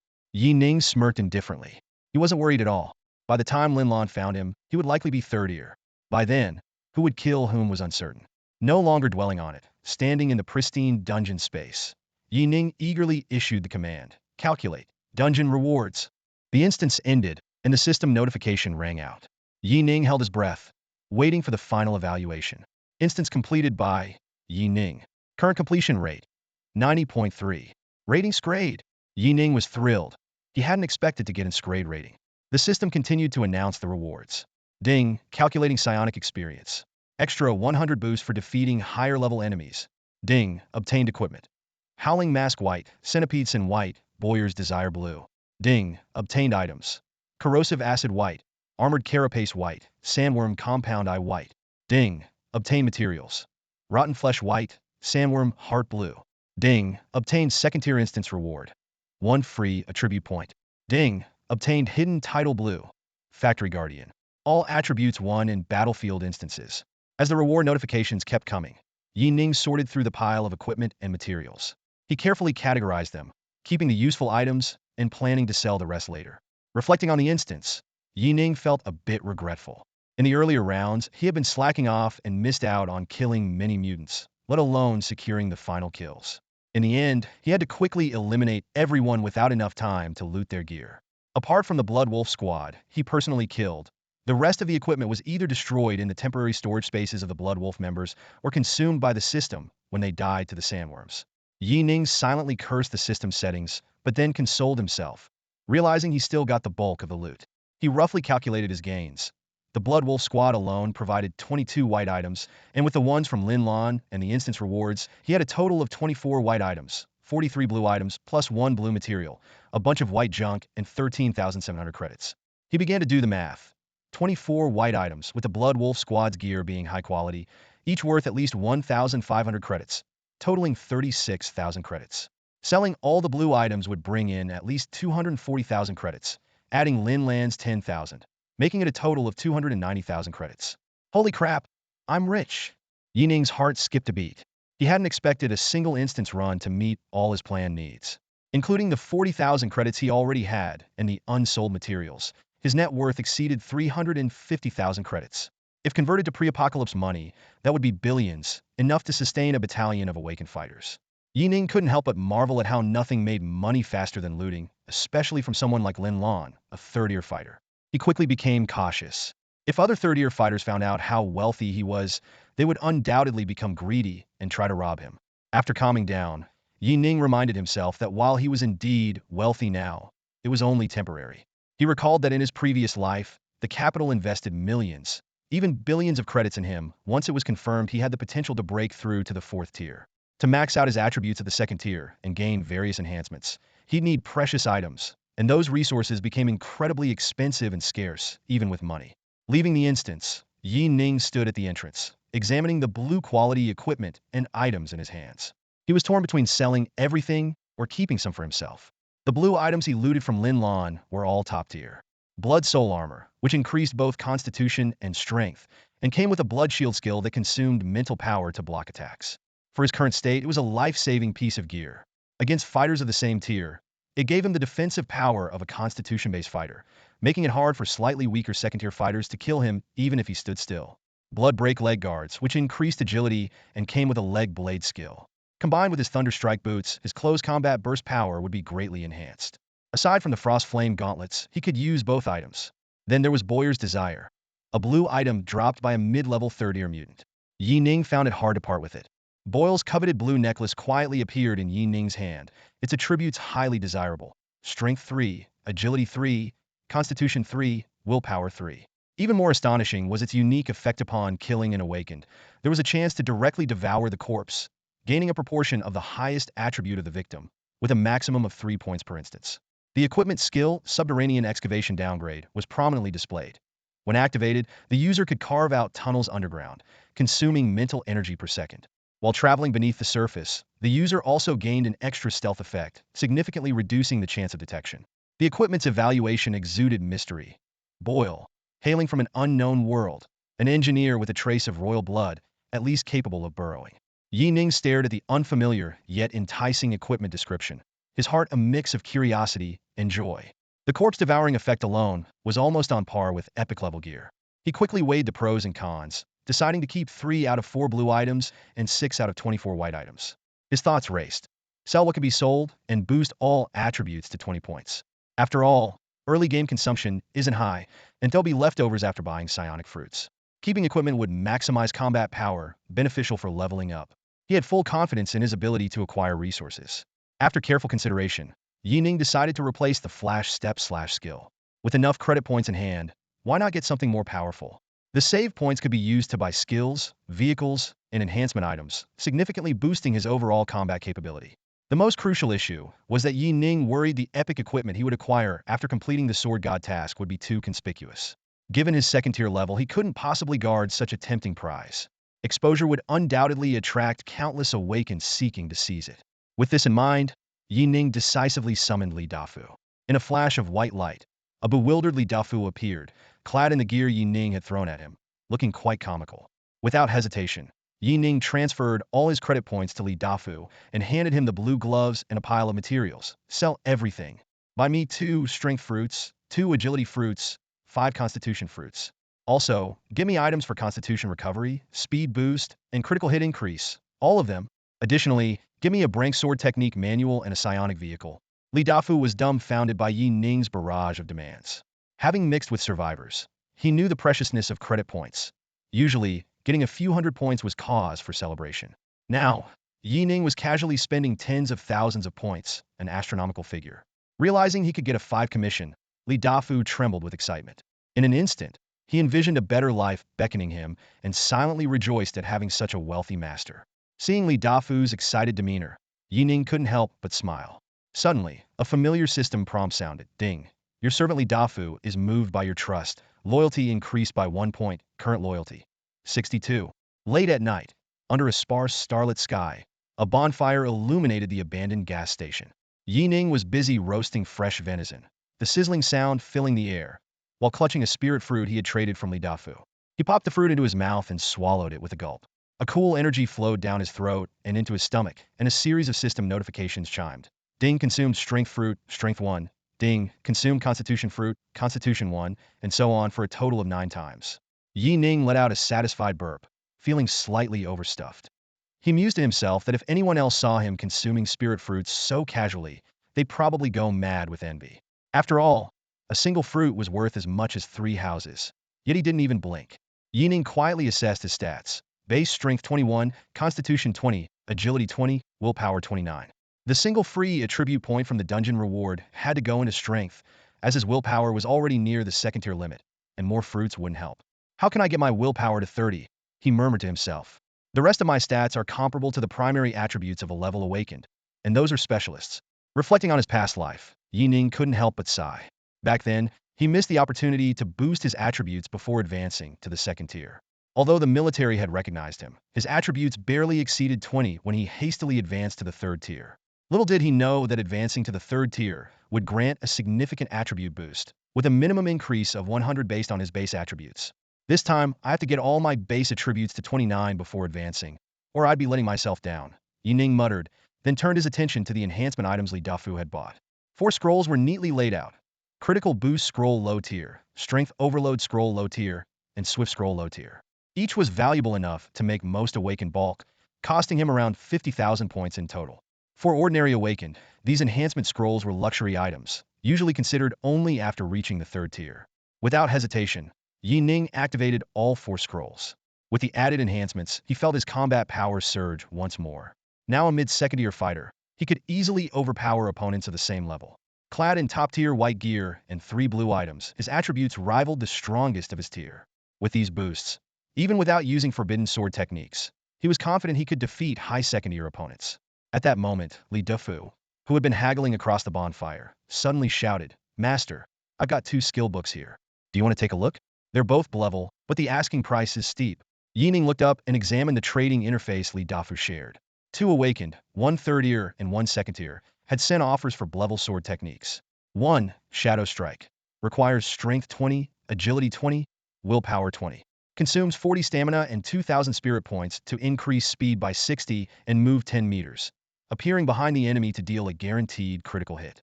Priced at 97,000 points. 2. Earth Smash. Requires strength 20, constitution 15. Consumes 30 stamina and 800 spirit points to deliver a charged strike to the ground, causing continuous shock damage and a brief stun. Priced at 60,000 points.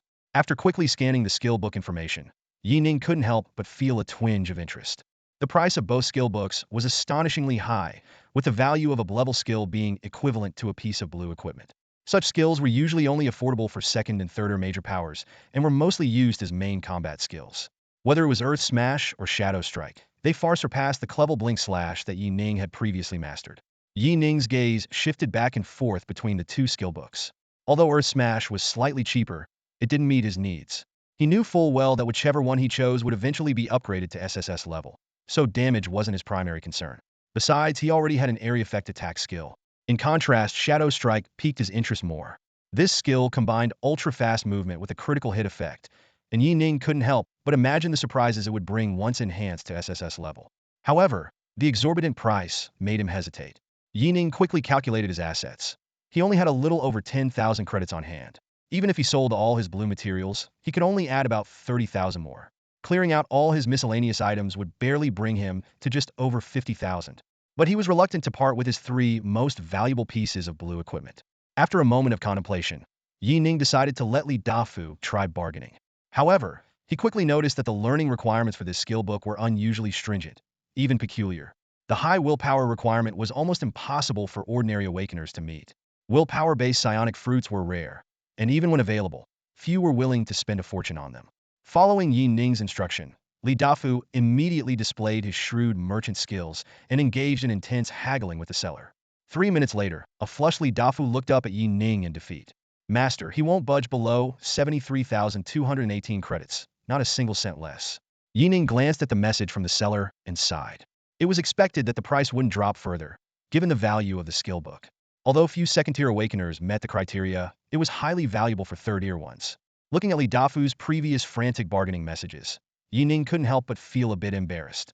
The relentless, nitpicking haggling style resembled that of a market vendor. After some thought, Yi Ning decided to change his strategy. He instructed Li Dufu to send a new message. "I'll pay 30,000 credits up front and use a piece of equipment as collateral. If I don't pay the remaining credits within a week, the equipment is yours." He then attached the information for a pair of blue leg guards. In Safe Zone 135, the third-tier awakener selling the skill originally planned to refuse outright. But when he saw the information on the leg guards, his heart skipped a beat. Blue equipment.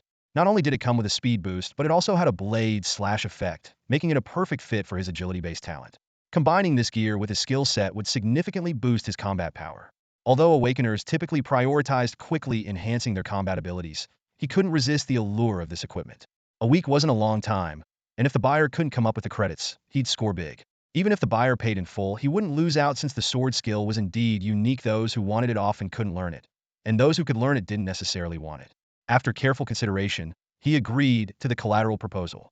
With a flash of white light, the transaction was instantly completed. However, just as the deal was finalized, the third-tier awakener felt a shock and couldn't help but curse.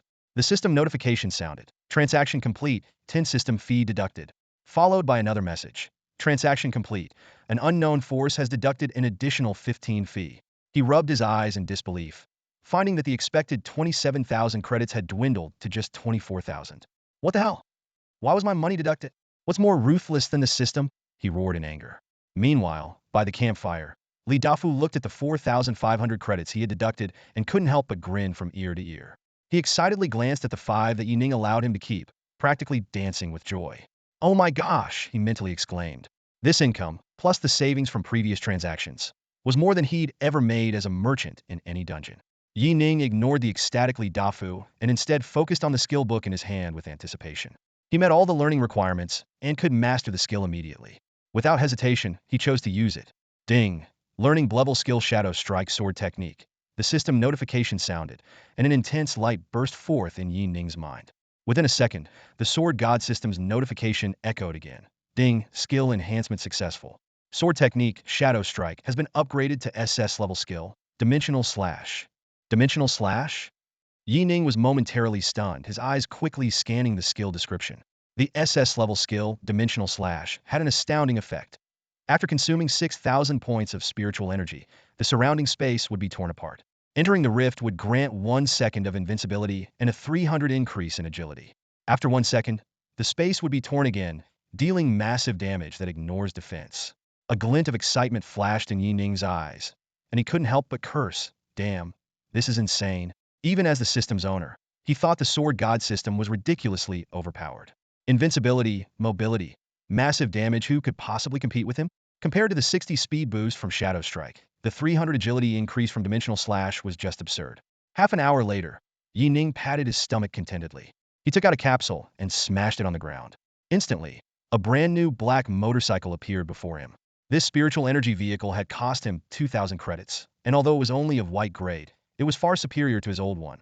A top speed of 490, a range of 2,000 kilometers, and it could run continuously with just a spiritual energy infusion. When not in use, it could be stored in his pocket, making it extremely convenient. After confirming his route, Yi Ning mounted the motorcycle and headed straight for the next target point. He remembered that there was a high-level Tier 2 mutant near Zhenjiang that could drop blue-grade accessories, which were quite valuable. He planned to first visit the Zhenjiang safe zone to accept the relevant task, as killing such high-level mutants always came with rewards from the various safe zones. Meanwhile, in the Tianfeng safe zone, Huang Shao led a team of search soldiers, reluctantly inspecting various shops. Their superiors had ordered them to find clues about a mysterious Tier 3 individual.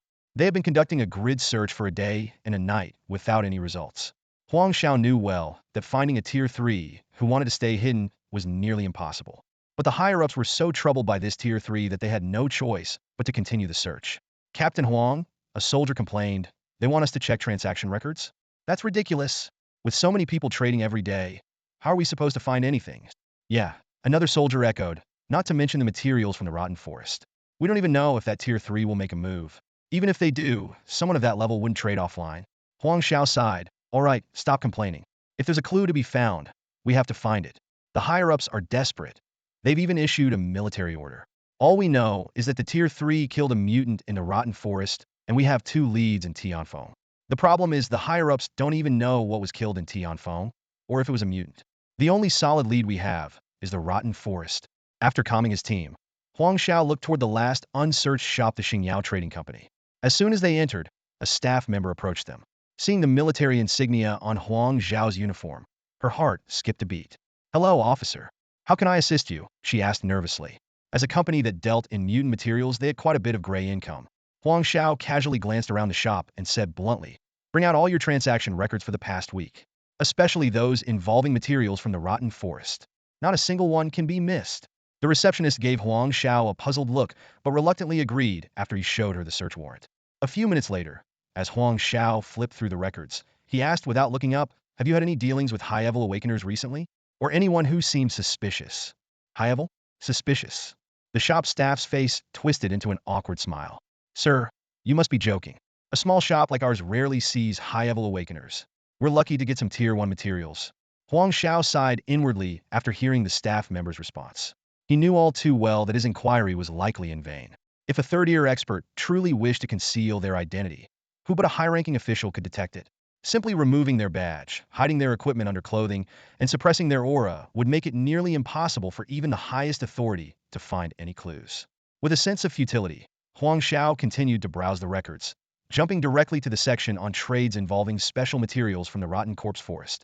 Suddenly, his eyes froze on 2 trade entries that confirmed someone had indeed sold related materials. Upon closer inspection, Huang Shao found that the first record belonged to a mid-second-tier outsider who used an identification card from another safe zone to complete the transaction. The owner of the second record was none other than Yi Ning. A look of surprise flashed across Huang Zhao's face. He was astonished to find that these two trade records were made back-to-back, with Yi Ning's transaction occurring first, followed immediately by the second-tier awakened individuals. Jerking his head up, Huang Shao urgently asked the receptionist, when Yi Ning and Yang Yu came to trade, was there anyone else with them? Although both records were from the same day, this alone wasn't enough to surprise Huang Shao. After all, the mutated entities in a rotten corpse forest were fresh daily, and many people would gather materials to sell all at once. However, what truly puzzled Huang Shao was how Yi Ning could possess these materials. The kid was just a newly awakened novice. Could it be that someone had brought Yi Ning to trade and left the credit points with him?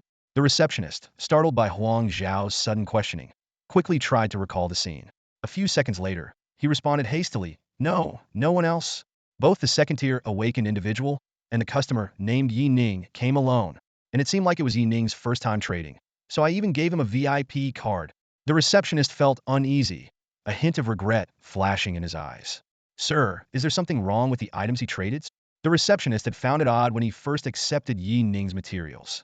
How could a seemingly zero-tier novice have such materials? At the time, he assumed Yi Ning was handling supplies for the military because of his combat uniform.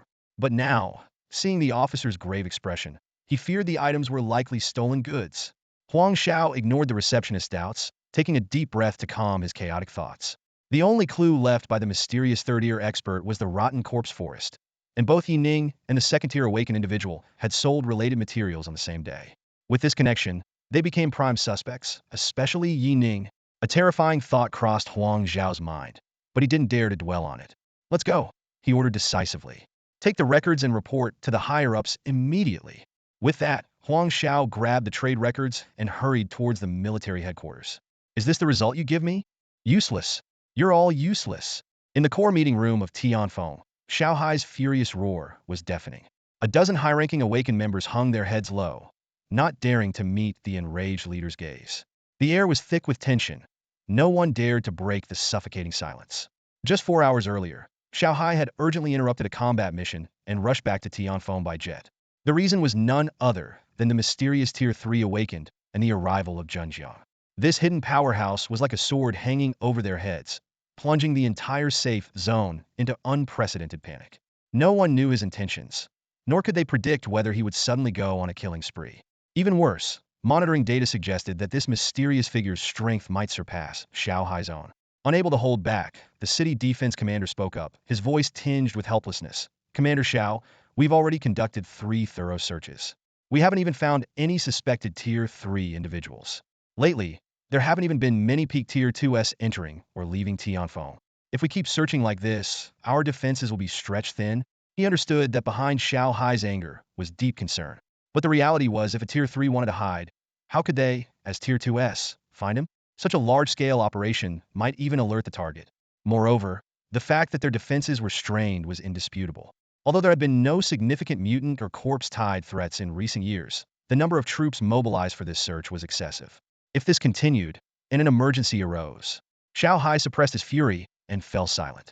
He understood the predicament as well. The power of a Tier 3 was terrifying. Not being able to find him was like having a loaded gun pointed at their heads, making it impossible to eat or sleep peacefully. A Tier 3 infiltrating his safe zone and remaining hidden was alarming enough. If he showed himself openly, how could Shao Hai dare to be negligent? Just as he was about to order a search of other areas, urgent footsteps echoed outside the meeting room, followed by several emergency reports. Commander Shao, Special Search Team 6. Huang Zhao's team found information about a suspected Tier 3. What? Shao Hai spun around, a glimmer of joy flashing in his eyes.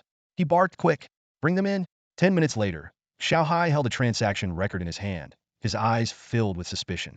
Tier 2 awakened Yang Yu? And Yi Ning? The former seemed reasonable, but the latter's name was puzzling. Normally, a materials transaction record from the dead forest wouldn't warrant attention. But the timing was too sensitive. The Tier 3 had just acted in the dead forest, and these two conducted a materials transaction. It was suspicious, to say the least, especially Yi Ning's name, which should not have appeared but did. Yi Ning, how could this kid have materials? Shao Hai muttered, his face full of doubt. Ordinarily, a 0 tier like Yi Ning wouldn't be worth remembering. but his S-level talent had left a deep impression on Shao Hai. Passing the information down, Shao Hai spoke slowly. Everyone, what do you think? Who do you believe is more suspicious? After a brief silence, a staff officer spoke first. Commander Shao, logically I think the Tier 2 is more likely. If the Tier 3 really did act, disguising as a Tier 2 isn't strange. After all, too low a strength is also a point of suspicion, especially since this individual's identity information is from another safe zone, not Tianfeng. This makes him even more suspicious. I suggest we directly investigate Yang Yu's movements to see if he's still in Tianfeng. As long as he's here, there will be records. Shao Hai cast an expressionless glance at the staff officer. This answer did not satisfy him. Though it made logical sense, he felt the situation was more complicated. Another staff officer, standing by, hesitated before speaking. Commander Shao, I think Yi Ning might be the problem. Firstly, his strength couldn't have obtained Tier 1 materials. Someone must have given them to him. The question is who would give them to him? Materials might not be valuable, but for a 0 tier, it's a significant amount, especially at such a sensitive time. I'm wondering if the mysterious Tier 3 brought Yi Ning along and had him handle the materials. As soon as he finished speaking, Huang Xiao immediately added, Staff Officer Liang, I already asked. The Xingyao Trading Company confirmed that both transactions were done individually. Of course, it's possible someone gave the materials to Yi Ning beforehand. Huang Xiao respectfully looked at Shao Hai, his eyes gleaming with thought. Taking a deep breath, he slowly shared his idea. Commander Shao, I suggest we take a two-pronged approach. First, we need to investigate Yang Yu's potential involvement. Second, we should track Yi Ning's recent movements. Huang Zhao's voice was low and firm, drawing everyone's attention. He continued his analysis. As for the source of the materials Yi Ning possesses, I believe there are two possibilities. One is that a high-level awakened individual has noticed his potential and provided resources as an investment. After all, his S-level talent is evident, and for many private forces, investing early in such potential isn't a loss. Huang Xiao paused, his gaze sweeping over everyone present, before presenting an even more startling hypothesis. The other possibility is that Yi Ning has caught the eye of that mysterious third-tier awakened. It's even possible that the third-tier awakened came to Tianfeng specifically for Yi Ning. News of an S-level talent could indeed attract the attention of a third-tier awakened. Shao Hai raised his head, looking at Huang Xiao with satisfaction. He nodded in agreement. You're right, I thought the same. Yi Ning is highly suspicious. If a third-tier awakened is indeed here for him, then we don't need to worry too much. I would actually welcome it.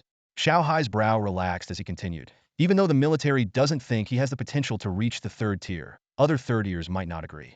After all, S-level talent is extremely rare, and some might think it's worth the gamble to nurture him. As the discussion deepened, Shao Hai's expression became more relaxed.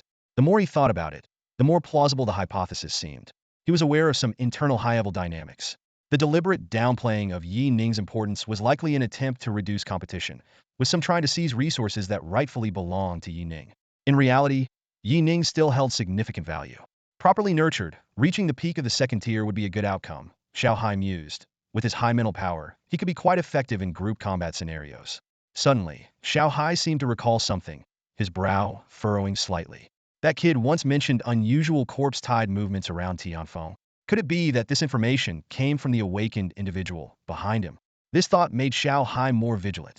He realized he needed to reassess Yi Ning's importance. If there was indeed a third-tier awakened backing Yi Ning, it would be unwise to take it lightly. Having made up his mind, Shao Hai decisively ordered, start with investigating Yang Yu. As for Yi Ning, don't alarm whoever might be behind him. If they're hiding their identity, they likely don't want to be exposed. Turning to Huang Xiao, he added, Huang Xiao, you go and make contact with Yi Ning. Don't say too much, just ask him to come over. At that moment, Liao Tian, who had been silent until now, suddenly spoke up, breaking the silence in the meeting room. Commander Shao, I have a question. What if there's no one behind Yi Ning? Is it possible that he obtained those materials on his own? Liao Tian's eyes flickered, recalling the ruthless decisiveness Yi Ning had shown during the testing day. That display had left a deep impression on him. However, as soon as he finished speaking, the meeting room erupted in laughter. The other high-ranking officials reacted as if they had heard the most absurd joke, mocking. Liao Tian, are you overthinking this? Yi Ning just became an awakened. How could he hunt down mutants on his own? Without peak first-tier strength, it's out of the question. Besides, what combat power does a mental type have? Do you think S-level talent means invincibility? Yeah, if Yi Ning could kill a first-tier mutant right after awakening, we might as well worship him. I didn't manage that until I reached the second tier. Amid the laughter, Liao Tian realized he might have said something foolish and lowered his head. Shao Hai shook his head, glancing at Liao Tian, also finding his idea too far-fetched. From what he knew in the High Evil's current seed project, General Zhang's son, Zhang Lin, who was also an S-level talent, had just reached the first tier under the protection of many third tiers. Even then, this remarkable speed had been hailed as a miracle by the High Evil officials. What does a mental type awakened without resources or protection have to compare? Shao Hai silently mocked, completely dismissing Liao Tian's theory. Yi Ning stood outside the Zhenjiang safe zone, looking at the unexpected message from Huang Shao on his communicator. Yi Ning, if you have time, come to the military headquarters. There's a batch of supplies here you haven't picked up yet. He frowned in thought. Wasn't the level treatment only supposed to include monthly credits and standard equipment? At most, it also included high-level escorts during hunts to reduce risks. None of this was particularly useful to him, and it often came with strings attached. Yi Ning casually replied that he was out, then shut off the communicator. Despite having a good impression of Huang Shao, he couldn't be bothered to make a trip to the military headquarters just for this. Looking up, he took in the bustling entrance of the safe zone. Compared to the government-managed Tianfeng safe zone, this privately established zone, by a few third-tier powerhouses, was clearly thriving. After all, many powerful awakened individuals preferred independence over being constrained and would rather carve out their own territories. Yi Ning squeezed into the crowd and stepped into the Zhenjiang safe zone. Ignoring the slums on the outskirts, the interior resembled a bustling city from before the apocalypse. Amidst the busy streets, the tallest corporate building even had banners advertising competitions for selecting awakened individuals. Trading caravans and trucks moved incessantly, and outside the city, many awakened were leisurely enjoying the sunshine with coffee in hand. A clear hierarchy was evident. After 30 years of recuperation, humanity had adapted to the post-apocalyptic world. Mutants rarely attacked human settlements, and zombie hordes remained stationary. Many safe zones had even dismantled their defenses, relying instead on awakened patrols in the surrounding areas. The prolonged peace made everyone feel that the disaster had ended. Mutant beasts, zombies, and dungeons were merely opportunities for humans to strengthen themselves. Many even believed it was a new world where strength reigned supreme and anyone with talent and determination could succeed. Yi Ning looked around at the merchants negotiating deals and the workers dreaming of a better future with a complex expression. Though life after the apocalypse was harsh for many, hope remained. Everyone believed that the future would be better. Factories were being rebuilt. The number of awakened was increasing. Skyscrapers were rising again, and farmland was being reclaimed. Compared to the panic and chaos when the apocalypse first struck, the current survivors no longer worried about monsters outside the safe zones. Conversations now revolved around who had made a fortune from hunting mutants or which awakened had ascended to third tier and secured a high-ranking position. But Yi Ning knew it was all an illusion. Peace and prosperity were fleeting, like flowers in a raging fire. Within a year, endless armies of mutants would destroy all safe zones, and ravenous zombie hordes would devour everything. The humans' proud third-tier core would be as fragile as infants before fourth-tier monsters. Yi Ning took a deep breath, suppressing his heavy thoughts. This time, he was determined to change everything. After nearly half an hour of waiting, Yi Ning finally entered the city. He glanced helplessly at his zero-tier badge. Second tiers had the privilege of entering directly, but upgrading the badge required testing, reporting, and approval, taking at least a month, possibly up to 6. While it was worth it for most awakened, Yi Ning found it too troublesome. After all, a second-tier badge was akin to flaunting a Ferrari before the apocalypse. It garnered flattery and deference wherever one went. Even ordinary girls and some awakened women would flock to him, hoping to latch onto a powerful figure. Various business associations would treat him as an honored guest. But for Yi Ning, none of this mattered. For Yi Ning, given the time, he would probably have reached the third tier by now. As Yi Ning was navigating through the bustling streets in search of a mission center, a timid female voice called out from behind him. He turned to see a woman in her 20s, with dry, yellowed hair, carrying a child on her back and holding another in her arms. She looked at Yi Ning cautiously, forcing a smile on her weary face. "Sir, would you like to buy some milk? It's fresh and very nutritious. 3 bags for 1 credit point. I'm healthy, I promise," she said, using her free left hand to brush away the stray hairs from her forehead. She pointed tiredly towards a distant cluster of buildings. "I live over there."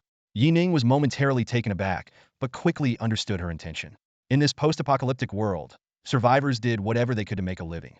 Selling breast milk was a common trade among lactating women, and awakened individuals either bought nutritional supplements or kept young girls as milk cows.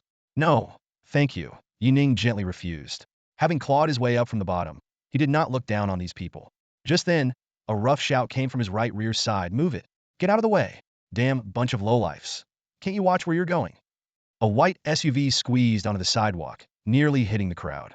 An impatient, first-tier awakened individual behind the wheel was about to step on the gas. Noticing that the vehicle almost hit the child on the woman's back, Yi Ning's eyes turned cold. Without hesitation, he kicked the car's tire, bursting it instantly. Boom! The SUV dipped sharply, startling the awakened driver inside. Dare to lay a hand on me? He was about to curse when he locked eyes with Yi Ning. The words caught in his throat. That gaze was like a terrifying monster's, sending chills down his spine. Although Yi Ning only exuded a zero-tier aura, the oppressive feeling convinced him that saying another word would mean certain death. Ignoring the stunned youth, Yi Ning helped the frightened woman to her feet. Glancing at the ID card around her neck, he sighed and transferred 20 credit points to her. Any more might not be good for her. As he walked away, the woman snapped out of her shock and stared in amazement at the notification on her ID card. Clutching her children tightly, she watched Yi Ning's departing figure with a look of gratitude in her eyes. Yi Ning arrived at the mission hall in the safe zone and flashed his ID card to the receptionist, indicating he wanted to take on a mission. The cute girl behind the counter took the card and couldn't help but give him a second look. In her eyes, used to seeing rugged awakened individuals, Yi Ning's appearance was a refreshing sight. Hello, what kind of mission are you looking for? I recommend a Clevel. Yi Ning cut her off directly. Blevel, Ruins Battlefield. Seeing the girl's stunned expression, he decisively placed his palm on the testing device. Team mission. Register me. Power level. Second tier advanced. The testing device could only detect major tiers, not specific levels. Yi Ning simply reported himself as a second tier advanced, confident that his actual combat strength was sufficient. According to his plan, he needed to join a team to enter the target area. Otherwise, he would prefer to go solo. As the blue light illuminated, the receptionist's eyes widened as if she had seen something unbelievable. So young and already a second tier advanced? Even in the Zhenjiang safe zone, such a person was considered a big deal. She had no reason to doubt Yi Ning's reported level, as no awakened individual would be foolish enough to falsely claim a higher power level. It would be a death sentence. Suppressing her inner shock, the girl quickly completed Yi Ning's registration.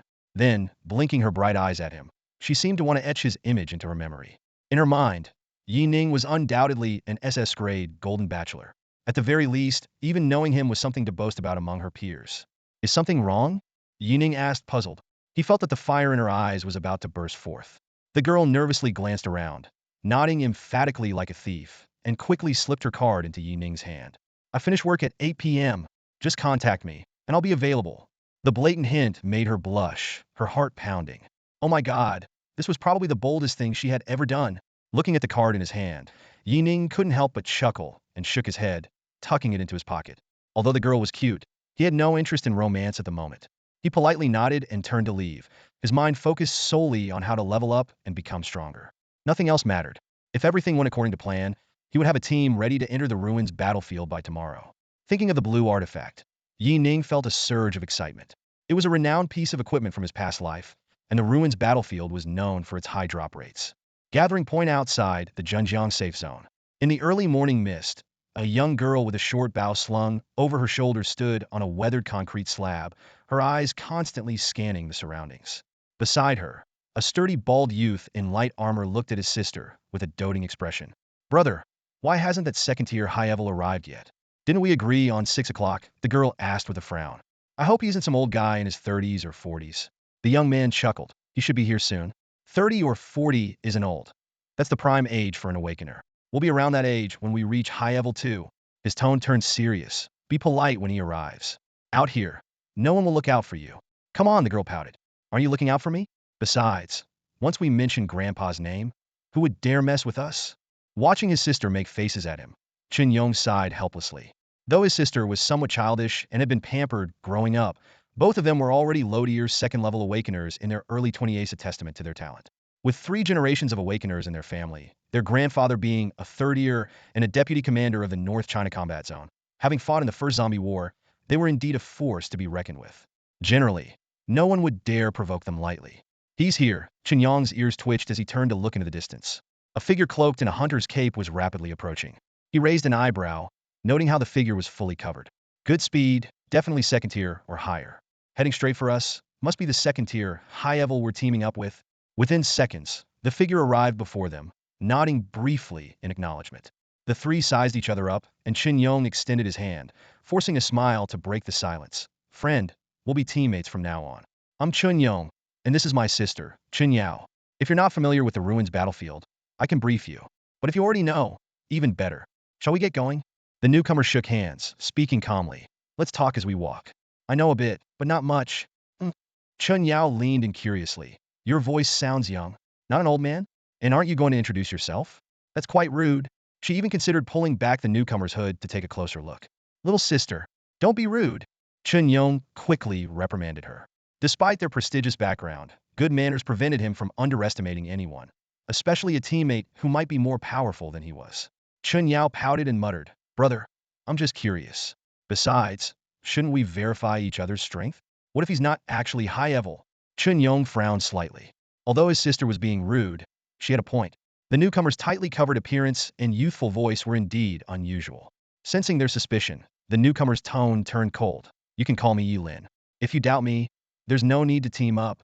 Annoyed by Chun Yao's chatter, Yi Lin felt frustrated, preferring to find another team rather than continue this interaction. If not for the system's requirements, he would have acted alone. Seeing Yi Lin's displeasure, Chun Yong quickly tried to smooth things over. Brother Yi Lin, you've misunderstood. My sister is just like this. I hope you'll be patient with her. He suppressed his doubts and didn't bring up the verification issue again. After all, Awakeners rarely lied about their strength. Yi Ning couldn't sense the aura emanating from the other person, which at least indicated that their attributes were not low. Chun Yong was secretly on guard, but he walked ahead without showing any sign of it and began introducing the place to Yi Ning. Brother Yi, the Ruins battlefield is a special outdoor event, similar to a dungeon, but without fixed quests. You can exit any time as long as you're out of combat. Among special events, it's considered relatively safe. Our main enemies here are large waves of zombies and mutants. This event continuously replays a specific battle from the early days of the apocalypse. Listening to Chun Yong's explanation, Yi Ning nodded slightly, quickly organizing the information in his mind. Special events, paranormal events, and meme events are the three main types of events after the apocalypse. Special events are hard to describe and usually caused by supernatural forces. Paranormal events, like the encounter with Li Jiping, involve fighting against paranormal entities. Memes are disasters that spread through thoughts and are difficult to eliminate physically, similar to paranormal events. Before long, the group arrived at a massive ruin. In front of them lay a scene of desolation. Rusted tanks and cannons were scattered across what used to be a battlefield. The ruins covered a vast area, and through breaches in the city walls, it was clear that a fierce battle had taken place here. The walls, standing 15 meters high, had nonetheless been breached. The entire ruins battlefield was enveloped in a faint light barrier, with the space slightly distorted, as if it led to another world. The distant sounds of battle cries and roars could be faintly heard, sending chills down the spine. Brother Yi, let's get ready to go in, Chun Yong said, taking a deep breath and drawing his weapon, pressing both hands against the light barrier. Even though this was a relatively safe special event, its difficulty was not to be underestimated.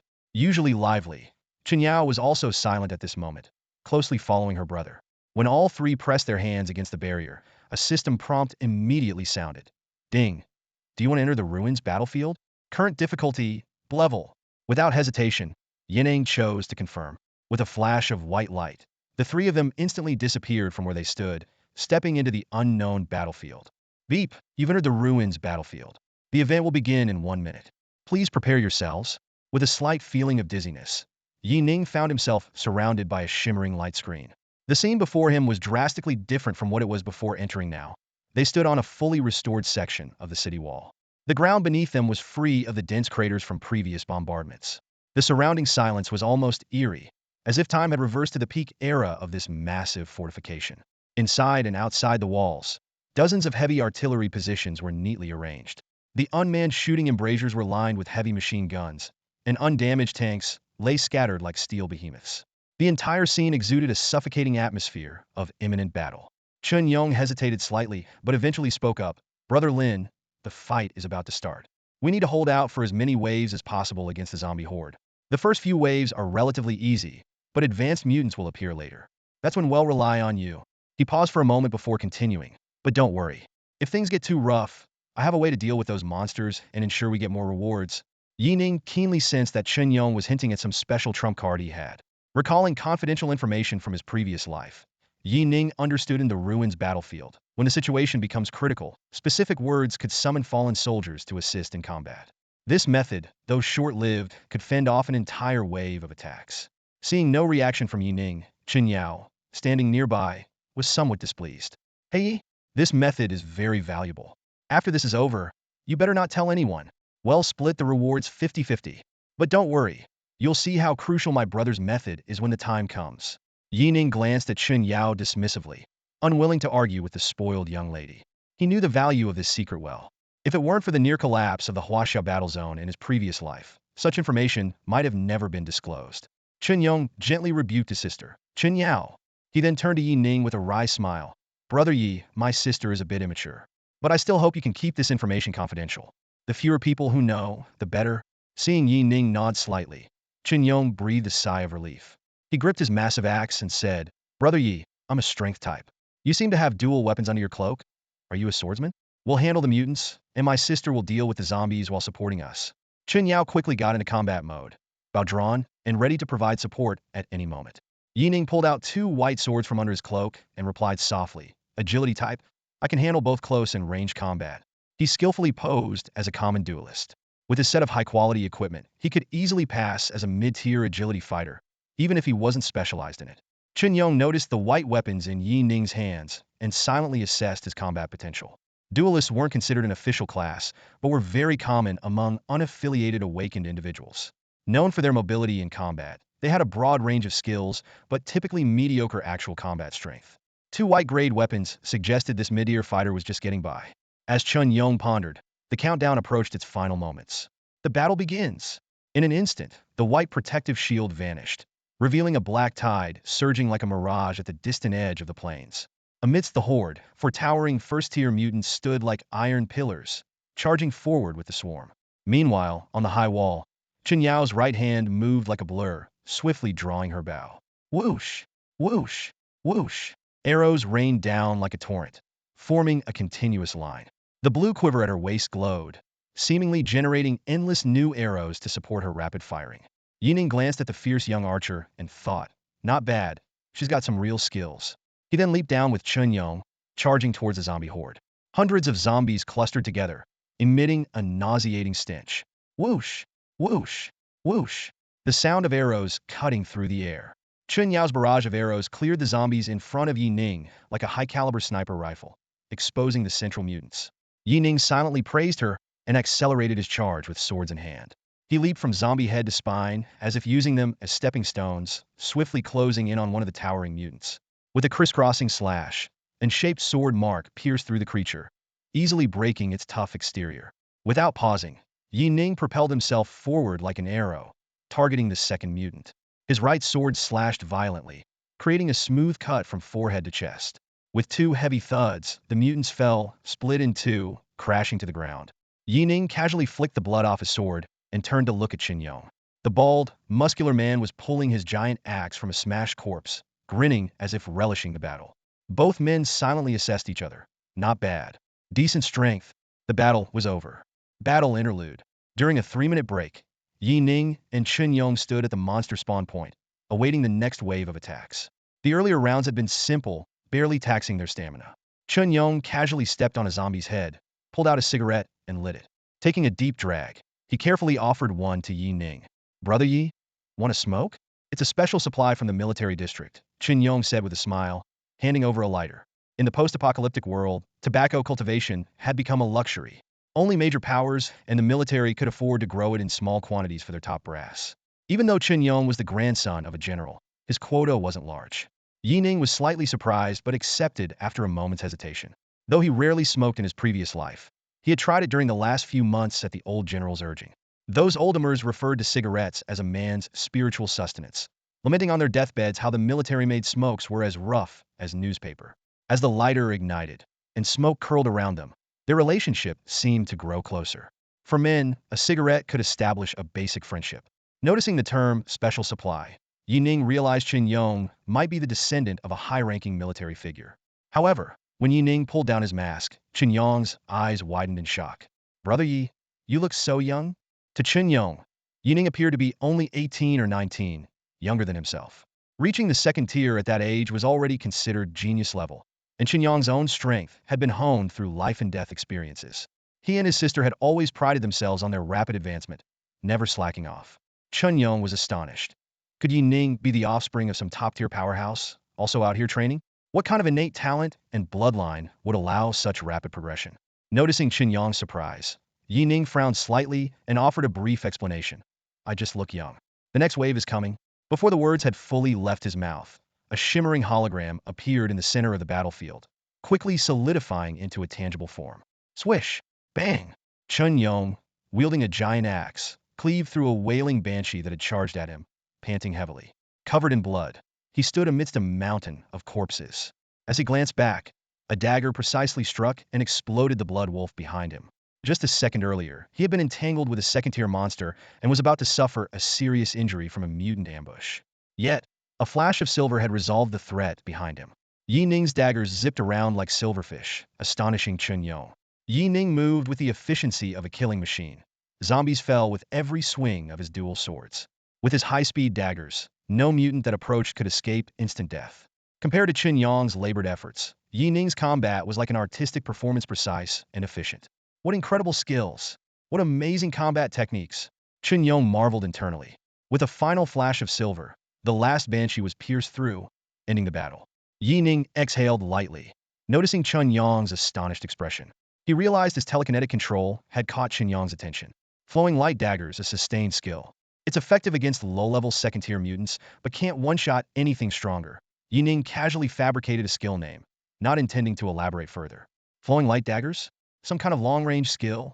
Chun Yong's heart skipped a beat. Though he didn't fully grasp this telekinetic-like ability, he decided not to dwell on it. Although the skill seemed unfamiliar, Chun Yong wasn't surprised. After all, the world is full of strange and varied abilities, and it's perfectly normal for him not to know them all. However, when his gaze fell upon the corpse of the mutant at Yi Ning's feet, a surge of excitement welled up inside him. Initially, Chun Yong regarded Yi Ning as a competent second-tier awakener. But as the battle progressed, he noticed that Yi Ning's strength and agility were not particularly high, barely reaching the advanced level of the second tier. However, when Yi Ning showcased her astonishing dagger control skills, her combat power instantly doubled, making her stand out even among the advanced second-tier awakeners. Chun Yong's eyes sparkled, and he began to calculate in his mind. Although Yi Ning claimed to only look young, she was undoubtedly quite young in reality. To possess such exceptional combat skills at her age was impressive, and more importantly, she appeared to be a lone awakener. With this in mind, Chun Yong quickly expressed his gratitude for Yi Ning's assistance, and then adopted a sincere expression as he spoke. Yi, I noticed you don't seem to be affiliated with any group.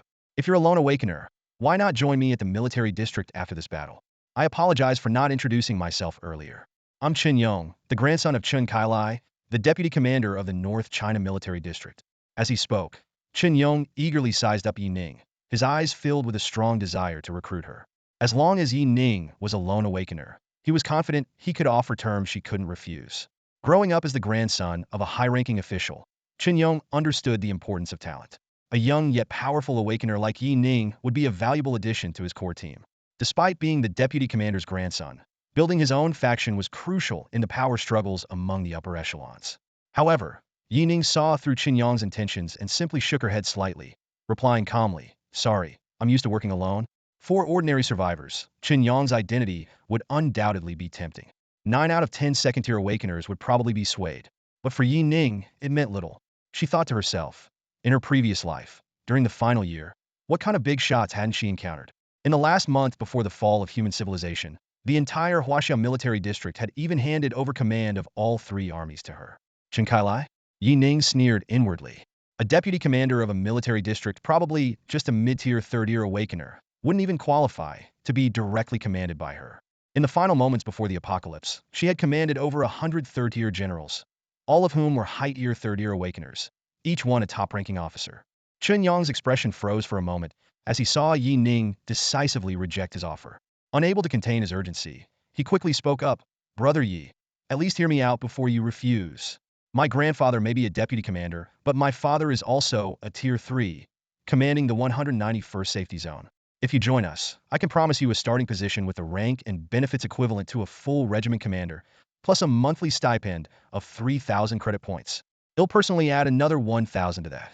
Additionally, he'll get you a blue-grade weapon for free. Your family can also join the military and be assigned positions. When I take over the safety zone, you could become my second-in-command."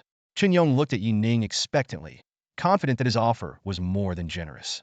4,000 credits a month, a blue-grade weapon upon joining, and guaranteed safety for the whole family enough to make countless awakeners fight for it. However, Yi Ning simply shook his head slightly, indicating he wasn't interested. Chen Yang's expression turned awkward as he was about to continue persuading him when a worried shout came from behind. "Brother, are you okay?" A young girl with a longbow dashed over, eyes full of concern. Although she saw her brother seemed unhurt, the earlier ambush left her anxious. Chun Lan glanced suspiciously at Yi Ning and complained, "Brother, if he doesn't agree, just let it go. We look like we're begging him. You don't think being a high-level tier 2 makes you something special? I know plenty of peak tier 2s. Chun Yong's face darkened, and he sighed helplessly. He knew his sister couldn't see the incredible skills and reflexes Yi Ning had displayed in combat, as Chunlan mainly focused on long-range attacks and rarely faced mutants heated.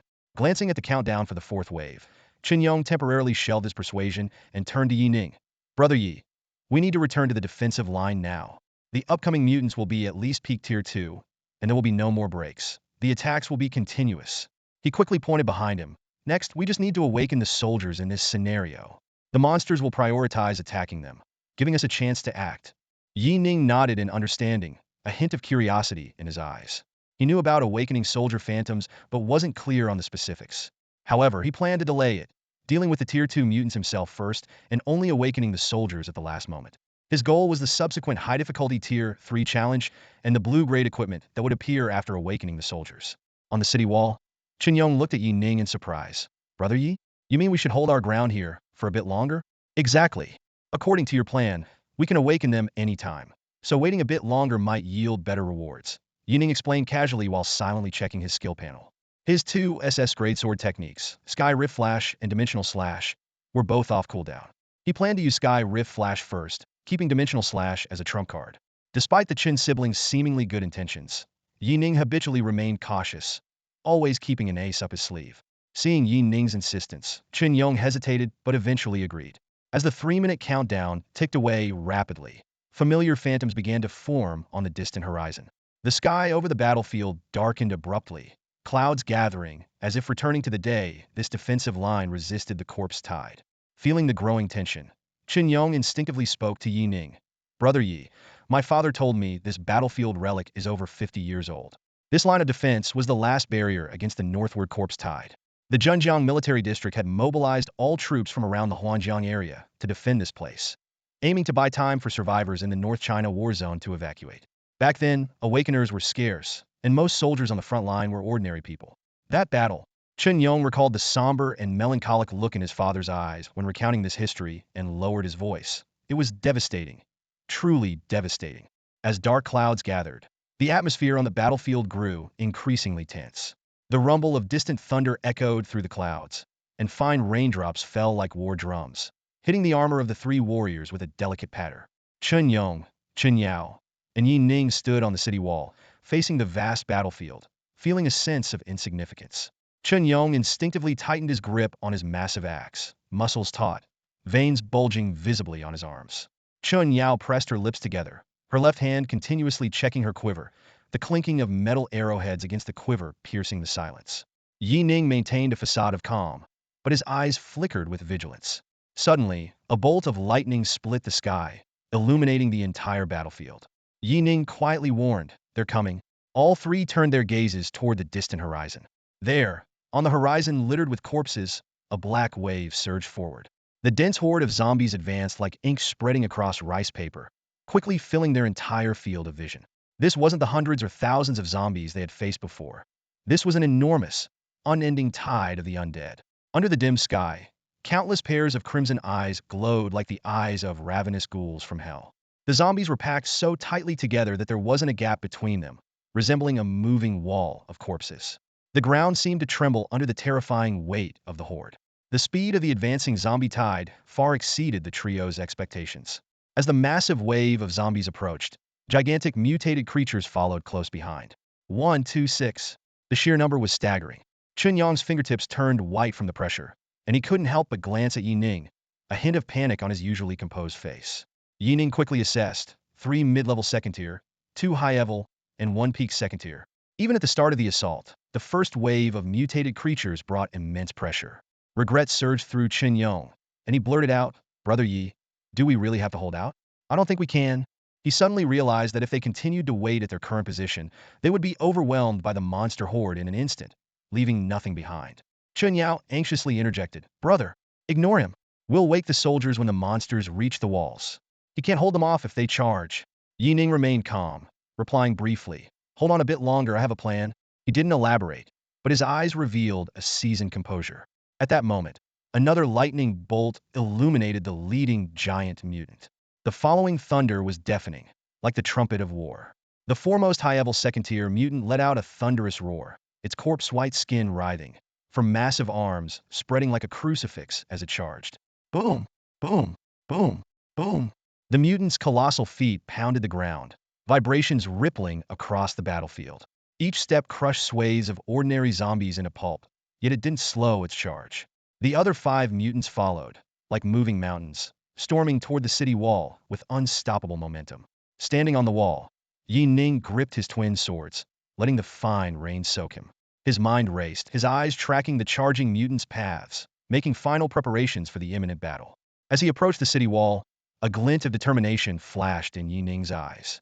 What appeared as highly dangerous mutants to others were merely walking experience points to him. He quickly calculated that 6 second-tier mutants were far from enough. He hoped to draw out peak second-tier, or even third-tier prey. After all, with the power of Tianqi Liuguang, any level of enemy would be killed in one strike. The only thing he needed to consider was how to find the perfect angle. On the wall, Chen Yao could no longer bear the immense pressure. In a panic, she drew her longbow, and a rain of arrows poured down like a waterfall. In her extreme tension, she involuntarily activated her skill. A green light surrounded her hands, and each arrow split into 6 or 7 smaller arrows upon release. She became a human turret, each shot killing dozens of zombies. However, against the overwhelming tide of corpses, her attacks seemed like a drop in the ocean. The cleared spaces were quickly filled by new zombies. Chun Yao's face turned pale, and a wave of fear washed over her. Chun Yong was tense, sweat soaking his back. He frequently glanced at Yi Ning, only to be shocked that the latter hadn't even summoned his dagger, but stood silently as if waiting for something. The footsteps of the mutants grew louder, like drums of war. As they were about to reach them, Chun Yong couldn't hold back any longer and shouted, "Brother Yi, stop stalling. There are too many this time." No sooner had he spoken than a one-eyed mutant in the distance formed a massive boulder and hurled it towards the wall with its thick arm. With a loud crash, the wall was smashed, creating a half-meter-wide gap, and debris flew like bullets. Chun Yong dodged hastily, his face turning ashen. Just as he was about to give up, Yi Ning, who had been motionless, suddenly dashed towards the right side of the wall. "Hold him off here!" Yi Ning roared. Chun Yong gritted his teeth and followed, but seeing the mutants closing in, he felt his limbs go weak. "No! What's the point of stalling? With so many mutants charging at once, we're doomed!" Chun Yong's mind screamed. If the wall were breached, the incoming zombies would devour them in an instant. In those few seconds, the siblings seemed to be dancing on a knife's edge. Chun Yao could no longer hold back and shouted, "Brother, we can't wait any longer. Following him will get us killed." Boom! Chun Yong narrowly dodged a heavy blow from a mutant. He thought, "This is too dangerous. What good is running to the other side?" Just as he was about to call for the soldiers, Yi Ning, who had been sprinting to the right, suddenly turned. To the siblings' astonishment, Yi Ning leaped into the air. From above, he aligned perfectly with the 6 mutants in a straight line. What is he doing? The siblings were dumbfounded, unable to comprehend Yi Ning's intention. In the next moment, a brilliant silver light provided the answer. Tianqi Liuguang. The dark clouds were pierced, and time seemed to stand still. The descending silver sword light was like a divine weapon, its terrifying aura enveloping the entire area. With one strike, an invisible, extreme sharpness instantly penetrated all the mutants in a straight line, finally dissipating 100 meters away. The 6 mutants, which had been charging, suddenly froze in place. Moments later, under immense inertia, a line of blood appeared. Chun Yong, who had just gotten up, stood stiffly, staring in shock at Yi Ning, who had landed. The power of that strike seemed to freeze his soul. Even though he wasn't the target, the mere residual energy made him feel like he had brushed against death. Chun Yao, holding her bow, was in a daze, her mouth agape. As Chun Kailai's favored granddaughter, she keenly realized that the strike just now could only be performed by a third-tier powerhouse. The 6 mutants near the wall split in half like building blocks, slowly falling into the horde of corpses. The thud of their heavy bodies hitting the ground snapped the siblings out of their stupor. Coming to his senses, Chen Yong swallowed hard and asked in a trembling voice, "Are you a mid-30ers?" His face burned with shame, as if he'd been slapped hard. Just minutes ago, he had confidently thought of recruiting Yi Ning as a subordinate. But reality had dealt him a harsh blow, leaving him dumbfounded. A top-tier powerhouse of at least mid-30er, an existence on par with his grandfather. And he had naively thought he could make Yi Ning follow him? The burning pain on his face brought Chen Yong to a sudden realization. No wonder Yi Ning had refused him without hesitation. It turned out he was the one who was ignorant and arrogant. Yi Ning quickly scanned the distant area where the next batch of mutants was about to appear, deciding to stall for more time. Although he might not need to act again, based on information from his previous life, the awakened soldiers were invincible for a limited duration. The longer they could delay, the higher the evaluation would be. Fall back, Yi Ning ordered succinctly, ignoring the shocked expressions of the two people beside him. The Chen siblings hurried over as instructed, abandoning their previous plans. They couldn't fathom why a mid-tier stage 3 would hide his strength to come here, but they dared not question him. The power of that single sword strike was something even their grandfather might struggle to match. With a mix of embarrassment and excitement, they followed closely behind Yi Ning. The usually proud Chen Yao now resembled a frightened chick, keeping her head down and remaining silent. She might throw tantrums with other awakened, but in front of a top-tier existence like Yi Ning, she wouldn't dare show any attitude. Strength was everything, and a stage 3 status was too significant. Even if Yi Ning were to slap her right now, she would have to endure it without complaint. Chen Yong's heart raced as he searched his mind for any top-tier experts with the surname Yi. Someone of this caliber should be renowned, at least a regional leader. But no matter how hard he tried, he couldn't think of anyone fitting the description. Ultimately, he gave up guessing and focused on how to cling to this golden opportunity. With a stage 3 leading the way, this ruin exploration felt like hitting the jackpot. Yi Ning sprinted at full speed, reaching the end of the defense line within half a minute. The horde of corpses had piled up at the city walls, but didn't yet pose a threat. He observed the distant mutants while mentally mapping out a retreat path and looking for the location of the buried blue equipment. Based on his past life memories, the equipment should appear in a trench behind the wall after the soldiers were awakened. The entire defense line had not only outer walls, but also a network of trenches inside, designed to slow the movement of the corpse tide. This setup turned the entire stronghold into a meat grinder, aiming to delay the horde until the last moment. Lord Yi Lin, 2 more peak stage 2 mutants are approaching. They're fast. Should we? Chen Yong asked after more than a minute, looking at the charging mutants with a relaxed tone. With a stage 3 present, he figured he only needed to follow along and shout a bit. However, Yi Ning's response surprised him. "Awaken the soldiers. We're falling back inside," Yi Ning said after a quick glance at the mutants. Chen Yong was slightly taken aback. Weren't they supposed to delay it a bit longer? Why the sudden change? Was Yi Ning unwilling to act again? 2 peak stage 2 mutants might be tricky, but they shouldn't be too difficult for a mid-tier stage 3, right? One more sword strike would take care of them, wouldn't it? With doubts in his mind, Chen Yong's eyes flickered. As they retreated with Yi Ning, Chen Yao whispered to her brother, "Bro, what if he's not really stage 3? Did we mistake him? Or maybe he used some one-time consumable item earlier. Otherwise, why wouldn't he act?" Chen Yong's eyes widened. He was already surprised by Yi Ning's youth, and now he couldn't help but agree with his sister's speculation. A mid-tier stage 3 at such a young age was unheard of. The doubts were piling up, and Chen Yao's theory seemed plausible. But even with these suspicions, Chen Yong didn't dare to question further. "Stop guessing," he replied in a low voice. "Even if he's not stage 3, he's at least a high-tier stage 2. We'll do whatever he says." After hurriedly giving instructions to Chen Yao, Chen Yong fell silent. Outside the city walls, mutants were relentlessly crashing against the defenses, emitting terrifying roars. Following Yi Ning's orders, Chen Yong took a deep breath, preparing to awaken the soldiers. In a slightly awkward tone, he shouted loudly, "Morans! Morans! Morans!" As if triggering some mystical command, a large number of soldiers in uniform suddenly appeared throughout the defense outpost. These phantoms, indistinguishable from reality, moved with purpose, creating an atmosphere akin to a massive 3D projection. Yi Ning's eyes narrowed in astonishment as he watched the soldiers rush past him. The soldiers seemed to materialize out of thin air, some carrying machine guns, others hauling ammunition, swiftly ascending the high walls. The deafening roar echoed through the defenses. "Prepare for battle. Hold the line. First Artillery Regiment, ready to fire. Charge!" The battle commenced, just as Yi Ning had known in his past life. The mutants, upon nearing the walls, immediately shifted their focus to these suddenly appearing soldiers. After summoning the phantom soldiers, Chen Yong exhaled deeply, his expression relaxed.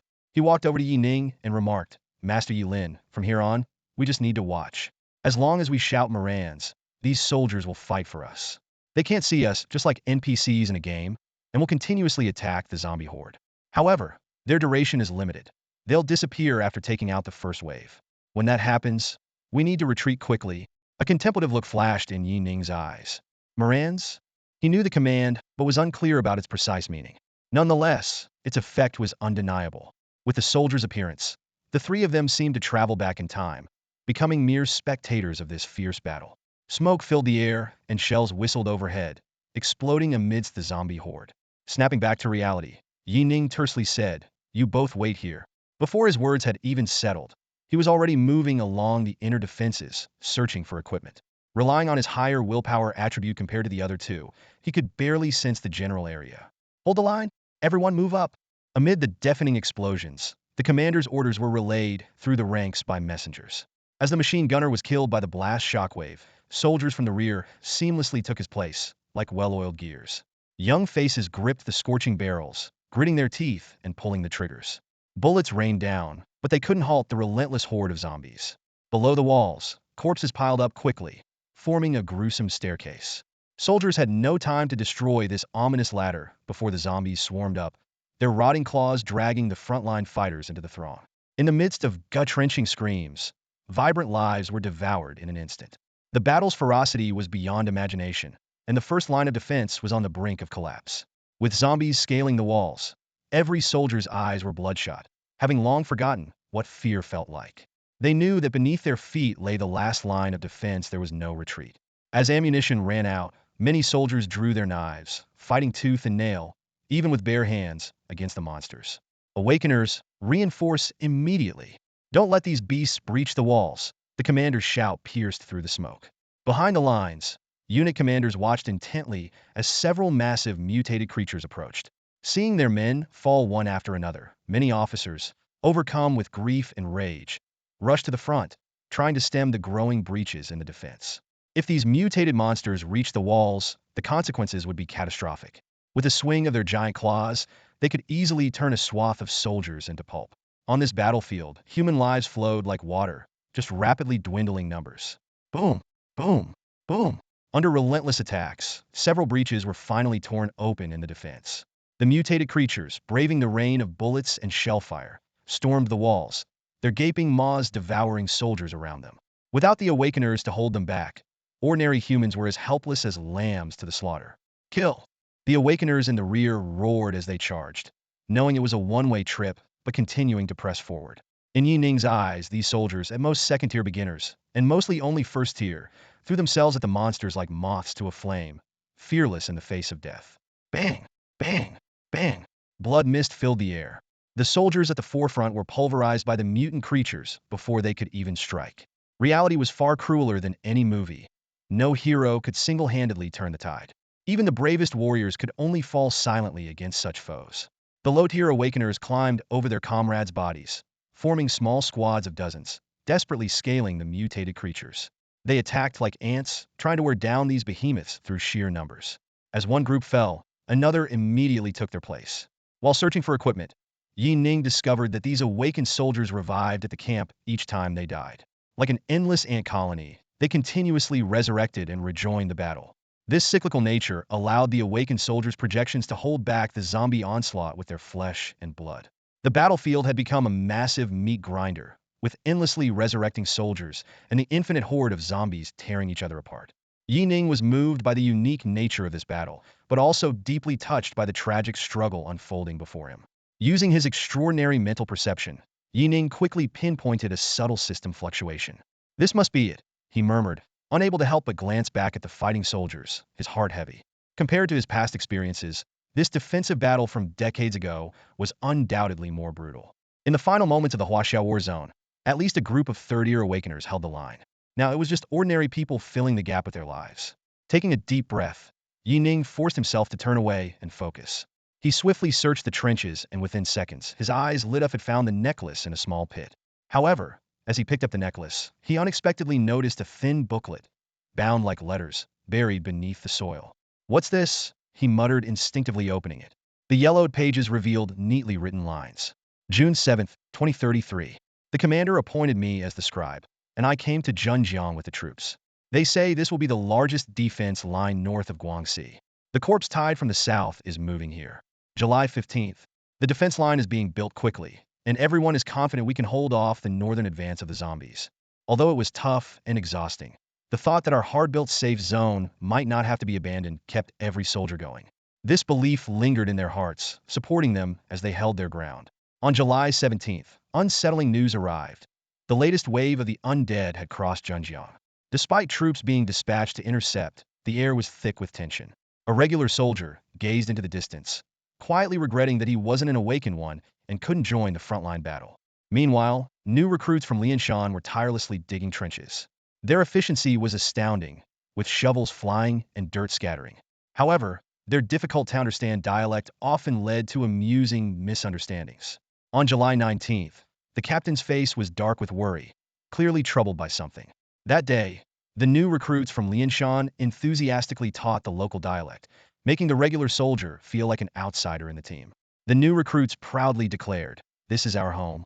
On July 20th, a 17-year-old named Yin blushed as he revealed that the girl he fancied was in the safe zone at the rear. Despite his young age, early marriage was common in his hometown. On July 21st, disheartening news came from the front lines. The first interception unit had failed. Several young soldiers from the 6th Battalion ran over, looking panicked, asking to send letters home. Their eyes showed an understanding of the impending danger. On July 23rd, a morning emergency mobilization meeting shattered the camp's peace. The roar of tanks was incessant, and a large number of awakened ones were rushing to reinforce. A sense of foreboding filled the air, and many began urgently writing letters home, as if this might be their last chance. On July 24th, the captain quietly handed a letter to the regular soldier, telling him in a low voice that as a non-combatant, he had the right to withdraw with the last group of troops. This news hit the soldier like a heavy blow. On July 25th, the first wave of the undead surged like a tide. The battle came suddenly and fiercely. Young Yin fell in a pool of blood, his body even too late to be recovered. Although this attack was repelled, everyone knew this was just the beginning. On July 26th, in the morning, the captain asked the regular soldier to collect messages his comrades wanted to leave behind. By the afternoon, the captain had fallen, not even having time to leave his last words. The surreal feeling was suffocating, as if everything was unreal. Despite having the chance to leave, the soldier chose to stay. He finally understood that this place had become his home. On July 27th, the shadow of death loomed over everyone. The undead were close, and the retreat path was cut off. In these final moments, the soldier ran among his comrades, collecting their last words. Surprisingly, those new recruits who usually loved writing letters home now left only a simple sentence. Yi Ning carefully opened the last page of the diary, the dark red bloodstains piercing her eyes through the paper. The page was filled with shaky handwriting, the last wishes of those young soldiers. "Take me home. Bring me home. Ding. You have acquired the Oath Necklace Blue. Special mission triggered." As soon as the system notification sounded, mission information appeared before Yi Ning. Last wish. Discover the cause of the ruins battlefield and resolve the incident. Special rewards upon completion. Yi Ning slowly stood up, gazing at the necklace in his hand with a complex expression. The silver chain held a simple round locket, which, when opened, revealed a small, cut-out photograph. The photo depicted a young mother and daughter, both smiling brightly, though time had rendered the image somewhat blurry. Based on the information from the letter, Yi Ning surmised that this was likely the relic of a scribe. This time, Yi Ning didn't immediately check the equipment attributes or compare it to his past life. He felt a heavy weight in his chest and murmured softly, "Take me home." Yi Ning glanced around, watching as countless phantom soldiers passed by him, rushing towards the city walls. These soldiers couldn't see him, as if two worlds were intersecting. In the distance, the Chun siblings whispered to each other, barely threatened by the phantom soldiers drawing enemy attacks. The stark contrast between the soldiers marching to their deaths and the leisurely spectators was striking. Yi Ning's gaze fell on the soldiers clinging to the mutants like ants. Although he had witnessed more gruesome scenes at the end of the apocalypse in his past life, the sight of these predecessors sacrificing themselves decades ago moved him differently. The sacrifices of these ordinary soldiers were reduced to mere footnotes in history, often overshadowed by the deeds of third-tier awakeners. 60 years had passed, and the new generation of survivors had long forgotten this chapter of history. No one remembered the nameless soldiers who perished on an unknown battlefield. Last wish. Yi Ning tightly gripped the necklace, sighing softly before placing it solemnly back against his chest. He had a vague idea of the cause of this special incident and how to resolve it, but he needed further verification. At that moment, Qin Yong noticed Yi Ning's return and quickly asked, Lord Yi Lin, are we preparing to leave? Despite having doubts about Yi Ning's strength, his respect for him was unwavering. Pointing to the endlessly respawning phantom soldiers, he explained, Lord Yi Lin, these soldiers' duration is almost up. Once the third-tier mutant appears, these soldiers will only be able to hold it off for a little while before disappearing. So, we need to leave before the soldiers vanish. Otherwise, it'll be troublesome if the third-tier mutant targets us. Qin Yong flashed a slightly ingratiating smile, calculating how to gauge whether Yi Ning was truly a third-tier powerhouse. Beside him, Qin Yao also lowered her head obediently, sneaking glances at Yi Ning. Neither sibling wanted to encounter a third-tier mutant, even with soldiers present. To their surprise, Yi Ning asked after a moment of silence, do you know the outcome of the ruins battlefield? Historically, what happened to these soldiers in the end? Qin Yong was momentarily taken aback, not understanding why Yi Ning suddenly brought this up. He frowned in thought before replying, I think I heard my grandfather mention it. He said the battle was very tragic and ended in failure. Apparently, a third-tier mutant appeared, causing the defense line to be completely breached. It said no one survived. After a brief pause, Qin Yong shrugged, Lord Yi Lin, you've seen it yourself. The phantoms of the soldiers here are no higher than the second tier. Back then, they clearly struggled to fend off the enemy's attacks. Nonetheless, they held their ground for quite some time, buying precious moments for the evacuation of the safe zone in the rear. Yi Ning's eyes flickered as he recalled the stories his grandfather used to tell. His grandfather was one of those who had survived in the safe zone back then. Yi Ning's gaze swept over the phantoms of the soldiers who had died countless times in battle, and a complex mix of emotions surged within him. He turned to Qin Yong and asked once more, do you know what the phrase to awaken the soldiers means? Morans. Morans. How many times have you used this method? Qin Yong was momentarily speechless, clearly unprepared for the question. He noticed a glint of coldness in Yi Ning's eyes, which made him feel uneasy. He tried to recall, Lord Yi Lin, this phrase has been passed down within our group. We don't know its exact meaning.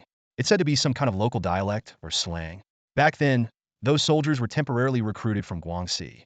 We only know that shouting this phrase makes the soldier phantoms appear. Qin Yong hesitated for a moment, then added, you'd better not reveal this technique to others. It's a military secret. We primarily use it to farm equipment. Each use allows the soldiers to eliminate a wave of mutants. However, each person can only use it once. It becomes ineffective if the same person tries again. Yi Ning listened with a stoic expression, but inside, he was roiling with emotion. He calmly asked one final question. Have you ever helped these soldiers kill the final mutant? Qin Yong sensed the sudden tension in the air and realized he might have said something wrong. He hesitated for a moment before shaking his head. No, usually only second-tier individuals come here. Those in the military and other major forces who know about this seem to have an unspoken agreement that their third-tier individuals won't come. So, you might be the first third-tier person to reach this place. Upon hearing this, a flash of murderous intent surged through Yi Ning's heart. He finally understood the truth about the battlefield ruins. The term last wish seemed so ironic. Clenching his fists tightly, his inner fury was on the verge of erupting. Lord Yi Lin, aren't we leaving? A loud inquiry from the rear lines shattered the tense atmosphere. The Chen siblings hid in the distance, puzzled as they watched Yi Ning, who remained motionless. The soldier phantoms were about to dissipate, and the appearance of the Tier 3 mutants was imminent. In just a few minutes, they would lose their chance to escape. Yi Ning stood at the foot of the city wall, responding to the urging behind him with a faint smile. His gaze lingered on the bodies continuously falling from the wall, while the piercing sound of the charge horn echoed in his ears. A sense of sorrow spread through his heart. Leave? Leave for what? Yi Ning muttered to himself. The solution to the mission and the truth of the events were gradually forming in his mind. Morans! Morans! The name echoed in his mind.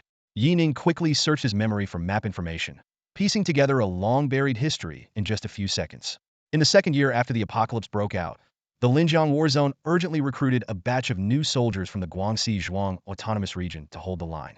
These barely trained soldiers were hastily sent to build defensive works. Initially, the military believed the northern zombie tide was controllable and dispatched regular troops and awakeners to intercept it. However, 3 days later, bad news arrived.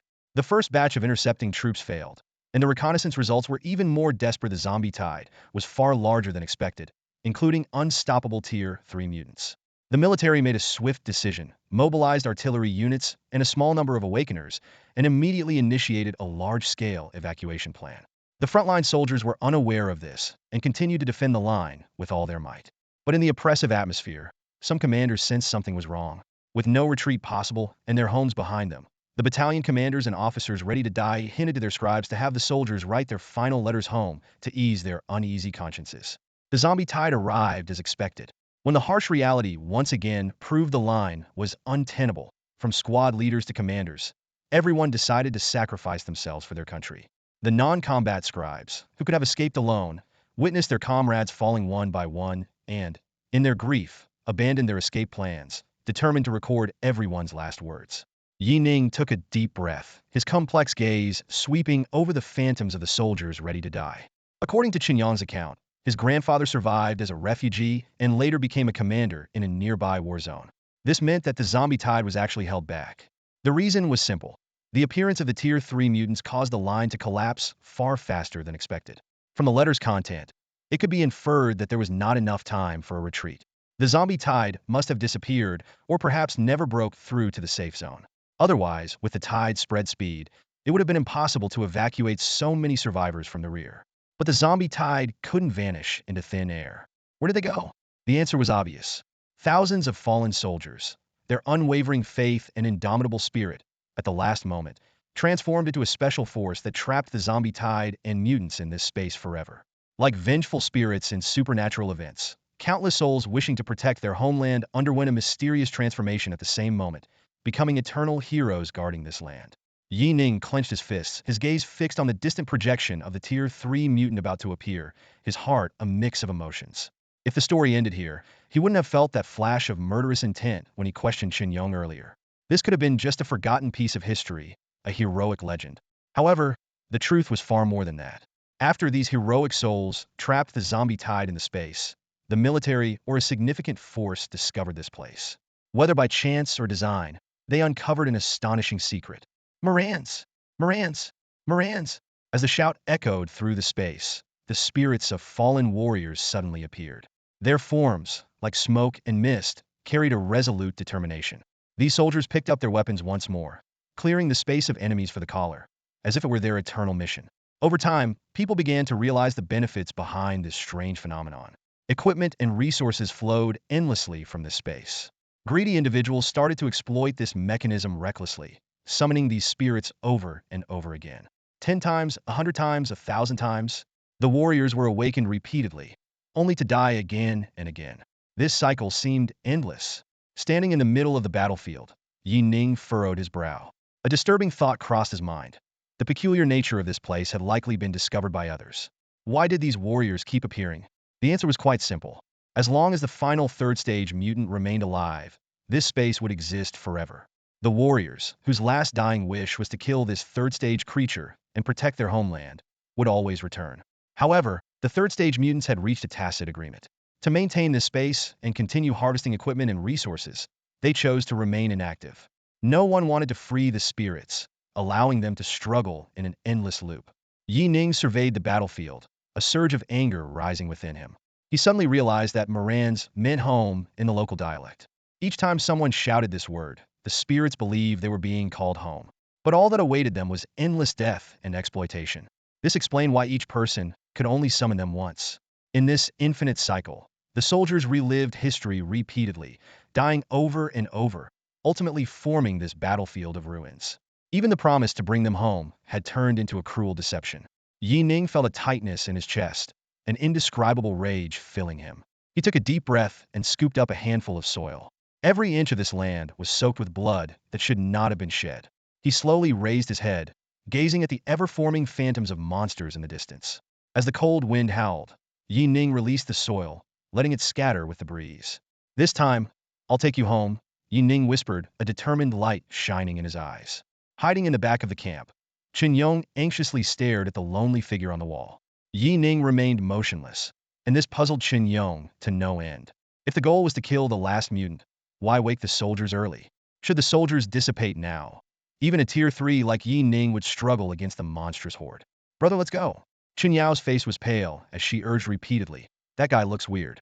If he can't handle that Tier 3, are we just going to stay here and wait to die with him? Qinyang's mind was in turmoil. Leaving seemed like the wise choice, but doing so would sever his relationship with Yi Ning. Fleeing after forming a team was tantamount to showing distrust. Yet, Yi Ning's actions baffled him. Why help those endlessly respawning soldiers? The military higher-ups had made it clear that these soldiers were expendable and not worth considering. After much deliberation, Chen Yong made up his mind. Let's wait a bit longer. It only takes 10 seconds to retreat. If he really can't hold them off, we can still run. Turning to his sister, he lowered his voice and warned, "Little sis, you'd better tone it down. If he really is a mid-tier tier 3, I want to stay on good terms with him. Even if things go south. If you anger him, no one will know if we die here."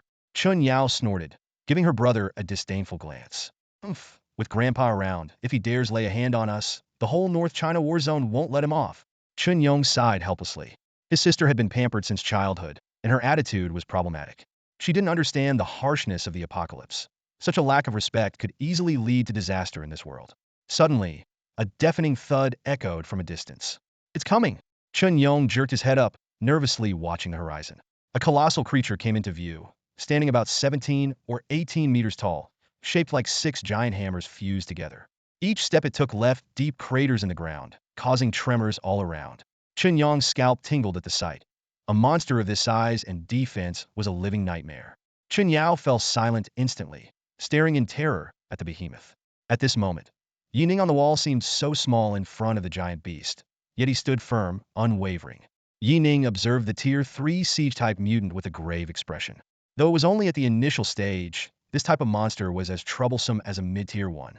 They usually had no special abilities and low intelligence, but their massive bodies and terrifying destructive power were enough to make any Tier 3 despair. Taking a deep breath, Yi Ning adjusted his breathing rhythm. His only available skill was the Dimensional Slash, a move he had never tested for its full power.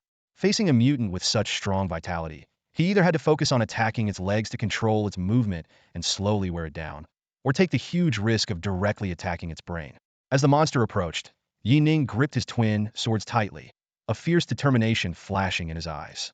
He needed to close the distance as much as possible for a decisive strike.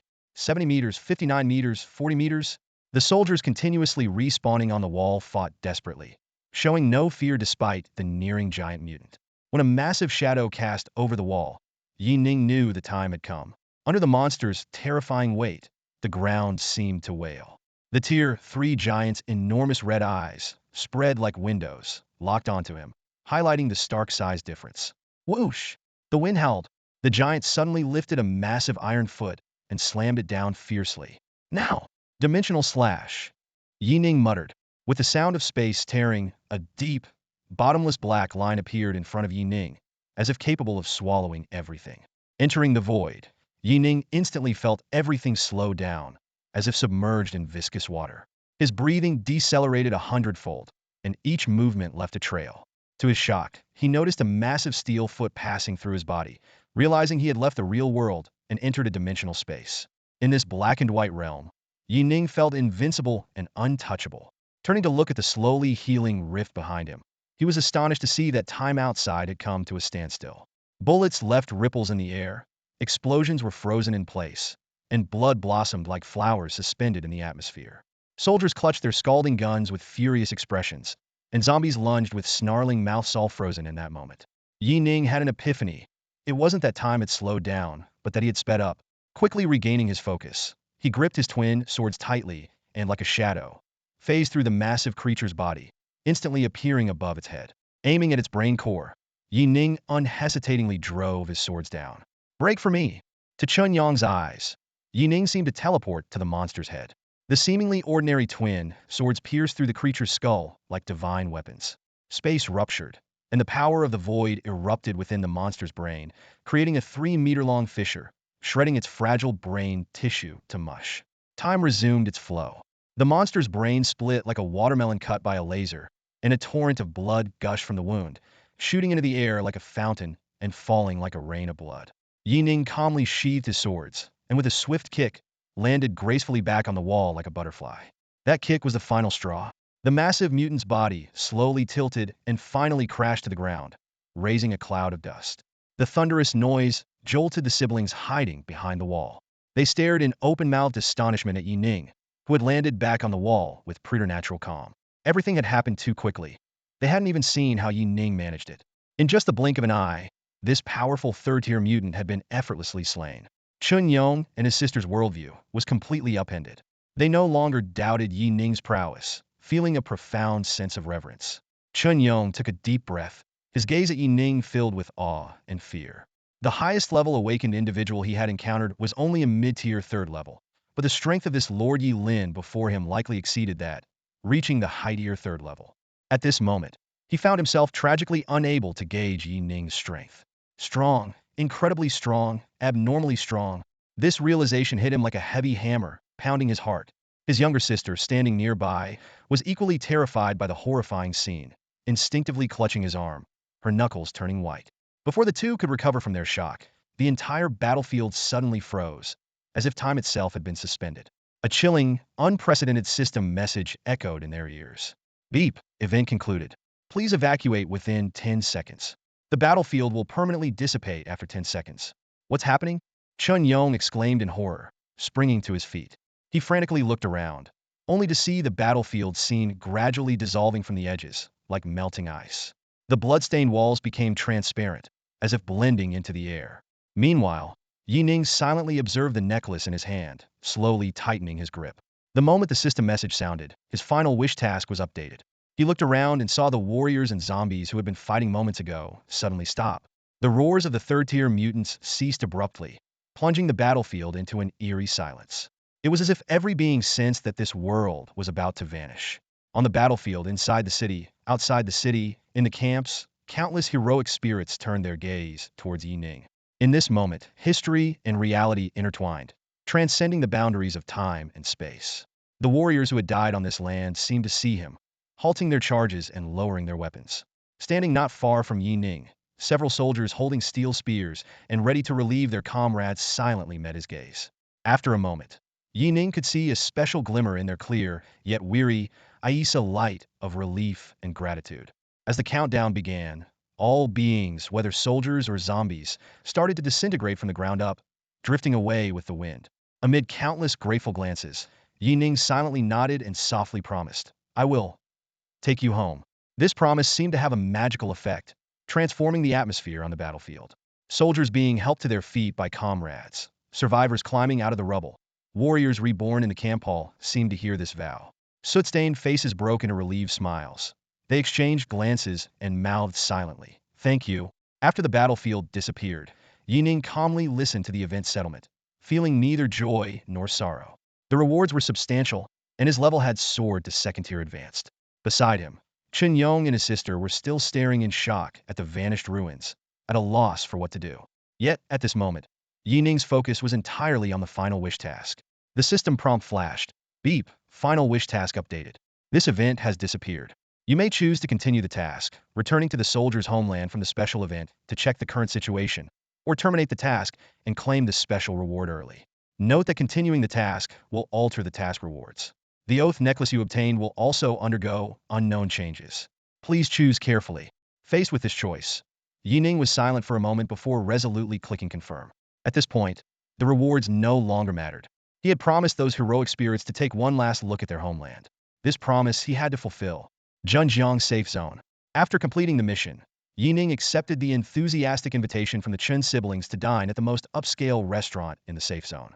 He did not refuse. Yi Ning followed the Chen siblings into a lavishly decorated private room. The mahogany floor gleamed softly under the golden crystal chandelier. Chun Yong presented his high-level military ID, and the restaurant immediately arranged the best table for them. Once seated, Chun Yong sincerely pushed an unmarked card towards Yi Ning, looking at him nervously. "Lord Yi Lin, as per our prior agreement, half of this harvest is yours." The warm light illuminated Yi Ning's face, but his expression was inscrutable under the cloak. He pondered. Chun Yong's words were clever. The prior agreement was to split the battle's gains equally, but now he was giving Yi Ning his share. The estimate was around 2,700 points, plus the safe zone mission, totaling about 3,800 points. Chun Yong continued, "I took the liberty of rounding it up. It's a total of 4,000 points. Please don't refuse." He watched Yi Ning's reaction intently. Although it pained him to part with the points, he understood the importance of this investment. The sudden disappearance of the relic battlefield was troublesome, and he suspected it was related to Yi Ning's defeat of the third-tier enemy. This battlefield was a gold mine for many factions, and he didn't know how to report this to the military. Yi Ning calmly accepted the card and spoke indifferently. "Go ahead. What do you want?" He saw through Chun Yong's intention seeking an alliance, due to Yi Ning's strength. Yi Ning had no particular fondness for the Chun siblings. In fact, he felt a simmering anger. The sacrifice of those who died for their country being exploited like this was outrageous. Yi Ning silently vowed. When his strength grew, he would seek justice for these fallen heroes. Qin Yong forced a laugh and sighed in relief. Lord Yi Lin, my sister, and I have no other intentions. We just want to get to know you. If you have time, why not visit the North China war zone? I promise to host you well and introduce you to my father. As he spoke, he subtly signaled his sister, Qin Yao, to pour tea for Yi Ning. Although reluctant, Qin Yao obliged. Qin Yong was calculating that if he could secure Yi Ning's support, his position in the military would surely rise. Yi Ning picked up his teacup, unfazed. I might visit if I have time, but I need you to do something for me. Find out the hometowns of the soldiers in the relic battlefield. Qin Yong was initially delighted but then puzzled. However, he quickly responded, no problem, Lord Yi Lin. Yin Qin spoke earnestly. I'll contact the military right away to check the origins of these soldiers. But in the chaotic early days of the apocalypse, some records might have been lost. He had expected Yi Ning to have some special requests, but it turned out to be just this. For him, it didn't matter. As long as he could build a connection, he would even find a way to get arms for Yi Ning. A moment later, Qin Yong ended his communication with the military district, his face expressionless. He turned to Yi Ning, forcing a smile. The information has been found. If the records are correct, most of these soldiers came from Winshan and Bibu Gulf. During the early days of the apocalypse, remote areas had more survivors, especially young and able-bodied individuals, so a unit was formed there at that time. As he spoke, Qin Yong quickly drew a simple map on a piece of white paper. Zhenjiang is about 600 kilometers from there. There's only one settlement in that area, now controlled by private forces. If you want to go, I can arrange for a helicopter. If we move quickly, you'll be there in a few hours. Yi Ning took the map, silently admiring Qin Yong's efficiency. The offspring of such a powerful faction indeed had a keen mind. Leveraging his father's influence in the military, Qin Yong had pulled up the information in just a few minutes. If Yi Ning had done it himself, it would have taken at least 10 days to half a month. Not wanting to waste time, Yi Ning stood up, ready to leave. Arrange for the helicopter now. I'm in a hurry. Qin Yong was taken aback and quickly stood up. He hadn't expected Yi Ning to leave without even having a meal. Mr. Yi, why the rush? Why not have a meal with us before you go? You've had a long day. I've already arranged for a place to rest. Qin Yong had intended to use the opportunity to probe Yi Ning's background, even pre-arranging activities with the deputy commander. He was confident he could satisfy this mysterious figure if Yi Ning gave him a chance. No need, Yi Ning replied curtly, nodding slightly in thanks. Seeing Yi Ning's resolute attitude, Qin Yong could only smile wryly and make arrangements for the helicopter. He watched Yi Ning's departing figure with a long sigh. The restaurant owner, who had just entered to greet them, was surprised to see Qin Yong looking so troubled. In his memory, someone of Qin Yong's stature never showed such an expression. What could possibly make Qin Yong sigh in the North China war zone? Mr. Qin, what's the matter? Who was that distinguished guest just now? Qin Yong's expression changed abruptly, and he looked at the owner coldly. Today's events are confidential. The identity of that person is not something you can know. The atmosphere instantly became tense. The restaurant owner, who was a notable figure in Zhenjiang, hurriedly responded. He sensed Qin Yong's seriousness about that person and couldn't help but feel curious about the departing Yi Ning. Who was this important figure? Qin Yong looked helplessly at his younger sister, Qin Yao, feeling a headache coming on. In the private room where they were alone, Qin Yao's voice echoed with doubt and urgency. Brother, you just let him leave like that?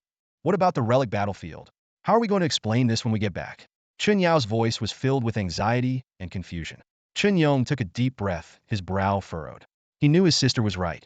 This was indeed a serious matter. They both understood the military department's high regard for the relic battlefield, not to mention that the awakening quota this time was something their grandfather had fought hard to secure. You not only gave him our gains, but also plan to cover for him? Are you serious? Qin Yao continued to question, her voice tinged with disbelief.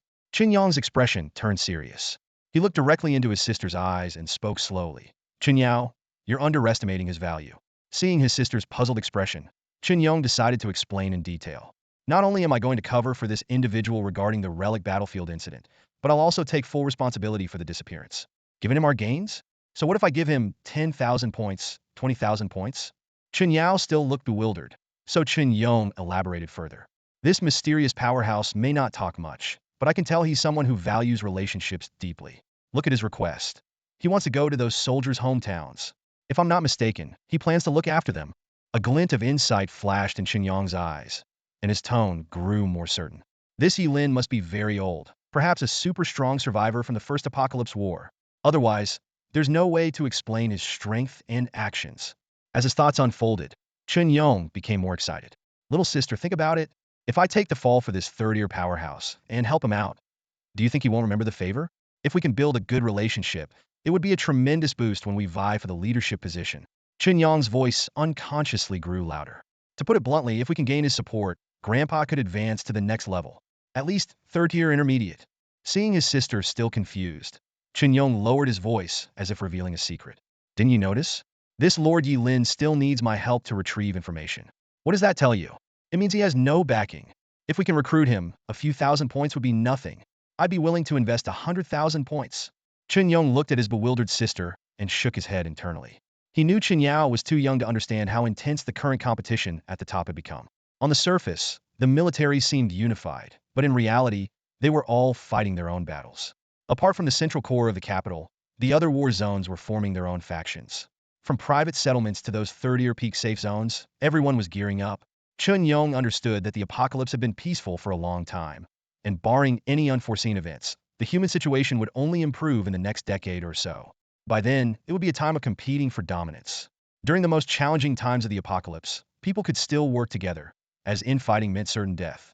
But now, they're all third-year powerhouses, who would willingly stay subordinate. Those mutants were merely resources for leveling up, no longer considered true threats.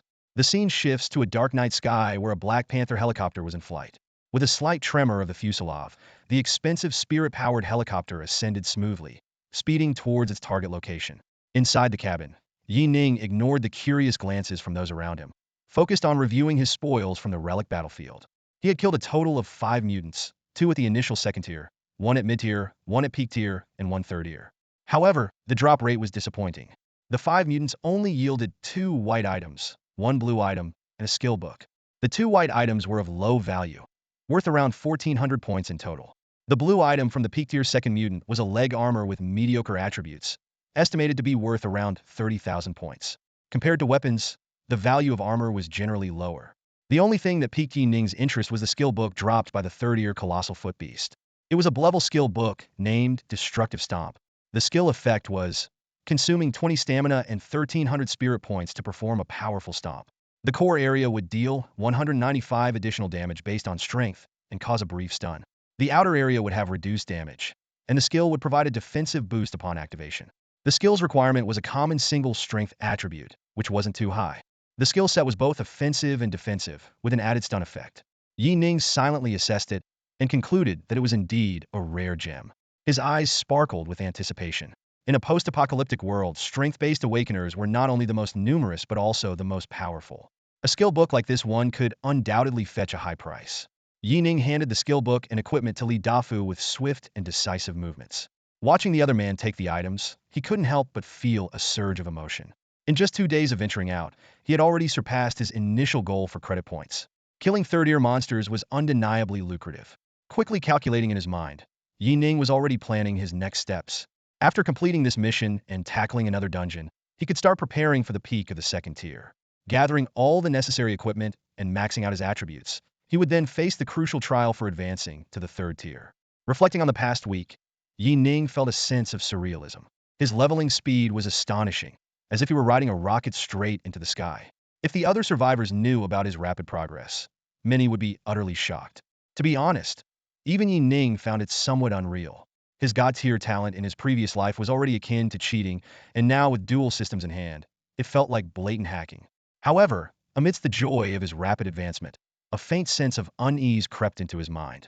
That inexplicable blackout still lingered in his thoughts like a thorn. Yi Ning frowned, feeling that something was amiss, but he couldn't pinpoint any concrete evidence. If someone was indeed trying to harm him, why only make him unconscious rather than take his life directly? Assuming there was a hidden enemy, if they could manipulate an insider to commit suicide right under Tianfeng's nose, targeting him should be just as easy. Although he had the protection of Huang Shao and others in the early stages, that safeguard wouldn't last forever. Yi Ning furrowed his brow, pondering for a long time without arriving at a satisfactory conclusion. Ultimately, he decided to set the issue aside for now. Once he reached the peak of the second tier and returned to the base, he would immediately investigate the matter. By then, his strength would grant him some degree of influence in certain circles, and he could plausibly explain his SS level sword skill. If absolutely necessary, he could even retest his talent and reveal to the higher-ups that he actually possessed a god-tier talent, rather than the previously claimed double S. After all, no one had ever seen a god-tier talent before. Who could truly verify his claim? The piercing sound of the helicopter's rotors shattered the stillness of the night in the remote village nestled within the mountains and forests. The few guards on duty scrambled to grab their flashlights and rushed out, heading towards the source of the noise. Unlike the bustling, lively large safe zones, the nights here had long been enveloped in silence. On the only relatively flat piece of land in the settlement, a few low-ranking awakened individuals and militia nervously gripped their flashlights, scanning the night sky. Visitors were rare in this isolated place, apart from the occasional trading caravan. Who would come here? And in a helicopter? The village leader, roused hastily from sleep, stared in bewilderment at the approaching aircraft, a sense of dread creeping into his heart. In a place where even electric lights were scarce, the sudden appearance of an armed helicopter made everyone anxious. It looks like it's from the military. I see the insignia, someone exclaimed. Survivors, awakened by the commotion, poured out of their homes, staring up in shock. The beam of the flashlights revealed a clear white marking on the helicopter's body. Is it really the military? The middle-aged leader let out a sigh of relief, but couldn't help but wonder. Why would the military come here? We have nothing, no hordes of corpses or monsters, just people living off farming and fruit trees. As the helicopter descended, its powerful downdraft sweeping over them, a young man wrapped in a hunter's cloak stepped out, flanked by fully armed soldiers. The leader realized that this youth must be someone significant, though he couldn't fathom why he would visit at such an hour. Swallowing nervously, the leader bowed slightly and forced a smile. Officers, what brings you here so late? A soldier responded in a deep voice. We are from the 2nd Army Group of the Zhenjiang Safe Zone. We're here to ask some questions and hope you'll cooperate. He hesitated, then added, please assist this gentleman with his inquiries. The soldiers themselves were as puzzled as the survivors. They had been given urgent orders from high command to escort the young man, Yi Ning, overnight. Everyone was speculating about his identity. Who could he be to warrant such a significant military response? Yi Ning stepped forward and spoke softly. Hello. I heard that around 60 years ago, a group of soldiers participated in the defense of the Zhenjiang line. Do you know where these people lived before that? The leader was taken aback by the question. After a moment's hesitation, he nervously replied, 60 years ago? Are you referring to the mountain folk? The Zhuang people, perhaps? Sir, I have some vague memories, mostly from what the elders here have mentioned. Shall I call them? Though not sure how many are still alive. Soon, a few young survivors arrived, supporting several elderly individuals. These elders were dressed in blue-black homespun clothes and white headscarves, distinctly different from the other survivors. Yi Ning closely observed these wrinkled, cloudy-eyed elders, feeling a rare sense of gratitude. In this post-apocalyptic world, seeing elders of this age was a rarity. Yi Ning approached the oldest-looking woman, nervously asking, Grandma, do you remember the soldiers who left here 60 years ago to defend Zhenjiang? The middle-aged leader interjected, Sir, my grandma is hard of hearing and doesn't understand what you're saying. He leaned in, shouting Yi Ning's question into the old woman's ear. After a moment, the old woman trembled, a spark of clarity appearing in her murky eyes. She suddenly gripped Yi Ning's hand tightly and said something in the local dialect. The middle-aged man translated, My grandma is asking, are they with you? Have they returned? In the darkness, Yi Ning's heart trembled. For a moment, he felt as though countless silent spirits stood behind him. He replied, his voice tinged with sorrow, Yes, I have brought them back. On the ridge between the fields, the moonlight was hazy. The beams of the moon, filtering through the clouds, illuminated the vast expanse of farmland. In the tranquil silence, a few scattered thatched cottages and the rice seedlings in the fields appeared faintly under the moonlight, as if time had turned back. Yi Ning stood on the ridge with the crowd behind him staring blankly at the back of the young man, puzzled by his purpose. Only a few middle-aged men, who had been waiting there, supported their elders, their eyes flickering with an indescribable emotion. It seemed like they had sensed something. After a moment, Yi Ning turned to face the soldiers on either side, his voice calm, yet carrying an undeniable authority. I have a card here with about 4,000 points. Please help me exchange it for supplies and give them to the people here. If possible, I would like a monument to be erected here. The two awakened soldiers were taken aback, looking at Yi Ning in disbelief. 4,000 points? For this remote settlement? They looked down at the card Yi Ning handed over, shock evident on their faces. The survivors behind them couldn't help but whisper amongst themselves. The middle-aged man in charge of the entire settlement was even more astonished. This important figure had come here, and with just a few words, was giving them such a generous amount of supplies. It was worth noting that their so-called settlement was nothing more than a neglected, dilapidated village. Even with his first-tier strength, he could barely make ends meet here. Overwhelmed with excitement, the middle-aged man nearly stumbled as he rushed to Yi Ning, nodding and bowing repeatedly. Sir, rest assured, we will definitely erect the monument. The entire settlement will protect it well. What would you like inscribed on it? Facing the man's obsequiousness, Yi Ning's gaze darkened, and his tone turned severe. I hope you keep your word. If I find out you embezzled the supplies, you know the consequences. Then he pointed to a few elderly grandmothers in the crowd, his voice softening slightly. Also, prioritize giving the supplies to those households. Yi Ning sighed inwardly. He had learned from the locals that when the young and strong were conscripted years ago, the entire village had only survived because it was far from densely populated areas. Even so, lacking awakened individuals and male protection, most survivors had chosen to flee to safe zones. It was only after the situation stabilized that some people gradually returned to their homeland. Those grandmothers were likely the only surviving witnesses from that time. For the warriors who had died on the battlefield, the only thing Yi Ning could do was ensure a better life for their families. The middle-aged man agreed repeatedly. No problem. You can count on us. In the crowd, those supporting the grandmothers showed gratitude in their eyes upon hearing Yi Ning's concern. Watching the grandmothers wiping their tears, they seemed to vaguely understand something. At that moment, a mechanical voice sounded in Yi Ning's mind. Ding. Last wish mission completed. Reward. 100 reputation points. The oath equipment has changed, please check. In the helicopter cabin on the return journey, Yi Ning looked at the newly acquired 100 reputation points with some surprise. Such rare rewards usually required killing specific mutants or completing high-difficulty tasks. Reputation points could be exchanged for rare supplies, such as high-level psychic fruits, S-level skill books, or epic-level equipment and above. Although 100 points were only enough for a mid-level psychic fruit, their purchasing power was already considerable. What concerned Yi Ning more was the change in the oath necklace. He checked the equipment properties. Equipment attributes. All attributes 1. Additional effect. Provides 10 all attribute elemental resistance. Equipment effect. Life recovery speed 33. Additional effect. Psychic recovery speed 33. Equipment skill. Unyielding faith. Unyielding faith.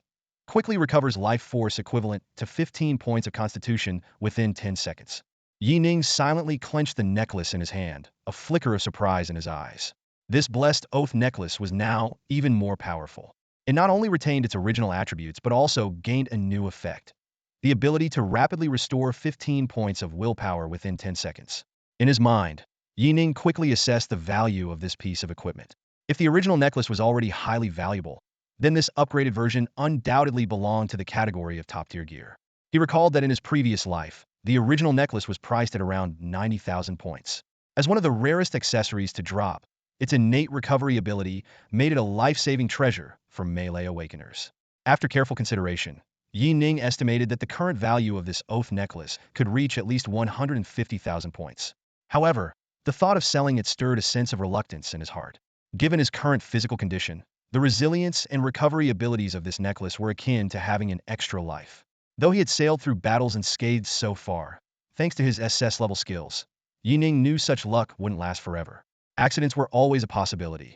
After a moment of hesitation, he decided to keep the necklace for himself for the time being. He could consider selling it after advancing to the 3rd tier. With this decision made, Yi Ning put on the necklace, immediately feeling a warm current flow through his limbs.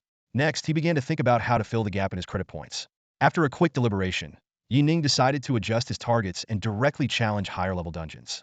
With his experience in masquerading as a 3rd-tier fighter, he believed he was fully capable of tackling high 2nd-tier or even 3rd-tier dungeons.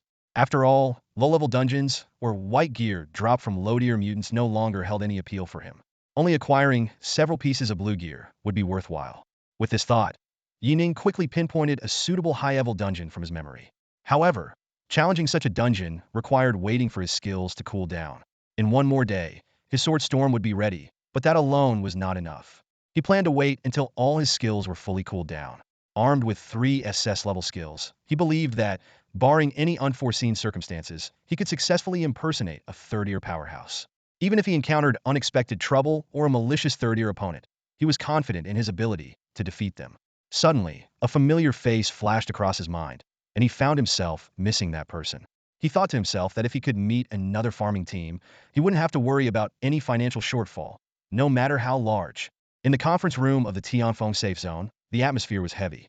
Huang Shao respectfully handed a thick folder to Commander Shao and then stepped aside, awaiting further instructions. Shao Hai took the folder and slowly opened it.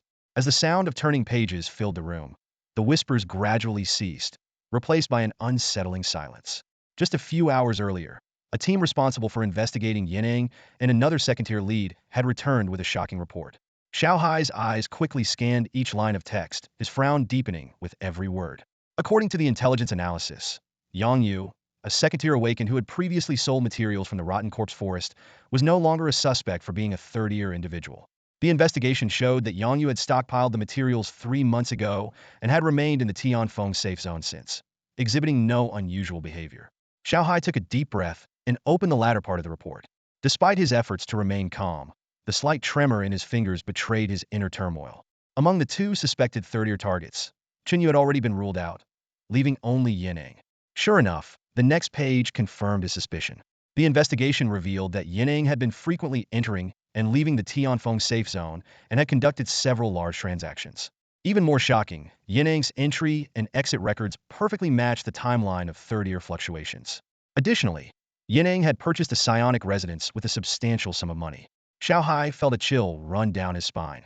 All clues pointed to an incredible fact. Yi Ning had a close connection with the mysterious third-tier powerhouse. This young man, whom he had previously overlooked, might be the mastermind causing the entire safe zone to be on high alert recently. The tension in the conference room grew thicker.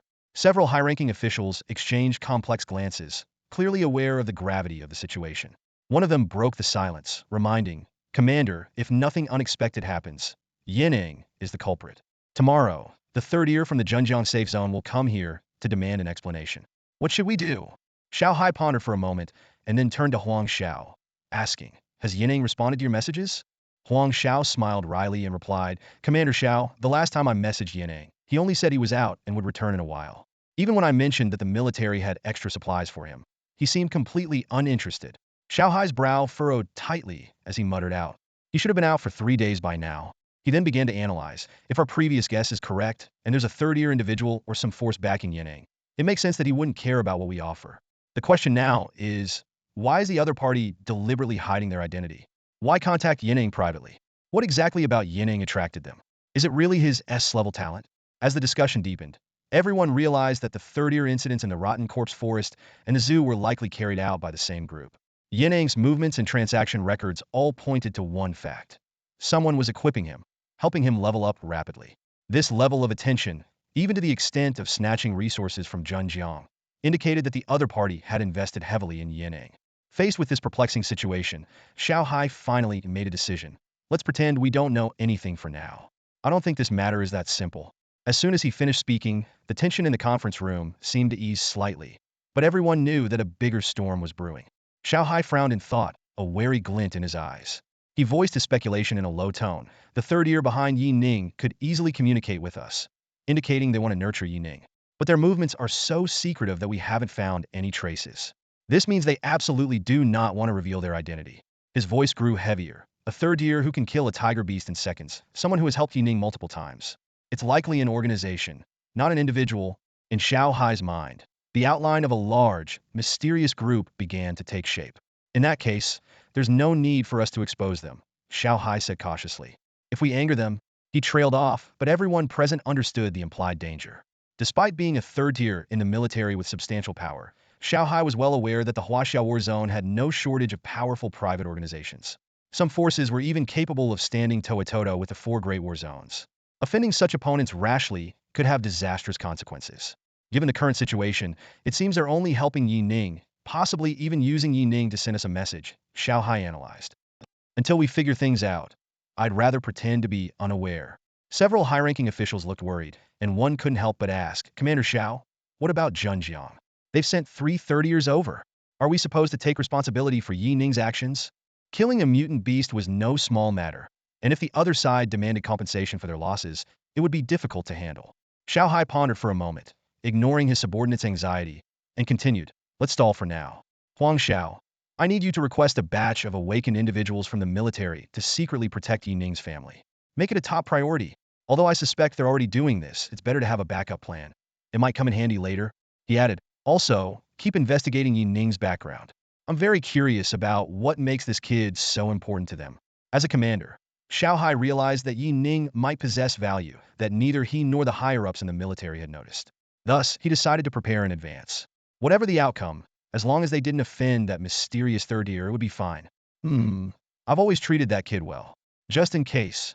Shao Hai didn't finish his sentence, but his meaning was clear. Yes, sir.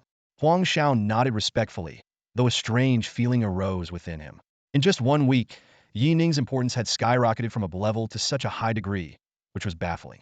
Looking back, he had sensed something unusual about Yi Ning from their first encounter. Little did he know, it would lead to such a significant upheaval. The scene shifted to the Zhenjiang safe zone. Mr. Yi Lin, did you say? You want me to help you acquire 2 weapons? In the lounge, Chen Yong awoke from his sleep, staring in disbelief at Yi Ning across from him. He had just lain down when Yi Ning's message roused him. That's right. Yi Ning nodded calmly, then added seriously, to be precise, I need to borrow them. I don't have the money to pay you right now. Chen Yong was momentarily speechless, his face full of confusion. Borrow. Chen Yong stared blankly at Yi Ning, momentarily thinking he must still be dreaming. A top-tier level 3 intermediate fighter asking him for money to buy equipment? Chen Yong couldn't tell if Yi Ning was mocking him or just making fun of him. Yi Ning looked serious, calmly gazing at Chen Yong before speaking.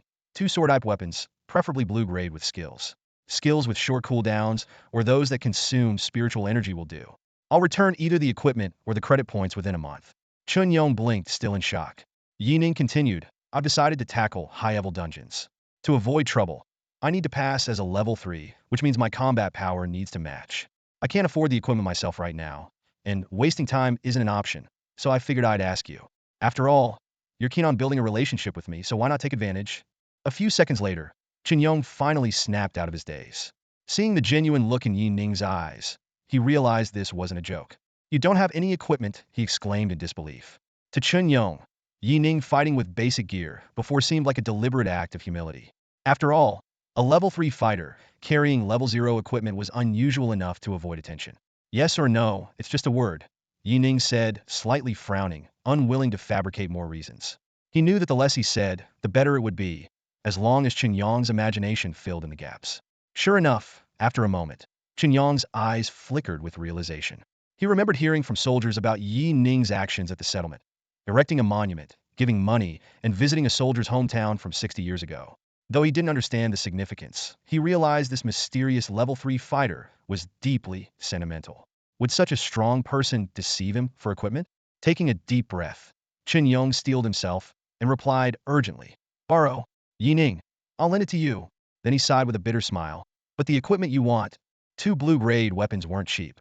Although he had told Chen Yao he'd spare no expense to win Yi Ning over, 2 blue weapons would cost at least 100,000 points, not to mention the skill requirements.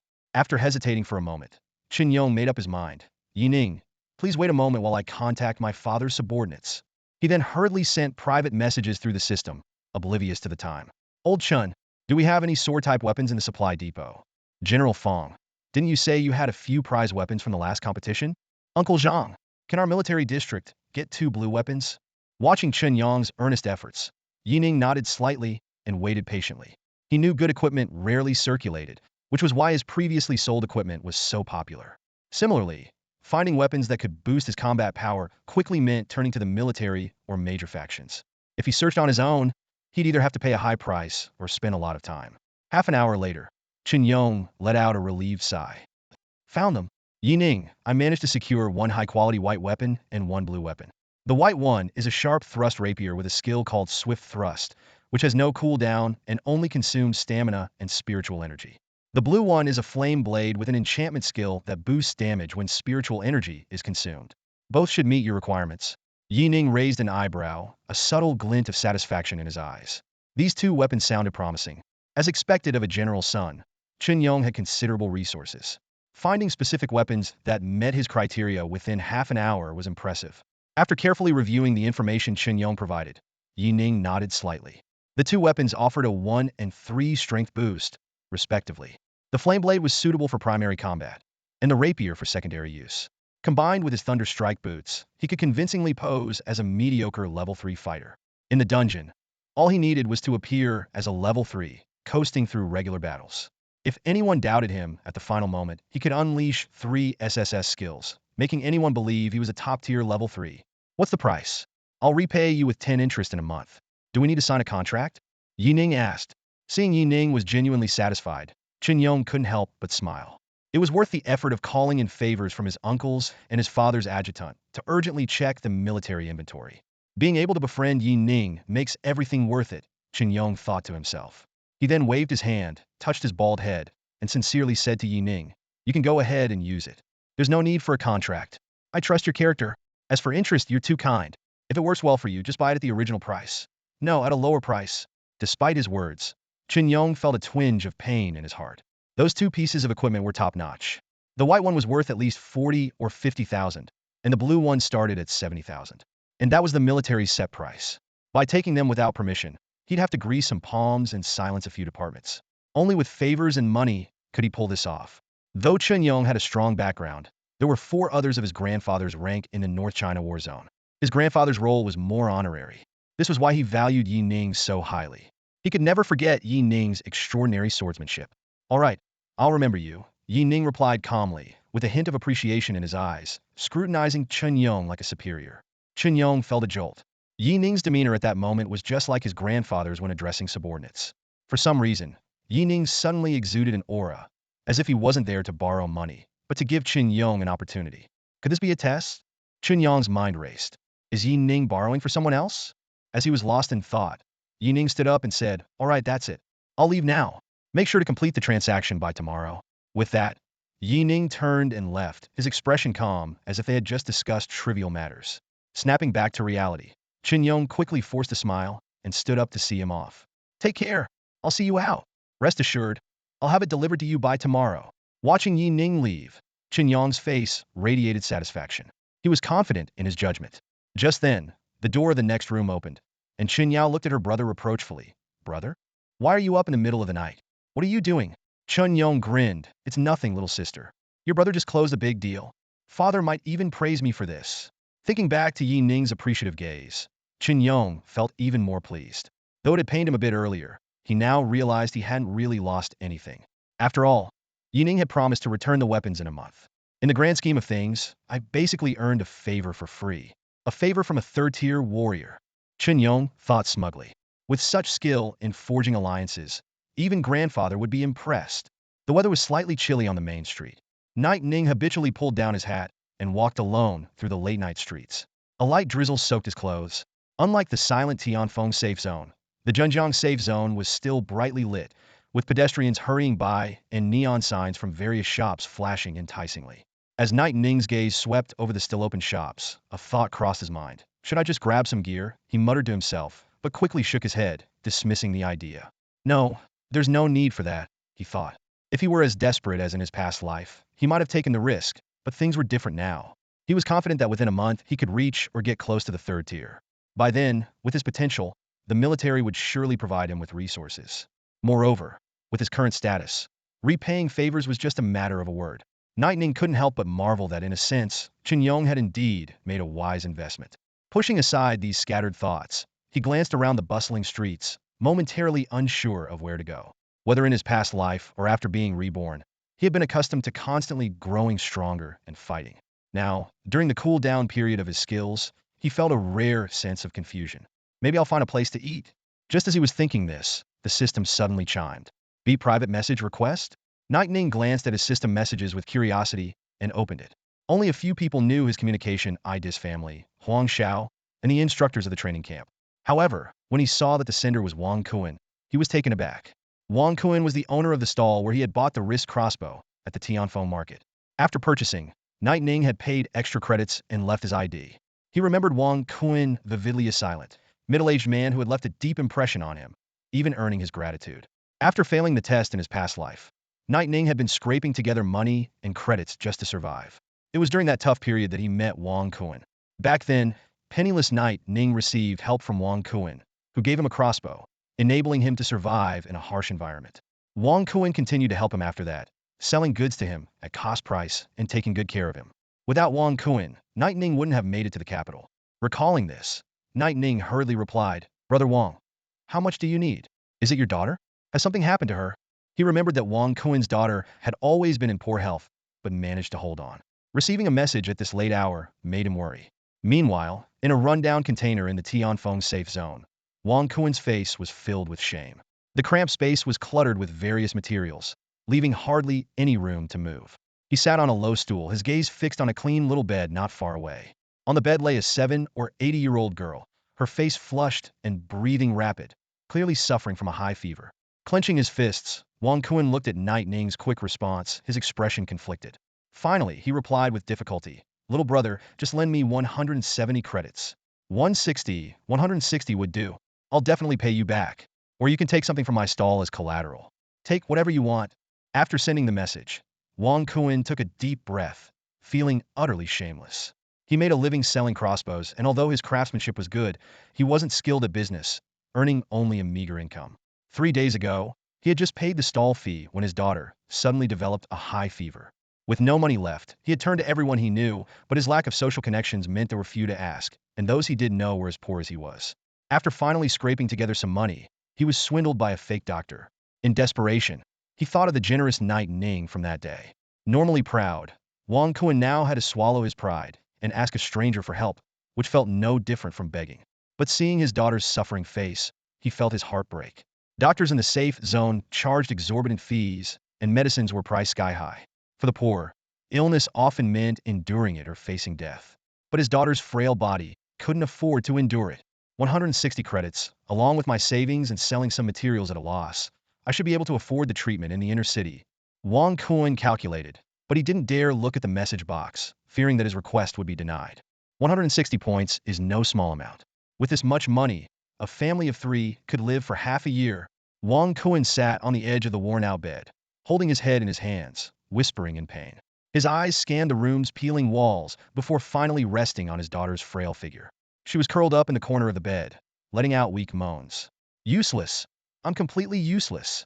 Wang Kuen pounded his head with his fists, his knuckles turning white from the pressure. "Fooled by others, can't earn money, and my child suffers with me." Recalling the moment he borrowed money from that stranger earlier, a trace of shame surfaced on Wang Kuen's face. He knew he had no pride left, but for his daughter, he had no other choice.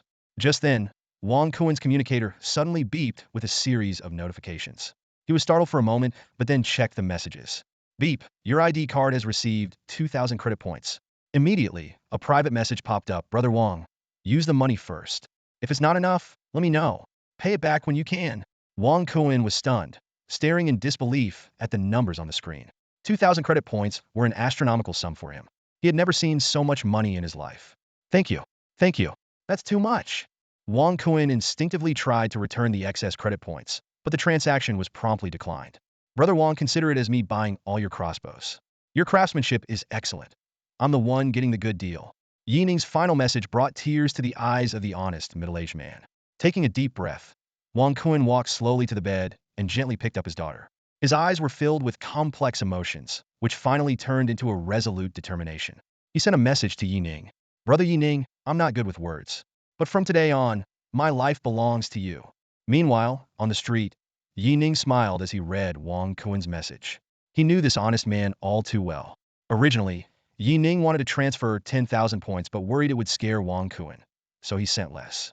For someone who had helped him in a past life, Yi Ning firmly believed in repaying kindness 100-fold. However, just as Yi Ning was basking in this warmth, his smile suddenly froze. In the distance, several indistinct but piercing killing intents locked onto him. Yi Ning's muscles tensed instantly, freezing him in place. His hair stood on end, and his sharp sixth sense told him that a beast ready to pounce lurked behind him. Third level. At least third-level energy. Alarms went off in Yi Ning's mind, realizing he was facing unprecedented danger. "Who? Who's trying to kill me?" Yi Ning roared inwardly, but outwardly he remained calm, suppressing his panic. Without looking back, he continued walking forward, relying on his willpower, far exceeding that of a second-tier warrior. He could vaguely sense the presence of danger nearby. Though the assassin was well hidden, Yi Ning's past experiences with life-and-death situations had made him exceptionally sensitive to such threats. His mind raced, eliminating possibilities one by one. Chen Yong? Impossible. He had no reason to send someone to kill him. A third-tier warrior from Zhenjiang? Unlikely. His swift actions that day would make it impossible for a power type to discover him. Blood wolves? Lin Lan seeking revenge? Each thought weighed heavier on Yi Ning's heart. At this moment, all his skills were on cooldown. If the assassin truly intended to strike, he would have no chance to resist. Even if his skills were ready, apart from dodging a single third-year attack with his dimensional slash, he stood no chance against a determined third-year assassin. Survivors on the street walked by, chatting and laughing, while modified cars splashed water onto the road.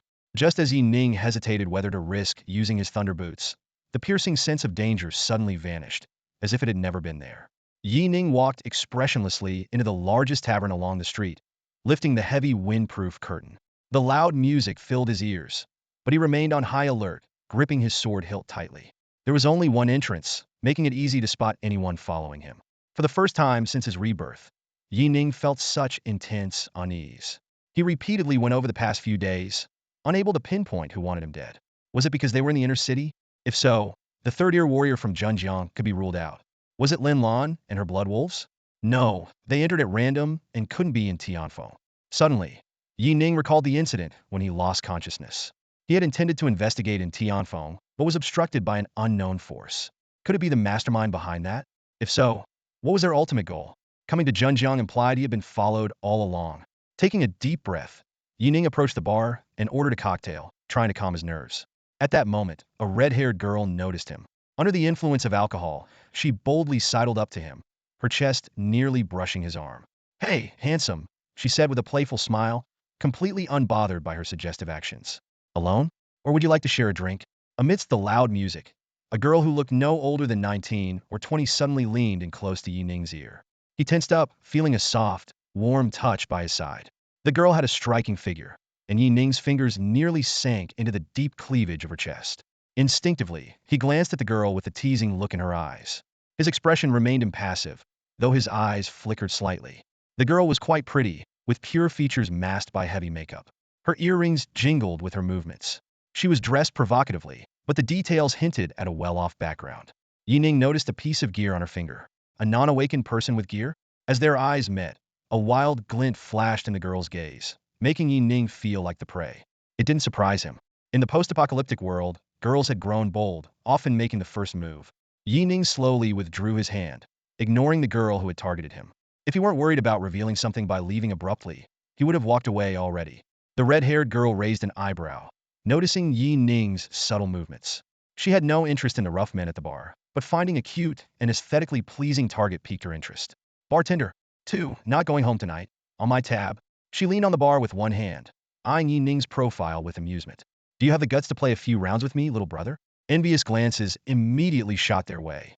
Nearly everyone present had their eyes on this girl, but no one who had managed to get into the inner city was a fool. They noticed the awakened individual shadowing her.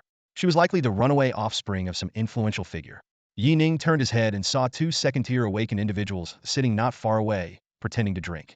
Clearly, they were the girl's bodyguards. For an ordinary person to have second-tier protection and be equipped with gear, the backing had to be at least at the peak of the second tier. No, it had to be third tier.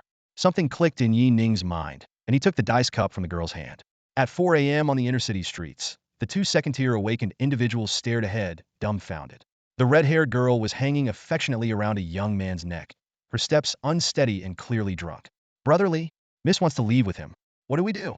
If Commander Liang finds out about this, do you dare to stop her? If you do, Miss will feed you to the zombies. What else can we do? Just follow them." The two exchanged bitter smiles and hurried to keep up, watching helplessly as Yi Ning led their young mistress into a luxurious hotel. Soft, so soft. Yi Ning glanced down at the girl clinging to him and discreetly searched her waist. Despite his efforts to avoid direct contact, the silky smoothness of her skin was unmistakable in their close proximity. A delicate fragrance filled his nostrils, and the long hair draped over his chest lightly tickled, causing a slight itch. Under the suggestive and envious gaze of the front desk manager, Yi Ning efficiently handed over the girl's ID card and booked a single room. Although he planned to use the girl as a cover, the room cost would naturally be on her. In the post-apocalyptic peace, many industries had gradually revived, but in the high-end hotels of the inner-city security zone, a night's stay cost as much as half a year's hard work for an average person. "Hold me," the girl said, lifting her head and whispering into Yi Ning's ear, her breath warm and sweet. Her eyes were unfocused, and under the influence of alcohol, she felt the world spinning and her legs weakening. Unlike Yi Ning, who had the physique of an awakened one, the girl, despite having taken some energy-enhancing fruit, was clearly struggling after several rounds of drinks. Yi Ning easily picked her up, his fingers inadvertently slipping under her shorts, feeling the smooth firmness. Nice and firm, he thought, but the tempting sight did not stir much in him. Instead, he remained vigilant, constantly aware of his surroundings. It was unclear whether the people who had been tailing him before entering the bar had disappeared or had given up after seeing him leave with a woman. In any case, Yi Ning finally allowed himself a small sigh of relief. The hotel security was tight, and he noticed the girl's bodyguards following closely. Not knowing their true intentions, his best strategy was to feign ignorance and buy himself as much time as possible. The elevator dinged open. Exhaustion from the day washed over Yi Ning as he entered the room, hung a silk thread on the door, and a flicker of weariness crossed his eyes. After a day of fighting, completing a mission in the afternoon, and securing 2 weapons, he had faced a crisis that left his nerves taut like a drawn bowstring. Only now did he allow himself to relax slightly. He casually tossed the girl onto the bed and headed to the bathroom to freshen up. Once she served her purpose, I'll slip away in the morning, Yi Ning thought. Warm water cascaded down, steam rising as he quickly reviewed his rebirth experiences in his mind. Everything was progressing smoothly. Reaching the 3rd tier was within sight. The only concern was the 3rd-tier expert who had been tracking him. With killing intent, but no action, appearing in Zhenjiang, Yi Ning quickly deduced. If the tracker was related to the blackout incident, it meant they initially didn't want him participating in the test. Now, showing killing intent likely indicated they realized his rapid growth. The problem was, having just been reborn, it was impossible for anyone to know his talent. Could his abilities have been secretly tested, with someone not wanting him to grow so quickly? In his previous life, he hadn't been valued upon arriving in the capital. Either could that have been their doing? Too conspiratorial, Yi Ning thought, furrowing his brow at the improbability of such a theory. Besides, if a force did perceive his potential and wanted to hinder him, they'd have no reason not to kill him outright. There had been plenty of opportunities. With scant clues, Yi Ning wondered if he was being overly sensitive and misreading the situation. If it were the second possibility, perhaps he had misjudged when the tracking started, possibly encountering the tracker only in Zhenjiang. If the breeding teams communicated, even if Lin Lan wasn't in Zhenjiang, they could have enlisted another team. His image might already be circulating among the breeding teams. Given Lin Lan's hatred, this wouldn't be difficult. Weighing all the clues, Yi Ning found the second hypothesis more logical. It was normal for breeding teams to target him, and staying hidden while biding their time made sense. This way, he needn't worry too much within the security zone. But once he left the city, considering his plan to enter a high-level dungeon, Yi Ning steeled himself. I must quickly buy disguise tools. Tomorrow, they'll sneak out of the city and lose their trail. He chuckled softly, a glint of resolve in his eyes. His biggest concern was that the opponent might launch a surprise attack during his cooldown period. However, Yi Ning thought to himself, if he could change his position, he might be able to catch the opponent off guard. A 3rd-tier farming team might bring him some unexpected surprises. With this in mind, Yi Ning decided to stop worrying about acquiring psychic fruits and enhancement bonuses, and instead instructed Li Dafu to buy stealth equipment and items at a high price. Just as he stepped out of the steam-filled bathhouse, Yi Ning heard a few low breaths next to his ear.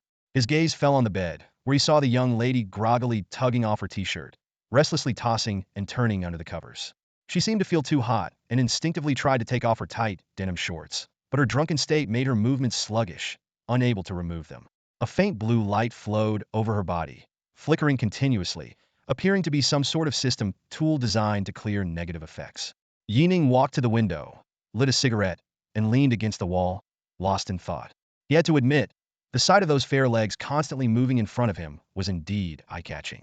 Compared to the women in the settlement, who were tanned from years of labor, this girl was as white as jade, her skin so delicate it seemed like it could produce water at a touch. During a drinking contest at the bar, Yi Ning learned the girl's name, Yan Yuqing. The rare and melodious name immediately made him realize her father's identity. Yan Lijun, the commander of Safe Zone 317 and president of the new Radiance Commerce Guild, was a mid-tier 3rd-level awakened individual. In short, a powerful, immensely wealthy, and formidable figure. The shop where Yi Ning had sold his materials was one of the numerous acquisition points run by the new Radiance Commerce Guild across the North China War Zone. As Yan Liejuan's youngest daughter, Yan Yuqing had 2 older brothers. Yi Ning recalled that during his past escape, he had seen Yan Lijun from afar in a refugee caravan. At that time, to get a bite to eat, he had joined the guard team to help clear zombies. He did not remember seeing this girl during their escape, suggesting she likely perished in the first wave of mutant attacks. Strictly speaking, your father is still my boss, Yi Ning chuckled, marveling at the twists of fate. Typically, the offspring of powerful individuals or major forces without awakened abilities are often neglected by their families, merely supported financially. However, encountering Yan Yuqing, The daughter of a third-year powerhouse, in a bar by chance, was an extremely rare event. It seemed she had likely had a dispute with her family and snuck out to have fun. Extinguishing his cigarette, Yi Ning's gaze returned to the girl on the bed, still struggling with her shorts in a daze. He slowly walked to the bedside and sat down, casually playing with her hair, his mind racing with thoughts. What should he do? Should he sacrifice himself for the future of humanity? Her father was so wealthy. She probably had a considerable amount of credit points on her. As Yi Ning hesitated, a slender hand suddenly grabbed hold of him. Yi Ning froze for a moment, silently moving Yin Yuqing's small hand away from his abdomen. He didn't mind sacrificing for humanity, but he needed to negotiate the terms first to avoid being taken advantage of. After all, as a god-tier talent and the hope of the Huaxia battle zone, a night with him might very well go down in history. Under the influence of some substance, Yin Yuqing opened her eyes hazily and saw Yi Ning's conflicted profile. As the alcohol began to wear off, she found herself staring at the young man's handsome face, a silly smile forming on her lips. In the dim, cool-toned light, Yi Ning, at 18, looked like a delicate porcelain doll. His long lashes cast shadows over eyes that seemed to carry a touch of sorrow, exuding a fatal allure. Driven by thirst and desire, Yin Yuqing leaned over Yi Ning's body, fixating on his tempting thin lips. Yi Ning's heart stirred as he realized that this spoiled and repressed young lady preferred him to take the initiative and be in control. He decided to show a mix of stubbornness and restraint, weakly pushing her away with his right hand. Miss Yin, you've had too much to drink. You should rest. This action was exactly what Yin Yuqing had hoped for. Unable to hold back any longer, she bit down on his thin lips and clung tightly to his neck. The room was instantly filled with an intimate atmosphere. Yi Ning sighed inwardly, knowing he had to deceive the young girl for the sake of credit points. He softly resisted. Miss Yin, please don't. I have to leave the city for a mission tomorrow. My family is waiting for me to earn money for food. He pushed her away, wiping the moisture from his lips, a hint of sadness in his eyes. Yin Yuqing was momentarily stunned. Then her face turned crimson. In a moment of heated passion, she pulled out her ID card and tossed it to the side of the bed, her hand reaching for Yi Ning's abdomen. Take it all? You don't need to go tomorrow. I can support you. With that, she pounced on him again, kissing him fervently. Yi Ning glanced at the ID card, calculating the credit points in his mind. Watching the restless girl on top of him, he let his right hand slide to the edge of her shorts. Yin Yuqing shivered as if electrified, moaning softly while biting Yi Ning's shirt. No. Please no. The roles reversed. Yi Ning looked at the whimpering Yin Yuqing with amused interest. Having killed countless zombies, he was well-versed in human anatomy. Yi Ning knew exactly where the weak spots were, where reason could be shattered the quickest. He lowered his gaze to the girl lying on his lap and asked with feigned innocence, Sister, do you really not want it? You seem to be in pain. Is it too much for you? Smack! Yin Yuqing's head jerked up at his words, her heavy breathing laced with defiance. Her eyes, brimming with tears, seemed to scream, I'll devour you, as she gripped Yi Ning's wrist tightly. After a brief moment of hesitation, she straddled his legs with the little experience she had, feigning confidence and familiarity as she lunged at him again. Near noon the next day, Yi Ning dressed himself without expression, pocketing an ID card from the bedside table. He glanced at the still sleeping Yin Yuqing and shook his head in disbelief. Pathetic. Couldn't even handle a few rounds. I could manage with one hand. All that mental preparation for nothing. He hesitated for a moment, but ultimately left the seemingly expensive tools under the bed. Though he might not need them, he felt confident in his ability to exploit the young lady of the Xingyao Commerce Guild with his performance. Making a few 100,000 points shouldn't be a problem, he thought, and for some hard-to-get materials and equipment, she might come in handy. After donning his disguise, Yi Ning transformed from a youthful boy to an ordinary young man, his gear becoming equally unremarkable. The high cost of the disguise stung, and he cursed under his breath. Damn it, if it's really the breeding squad tracking me, they'll pay for every bit of my loss. He opened the window, took a quick look around, and then slipped into the empty parking lot like a fish in water. With Qinyang's gear already in hand, and another day needed for his skills to cool down, the high-level dungeon ahead made Yi Ning decide to prepare in advance. Hours later, a rapid knocking on the door roused Yin Yuqing from her sleep. Miss, are you all right? Hearing the anxious calls from outside, she frowned and looked to her side, only to find Yi Ning gone. Recalling the previous night's madness, her face flushed instantly. That was wild. How could I be so wild? Yin Yuqing muttered to herself, shooing her subordinates away before sitting on the bed with her knees hugged to her chest. Never had she been treated like this, and a faint sadness welled up within her. Just like that, he left? Didn't wait for me to wake up. Not even a goodbye. Always the one being pampered. Yan Yuqing now felt a hollow emptiness in her heart. Outside the safety zone of Zhenjiang, Yi Ning traversed the wilderness alone, heading to the outskirts. He hid inside an abandoned residential building, his right hand gripping a long sword that suddenly burst into flames. The blade ignited with a fierce blaze, and Yi Ning thrust it into a nearby half-wall, piercing through it instantly. A scorching wave hit him, causing the air to shimmer with heat. The metal wall turned red-hot, eventually melting and dripping onto the ground, leaving small craters. Yi Ning gazed at the sword, its blade glowing a bright red and occasionally sparking. He estimated its temperature to be at least 2,000 degrees. With this fiery enchantment, Yi Ning thought to himself, any living being struck by the sword would suffer severe internal damage, as their muscle tissue would be instantly scorched. He felt the rapid depletion of his internal energy, consuming 270 points per second, a rate he found satisfactory. For ordinary awakened individuals, such consumption would only be sustainable during critical battles. However, Yi Ning's energy reserves could support several small-scale skirmishes. Yi Ning recalled testing another thrusting dagger, which had power equivalent to half of his Thunderstrike boots. He mentally reviewed his equipment. The lightning dash skill of the Thunderstrike boots, the shield of the Blood Soul armor, the leg blade of the Bloodbreaker greaves, the individual skills of his 2 weapons, and the unyielding power of the Oath necklace. With a total of 6 combat skills, he couldn't help but marvel at how much power he had amassed through his investments. Although he still lacked the full prowess of a 3rd-tier awakened, Yi Ning reassured himself that the dungeon wouldn't require constant combat, and there was no rule that a 3rd-tier had to go all out every time.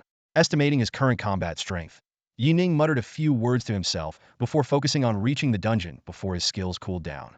Along the way, Yi Ning carefully navigated through various paths and wilderness, avoiding routes where he might be tracked. So far, he hadn't detected any signs of those who had been following him. Suddenly, the roar of a motorcycle engine shattered the silence. Yi Ning sped through the edge of an abandoned suburban area on his bike. The piercing noise instantly attracted the zombies in the nearby neighborhood. They howled and charged out, their voices barely audible. These nearly rotted zombies, like wobbling machines, reached out with shriveled, jerky-like hands, futilely trying to drag Yi Ning off his bike. Yi Ning's dagger flashed like a silverfish, accurately piercing the heads of several zombies before swiftly returning to his side, emitting a constant hum. Looking at the zombie corpses with punctured skulls on the ground, Yi Ning confirmed to himself that he had chosen the right route. This area, far from pre-apocalypse supermarkets and factories, was seldom visited by survivors seeking supplies. Consequently, the zombies hiding here hadn't updated in a long time. Prolonged decay had left them resembling boneless chicken feet, their slimy outer skin nearly peeling off their skeletal frames. Some female zombies had begun to rot from their once fleshy chests, with their shriveled hearts visible through gaping holes. The entire scene was as desolate as a decaying graveyard. Kicking up a cloud of dust, Yi Ning left the neighborhood far behind, heading straight for the mine, his destination, the mid-to-high-tier dungeon known as the Gate of Hell. 6 hours later, as dusk approached, Yi Ning hid behind a cottage outside the mining area, cautiously observing the barbed wire enclosed mine. This was once one of Zhenjiang's few gold mines, with surrounding facilities forming a small town. However, in the apocalypse, as the least valuable gold mine, it was almost completely ignored. For most survivors, gold was less useful than scrap iron.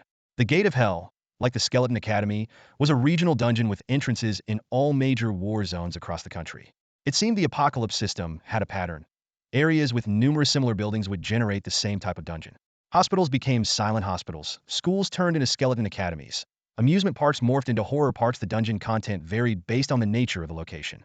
The Gate of Hell primarily produced energy crystals and enchantment materials, which is why Yi Ning had chosen it after careful consideration. Enchantment materials were far more valuable than mutant materials, and energy crystals were crucial for enhancing one's power after reaching the 3rd tier, making them highly valuable. Luck was on his side as he struck a large chunk, worth more than a piece of blue equipment. Standing at the edge of the mine, Yi Ning's eyes scanned the desolate landscape. In the distance, faint wool tracks caught his attention. After careful observation, he concluded that no one from Zhenjiang had entered this dungeon recently. This was to be expected. Although Zhenjiang had more 3rd-tier awakeners than Tianfeng and boasted greater overall strength, the area was still teeming with other dungeons and wild mutants. The Gate of Hell was no simple dungeon. Aside from those eager to obtain enchanted items or psionic crystals, most people steered clear of it. For Yi Ning, who knew the dungeon well, he had his own plans. He felt a sense of relief. Even though entering the dungeon would randomly match him with awakeners from other zones, avoiding people from Zhenjiang was for the best. After all, he had stolen their monsters. If someone recognized his sword skills, it would spell real trouble. The Gate of Hell in the mine was an underground dungeon. Each level down brought attacks from zombies or mutants, with a third-tier peak mutant waiting at the final level. Every 7 levels, a special elite mutant would also appear. Yi Ning calculated his actions carefully. After some contemplation, he decided to stop at the 14th level. Given his current strength, he needed to proceed cautiously through the first 7 levels, conserving his skills for the 14th level to secure the kill from a third-tier mutant. Going any further would allow him to use his sword skills a couple more times, but the risk was too high. With a plan in mind, Yi Ning took advantage of his skill cooldown time and hid in an abandoned house. He adjusted his state, gradually relaxing his body and steadying his breath. The wind howled outside as he concealed himself in a cobweb-filled corner, as still as a lifeless stone, quietly waiting. At 4 a.m., a figure swiftly approached the deserted mine. Yi Ning reached the fluid-like dungeon barrier, took a deep breath, and pressed against the shield without hesitation. The system prompt sounded. Beep. Do you wish to enter the Gate of Hell dungeon? Current minimum entry level. 2nd tier beginner. Dungeon difficulty. Extremely high. Yi Ning didn't hesitate. Confirm. Beep. You have entered the Gates of Hell. Current number of entrants. 7, 13, 29, 40. The dungeon will commence in 1 minute. Please prepare yourselves. Feeling a slight dizziness, Yi Ning opened his eyes to find himself in a dimly lit mine. The walls were embedded with azure crystals that emitted a faint glow, creating an oppressive and claustrophobic atmosphere reminiscent of the deep sea. He looked around and saw other awakened individuals gradually coming to their senses, each armed with different weapons and cautiously sizing each other up. Yi Ning quickly scanned the area and soon noticed a group of soldiers in uniform. Upon closer inspection, he saw that all 12 of them bore the insignia of the East China Military District on their right arms, identifying them as members of the 7th Army Group. The number of participants had doubled this time, reaching 40 compared to previous dungeons. This was expected. Higher difficulty dungeons and missions usually attracted more entrants. In some extremely challenging scenarios, an entire army group might be required. As the awakened individuals observed each other, they gauged each other's strength based on the time it took to wake up. The quicker one regained consciousness, the stronger they were presumed to be. Yi Ning was among the first to wake up, earning him a strong label from those who couldn't sense his aura. Although resistance to teleportation was closely tied to one's willpower attributes, people still habitually believed that only high-level awakened individuals would invest in boosting their willpower. After all, it was rare for a willpower-based awakened individual to enter a high-difficulty dungeon. Suddenly, a few tapping sounds broke the silence. 3 awakened individuals, seemingly new to the dungeon, curiously knocked on the walls, trying to pry off the crystals. Their eyes gleamed with excitement, thinking that each exposed crystal was worth several thousand credits and could be easily obtained. However, their actions were quickly halted. A soldier in his 30s from the military group coldly stated, "Stop knocking. All the minerals inside the Gates of Hell can only be dropped by monsters. Even if you pry them off, you can't take them with you." Hearing this, the 3 who were prying the crystals reluctantly stopped, their faces full of regret. Others also abandoned the idea, though some were still unwilling to give up entirely. Next, a colonel stepped forward from the military group. He surveyed the crowd and succinctly said, "Let's cut to the chase.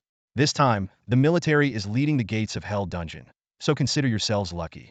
My name is Wang Yangping, colonel of the 7th Army Group, 3rd tier. This dungeon is not easy. As you can see, there are 20 tunnels. Once you enter, you will encounter enemies. The optimal strategy for each tunnel is to enter in groups of 3 to maximize gains.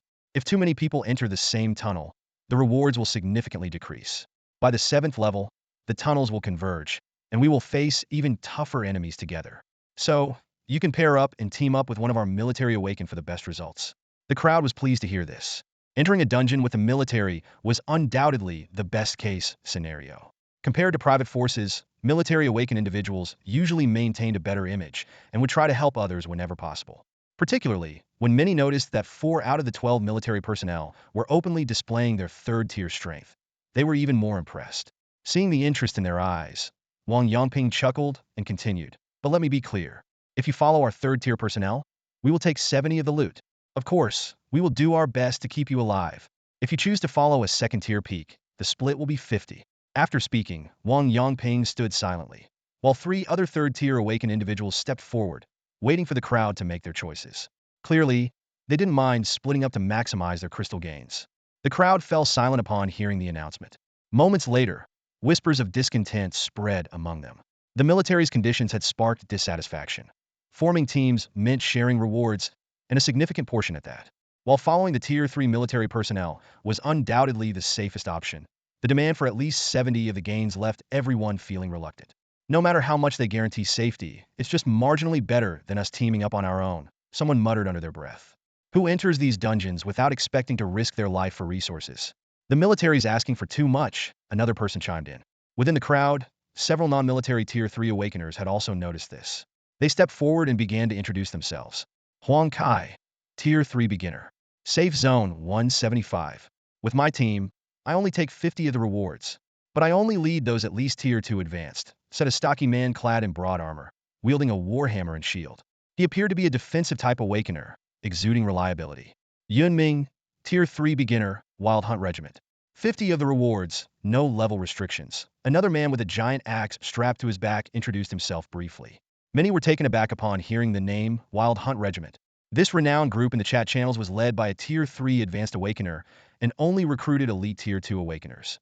Several Tier 3 military personnel also glanced at these two, clearly familiar with the Wild Hunt Regiment's reputation. Yi Ning's brief introduction conveyed confidence in his abilities, evidently stronger than Huang Kai. Suddenly, the presence of 6 Tier 3 Awakeners for them to choose from left the Tier 2 Awakeners in a dilemma. On the other side, the 4 Tier 3 military personnel remained indifferent, confident in their advantage. Time flew by, and a minute passed in the blink of an eye. Just as the crowd was about to make their decision, a calm voice emerged from behind. Yi Ning, disguised as a young man, stepped forward and said succinctly, Yi Lin, Tier 3 Beginner, 40 no restrictions. Only 40. The crowd gasped, their eyes all turning to Yi Ning. With the disguise tool in place, they couldn't determine if Yi Ning was truly a Tier 3 Awakener. 6 Tier 3 Awakeners, including those from the military, and 2 independent ones also focused intently on Yi Ning.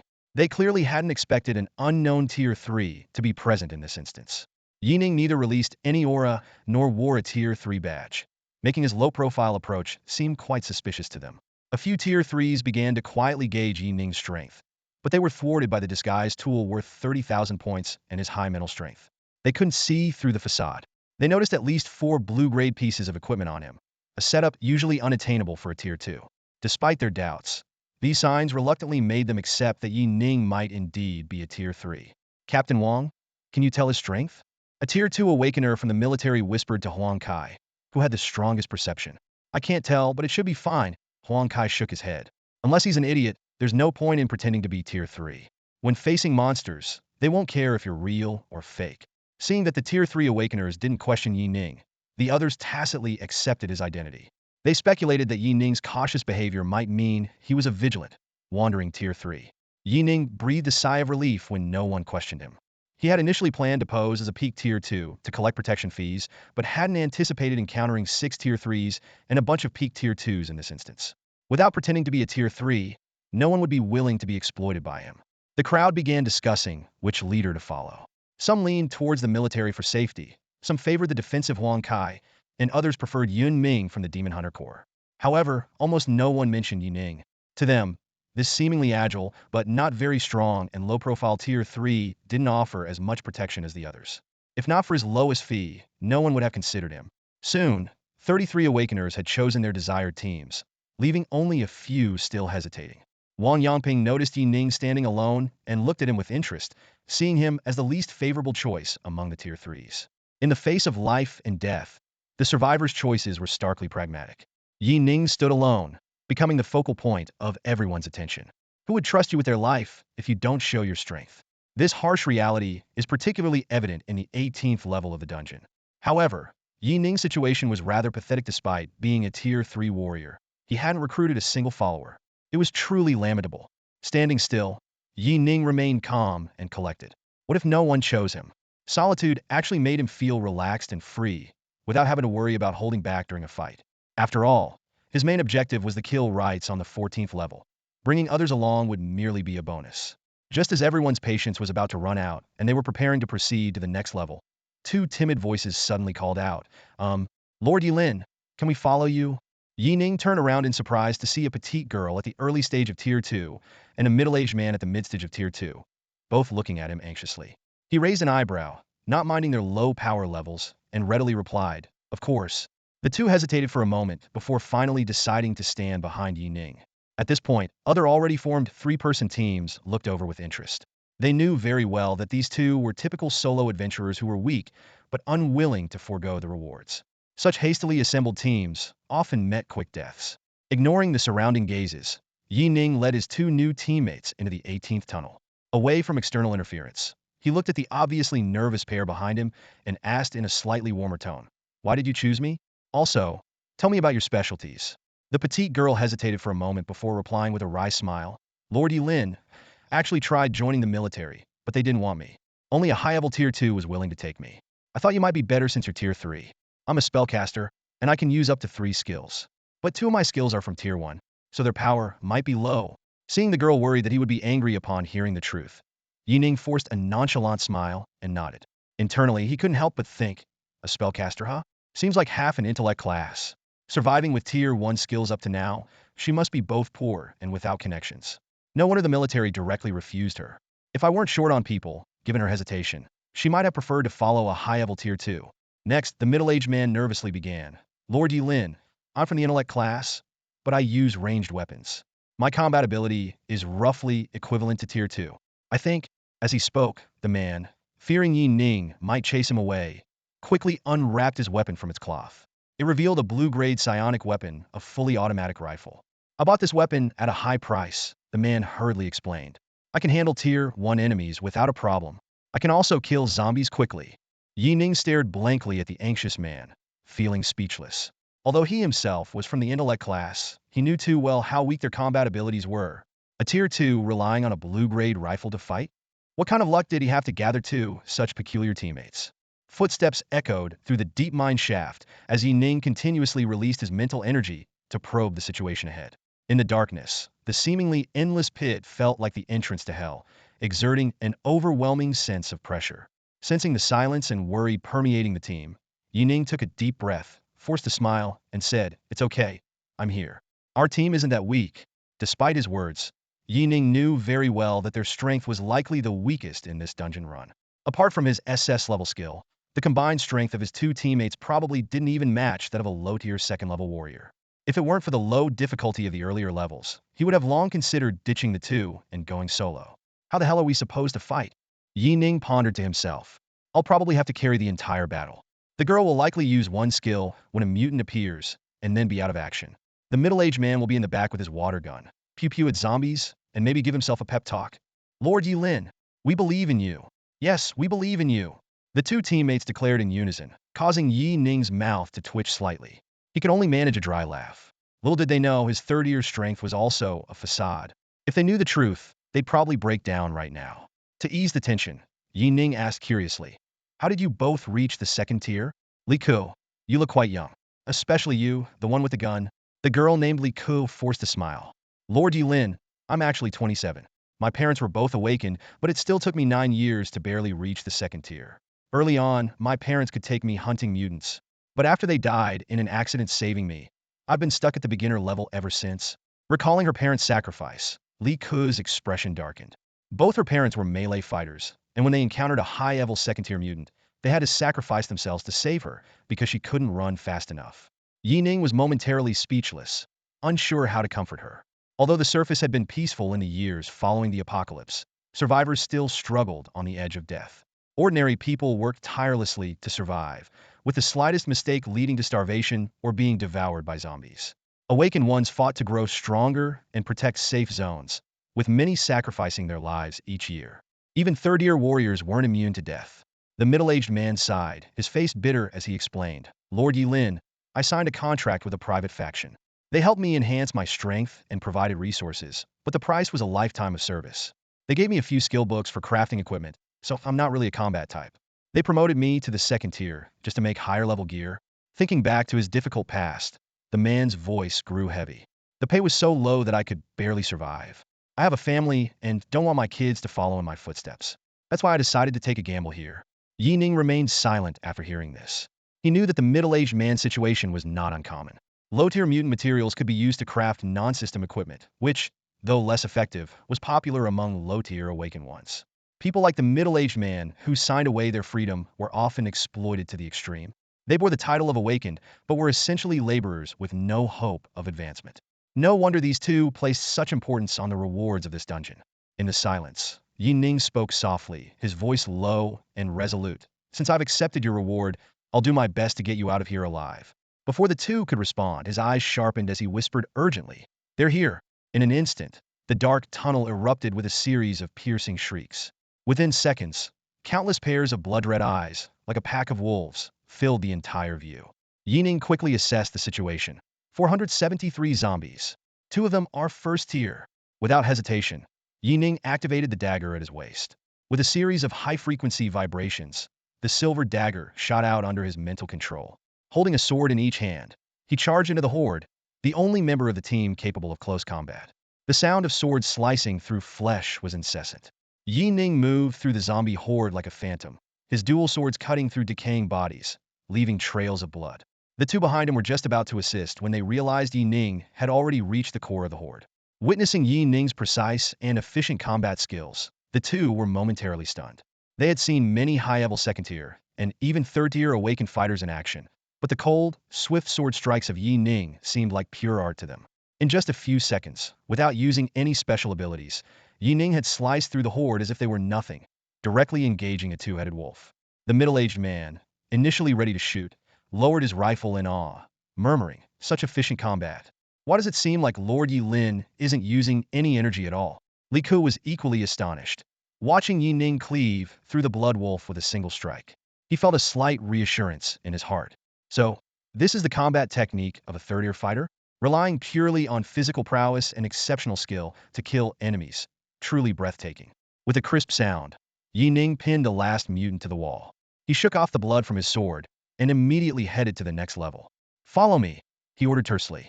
The two quickly followed, continuing their harrowing adventure. "Beep, you have killed a level 1 mutant, or worm, and received 170 units of spirit crystals." The system notification sounded in Yi Ning's ear, followed by 2 more kill messages.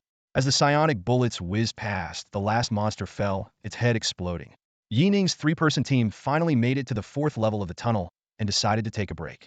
Although the difficulty of the previous levels wasn't high, the endless stream of monsters made them fight their way through, practically stepping over corpses.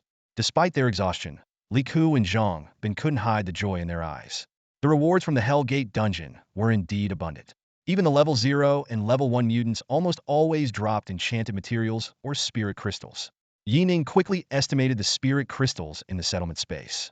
Each unit was only the size of a fingernail, but worth at least 10 credit points. Just as current haul was worth over 1,000 points. Each subsequent level provided additional rewards, which, although seemingly small, were practically a giveaway compared to the difficulty. Li Ku and Zhang Bin exchanged excited glances, silently grateful to have followed the right person. Even after giving Yi Ning 40, they could still earn 4 to 500 points over 7 levels. Adding the enchanted materials, they could easily bring back around 2,000 points by the 14th level. For these awakened ones who had suffered long, it was a windfall. Noticing their excitement, Yi Ning smiled faintly. To him, these gains were insignificant. He was more interested in the rewards after the 10th level. "We're almost at the 7th level.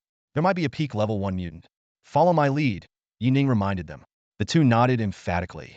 Despite being level 2, a peak level 1 mutant could still pose a significant threat. If it weren't for Yi Ning leading the way, they wouldn't have made it this far so smoothly. Li Ku and Zhang Bin whispered among themselves, curious about Yi Ning's abilities. While other level 3s could kill quickly, none could provide such precise warnings as if having a full map hack. When the trio finally reached the 7th level's cavernous grotto, the other 36 people were already waiting. Apart from one fallen awakened one, everyone else was unharmed. "Hurry up, we've been waiting for you." Yunming looked displeased at Yi Ning's late arrival. Huang Kai sarcastically added, "So slow, I wonder if you're really level 3. Even peak level 2s have already come down. Can't you handle even level 1 monsters?" Just as the argument was about to erupt, someone intervened. "Enough, stop arguing. Everyone's here. That's enough." Colonel Wang Yongping, the leader among the military awakeners, interrupted the argument decisively, his brows furrowed. He scanned the room, his gaze sweeping over each person before finally resting on Yi Ning, where a fleeting hint of disdain crossed his eyes. Wang Yongping spoke in a deep voice, "Arguing is pointless. If it wastes time, so be it. The last thing we need in a dungeon is internal conflict." He paused, then continued. "Each tier 3 will activate a tier 2 peak mutant, while the rest will handle the other monsters. He turned to the teams of Tier 2 peaks, a touch of arrogance in his tone. Of course, if any of you Tier 2 peak teams want to take down one, you can activate it yourselves. If it gets too tough, the military can provide support, but we'll take a share of the spoils. Wang Yangping briefly explained the clearance requirements. To clear the 7th floor for the first time, at least one Tier 2 peak must be killed. For the 14th floor, it's a Tier 3 beginner. In theory, the more you kill, the higher the clearance rating. But we can't handle too many. He looked around and added 6 Tier 3s for 6 Tier 2 peaks. Given our current strength, it's a significant challenge. Mutants are generally stronger than Awakeners, but our military elites can barely manage. 7 or 8 is about our limit. Yun Ming from the Demon Hunter group responded calmly. I'm good. Huang Kai, a tank-type fighter, suddenly turned to Yi Ning, his tone filled with provocation. I'm good too, but what about that kid? He stared directly at Yi Ning, raising his voice. Hey Yi Lin, your team only has 2 beginners. If you can't handle it, speak up now. Don't let us get pincered, because you can't pull your weight. The other Awakeners turned their eyes to Yi Ning, and the atmosphere grew tense. A confrontation among Tier 3s was indeed rare. The 2 people behind Yi Ning looked frustrated, but remained silent due to their lack of strength. Yi Ning slowly lifted his head, meeting Huang Kai's challenge with a cold glint in his eyes. He silently noted that this short guy's safe zone wasn't far from Zhenjiang. Blazing flames. Piercing shot. The battle horn suddenly sounded, and the massive lava cavern was instantly illuminated by various psionic lights.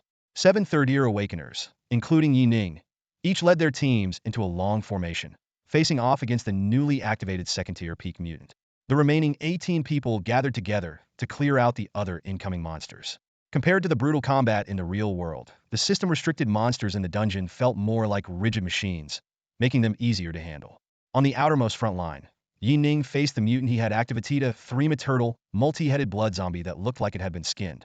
This type of mutant was considered mid-level, with balanced speed and strength, and slightly higher defense, making it relatively manageable.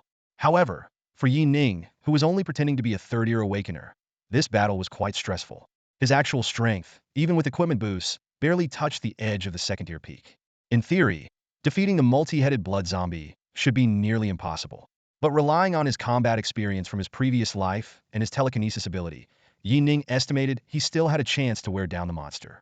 The blood zombie lunged suddenly, and Yi Ning narrowly dodged, deciding to lure the monster to an open area.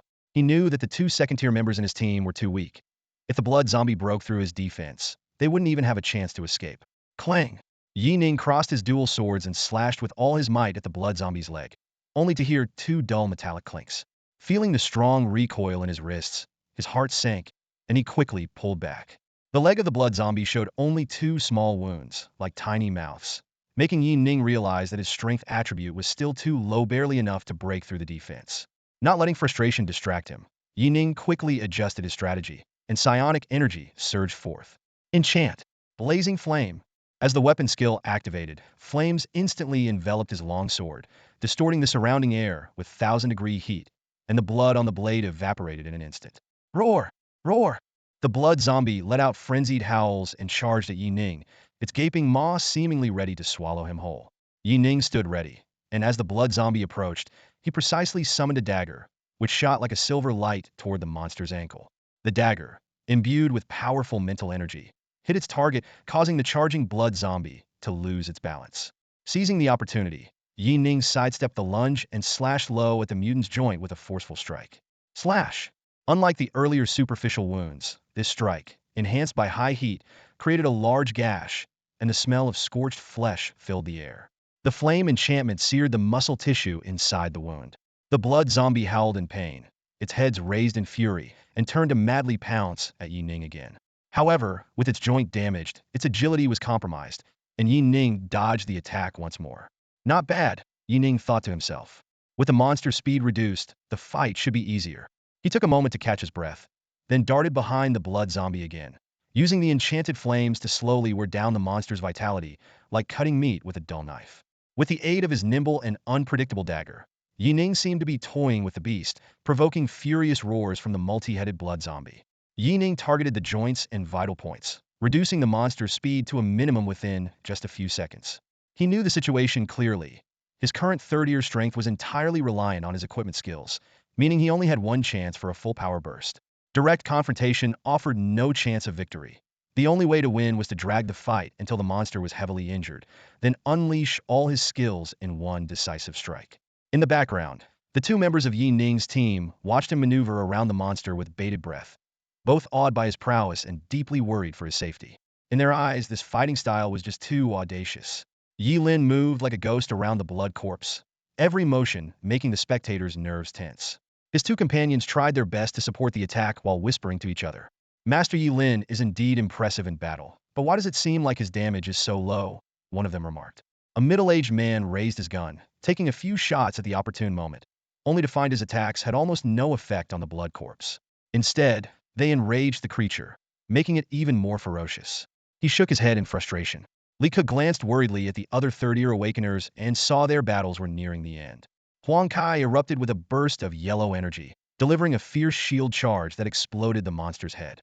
Wang Yangping and Yun Ming efficiently dispatched their targets with third-year skills. Half a minute later, the roaring within the cave gradually subsided, leaving only Yi Ning still locked in combat with the monster. Huang Kai, who had just smashed a blood corpse with his hammer, slowly stood up and instinctively turned towards the only remaining source of noise. Noticing it was Yi Ning, a trace of disdain flashed in his eyes. Damn it, is this kid a joke? Even I, a defensive third year, took down a monster, and he's still fumbling around? Huang Kai cursed inwardly. Everyone else's gaze also focused on Yi Ning. Although the blood corpse he was fighting appeared battered and covered in burn marks, it was evident to the Kini that the battle was far from over. Yi Ning's situation seemed perilous, as if the monster could bite his head off at any moment. This performance puzzled the onlookers. Even the peak second-tier awakeners couldn't help but question. Judging by Yi Ning's damage output, it seemed less effective than if they had used their skills. They couldn't help but wonder, is this guy really a third year? In the ranks of the military, Wang Yangping frowned slightly, clearly disappointed with Yi Ning's performance. Everyone else had dealt with their opponents, but Yi Ning was still struggling. Despite having two weaker teammates dragging him down, as a Tier 3 awakened, his performance was far from satisfactory. Behind Wang Yangping, another Tier 3 awakened, also wielding a sword, watched Yi Ning's constant dodging with speechless frustration. Unable to hold back, he questioned, Captain Wang, the more I watch, the more I think this guy's a fraud. His tone was filled with impatience, and he seemed ready to step in and help. Hearing this, Wang Yangping began to doubt his own judgment. He carefully observed Yi Ning's fight, trying to give a fair assessment. His combat skills are decent, even excellent among Tier 3. His timing is precise, typical of someone facing higher-tier enemies. His reflexes are quick. Even most Tier 2s can't match that. Yet, Wang Yangping still had his doubts. But where are his skills? While he questioned Yi Ning's capabilities, he couldn't fathom who would risk impersonating a Tier 3. After all, on the 14th level, they had to fight real Tier 3s. Even if someone could bluff for a while, they'd eventually be exposed and possibly killed. After some thought, Wang Yangping was reluctant to overturn his earlier conclusion. His strength and speed are so low. Could it be a level talent, forcing his attributes into dual elements? Not using skills because his willpower is too low and he wants to save them for critical moments? He speculated, if we consider him a Tier 3, he might be the weakest and most pathetic one. I wonder how he managed to reach Tier 3 with such a talent. After listening to Wang Yangping's explanation, the others felt it made some sense. However, unlike the military, who were willing to wait, the shield-wielding burly man, Huang Kai, who had always been skeptical of Yi Ning, couldn't help but curse. If you're not a Tier 3, stop pretending. I knew something was off with you. If you can't handle it, leave it to us. Damn it, you were just looking for death by dragging it out like this. As he spoke, Huang Kai couldn't hold back any longer and prepared to charge with his squad. In his view, the blood zombie had already lost most of its life after Yi Ning's prolonged battle. If he went over to finish it off, it would be effortless and he could claim the kill, which was highly tempting. No one stopped him. Although everyone saw through Huang Kai's intentions, it had nothing to do with them. Many even watched with interest, curious about how Yi Ning would respond. At that moment, Yi Ning plunged his sword into the blood zombie's chest, a flash of killing intent crossing his mind. He had noticed Huang Kai's intention.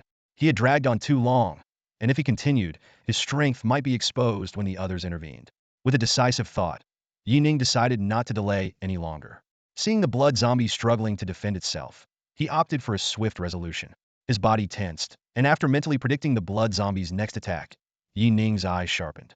Instead of dodging, he charged directly. Bang! A blood-red shield appeared momentarily, absorbing the blood zombie's blow. Amidst the dazzling light, his skills erupted instantly. Thrust, leg blade, thunder strike. Unleashing all his gear skills in one go, Yi Ning's speed surged like a phantom under the instantaneous acceleration of Thunderstrike. Accompanied by thunderous roars, he closed the distance to the blood zombie's head in a flash. A burst of red light, powered by the blood-breaking leg armor, delivered a fierce leg blade that shattered the outermost head, then crashed into another. Bang! Bang! With heads exploding, Yi Ning used the recoil to leap behind the blood zombie like a specter. Sword shadows flashed, and his lightning-fast thrust combined with a fiery strike to shred the final head. Simultaneously, a short dagger, pre-aimed and controlled by his mental power, flew out at an incredibly tricky angle, piercing the monster's brain from front and back. TSCH. Boom! Under Yi Ning's powerful strike, the blood corpse's head burst like a ripe tomato, scattering bones and foul blood everywhere. The creature, already drained of most of its life force, was instantly slain, its heavy body crashing to the ground. Yi Ning slowly descended from midair, signaling the end of the fierce battle.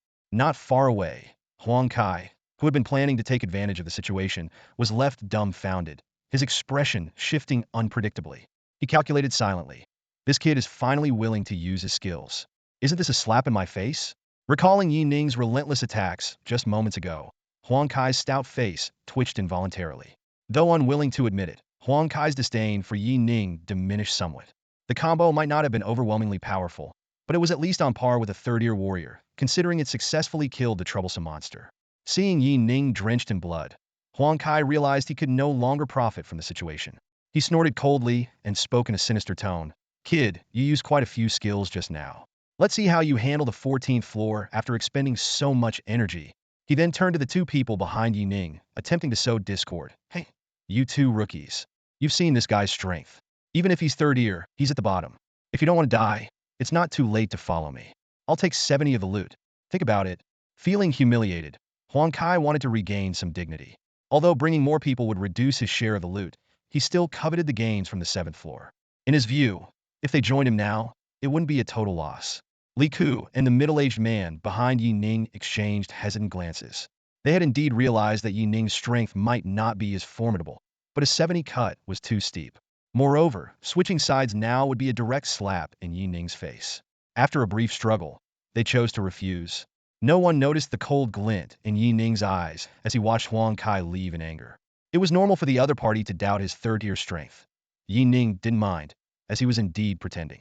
But Huang Kai's repeated provocations and attempts to sabotage his mission made Yi Ning smirk coldly, already considering him a dead man. He thought to himself, I was just worrying about not having enough credit points. Since he's offering himself, I might as well accept. In the military team, Wang Yangping, seeing that Yi Ning had finally dealt with the blood corpse, didn't say much. He simply waved his hand calmly. All right, it's over. Let's move to the next floor. We'll regroup after the 14th floor. After speaking, he gave Yi Ning a discreet glance, a hint of doubt flashing in his eyes. Under the cover of an artifact, he couldn't discern whether Yi Ning's earlier moves were equipment-based or his own skills. Although they barely qualified as third tier, something felt off to him. Wang Yangping pondered. After reaching the 3rd tier, spiritual energy undergoes a qualitative change, and skill power increases significantly. But from his observation, Yi Ning's skills used to kill the blood corpse seemed more like they came from equipment rather than his own abilities. He couldn't help but speculate. Could it be that this non-third tier kid has a bunch of top-tier gear, relying on equipment to boost his combat power? Shaking his head, Wang Yangping dismissed the absurd thought, attributing it to Yi Ning's low spiritual energy reserves, making him reluctant to use too much. But those skills, they sure are varied. Level 11 of the pit. Azure crystals embedded in the stone walls cast a faint glow, barely illuminating the darkness. Several protruding red enchanted crystals watched silently, like spider eyes. The wind howled mournfully, with a chilling breeze seeping in from the 7th level, resembling the wailing of a woman, drilling into their spines and sending shivers down their backs. Wang Yangping's expression was grave as he gripped his large two-handed sword tightly, vigilantly scanning the surroundings. The heavy sword was smeared with thick blood, evidence of a recent fierce battle. Behind him, 2 2nd-tier advanced awakened were equally tense, their eyes darting around. The dimly lit tunnels branched off in all directions like a honeycomb, making it easy to get lost. From the 8th level onward, the danger increased dramatically. Staring into the darkness ahead, where the light crystals were sparse, the two men tightened their grips on their weapons, fearing that a rotten-faced creature might leap out at any moment. Thank goodness we're with Colonel Wong, one of them whispered. The difficulty spikes after the 10th level. Yeah, the other agreed. That last creature was so fast. If it weren't for Colonel Wong's quick reflexes, I'd be done for. They kept an eye on the deep, shadowy forks in the tunnel, wary of ambushes. Since the 8th level, the monsters no longer attacked Hedon, but emerged stealthily from any corner. Just half a minute ago, a blood woman had hung on the rock wall with her back to them, her black hair blending into the darkness. As they approached, it twisted its head around like a flying head and lunged to bite, but Wang Yongping had smashed its skull with a backhand strike. After traveling for a while, the energy ahead grew stronger, and the two second tiers' eyes lit up with joy, quickening their pace. Looks like we're almost at the next level. I'd rather face direct assaults than these sneaky monsters. Just 2 more levels to go. This run has been pretty smooth, and we've gained so much. Silence. Wang Yongping suddenly barked, cutting off the chatter behind him. No sooner had he spoken than a muffled thud sounded, and a chilling presence rushed in from behind. Damn it! Wang Yongping spun around, raising his sword to strike at the source of the aura. But it was too late. A faceless mutant clung to the ceiling, its snake-like head rotating 360 degrees, and a thin, red tongue pierced a teammate's skull like a straw. With a slurping sound, the tongue retracted, pulling out a mix of red and white brain matter. The awakened, whose brain had been drained, collapsed like an empty milk carton. Meanwhile, another team was in peril. Stay close to me. Hurry. Huang Kai, short and stout, ran through the maze-like tunnels, urging his team to keep up. Enemies were scarcer after the 8th level, but each ambush left him scrambling. If not for his shield blocking a blow for the 2 second tiers, they would have had their hearts ripped out. Damn claw ghosts. Why the hell are those things here? Huang Kai kept glancing around, cursing to relieve his stress. I shouldn't have brought you guys. These troublesome creatures almost gouged out my eyes. I'm taking 70 of the loot. If you don't agree, get lost. The 2 second tier awakened clustered around Huang Kai were terrified into silence, not daring to utter a word. If the first 7 levels weren't particularly challenging, you could just fight your way through. But starting from these levels, danger lurks around every corner. Huang Kai led his team deep into the underground labyrinth. The surroundings were eerie and damp, with the air thick with the scent of decay. Their footsteps echoed in the narrow passageways, and every turn could hide a deadly threat. Huang Kai walked at the front, his short and stout figure appearing especially vigilant in the dim light. Behind him were 2 second-tier awakeners. One of them had a pale face, and the empty sleeve of his right arm swayed gently as he moved. His arm had been torn off by a clawed ghost on the 10th level, and the bloody scene still haunted their memories. The middle-aged man who lost his arm felt a bitter anguish. He realized that no matter how much they gained from this expedition, he would be a cripple when they returned. Adding to his anger was the fact that their leader, Huang Kai, not only neglected the injured, but also took advantage of the situation to increase his own share. Brother Huang, the one-armed second-tier awakener couldn't help but speak, his voice tinged with pleading. I'll be useless when we get back.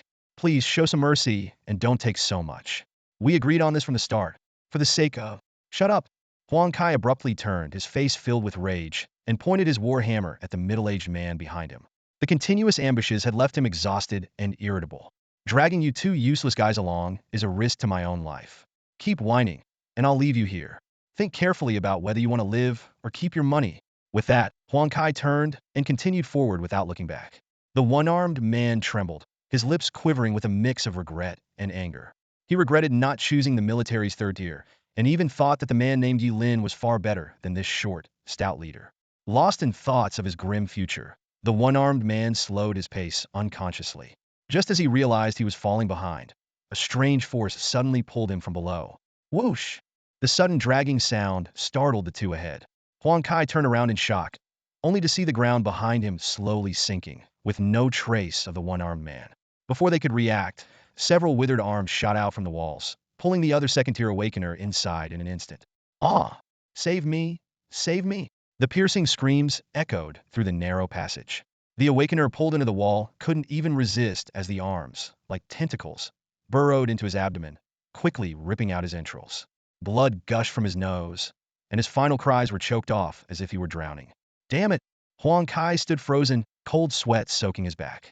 Realizing there was no saving his 2 subordinates, he turned and ran without hesitation, his heavy breathing echoing through the empty passage. Ah! Save me! Save me! The piercing cries echoed from afar, reverberating through the dark and damp tunnels of the 11th level. Like a shadow, Yi Ning moved swiftly through the labyrinthine passages, leading Li Ku and the middle-aged man in a frantic escape. Their footsteps echoed in the narrow corridors, mingling with the sporadic wails and screams from the distance. Li Ku and the middle-aged man followed closely, straining every muscle to keep up, their hearts pounding with fear from the desperate cries that surrounded them. Yi Ning was fully focused, his mental strength fully deployed, as if he had an all-seeing map of the area within a 20-meter radius. He expertly avoided every danger zone, consuming his mental energy but ensuring their safety. Unlike other teams that hesitated to change routes, Yi Ning's guidance was flawless, as if he knew the place inside out. The middle-aged man couldn't help but ask in a low voice, Master Yi Lin, how have we not encountered any enemies along the way? How are you avoiding them all? Lika chimed in, yeah, it feels easier than the 7th level. There can't be no monsters down here, right? Both of them were bewildered. Apart from encountering a single bone-gnawing rat on the 9th level, which Yi Ning quickly dispatched, they had faced no obstacles. If it weren't for the screams from other teams, they might have thought these levels were devoid of danger. Suddenly, Yi Ning halted abruptly, his gaze sweeping the surroundings like a radar. He quickly reported, careful, there's a ghoul ahead at 97 degrees, and we can't bypass it. There's a blood maiden hiding in the second culvert to the left, 16 meters away. On the right, bone fragments are lurking underground and may move towards the center. Li Ku and the middle-aged man were stunned by Yi Ning's precise perception. Yi Ning continued, I'll go in first and deal with the ghoul. You two follow 3 seconds later. I'll distract the bone fragments. We'll regroup at the third fork on the right in 30 seconds. Remember, no matter what you hear, don't look back, and move quickly. Both men nodded repeatedly, amazed by Yi Ning's abilities. Yi Ning gave a slight nod, and then darted forward like an arrow from a bow. Half an hour later, a few third-tier military officers, leading their battered and remaining team members, stumbled into the vast cavern of the 14th level. In stark contrast to their composure on the 7th level, the awakened ones now bore injuries and looked utterly miserable. Wang Yangping was the first to rush in. His face was grim as he gasped for breath and looked at the other third-tier officers. Where's your team? He asked in a grave tone. The officer he addressed shook his head with a bitter smile, tossing aside a piece of a corpse. They're all dead. The monster's ambushes were too hard to fend off. I did my best, but I couldn't save them. Another third-tier officer sighed. Yeah, if I hadn't used my skills multiple times to save people, I doubt I would have brought out many survivors either. I brought someone out with me. Thankfully, they were agile enough on their own. The words echoed at the cave entrance, accompanied by labored breathing. The awakened ones gathered at the entrance wore varied expressions, but most were filled with terror. The leaders of the third tier looked deeply troubled, exchanging worried glances. The difficulty of the dungeon had far exceeded expectations. What was supposed to be a profitable mission nearly turned into a complete disaster. The survivors trembled, as if they had just crawled back from the brink of death. Their initial excitement about the potential rewards of the dungeon had been replaced by lingering fear and relief. Someone murmured, in this hellish place without third-tier strength, there's no way to survive.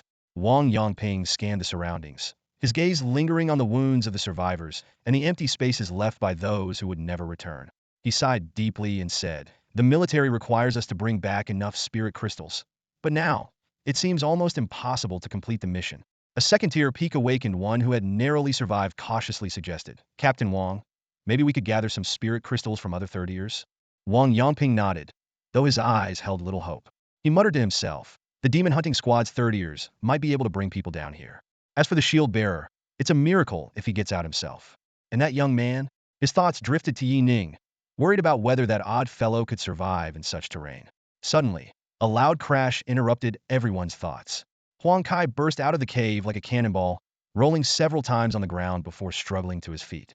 His face was covered in wounds that were emitting white smoke, and he grimaced as he used a small knife to cut away the rotting flesh. God damn, this cursed dungeon! Huang Kai roared, his eyes filled with spite. He looked around and saw that others were in similarly dire straits, which gave him a slight sense of balance. However, when he noticed someone's absence, a cold smile crept onto his lips. That useless guy didn't make it out again? But he can't even get out on his own. Amidst the chaos and fear, the survivors couldn't help but question whether this mission had been worth it after all. The atmosphere inside the cave was heavy as lead.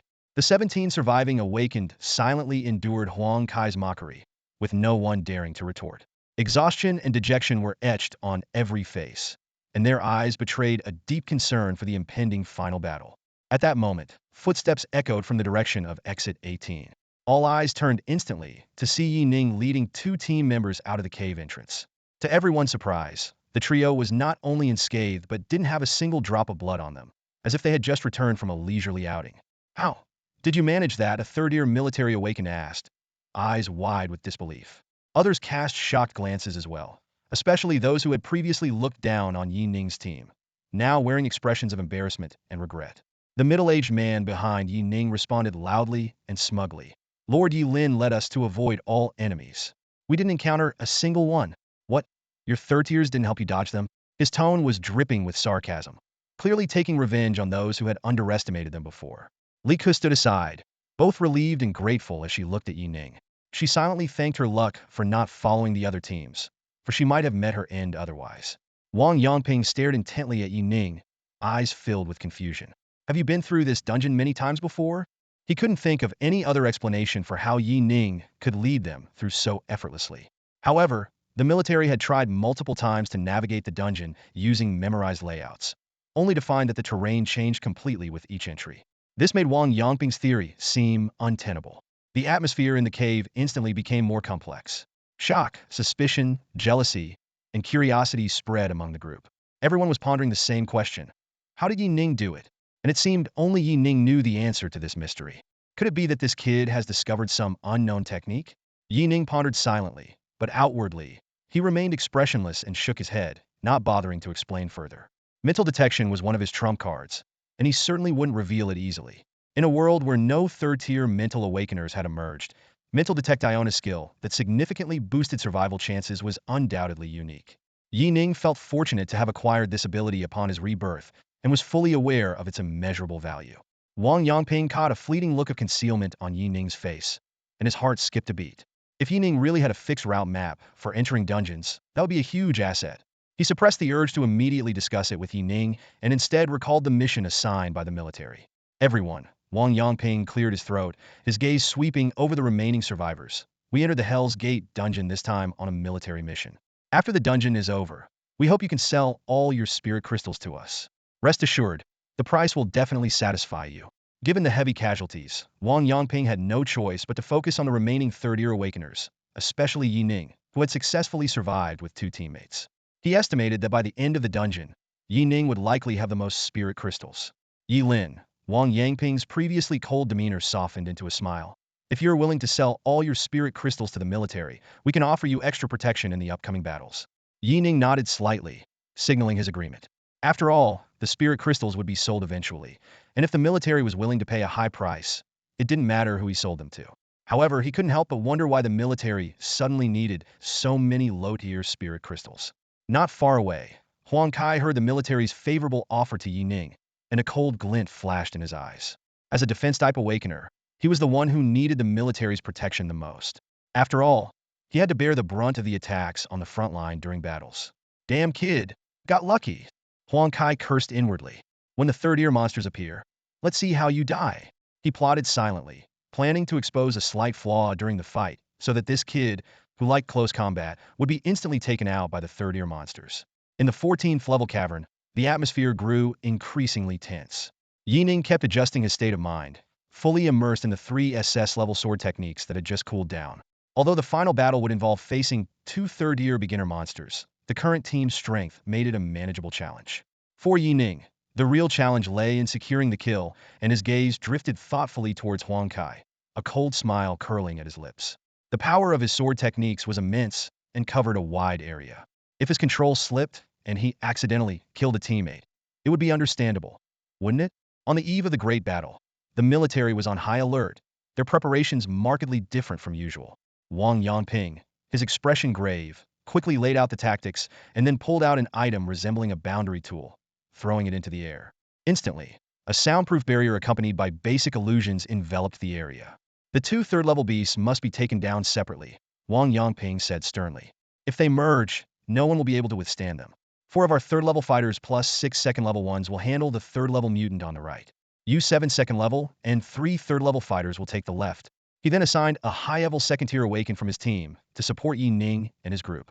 On the surface, it seemed fair, but Huang Kai and Yun Ming's faces darkened immediately.